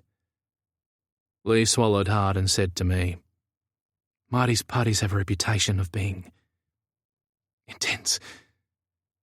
And I really didn't want to know what that meant. Freddie snorted. That's one way of putting it. Now get going. Jack and the guard I didn't know, presumably Ronnie, set about getting Gaza upright and sandwiched between them. They repeatedly slapped his face to bring him around enough to take some of his own weight, then half walked, half dragged him out of the room. Clarence drew his gun and indicated for Lee and me to follow. Not like we had a choice. Freddie brought up the rear, the shotgun slung over his arm and at the ready. Take the back way, he ordered. The men in front grunted and headed for the narrow stairs. That's when the impact of what was happening truly hit me. We were being taken away from the house to wherever the hell the hydro shed was. And what the fuck was that anyway? Regardless, it meant we wouldn't be where Mads expected us to be when he came looking. When, not if. Because if there was one thing I knew about Madigan Church, the man was as stubborn as an ox with zero concern for his own safety. If someone he The word caught in my brain. Someone he cared for was in trouble. Nothing would stop him trying to find them. And Mads cared for me. I knew that. In fact, I was pretty sure he felt a lot more for me. Just as I did for him. Something I should have fucking told him. Something we should have told each other. A cold shiver ran through my belly. I'd almost lost Mads once. I wasn't about to have it happen again. I needed a plan to get us out of this mess, and I needed it fast. Chapter 19. Madigan. "Samuel, tell me what to do!" Okay, he shot back, sounding truly worried for the first time. "Give them a few seconds, and then hang a U-turn and follow, but keep your distance." "But what if Nick and Gaz aren't with them?" I protested. "But what if they are?" Samuel argued grimly. "If we don't follow, and they're in one of those cars, they could end up anywhere. We can always come back to the house, but once those cars get out of our sight..." He didn't need to finish. "Fine," I grumbled, "but I don't like it."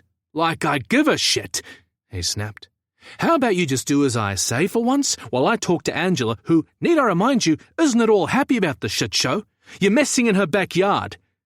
"Great. Just what I need." I did a 3-point turn and headed back the way I'd come. Someone's bound to notice if I keep parading in front of the house like this. It's a quiet road. "Then don't be seen," he answered slickly, and I wanted to slap him. "Now why didn't I think of that?" Samuel groaned. "Jesus Christ, I'm dealing with children. Tell me when you see their taillights." It didn't take long. I caught them about 1 kilometre down the road and hung back as Samuel instructed. Another couple of kilometres and the lead car began to slow. "Looks like they might be turning off," I told whoever was listening. "There's a tourist viewpoint sign pointing to a dirt road on the left. I think it leads to a car park." The front car made the turn. "Yes, they're taking it." "Drive past," Samuel urged. "Don't slow until you can pull over somewhere safe. Then kill your lights and text me your location." I did as he said, making a right-hand turn across someone's driveway on the opposite side of the road, and then backing up into it. I killed the lights, texted Samuel my location, and kept my eyes on the dirt road to the viewpoint as I waited for him to reply. "Come on, Samuel. Gazza and Nick could be in their car, and I'm sitting here twiddling my thumbs. I need to see what's happening. What if..." "Stay put," Samuel growled. "You don't have a chance against 2 men who are presumably armed. Angela is doing her best to convince her boss to let her check it out, but they're not happy. It's been a busy night in Wangaratta, and they're currently winding up a 4-car accident on the state highway. In addition to that, Marty Klein is a big deal and well respected in the community, and here we are asking them to look into the whereabouts of 2 grown men who have been missing all of an hour at one of Marty's parties. A big deal, huh? Explains why they are so willing to believe his story, and Lee's," I grumbled. "You don't know that," Samuel warned, lowering his voice. "That's a big accusation. Hang on." I heard muffled voices and figured one of them was Angela. Okay, so they've agreed to let Angela and her partner leave to check it out, but her bosses are less than happy with us, me included, thank you very much. They also emphasised that this better be a genuine emergency, or else. Regardless, it's going to take them 45 minutes to an hour to get to you from the accident site. "An hour?" I roared. "Did you tell them Nick's been kidnapped and Gazza's drugged?" "We don't know that for sure," Samuel hedged. "Like hell we don't. If Nick and Gazza are in their car, they might not have 10 minutes, let alone 40, and we...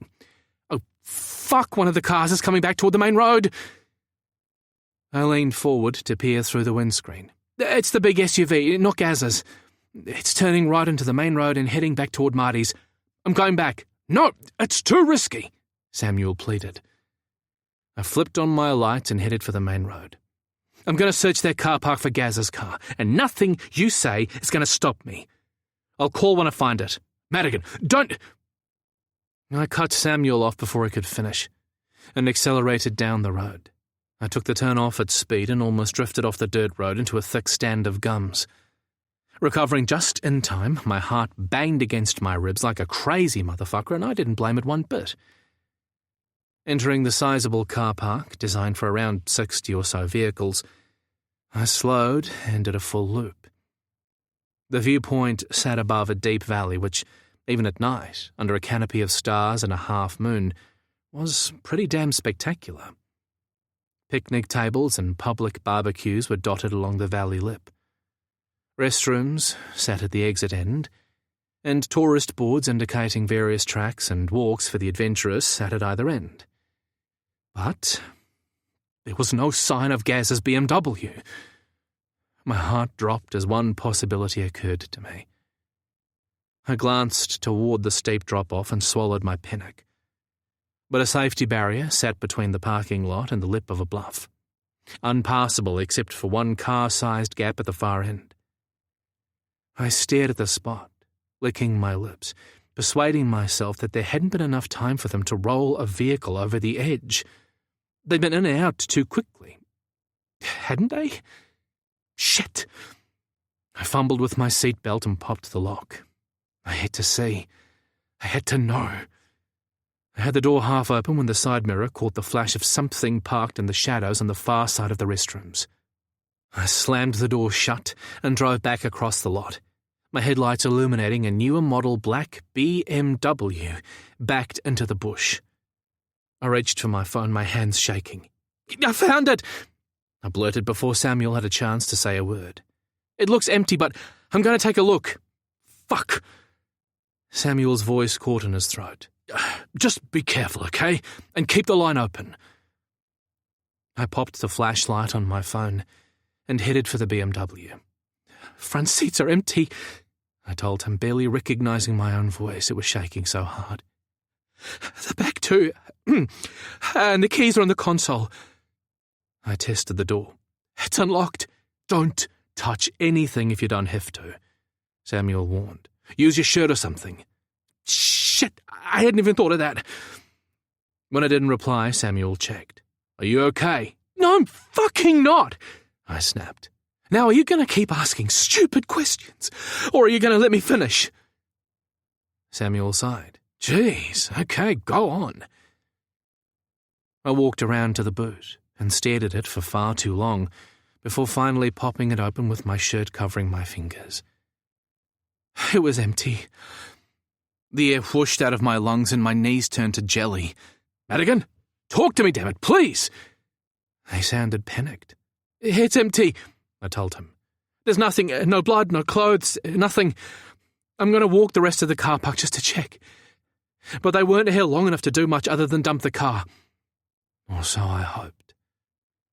Using the phone's flashlight, I made a quick survey of the immediate surroundings, including as far as I could see into the valley below. But there was nothing to find. When I'd completed the circuit, I slid back into the driver's seat and killed the light. "There's nothing here," I told Samuel. "Only the car. I think Marty was just getting it off his property in response to my phone call." "Let's hope so." Samuel didn't sound as certain as I'd have liked. "Now sit tight and wait for the No way!" I cranked the engine and belted up. If Marty ditched the car without Gazza in it, then something's not right. Assuming Marty has Nick as well. If Marty wasn't suspicious about Gazza's association with Nick, then why not simply leave him with the car and rely on his foggy memory to confuse things?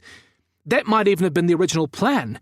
Drug Gazza, have his way with him, and then dump him down the road like Gazza had left the party and then pulled over to sleep and sober up. "There's a lot of assumptions in that scenario," Samuel pointed out. "Like I wasn't already aware." "I know."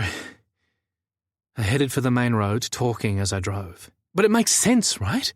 The only reason to hold on to Gazza is because they have Nick and have somehow put the pieces together, meaning they also likely know who I am."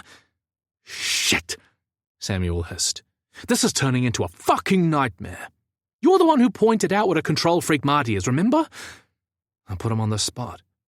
"And how he might react to finding out we were trying to help Lee get out of there?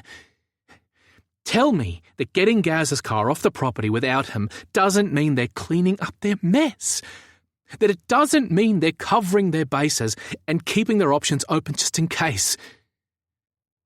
Samuel said nothing, which said everything. You can't because you know they are. You fucking know it.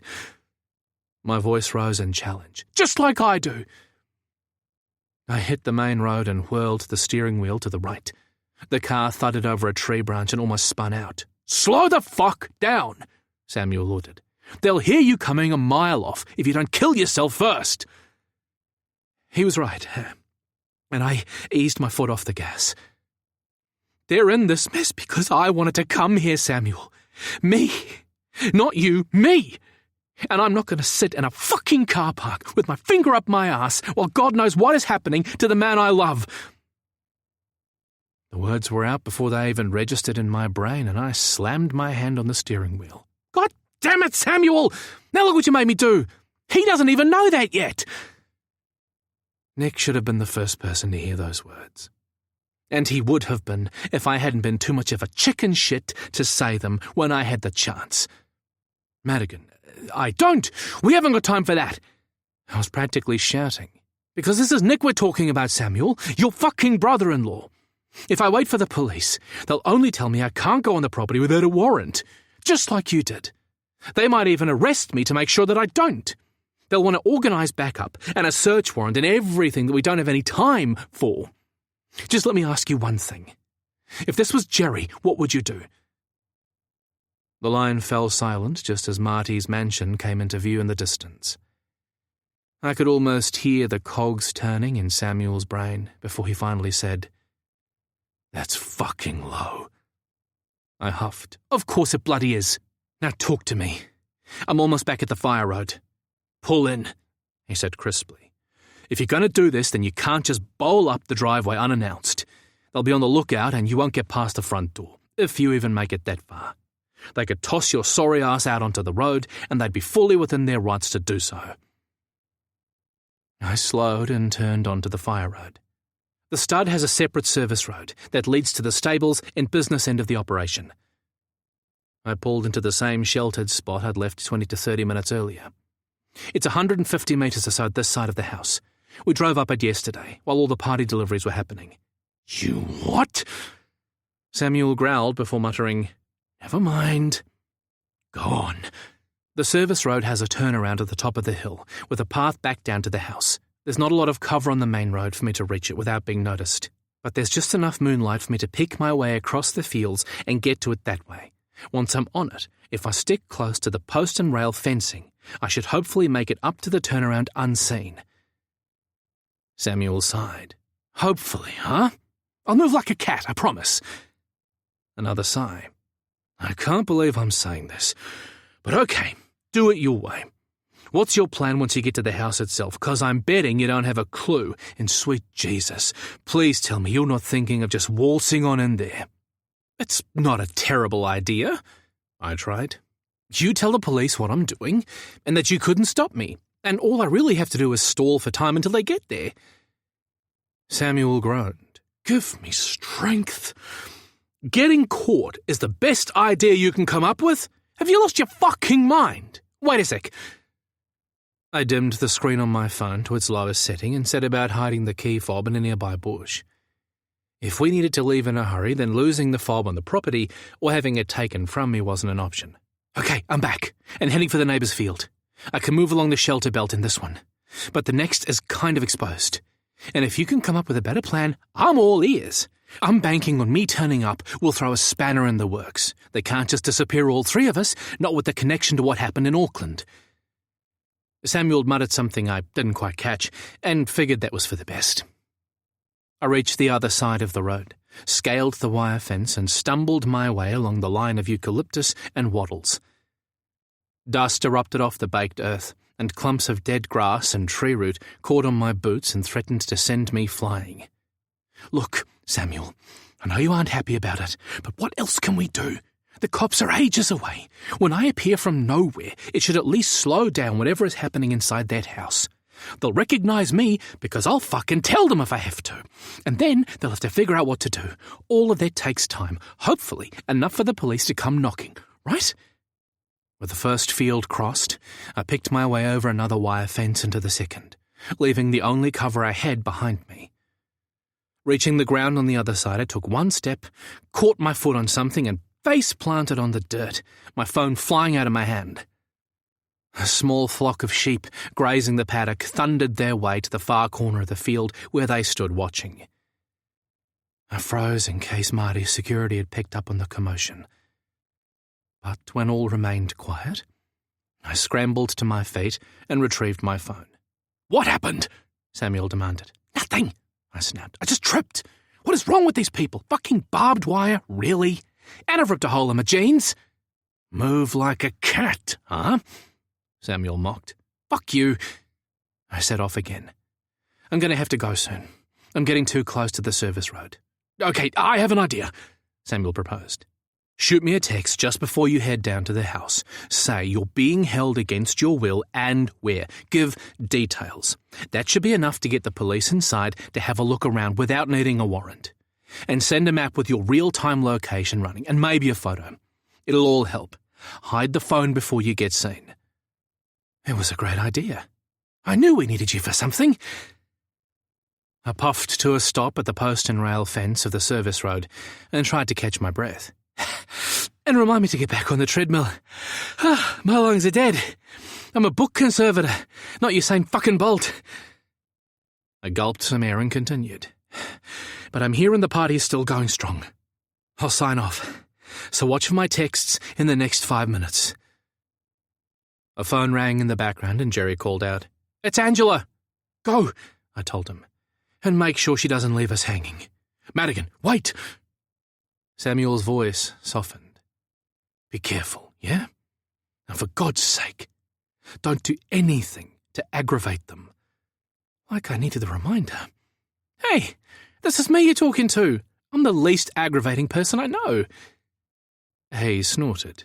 "Yeah, you just keep telling yourself that. Between you and Nick, I've lost 10 years of my life in the last 4 weeks. Not sure which one of you is more of a pain in my ass." "Nick is." I hung up without waiting for an answer, sent the live map link, and then scaled the post and rail fence and dropped to a crouch on the other side. When the night remained quiet by the clamour of the party, I figured I'd gotten away with Act 1 of my plan. Having said that, Act 2 was shaping up to be a doozy. I blew out a long, slow breath and whispered, "Here I come, baby, ready or not." Keeping the house on my left, I crouched to maintain a low profile against the post and rail fence and began to make my way up the road toward the turnaround at the top. Chapter 20. Nick. I was herded into a bathroom and quickly cleaned up per Marty's instructions. To say I was shocked at the sight of my sorry face in the mirror was putting it mildly. I barely recognized the man staring back at me, one eyebrow caked in blood, the lid swollen half shut, and a patchwork of bruises covering the side of my face. It was all I could do not to whimper, as Freddie roughly scoured the blood off, but when he was done, and with the cap pulled low on my head, it was doubtful anyone would look at me twice. The same couldn't be said for Gaza, who needed 2 men to keep him moving, in what was at best a stumbling walk. I prayed to any deity who might be listening that we would pass at least one curious partygoer with a conscience. But it wasn't to be. The men took us down the service staircase and out the side entrance, avoiding the partying guests. Aside from a couple of servers too busy balancing their trays to pay us much attention, we didn't run into another soul. In under a minute, we were back in the garden. "Wait up!" Freddie called us to a stop as the door banged shut behind us, and then opened again almost immediately. Lee gasped and fought against Clarence's hold. "Aaron!" I spun to find 2 men added to our little group. A burly Freddie wannabe led a blank-faced Aaron, who looked slightly better on his feet than Gaza, but not by much. Freddie stepped between the brothers and eyeballed Lee. "Keep that up, and I'll be sure to hurt him. Is he cuffed?" Freddie asked the new man, who nodded. Jacob wasn't happy, just so you know. The man surveyed our little group. You need some help? Freddie shook his head. Keep an eye out front. We might be getting some visitors. The man's eyebrows peaked. Who? None of your business. Freddie answered in a tight voice. Just do your job. Yes, boss. The man shrugged and headed back inside. During the exchange, I'd been studying Aaron closely, not happy with what I saw. Gone was the charming, flirty young man I'd watched at the party. In his place stood a bedraggled, hastily dressed kid with tear-stained cheeks, mascara smudges under both eyes, and no shoes. He stared at the ground with a blank expression and didn't move.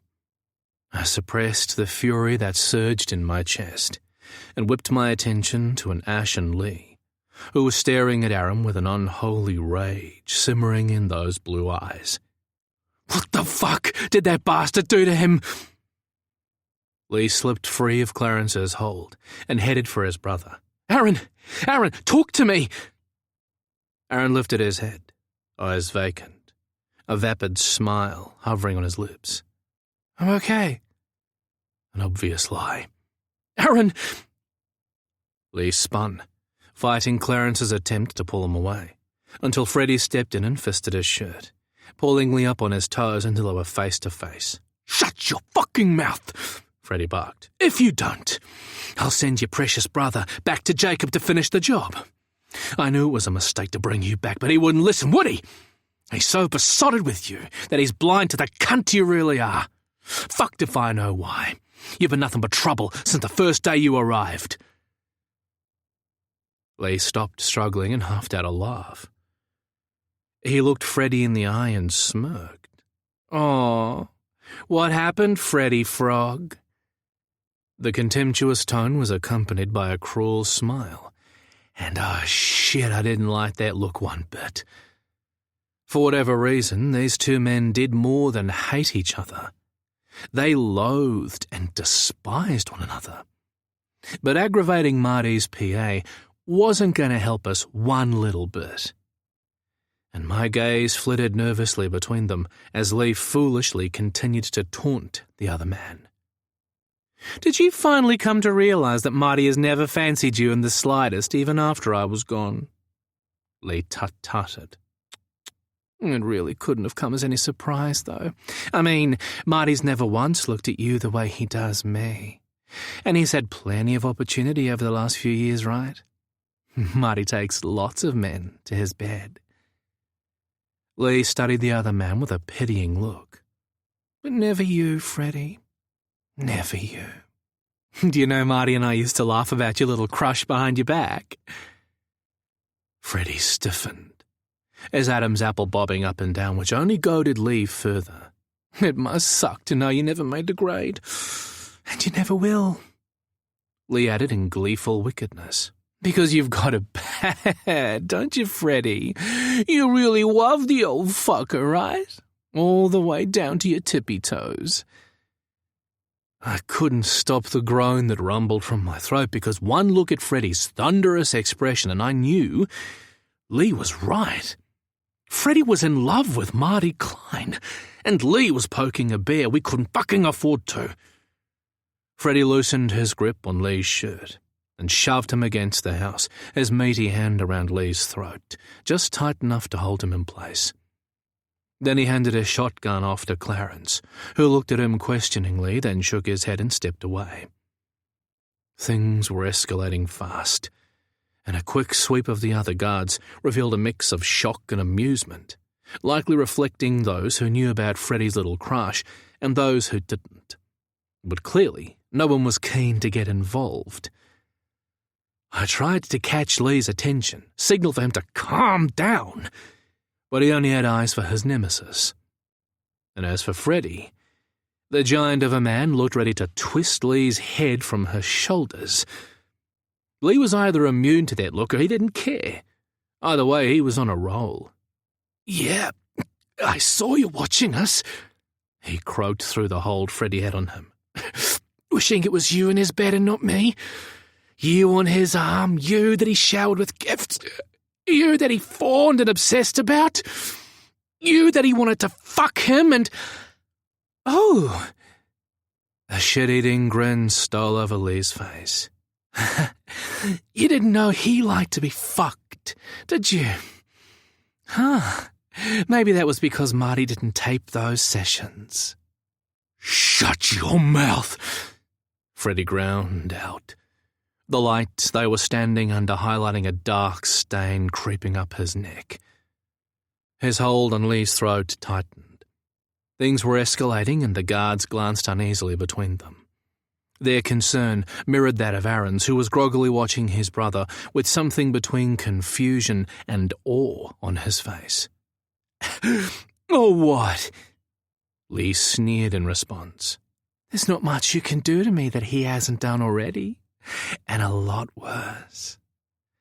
I know you played Marty's tapes on the sly. You watched the two of us fucking. I imagine you even took copies. Freddie's eyes widened and his hand twitched around Lee's neck, the stain on his neck deepening to a bloody crimson. Lee was running close to the wind, too close for my liking. I wasn't sure how much more Freddie would take, or what Lee was hoping to achieve other than rile the man up and suffer the consequences. But it felt like this standoff had been coming for a long while, and Freddie had been waiting for just the right time and excuse to finally put Lee in his place. Maybe he was giving Lee some rope because he hoped this might be it. But there'd be hell to pay with Marty if he touched Lee, so Freddie was caught in a quandary. At the sight of Freddie's blushing cheeks, Lee's blue eyes lit up in victory, and he went in for the kill. Yeah, I thought so. Poor boy. I almost feel sorry for you. All those lovely muscles, and you were still never going to be pretty enough for him. I bet that hurts. I bet it pisses you off. Even when I left and you were right here for the taking. He never even looked at you, did he? And then I come back and regardless of everything I've done, I slide back into his number one spot without even trying. Freddie growled deep in his throat. Boss, Clarence tried. I'm not sure. Shut the fuck up, Freddie roared. Clarence raised both hands up and turned away. Whatever. It's your funeral. But Marty won't be happy. No, he won't. Lee mocked, his voice growing thinner in Freddie's hold. Because it's me Marty wants. And it's me he'll do anything to keep. But you... Lee considered Freddie with a look that said the other man wasn't worth his time.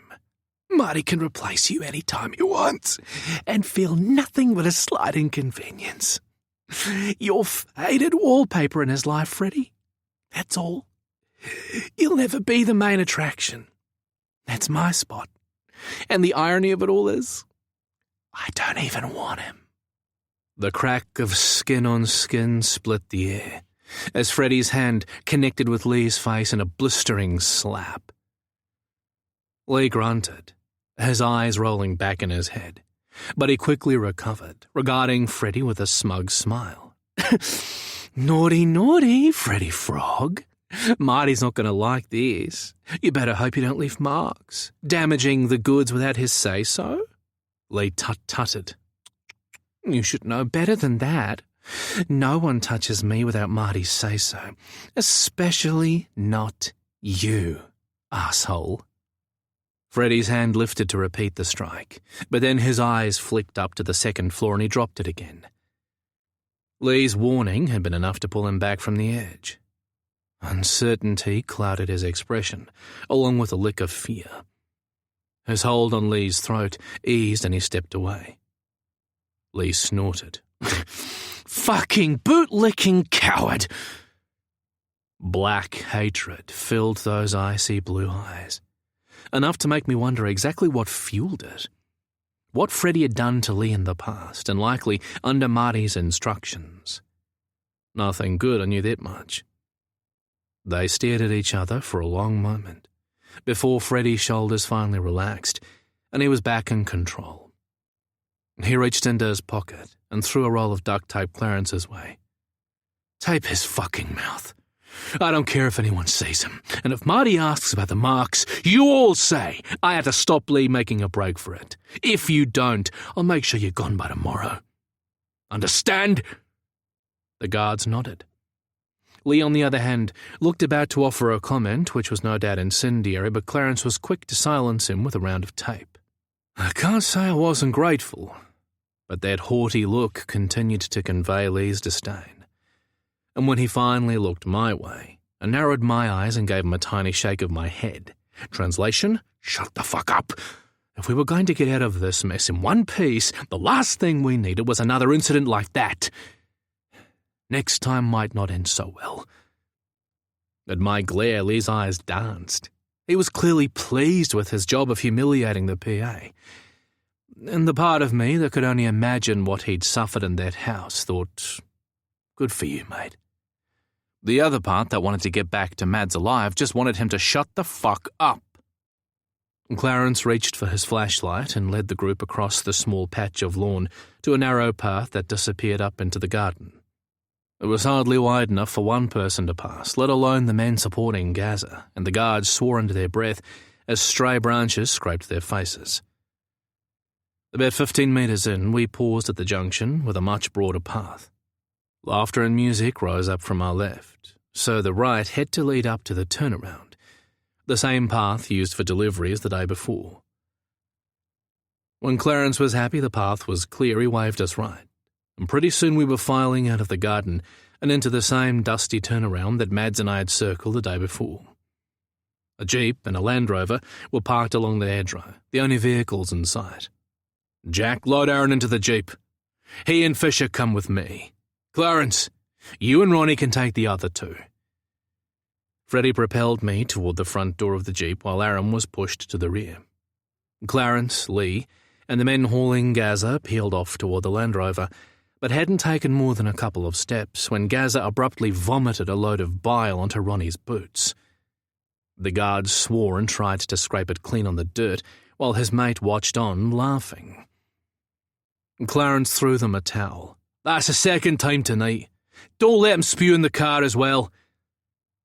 I landed awkwardly in the front seat, thanks to a shove from Freddie, and white-hot pain flared in my hip and knee. It was all I could do to not cry out. "All the way in!" Freddie grabbed my leg, still dangling outside, and rammed it through the door. I almost blacked out. He shot me a toothy grin. "Oh, did that hurt?" Without thinking, I jerked my good knee up to catch him in the chest, but he drew back in time and backhanded me across the face, sending stars spinning behind my eyes. Something trickled down my cheek and ran into my mouth. Blood. He'd opened up the old wound above my brow. Just fucking great. Freddie swore and set about tying a filthy rag that stank of horse around my head. "Marty will lose his shit if you get blood on his leather." "Well, we wouldn't want to upset Marty, would we?"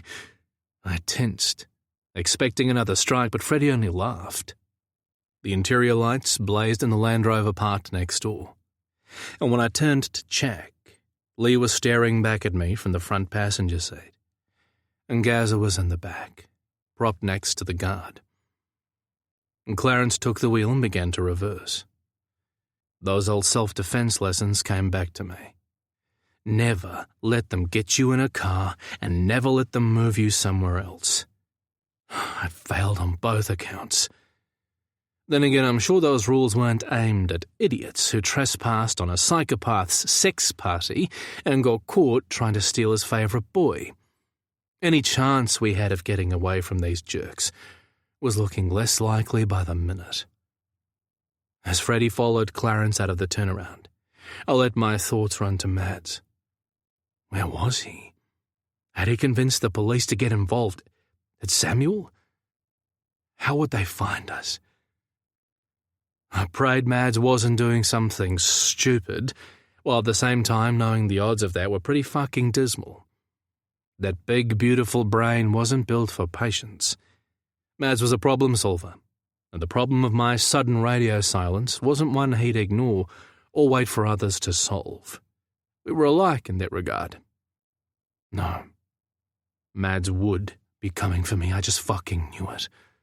But Mads had no idea where I was or what he was walking into. Clarence had us at the business end of the operation in around a minute flat.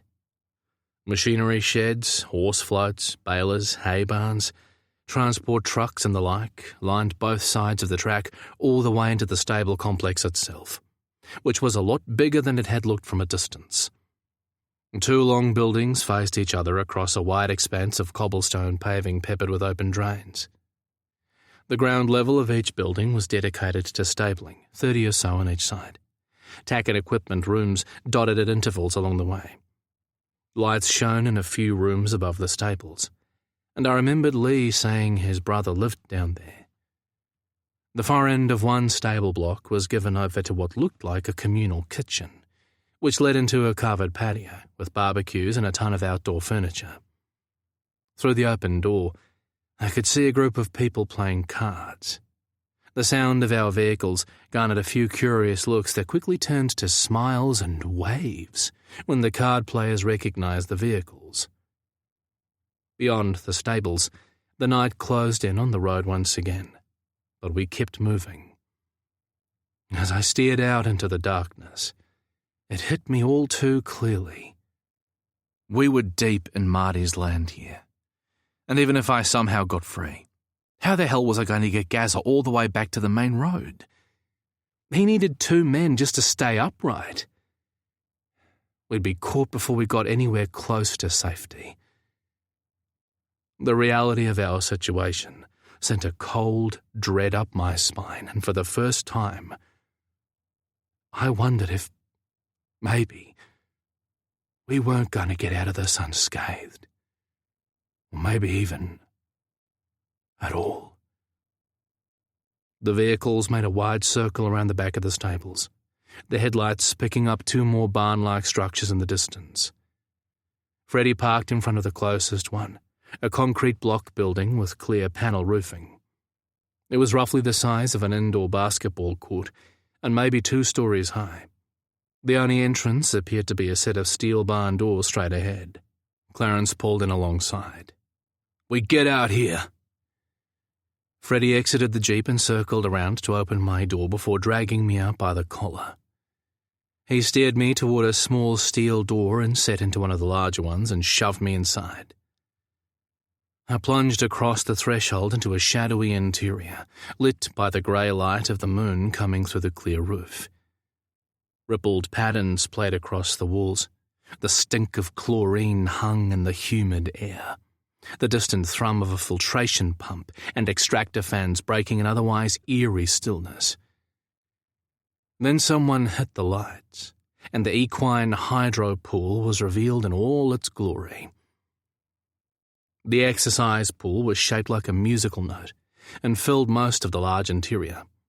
It had a long, narrow, sloping entrance that funneled into a deep circular pool, wrapping around a central concrete platform. The platform was accessed by a retractable bridge. I remembered seeing a similar setup on a television documentary, where the horse had been on 2 long leads attached to its noseband. One was held by a trainer on the platform, the second by someone walking the outside perimeter of the pool. The steel barn doors sat at the entrance end of the pool. A glass-walled office lay to one side, along with a bathroom, shower, treatment bay and a small kitchenette. The far wall at the circular end of the pool held cubbyhole storage for towels, grooming equipment, harnesses, ropes, and a million other bits of equine equipment I couldn't name if you paid me, and a long run of hooks holding various items of waterproof clothing. What was noticeably absent, however, was any other form of entrance or exit. No other door to the outside and no windows, just skylights peppering the roof. It left one way in and one way out. The barn doors or nothing. All in all, not a bad place to hold a few people while you figured out what to do with them. Freddie called to Clarence, who was rolling a limp Gazza onto her side on the floor. "Cuff their ankles and tape the rest of their mouths." He glanced at Gazza, No exceptions, and someone better warn those idiots in the kitchen that anyone curious enough to come looking will forfeit their job. Clarence, I need you with me. Jack and Ronnie stay here. No one goes in or out unless Marty or I are with them. Understand? I don't care if one of them throws themselves in the pool. They can drown for all I care. Got it? He sent a meaningful look our way, and the two security guards nodded. My last glimmer of hope slid away. Really fucking hard just became pretty damn impossible. Chapter 21. Madigan. I'd almost reached the top of the hill when a flashlight beam lit up the post and rail fence on the far side of the service road. It only missed me by meters. I shimmied under the bottom rail into the field beyond and flattened myself on the ground. The background noise of the party drowned out pretty much everything else bar the soft hum of approaching voices. And so I crawled the last few meters to the Banksia hedge and pried the branches apart. And there, about 10 meters from where I crouched, a group of men were boarding two vehicles bearing the Stud logo. A Jeep and a Land Rover. It was hard to pick out any faces, but the shotgun in the grip of a giant who couldn't be anyone else except Freddy stood out a treat. And when the flashlight beam caught the shape of a man being bundled into one of the back seats, my heart stopped at the sight of those blonde-tipped locks and white shirt. Gaza. It had to be. I craned my neck around the Banksia to get a better view, only to snap it back when one of the men cast a sharp eye my way. I held my breath, but no one came looking. I risked another look, and the men were all seated. The car doors slammed shut and both vehicles headed away from me, toward the back of the property. The last thing I saw as they passed close to where I was hiding was Nick's bloodied face, staring blankly out the passenger window of the Jeep. Oh, God! The world narrowed to that single impression of Nick looking out into the night, and the air whooshed out of my lungs. Was he wondering where I was? And if I was coming for him? Every other thought in my head evaporated except the realization that I loved Nick Fisher far more than I thought possible. And being the idiot I was, I hadn't fucking told him. Next thing I knew, I was running across the turnaround, intent on following those red taillights wherever they went. The stables seemed the most likely destination, and so I dug my phone out of my pocket and called Samuel as I ran. Our plan had just been blown the hell apart. "And you're sure it was Gaza?" Samuel barked when I was done filling him in. "As sure as I can be, since I didn't see his actual face," I gasped, thankful that the track was downhill for a bit. "But it was definitely Nick in the front seat. 100%. Gaza couldn't walk on his own and Nick's face was covered in blood. That's got to be enough probable cause or whatever the hell they need to set a fire under the cops' asses, right? Maybe. Hopefully." Samuel paused and I imagined him dragging his hand down his face. What a fucking mess. "I don't suppose I can talk you out of following them?" When I didn't answer, he muttered, "Yeah, thought not." "Okay, I'll pass it on to Angela. She's going to need a lot more backup if firearms are involved. You better hope she can get it. Meanwhile, try not to get yourself killed, yeah? It'll make my life a lot more complicated than it already is." I tried not to laugh. "I'll do my best. Your concern is overwhelming, by the way." Samuel huffed. Yeah. Now, a word of advice, so listen up. The police have your phone number and your description, but they won't be asking politely for ID when they arrive. Don't give them any excuse to get heavy-handed with you. Do what they say and save the explanations for when things calm down. I can tell you right now, they're less than happy with your lot's little off-piste excursion, and they're going to be even less happy when they get this update. You do realize we're all in the shit for this. Something we'll be having a little chat about when I get over there." Of course he was flying over. Of course he was. "Thanks, Samuel. And I'm sorry we dragged you into this." He said nothing for a moment, then, "Your intentions were good. The best. And judging by Marty's reaction, it seems likely you were right about everything else as well. Doesn't mean I'm not going to rip you both a new one, so be prepared. And for fuck's sake, be careful. I'll make sure the police know to head to the back of the property." When he hung up, I paused to catch my breath and checked for the millionth time that my phone was on silent and the screen dimmed. Then I shoved it in my pocket and kept moving. In the still warm air, my sweat-soaked shirt clung to my body, and perspiration ran rivers down my face, partly from the exertion and partly sheer terror at what might be happening to the two most important men in my life. My trainers thudded in the darkness like a drumbeat. They sounded impossibly loud to my fearful ears as I drew closer and closer to the large clutch of buildings ahead. The party noise faded at my back, and the night was quiet except for a few curious horses who trotted over to see who the idiot was running down the road. There was some whickering, snorting, and general tossing of heads at my antics. All I could do was pray no one heard and came to check. I'd almost reached the sweeping turn into the workshop and stabling area when headlights swept over the buildings and the sound of a car's engine stopped me in my tracks. Exposed on the road and with nowhere to hide, I had only one option. Before the vehicle made the turn and faced straight at me, I scarpered to the other side of the road and rolled under the bottom railing into the paddock. I kept rolling, getting as far away from the fence as possible. Dry horse shit crunched under my shoulders, and the aroma of manure wafted through the night. The approaching vehicle drew closer and then slowed to a stop. I held my breath, figuring the line of curious horses snorting at the fence opposite may as well have carried a sign that read, "Look, intruder!" I said a silent prayer and flattened myself into the still warm earth, peering through the meagre stalks of brown grass. The jeep sat idling about 15 metres away. "Keep going, keep going." A voice with a Scottish accent said, "It's nothing. They're hyped up from the party is all." More silence. And then a car door opening. Freddie. The silhouette was unmistakable. A flashlight ran over the field where I lay, missing me by the barest of margins. "Come on," the voice summoned from the jeep. "There's nothing there." Freddie grunted, and the flashlight went dark, leaving just the headlights illuminating the dirt road ahead. He started back for the jeep. "Get one of the others down here to take a look. I don't like it." The jeep door slammed and the vehicle continued up the road. The minute it was clear, I leaped to my feet and ran before anyone else arrived. But getting caught wasn't my only concern. The Land Rover hadn't returned with the jeep. I wasn't sure what that meant, but I didn't like it. At the bottom of the field, I scaled the fence and took the sweeping curve left toward the stables, all the while cursing the grey light of the half-moon, painting the space like a bad black-and-white movie.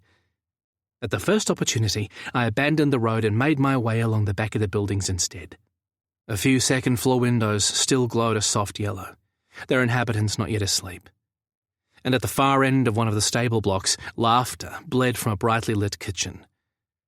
I passed in careful silence and no one came out.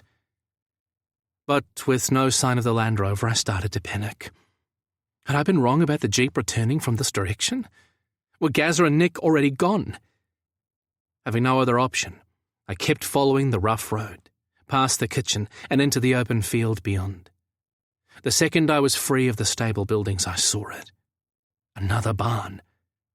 It sat a couple of 100 metres further down the road, its roof lit in a strange halo effect from numerous skylights. I dropped to a crouch and scanned the structure and its surrounds.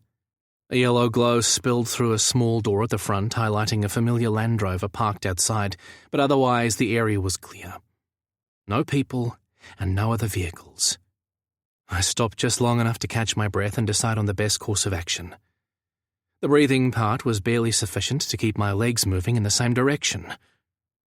The plan of action aspect was a complete bust, which left following the time-honoured code of simply rolling up with no plan and making the most of whatever opportunities were thrown my way. Admittedly a tad riskier, but hey, reckless and irresponsible were my middle name, right? Don't answer that. I thought of my safe and comfortable studio back in New Zealand, the quiet life I'd taken such pains to build, and I sighed. There was no going back even if I wanted to, and I didn't. I knew that now. Life was messy. People were messy. Love was messy. Bring it on. But also Samuel was going to kill me, a fact that barely rated on my current things likely to cause stress in Madigan's life meter. And with that in mind, I gritted my teeth against the pain of my aging, protesting hips and headed left across the field to approach the barn from the rear. Damn it, Nick Fisher, you better be in there. Chapter 22. Nick. Freddie and Clarence took off, leaving Jack and Ronnie standing sentry. Not that any of us were going anywhere fast, with both feet and hands zip-tied and our mouths taped.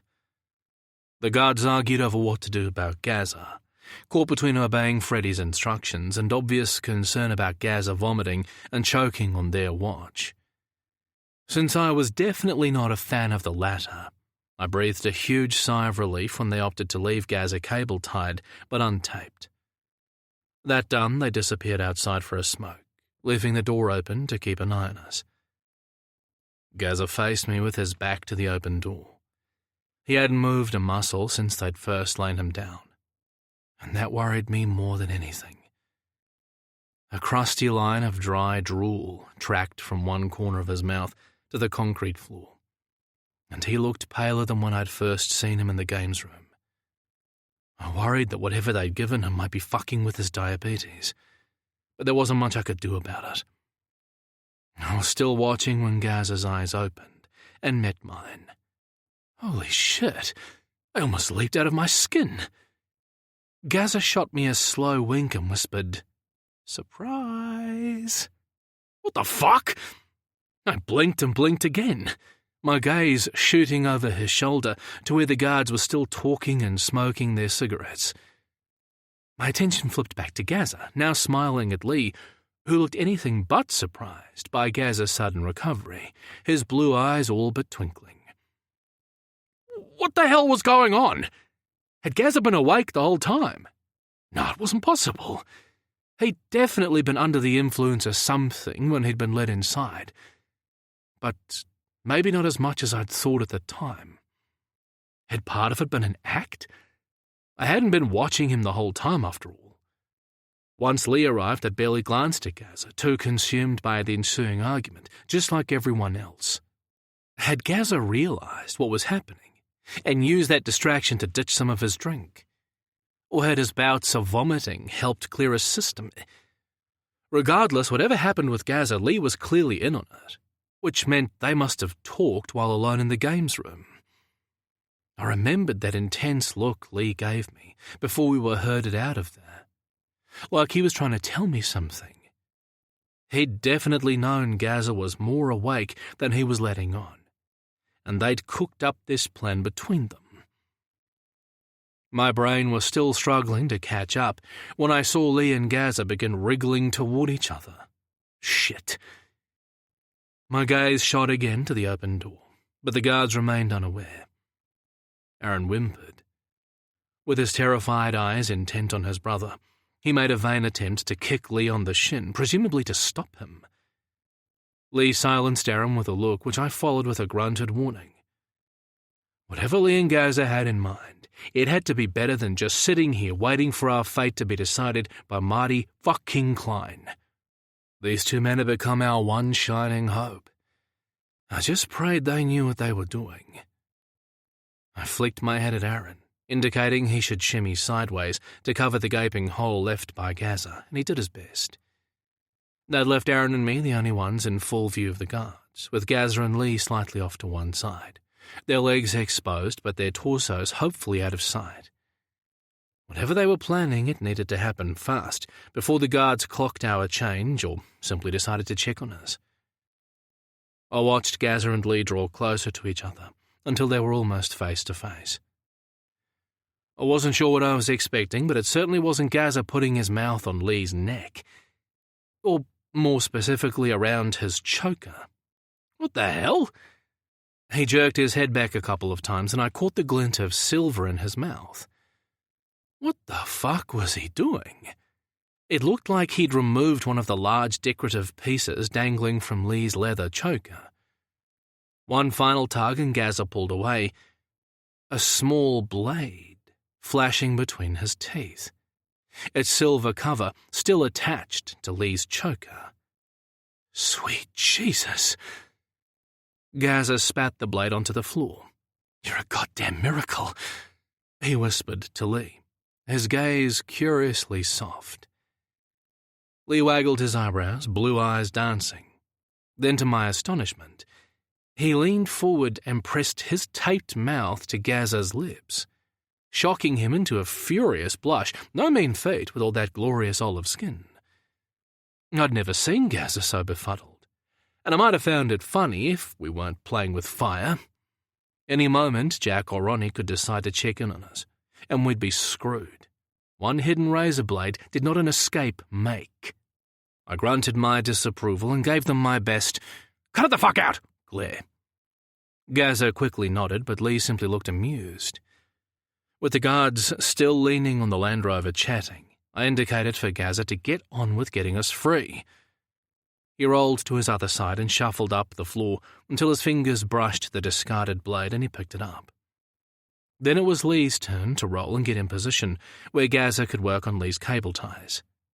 It took longer than expected, and Lee jumped more than once as the blade nicked his skin.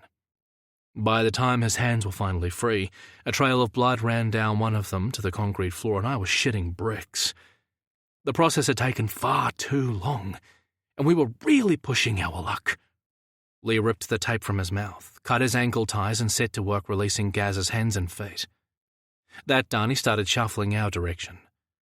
Freeing Aaron and me would be the most dangerous part of the whole operation, since we lay directly in front of the open door. If Jack or Ronnie happened to look at the wrong time, it would all be over. Lying on the floor as if he was still tied, Gazza kept watch on the guards while Lee set to work, starting with me. "Really? You carry a blade on your damn choker?" I whispered as Lee worked. He huffed over my shoulder. "Let's just say I found it wise to come prepared for anything at one of Marty's parties." I said nothing. Pretty sure I didn't want to know the why of that, at least not right then. When he'd finished with me, Lee moved on to Aaron, beginning with his hands. He'd only just freed them and was moving toward his brother's feet when Gazza hissed a low, warning, "Incoming!" My gaze jerked up to find Jack heading toward us. Shit. I glanced back at Aaron, who'd frozen with the duct tape pulled halfway off his mouth. His feet, at least, were still tied.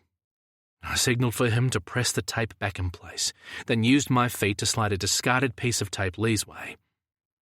Lee did the best he could with it, then turned his face toward the concrete floor to hide the clumsy fix. With his knees bent and his untied ankles tucked up behind him, he might just pass. It was too late to wonder what he'd done with the damn blade. I could only trust he had hidden it safely. Gazza tucked his legs up in the same way as Lee, and although he didn't have to worry about the tape, I wasn't so lucky. I fumbled my own piece back over my mouth, then got in position. Our clumsy subterfuge wouldn't fool anyone for long, but it was better than nothing. Odds were Jack wouldn't give us more than a cursory glance before leaving again. Yeah, right. If only we had been so lucky. The minute Jack stepped into the barn, his gaze swept over the four of us but lingered on Gazza, his frown deepening, like he was trying to process what was different. He stepped toward Gazza, and a discarded cable tie clicked under his boot. My heart leaped into my throat and my gaze locked on Lee's equally wide-eyed stare as we waited for the guard to look down. Waited for it to be all over. Miraculously, Jack kept moving and kicked the toe of his boot into Gazza's hip. Gazza groaned but didn't open his eyes, his face remaining slack.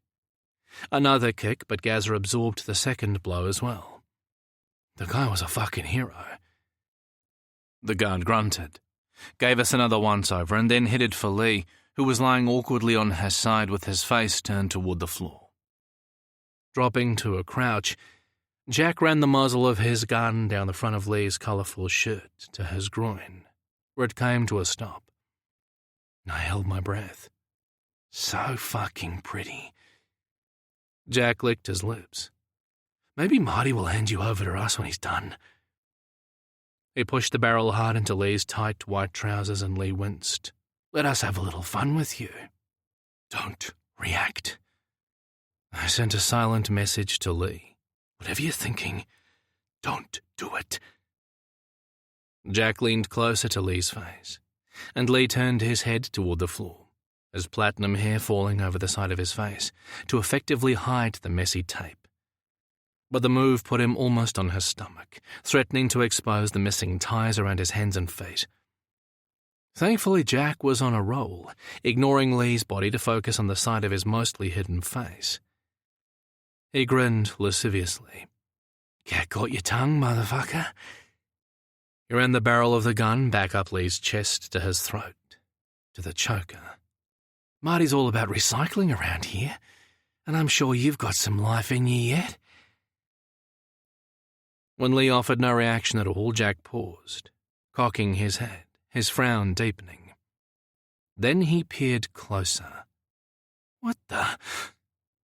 Using the barrel of his gun, he lifted the veil of strawberry blonde hair back from Lee's face and swore at the sight of the duct tape lying on the floor under the man's head. What the The rest of the sentence was lost to a scream as Lee spun and sank his teeth around Jack's nose, producing a satisfying crunch of cartilage and bone. Lee jerked his head and Jack gave another guttural howl, both hands flying to cover his face, his gun skittering across the floor. Gazza and I both scrambled to get it, but the crack of a gunshot stopped us in our tracks.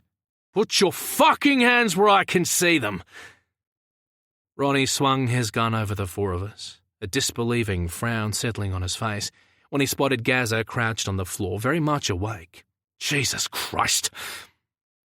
His gaze swept the concrete floor, which was littered with cable ties. Fuck me. You okay, Jack? Jack staggered upright and lurched to retrieve his gun. Do I look like I'm fucking okay? He spun around and Ronnie gasped. Holy shit! Holy shit is right! Jack wiped his face with his shirt and went pale at the wash of blood that smeared the front. That motherfucker bit my fucking nose! He landed a heavy boot into Lee's stomach, and Lee grunted, his body almost folding in two. But instead of crying out, Lee spat blood onto the concrete floor and grinned up at Jack. Naughty, naughty, Jacko. Marty's not going to be happy with you. He indicated the blood-stained spittle. That's yours, not mine, asshole. I hope you're no good plastic surgeon. Why, you little... Jack drew his foot back for another strike, and I saw Gazza readying to launch himself. Gazza, I warned, watching him sway a little on his feet to keep his balance, the drugs still having an effect. He scowled but didn't move, and just for a second I thought I caught movement in the open door over his shoulder. I blinked and looked again, but the doorway was empty. Ronnie's attention swung slowly from Lee to Gazza, and his eyes narrowed. You want to be a hero, dickhead? He took a step closer to Gazza. Unfortunately, Gray is right. We need to be careful with him. Marty's pet and all that, but you... He chuckled. I'm thinking Marty won't be too concerned about us messing up your pretty face. Don't you fucking dare! Lee scrambled to his feet with one arm still wrapped around his belly. Jack wiped his face again and he looked between them. Well now, what do we have here? He cracked a vicious smile. Roddy, mate, I believe we have an answer to our dilemma. Hit one. Jack's arm flew out, his fist connecting with Gazza's jaw, in a sickening crunch that sent Gazza flying onto his back. And they both hurt. Lee howled in fury and Jack shot a victory smile Ronnie's way. "Who knew?" Lee made an ill-judged attempt to rush to Jack, only to be floored by Ronnie's boot across his shin, which sent him sprawling at Jack's feet. In the midst of the kerfuffle, my attention was grabbed by a slender shape, bolting along the wall at the far side of the pool. Mads! My heart almost fucking stopped. I hadn't been seeing things after all. I wanted to race over and wrap him in my arms. I wanted to tell him to get the hell out of there. I wanted to shout that I loved him. I wanted to string him up and peel his skin from his bones, slowly, for being a crazy motherfucker taking a risk like that. What the hell did he think he was doing? If we survived this, the man had a life of bubble wrap ahead of him. I looked back to find Jack and Ronnie caught in a staring game with Lee and Gaza, the four of them seemingly oblivious to Mads's arrival.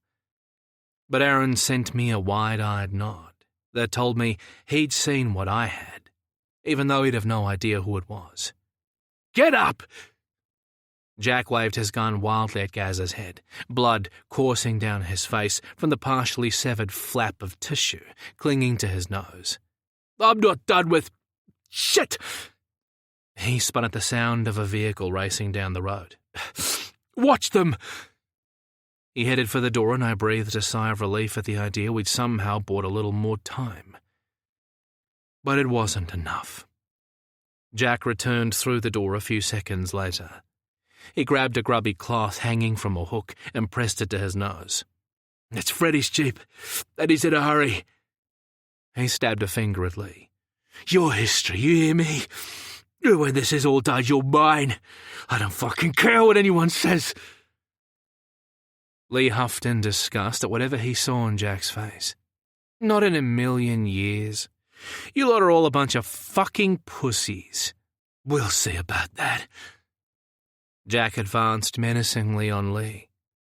While they were occupied, I stole a glance to the other side of the pool but saw nothing. Where are you, baby? And where are the damn police? With no option but to trust Mads in the end, it was easy. Mads had my back. I had zero doubt about that. "Forget him!" Ronnie snapped. "I'm more concerned about Freddy. If he sees these guys untied, we're in big fucking trouble." He pulled a bag of cable ties from his pocket and handed them to Jack. Then he waved his gun at us. "Face down on the floor, all of you!" This was it. This was the moment. If they got us tied up again, we were done for. I caught Lee's and Gaza's eye, then stiffened my spine and turned to Ronnie. "Now why the fuck would we do that?" I took a couple of steps back and the other three followed suit, even Aaron, whose tied ankles meant he had to drag himself across the floor. We spread out across the space, making it harder for the guards to focus on us all at once. They could shoot us, even kill us, but with Freddy so close, I was banking on them waiting for instructions. Panic flickered briefly over Ronnie's face. He glanced toward the open door, then back to us. "I said get down, now!" "Or what?" I taunted as Freddy's Jeep roared close by. Play for time, for the police to get here, for Mads to do whatever the hell he had planned. "You're gonna shoot us all just as your boss is set to arrive. You might get two of us before we rush you, but I'll take those odds. Then there's all the blood and mess to clean up before the cops get here, because they are coming, Jack. Maybe they're already here. Maybe that's why Freddy's in such a hurry." I hope to fuck I was right. Jack and Ronnie exchanged a panicked look, and I pressed a little harder. "Didn't Freddy explain that's why we're down here, and not at the house? Then Marty can blame everything on you guys. Poor discipline. Things getting out of control. Boys will be boys, right?" It was plausible enough, and I had their attention. But that was all I had, and it wouldn't be enough with Freddy only seconds away. I flicked a glance toward the far end of the pool. "Your turn, sweetheart. Any time now would be good." But nothing happened. Instead, Freddy's Jeep powered to a stop outside the shed, and a cloud of dust blew into the barn. A second vehicle, bigger and louder than the jeep, pulled in straight after. Doors slammed, and seconds later, Freddie and Marty appeared in the doorway. One look at the four of us, uncuffed and defiant, and all hell broke loose. "What the fuck is going on?" Freddie raised his shotgun our direction and shoved Jack aside. "Imbeciles! How the fuck did this happen?" He stared at Jack. "What's wrong with your face?" "We didn't... it wasn't our fault. We don't know how they got free. They must have something on them." Jack rushed to explain. "And he fucking bit me!" He indicated Lee. "Lee bit you?" Marty's eyebrows climbed into his hairline, and he glanced at Lee's bloody mouth with almost amusement in his eyes. Lee shrugged. "He was being an asshole." Ronnie jumped in. "We were watching them. I swear, shut up!" Marty roared in Ronnie's face, and the man's mouth snapped shut so fast he was lucky he didn't sever his tongue. "Did you find what they used?" Ronnie shook his head. Marty looked about to burst a blood vessel. "For fuck's sake!" He shook his head. "Just get them recuffed and loaded into the horse truck." "Horse truck?" Marty's gaze locked on Gaza and he frowned. "Not so unconscious after all, it appears." Gaza huffed. "Crappy champagne will do that." Marty snorted, then turned away. "Clarence is running interference with the cops as we speak. I need these guys out of here now. Take them the back way, through Littleman's farm and then north." Oh, hell fucking no. There was no way we were leaving the property. Ronnie frowned. "Where are we going?" Marty ran his gaze over the four of us, then settled on Lee, a cruel smile playing on his lips. "Malik's farm. He's expecting them." Lee blanched at the name, which I took as a very bad omen. He had so far been surprisingly unflappable, so if this guy worried him, then... Marty smirked. "You remember Malik, don't you, baby?" Lee all but growled. Marty huffed in amusement. "I can assure you the feeling is mutual. When Malik heard you were coming, he was very excited." Lee swallowed hard. "You bastard!" And oh yeah, I had a bad feeling about this Malik guy. "Gray?" Aaron turned to his brother. "What does he mean? Who is this guy?" Marty walked over to Aaron and cupped his face. "He's a friend, my pretty boy. A close friend. And he's gonna love you. I just know it." He patted Aaron's cheek, and Ronnie had to hold Lee back from launching himself Marty's direction. "Gray?" Aaron shot his brother a frightened look as Marty returned to Freddie's side. Lee shook his head. "Later, eh?" Aaron blinked at the obvious nickname, and a soft smile crept over his face like he hadn't heard it in a while. "Malik will keep them on ice until I can get up there in a day or two," Marty explained. "Keep to the speed limit and don't fuck this up. You won't get another chance." Both guards nodded, and Freddie cast Jack a disgusted look. "We've loaded Jumping Jen in the truck. It'll look more legit, and she's feisty enough to deter closer inspection if you get stopped. You can ride in the back with the others to make sure they behave." Jack looked confused. "In the back?" Marty's lips curled. "You can hardly sit up front looking like that, can you?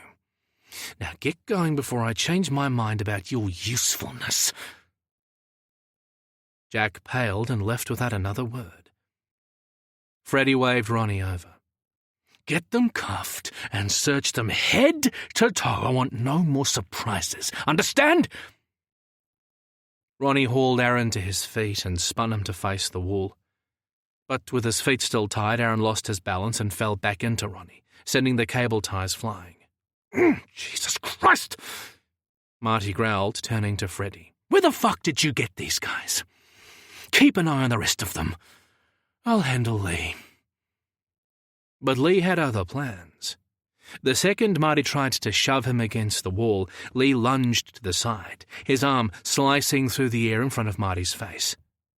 An arc of blood splattered up the white wall as the blade in Lee's hand carved a clean, deep line through Marty's cheek. Marty screamed and lurched back, both hands covering his face as he stumbled and went down. Ronnie spun to see what was happening, while Freddie rushed to Marty's side. Aaron gave Ronnie a shove, sending the guard stumbling sideways to the floor. Lee raced to his brother and made quick work of the ankle tie, then gave Aaron a push. "Get out of here!" Aaron took off, with Ronnie still getting to his feet, and left with a choice between following Aaron or protecting his boss. Freddie straddled Marty's legs and raised the shotgun barrel Lee's way. "I've been wanting to do this for a long, long time." "No!" I roared, racing toward Freddie. The shotgun swung my way, and a blast reverberated around the barn as we collided.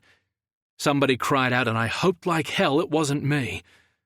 The force of the hit sent both of us flying backward, stumbling over Marty's body as we half fell, half lurched our way closer to the pool. The shotgun clattered to the concrete floor, and a few seconds later we staggered to a stop. For a frozen moment, Freddie and I stood a short distance apart, eyes locked. I thought about running, but the next second he was right there, fisting my shirt. "Oh no, sweetheart," he all but spat into my face. "You're not going anywhere." I tried to shove him away, but his grip only tightened, and I cursed all those fucking muscles.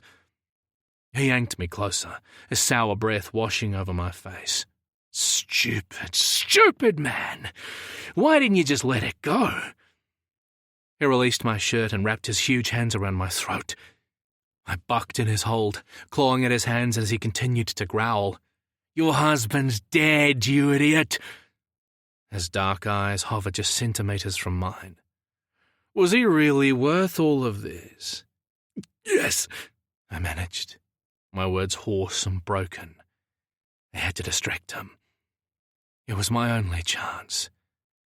I shot a deliberate look over Freddie's shoulder, to where Marty sat on the floor holding a towel to his face, with Ronnie standing guard. "You're too late," I managed, hoping my words would unsettle Freddie enough for him to look. It worked. Freddie turned just enough to check behind him, and I rammed my good knee up into his balls. He roared with pain and his hold loosened, but he didn't let go. I was about to try again when the sudden sound of sirens pierced the fog of my brain, and the barn's interior flashed blue and red. Someone shouted, "No!" and the interior lights snapped off. The voice sounded like Gaz's, but all I could see were vague shapes moving in the eerie greyness. Using Freddie's grip on my throat as leverage, I grabbed his wrists and spun us both around, putting his back to the pool. Flashlights crisscrossed the floor, and Freddie's eyes went wide as pandemonium broke out. "Drop the gun and put your hands in the air," a woman shouted. "Now, Mr. Klein!" At the sound of his boss's name, Freddie froze and his grip eased enough for me to turn and see a man standing in the middle of the barn with a shotgun in his hands. Marty. The woman issued another warning, which Marty presumably ignored. 2 shots rang out, one after the other.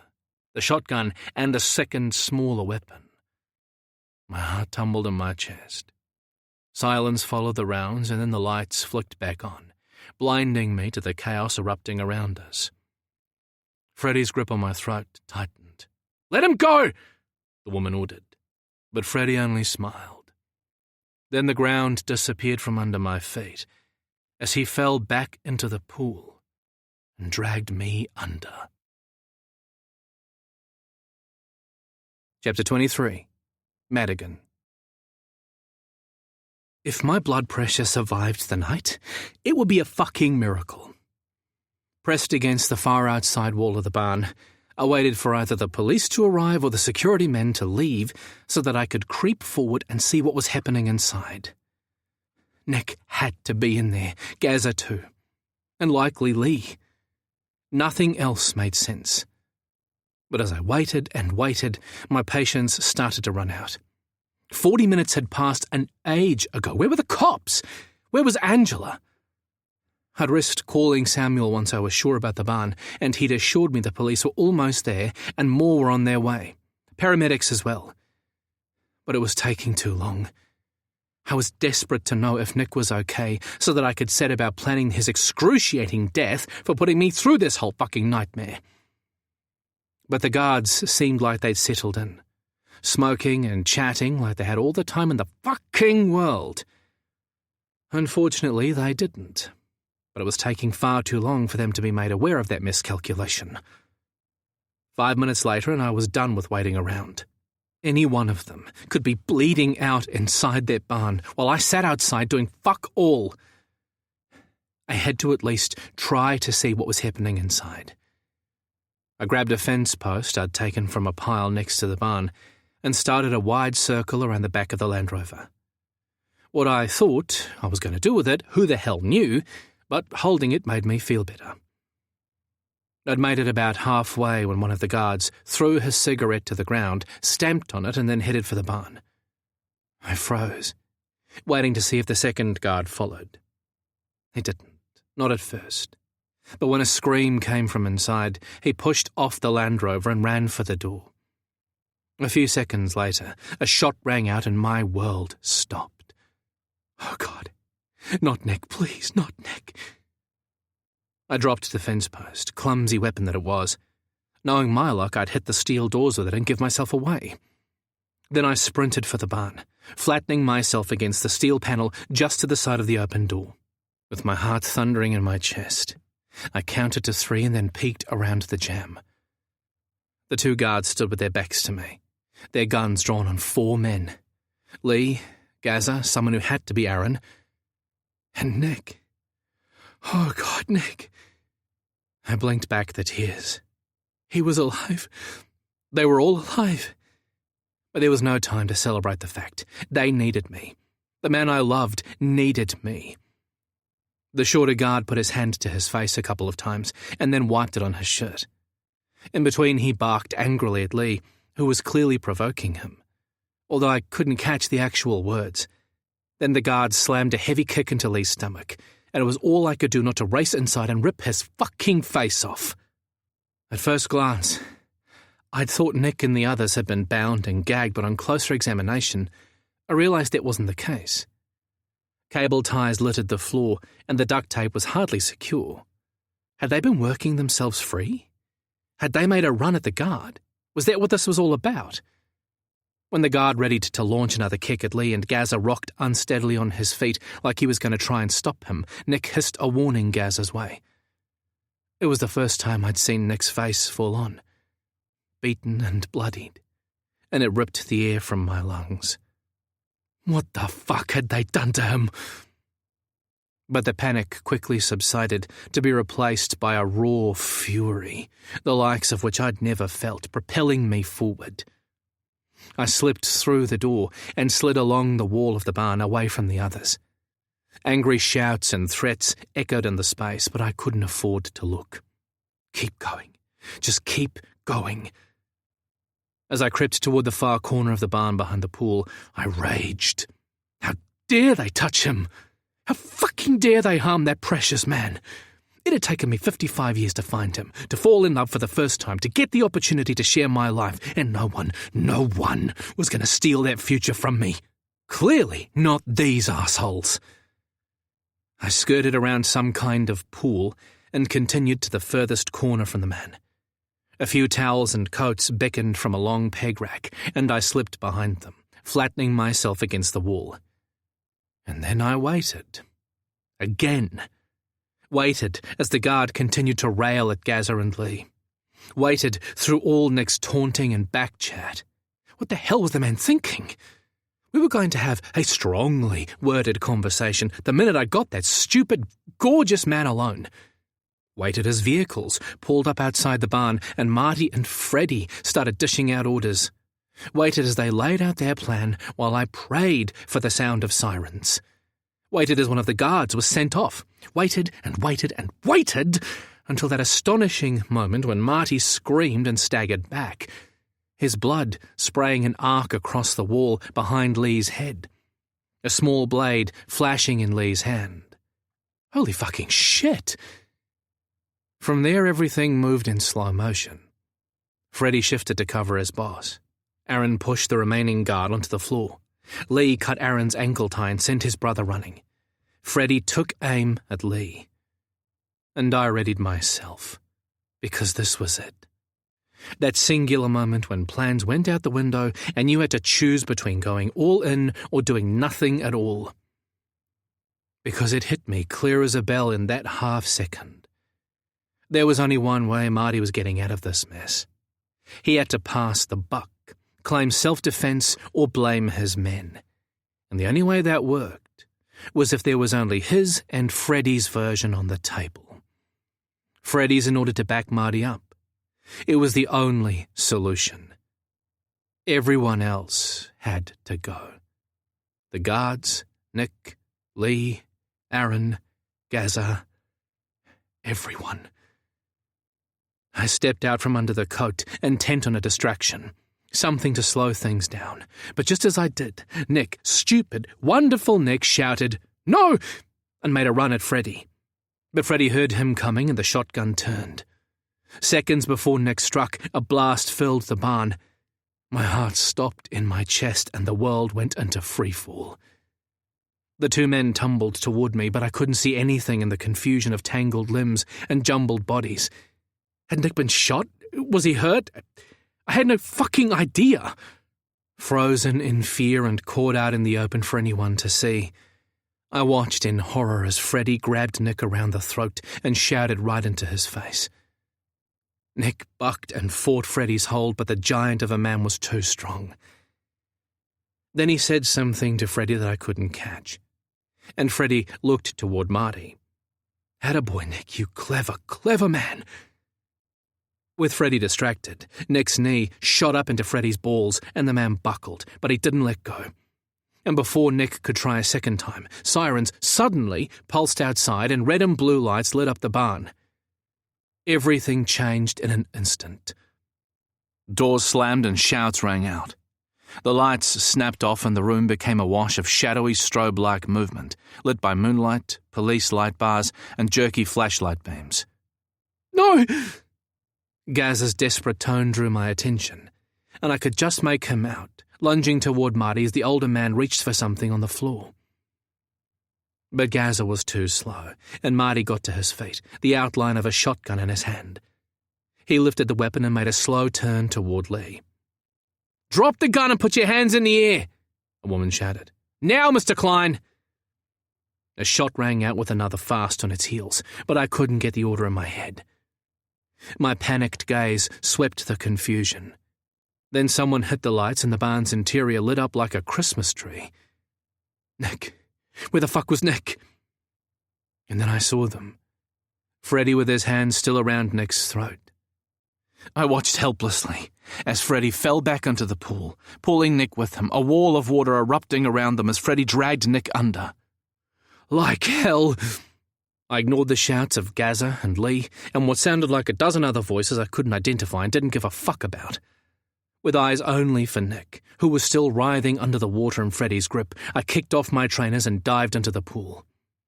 Cool water broke over my body as I dived into the deep, circular pool at the end of the ramp. In seconds that felt like hours, I reached them, churning water and flailing limbs a solid confirmation.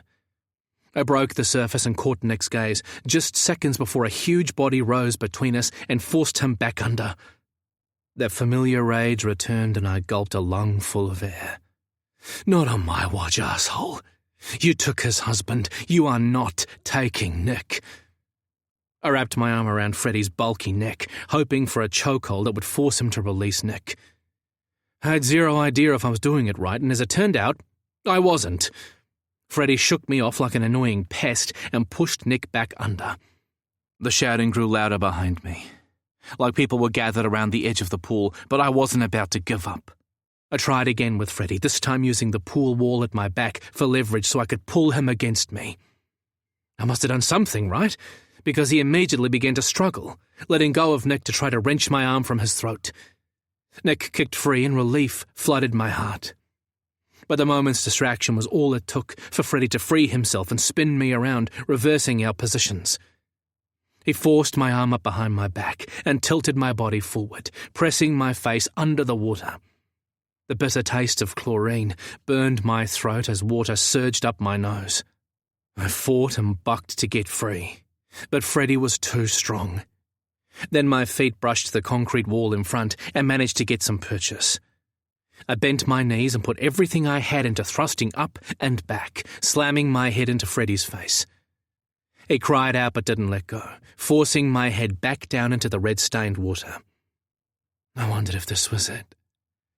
If I wasn't going to make it out after all. Nick's face filled my head, and more than anything in the world, I wished I'd told him that I loved him. Wished I'd ignored my stupid fear and said the bloody words.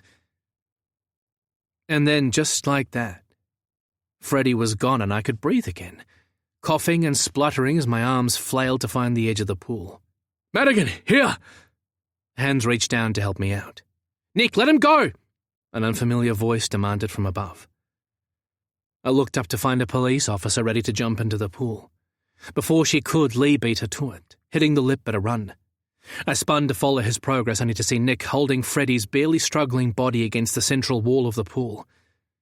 Blood poured from Freddie's nose, the water around them a bright crimson. His face was a messy pulp, and although I could claim the broken nose, I figured the rest was down to Nick. Nick, who seemed lost to his rage, glared at Freddie with pure, unadulterated hatred. It was a rage I could relate to, even if it scared the shit out of me. "Nick, baby!" I tried hopelessly amidst all the shouting. Not that Nick would have heard me, consumed as he was by 2 years of grief and anger brought to his doorstep by the man he held in front of him. A husband and a future lost for no reason. This was a chance to exact some much-deserved payback. "This is for Davis, you motherfucking asshole!" Nick's fist smashed into Freddie's face, and the man went limp. "And this one's for Madigan!" Nick drew back a second time, just as Lee put a hand on his shoulder. "Stand down," the younger man soothed. "Nick, leave him!" I shouted over the noise of yet another siren wailing up the road. Nick hesitated, turned to Lee, then looked across the pool to me. His expression softened just a fraction. "Mads? Enough, baby," I coaxed, managing a tiny smile. "Enough, Nick. He's done for. Come back. Listen to Madigan." Lee spoke softly, throwing a warning glance at the police officer who was circling the pool to approach Nick's back. "Give him to me," Lee instructed gently, and Nick blinked like he was trying to process the request. "Go to Mads.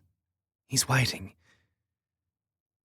Nick glanced my way and immediately released his hold and started swimming. Freddie slumped under the water but was pulled clear by Lee and an officer who jumped in to help. I itched to get a hold of Nick, but before he could reach me I was hauled out of the water. I growled in protest. I didn't want their help. I only wanted Nick. But Nick suffered the same fate as me and we were separated. A blanket was wrapped around my shoulders. Questions were thrown, and hands began checking me out. In a few short minutes, the barn filled with people and equipment. A stretcher crossed my line of vision, and I recognized Freddie being taken away. Still alive by the look of it. Ronnie and Jack were sitting on the floor next to the barn door. A paramedic was attending to Jack's nose, and the 2 guards looked miserable.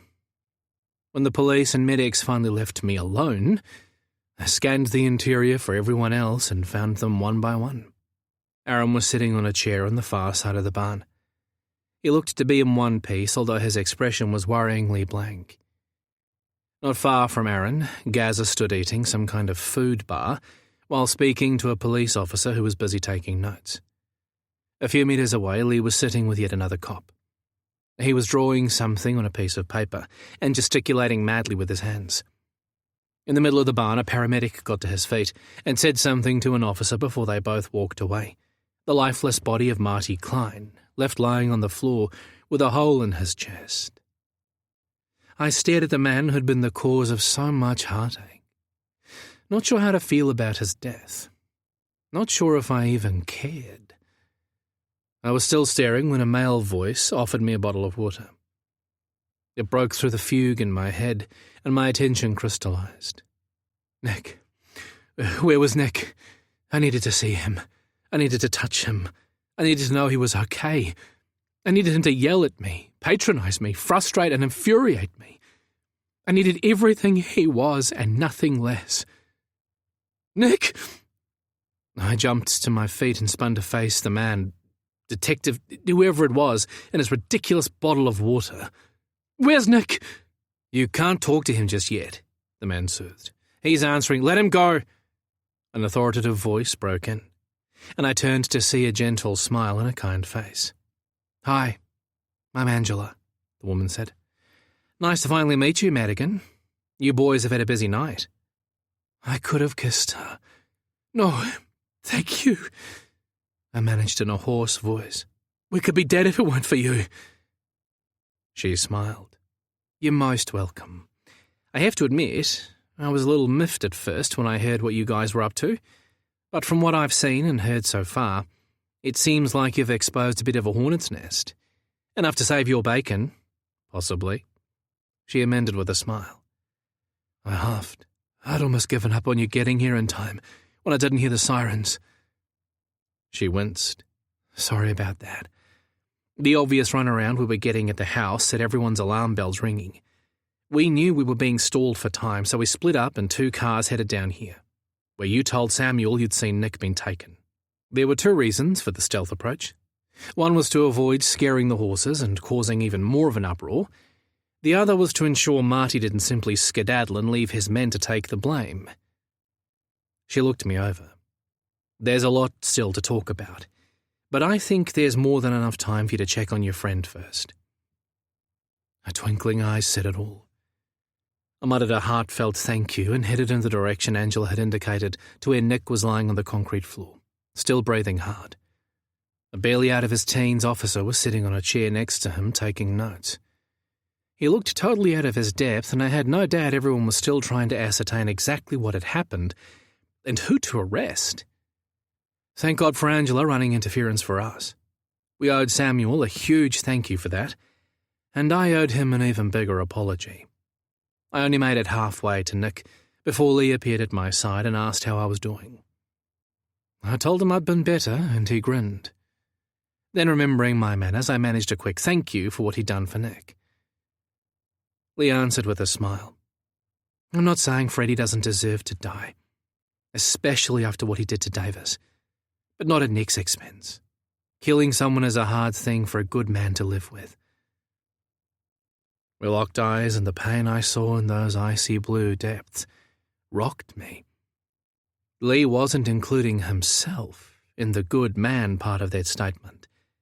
That much was clear. But there was an argument for another time. Then he grinned, and the moment was gone. See? I said you guys were going to be a pain in my ass.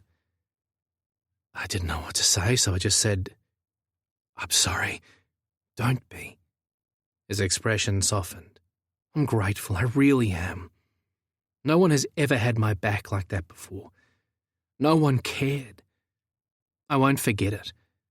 You're welcome. I glanced at Nick. But now I really need to.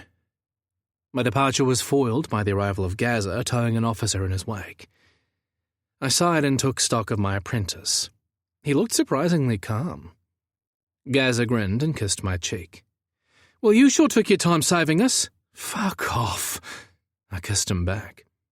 If you guys had simply stayed in one place, it would have been a lot easier. Gaza nodded, smiling. We'll try to do better next time. See that you do. I considered him for a moment. Are you okay? He didn't answer straight away. I will be, eventually. For now my head is still spinning, and it's not just from the drugs. Lee placed a hand on Gaza's arm. You were amazing. You fooled everyone. Gaza blushed furiously. No, I wasn't. Not really. When I started to feel a bit off outside, I thought it was just my diabetes. I'd been too nervous to eat enough before we came. My own fault. But it got worse almost too quickly to be that, and funnily enough, drugs were the first thing I thought of. I'd seen it happen once to a friend. But the only thing I'd had to eat or drink other than bottled water was the champagne, and I'd only accepted that because Marty was insistent. So I quit drinking it straight away and ditched as much as I could while everyone was preoccupied with the argument. Marty must have loaded the drinks, though, because whatever he'd put in it still hit me hard. It wasn't until I made them take me to the toilet to throw up that my head started to clear. By the time I was taken to the games room, I was groggy but coming around. And that's when Lee told me about his choker, just in case we needed it. His choker? I'd heard nothing about a choker. Gazza smirked and reached for the empty blade cover still dangling on Lee's neck. Yeah, Lee had a small shiv stowed up in here. Gotta love a man with a plan. I was almost sure Lee blushed, but he shrugged it away and said, I had a feeling things were heading south for all of us, especially when Gazza told me who he was. He shot me a wry look. Be prepared, right? I raised both eyebrows. I see I have a lot of catching up to do. That goes both ways. Gazza turned to Lee. Come on, the police want to talk to us again. I watched them go. Gazza's arm wrapped loosely around Lee's waist. Then I tugged my blanket close and finally crossed those last few meters to Nick. Hey, you. I smiled down at him. Hey. He smiled back, that one crooked eye tooth seeming to have the power to undo me. We really have to stop meeting like this. Tears brimming in my eyes, I dropped to my knees at his side. Yeah, I could live with that. I ran my fingers over his bandaged brow. And you really need to stop letting people mess with your face. He chuckled. Yeah, I'll remember to tell them that next time. I tipped my head toward where Gazza and Lee stood talking to the police. Gazza's arm still tight around Lee's waist. What's the story with them? Nick followed my gaze and shrugged. I've no idea. I do know that we have Lee to thank for the fact we're even having this conversation. But we can talk about that later. Now come here. He pulled me down for a kiss that lingered to the edge of indecency. A kiss that felt more like desperate confirmation that the other man was alive, was okay, that he tasted the same, responded the same, that he lived and loved and would maybe even laugh again. When we finally broke free, Nick's face was wet with tears, his body trembling. Jesus, you're freezing. I caught the eye of a paramedic and asked for another blanket. When it was wrapped around his shoulders, I cupped his face in my hands and he winced at the pressure. Good. I narrowed my eyes. I'm glad it hurts because, God damn it, Nick, you can't be trusted to keep yourself safe. He cocked a brow. I'm here, aren't I? Barely. I stared into those beautiful but tired grey eyes. What the hell did you think you were doing running at that shotgun? I almost had a heart attack. Nick ran the back of his hand down my face, and I leaned into the touch. He was still turning around. He argued like that excused the idiocy. There was time. Shush! I put a fingertip to his lips. Or I might have to reconsider my promise not to lose my shit at you straight away. I'd rather you were recovered so I can really go to town on your ass. He grinned. And how's that working out for you? Just peachy, I deadpanned.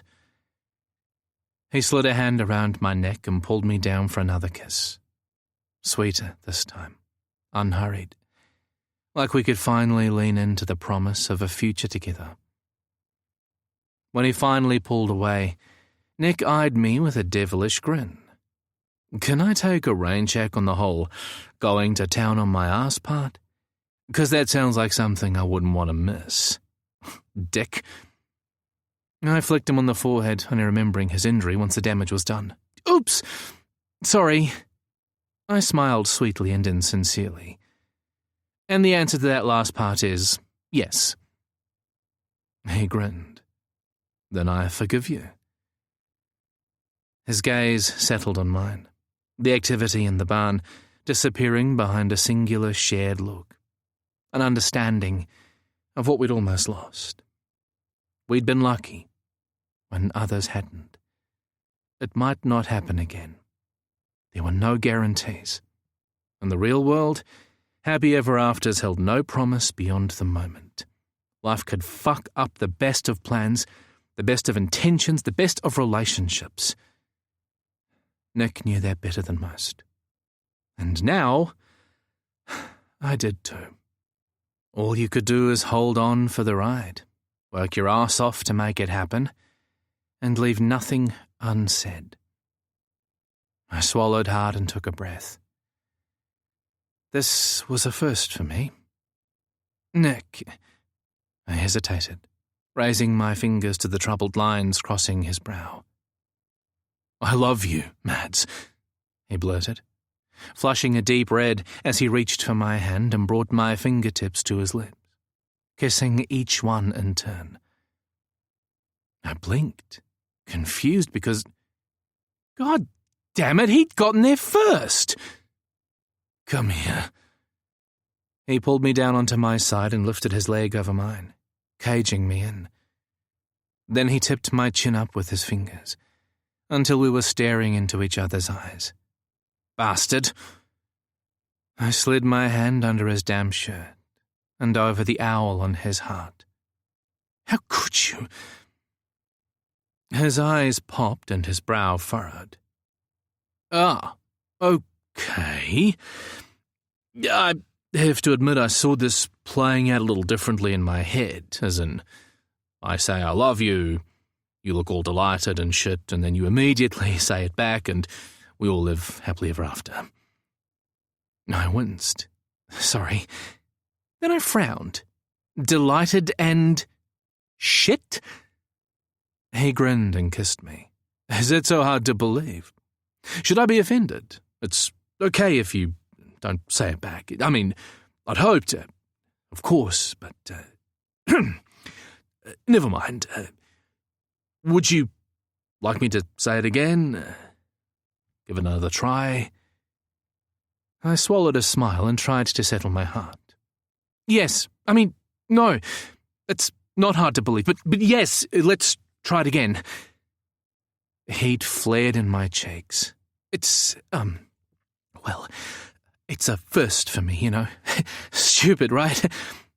I just wanted to say it first.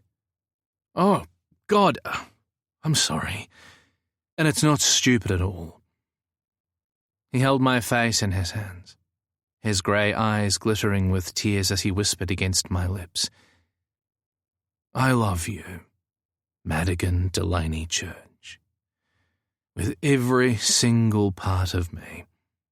I didn't believe it was possible to feel this way again, to find another man who could crack my heart wide open again.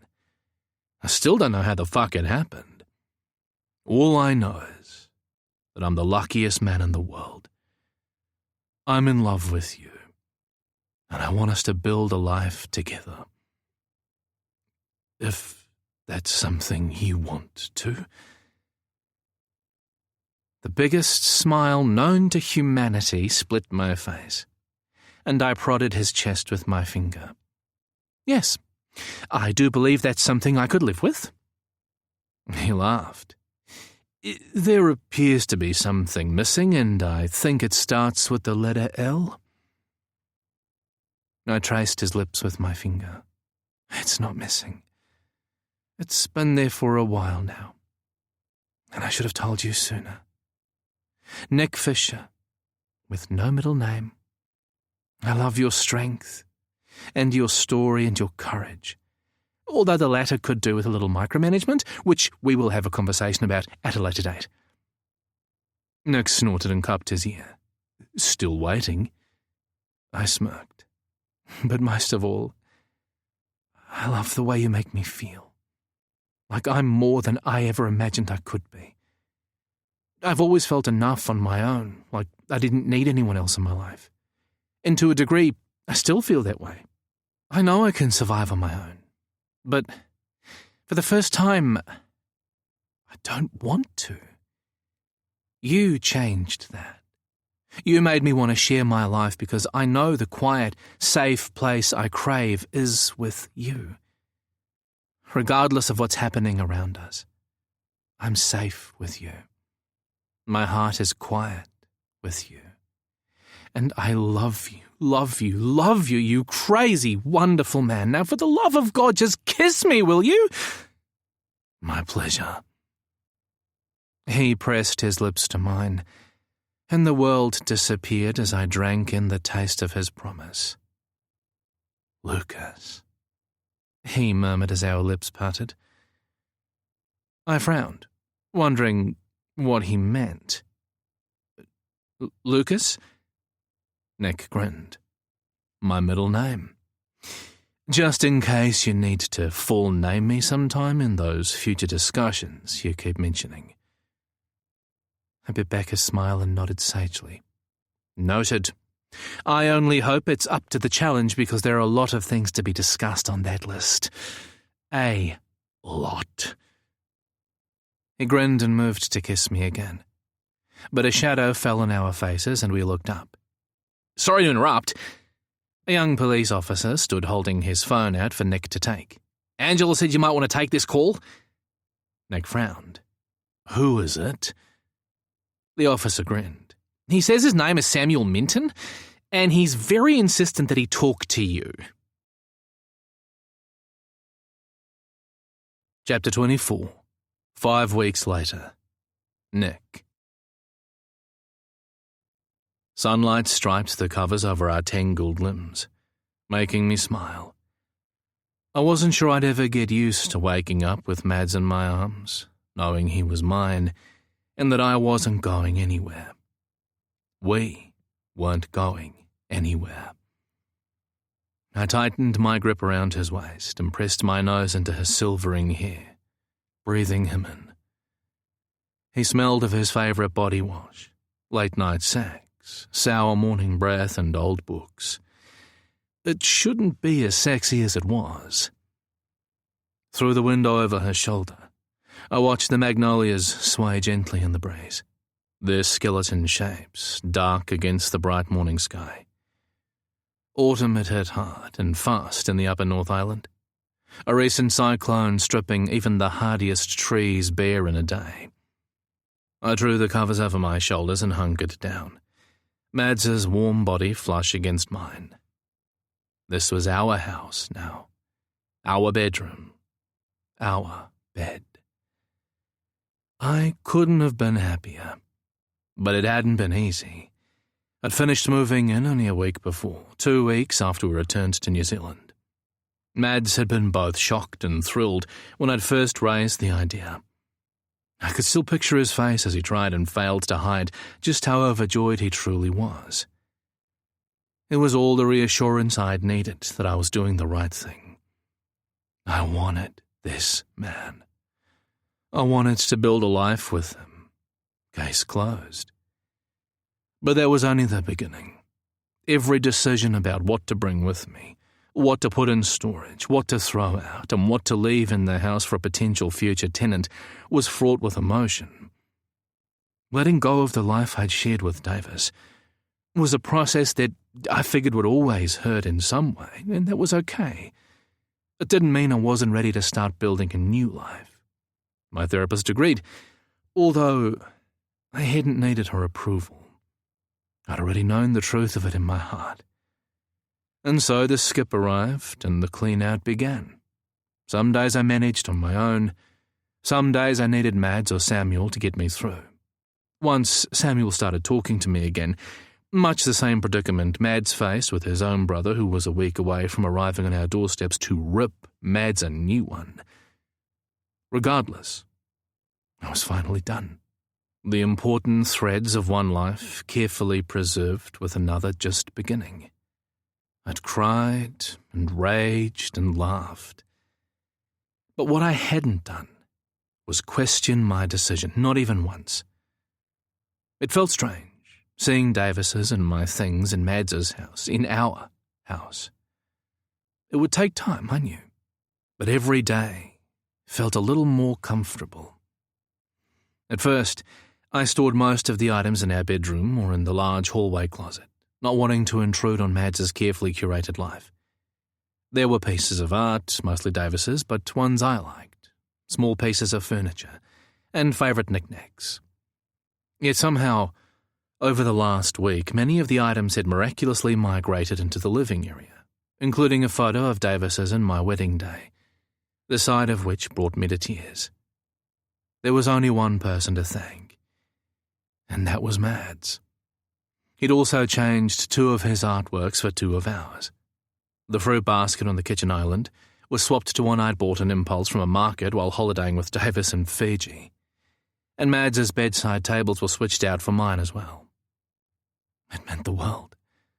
Seeing pieces of my old life set amongst Mads's made me feel welcome in a way I couldn't express. But the most touching thing Mads did was allocate one of his spare bedrooms as my study. After everything that had happened, I felt no desire to return to my forensic work. The decision had been easy. But I needed to keep my other clients until I figured out what my next step would be. I felt adrift in my career for the first time in my life, and I had some thinking to do. The study provided a place for my desk and computer, and my favourite armchair and bookcases, a place to display the more personal items from my marriage and those memories of Davis. It was also a safe place to retreat when things became too much, or I needed some thinking time, where I knew I wouldn't be interrupted. And I wouldn't be interrupted because Mads made me a promise. If the door was closed, he would always knock. He would never, ever violate my privacy. Ever. Unless I was playing some god-awful music and he couldn't think. Knowing how much Mads's own space and privacy meant to him, I understood it was a promise he would never break, even though I didn't need those same things quite as much as he did. It was Mads's way of saying, yes, I love you, and I want you here. This is your house too, but you're your own person, and so am I. I will respect you. We will respect each other. And fuck if that wasn't sexy as hell. Unlike me, Mads had returned to his conservator work with a relish that made me envious. It seemed to soothe something in his soul and helped his healing. I was happy for him. I knew I needed to find the same thing in my own life. I just wasn't sure what that looked like yet. Mads said there was no hurry and not to rush a decision. I decided to take his advice. Mads murmured and stirred in my arms, but he didn't wake. His soft snores broke the quiet of the room, making me smile. He always swore he didn't snore, and I loved to tease him about it. Not that I had the moral high ground on that issue, since I snored like a trooper most nights. I pressed a kiss to the scar on his shoulder from the bullet wound, and another to the site of his skin cancer excision. His hips moved against my groin, and good morning to you too. I hadn't actually topped Mads yet, but it was coming. I wasn't sure why I hadn't made the move, but it didn't appear to bother Mads, and I tried to lead in other naked ventures. Besides, Mads seemed more than happy to indulge my craving to have him inside me as often as I could, which, to be fair, might not have impressed Gaza and his generational ilk, but it was just as good and maybe even better. And snuggling on a couch watching bad movie reruns was hella sexy too. Which was just as well, since it had been pretty much all we were capable of the 2 weeks we'd spent holed up in a Wangaratta bed and breakfast while being interviewed by the police about the whole Marty Klein shit show. To be fair, the detectives were a lot more forgiving about our involvement in what went down than they might have been. This was partly due to Angela and Samuel putting their necks on the line and running interference. We'd never be able to thank them enough. It was also down to what the police found when they began pulling Marty's house apart. A ton of incriminating evidence painted a nasty picture of what had truly been going on behind the public persona Marty cultivated of a man at the helm of a successful racing empire. This included a pharmacy-level range of date rape pills and a ton of additional recreational drugs like meth and cocaine. in addition to an incriminating notebook full of names and preferences. The repercussions were ongoing, and many more people had been arrested in the weeks following the party. This included quite a few of the attendees themselves, Jacob not the least of them. We'd been right in thinking Marty's party was anything but a standard celebration, hence the no cell phone moratorium at the front door, which had seen Gaz's phone taken from him. Marty was part of, and possibly even the organiser behind, a select and secretive Australian sex trafficking operation, made up of mostly wealthy, powerful men. Men with an interest in other men, but not on equal terms. Marty's parties were a way for like-minded men such as Jacob to indulge their fantasies and sample fresh merchandise. Even the wait staff had been chosen for their discretion and their willingness to participate in any extracurricular activities if called upon in exchange for generous remuneration. Hence the blade secreted around Lee's neck. It wasn't unknown for Marty to offer Lee as a bribe or a thank you to his friends, and it hadn't always gone well for the young man. It made disgusting and horrifying sense. A further 2 young men had been found drugged and unresponsive on the grounds of Marty's property that night, but neither could provide any details about what had happened. Lee proposed that Marty had told his men to simply get them out of their house and get their abusers to safer ground once the police were on his doorstep. Sexual control and all kinds of abuse appeared to be the common theme bringing all these assholes together, and not much seemed off limits. Drugging, kidnapping, imprisonment, using family as leverage were all widely practiced. Some of the targets remained in public, like Lee. Others were squirreled away, moved between states when their captors grew tired of them, or simply fell out of sight. The list of names grew daily. As far as the investigating officers could tell, there'd been no underage targeting, but that didn't make what had gone on any less unspeakable. But the true unveiling of what went on inside Marty's house and his parties came not from the initial police search of the property. Marty had been very careful to make sure nothing untoward was readily accessible. It came from evidence provided by Lee, who led police to all the hidey holes Marty used for storing his most prized information and collections. These included a ton of incriminating videos and audios, some of which starred none other than Freddie Young, a fact which allowed investigators to put pressure on the odious man and get him talking as well. Ronnie and Jack had also been picked up and were quick to throw their bosses under the bus. It all helped draw the noose tighter, although it was gutting that Marty himself was no longer alive to feel the pressure. The story made front-page headlines on both sides of the Tasman, the public full of praise for the dismantling of another sex ring. The excellent press went some way toward mending the strain between Samuel and his bosses, and certainly helped our relationship with the Australian police. We would need to return for the trial, or trials, as required. Freddie was pleading guilty in exchange for a reduced sentence, but would likely still be going away for a very long time. And as for some of the others, like Jacob, I wasn't sure what our involvement would be. Lee and Aaron would be called upon for sure. Sliding my arm from under Mads's head, I slipped out of bed and headed for the bathroom to relieve my protesting bladder. A few minutes later, and feeling a lot more comfortable, I donned sweats and a t-shirt and crept out of the bedroom. Emerging from the hallway into the living area, I found Lee and Aaron eating breakfast at the table.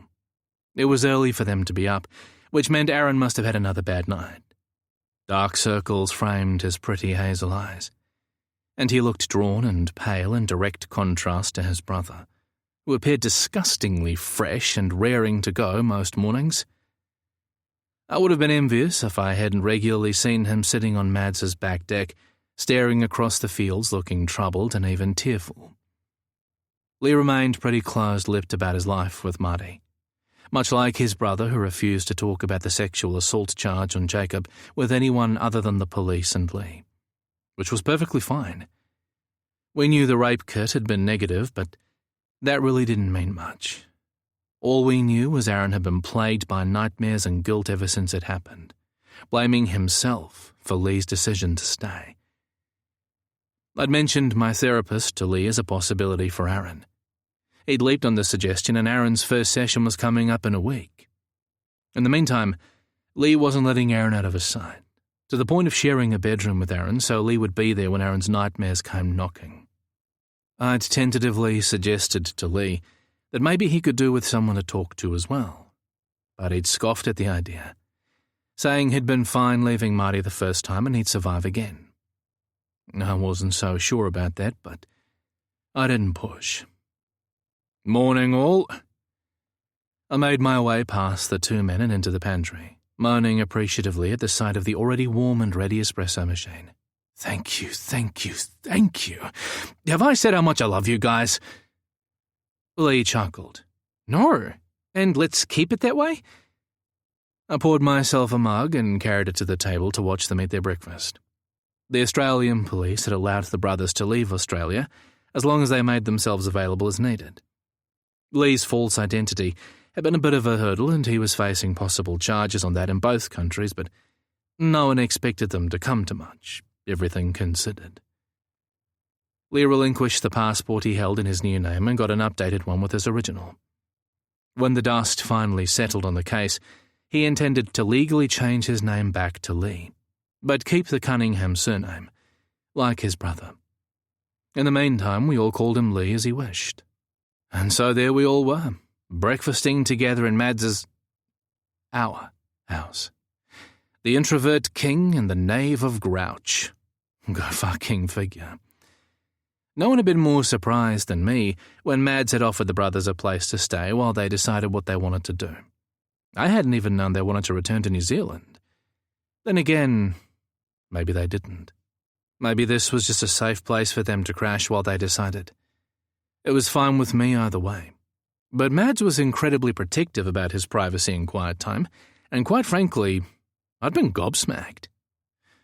Concerned, I'd told Mads he could offer the two men my house rent-free instead, but he'd scarpered that idea before the words were even cool on my tongue. I'd felt his forehead in case he'd been sick, but he'd simply laughed and shoved my hand away, saying, "I don't know why I want them here, but I do. I think they want it too. Haven't you felt it? The pull between us all? It feels safe." He was right. It seemed that every time one of us had a moment, the others gathered around and we talked it through. Everything except what had happened to Aaron. Safety in numbers? Maybe. Whatever it was working. The only one missing out on the group process was Gaza, something I wasn't too happy about. But if Gaza was present, Lee shut things down pretty quick. "Got any plans for today?" I directed the question at Lee. He looked up from his cereal. "We thought we might pay Shirley a visit if that's okay." He flicked a glance Aaron's way. "She's good company. Makes us laugh." I understood exactly what Lee was implying. From their first meeting with Shirley when Jerry had brought her for a visit, something had sparked between her and the two young men, but especially Aaron. Whether it was a mothering thing or Shirley's irrepressible optimism, bluntness, and plain pig-headedness, she seemed to reach Aaron on a level none of us could. Maybe not even Lee. I shrugged. "You'll need to check with Mads, but I doubt he'll have a problem with it." "Cool." Lee went back to finishing his wheat bix, only to look up again when a car could be heard coming up the driveway. I glanced at the clock. Gaza is early. Again. I gave emphasis to the again part because it had become a habit for the young man to arrive well before he was due to start work. I wasn't exactly sure why, but guessed it had something to do with Lee, since Gaza seemed to hang around the table for a chat if Lee was present, something he didn't bother with if Mads and I were on our own.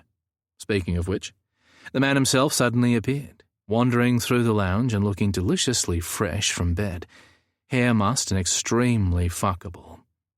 And okay, that latter idea was beginning to have a lot of merit in my head. Mads glanced at the front door and frowned. "He's early. Again." I caught the eye roll on Liam, but Becca smiled. You want something to eat, baby? I ran a hot gaze over Mads, and he blushed adorably. Shut up! He scowled back with zero hate in his eyes. Give me strength, Lee chided.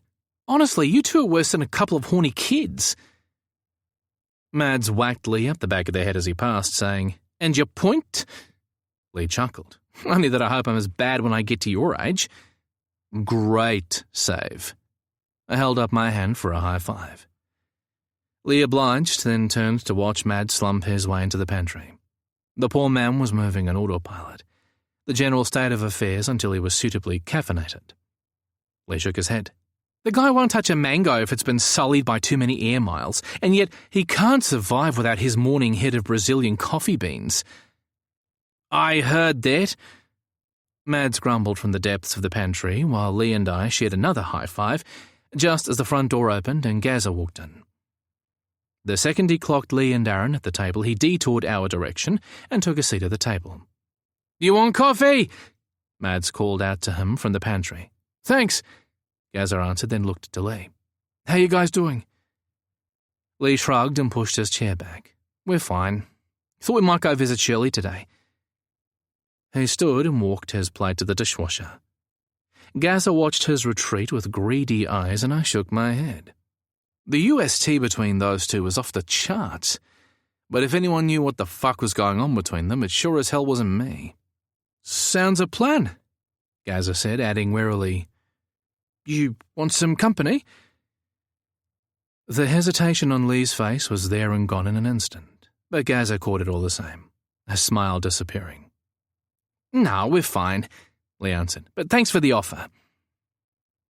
Mads brought his coffee to the table, looked between the two men, and sent me an eye roll. You've got mail. Gaza slapped a couple of letters on the table, one of which was a redirection from my old address. I frowned at the unfamiliar flowery handwriting. Who the hell writes letters these days? Mads nudged me. Why don't you open it and find out? While you do that, I think I better head out to the studio. Gaza shot Lee an unreadable look. I wouldn't want to hold you up. Lee winced. You're not. I have a lot of work to catch up on. Gaza cut him off. Then he stood and clapped Aaron on the shoulder. Have a good visit with Shirley. The young man nodded. Thanks, Gaz. Catch up later for some Witcher, maybe? Gaza smiled at Aaron's nickname and retrieved his satchel from the floor. Absolutely. But maybe you could go easy on this old dude for a bit and help me out of that damn bog I'm stuck in. Aaron's mouth turned up in a rare grin. I'll consider it. Standing at the sink, Lee wore a fond, almost affectionate expression. And when Gaza headed through the lounge for the studio, Lee tracked the man's every step. I was done trying to figure those two out. Clearly of the same opinion, Mads leaned in and whispered, What is it with young people these days? None of them use the damn words. I snorted and kissed him on the cheek. Not just young guys, right? A red stain crept up Mads's neck. Yeah, okay, point taken. I love you, I love you, I love you. Happy now? I grinned. Ecstatic. Good, now open that letter. You've got me curious. Me too. Lee retook his chair at the table. Ah, wonderful, I said sourly. An audience. Just what I need as I open a letter from my secret lover. Mads almost choked. Like you could cope with a secret lover. You can barely handle the complexities of the public one you already have. He had a point. I opened the envelope and frowned at the folded, wrinkled pages. It was as if the author had decided to write it and then tossed it away before changing their mind. Curiosity piqued, and with a niggling sense of unease, I smoothed the sheets and began to read.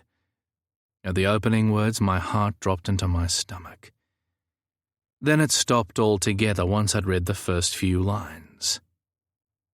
Dearest Nick, I want to call you son, but I have no right.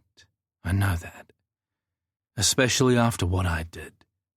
Please believe me when I say that leaving you that day broke my heart, and I'll always regret not being able to... I dropped the letter. the words burning into my brain like a fiery brand, my painful past screaming up at me from the page. "Nick? What's wrong?" Mads's warm hand landed on my thigh. "Who is it from?" I couldn't find the words, so I shoved the paper his way. He frowned at me for a second, then picked it up. He'd barely begun to read when he gasped and slammed it down again. "Holy shit!" Mads stood and pulled me into his arms, crushing me against him.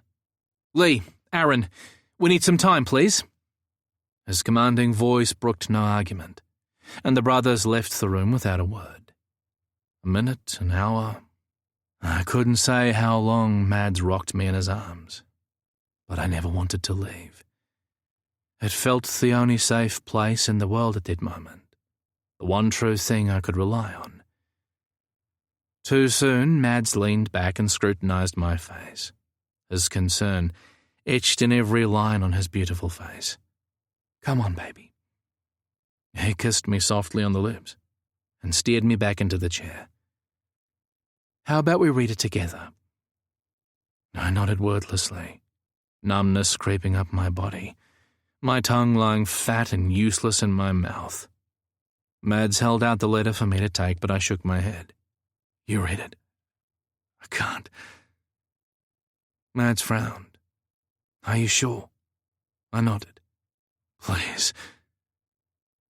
Mads hesitated a few seconds longer, then locked his hand around mine and started to read.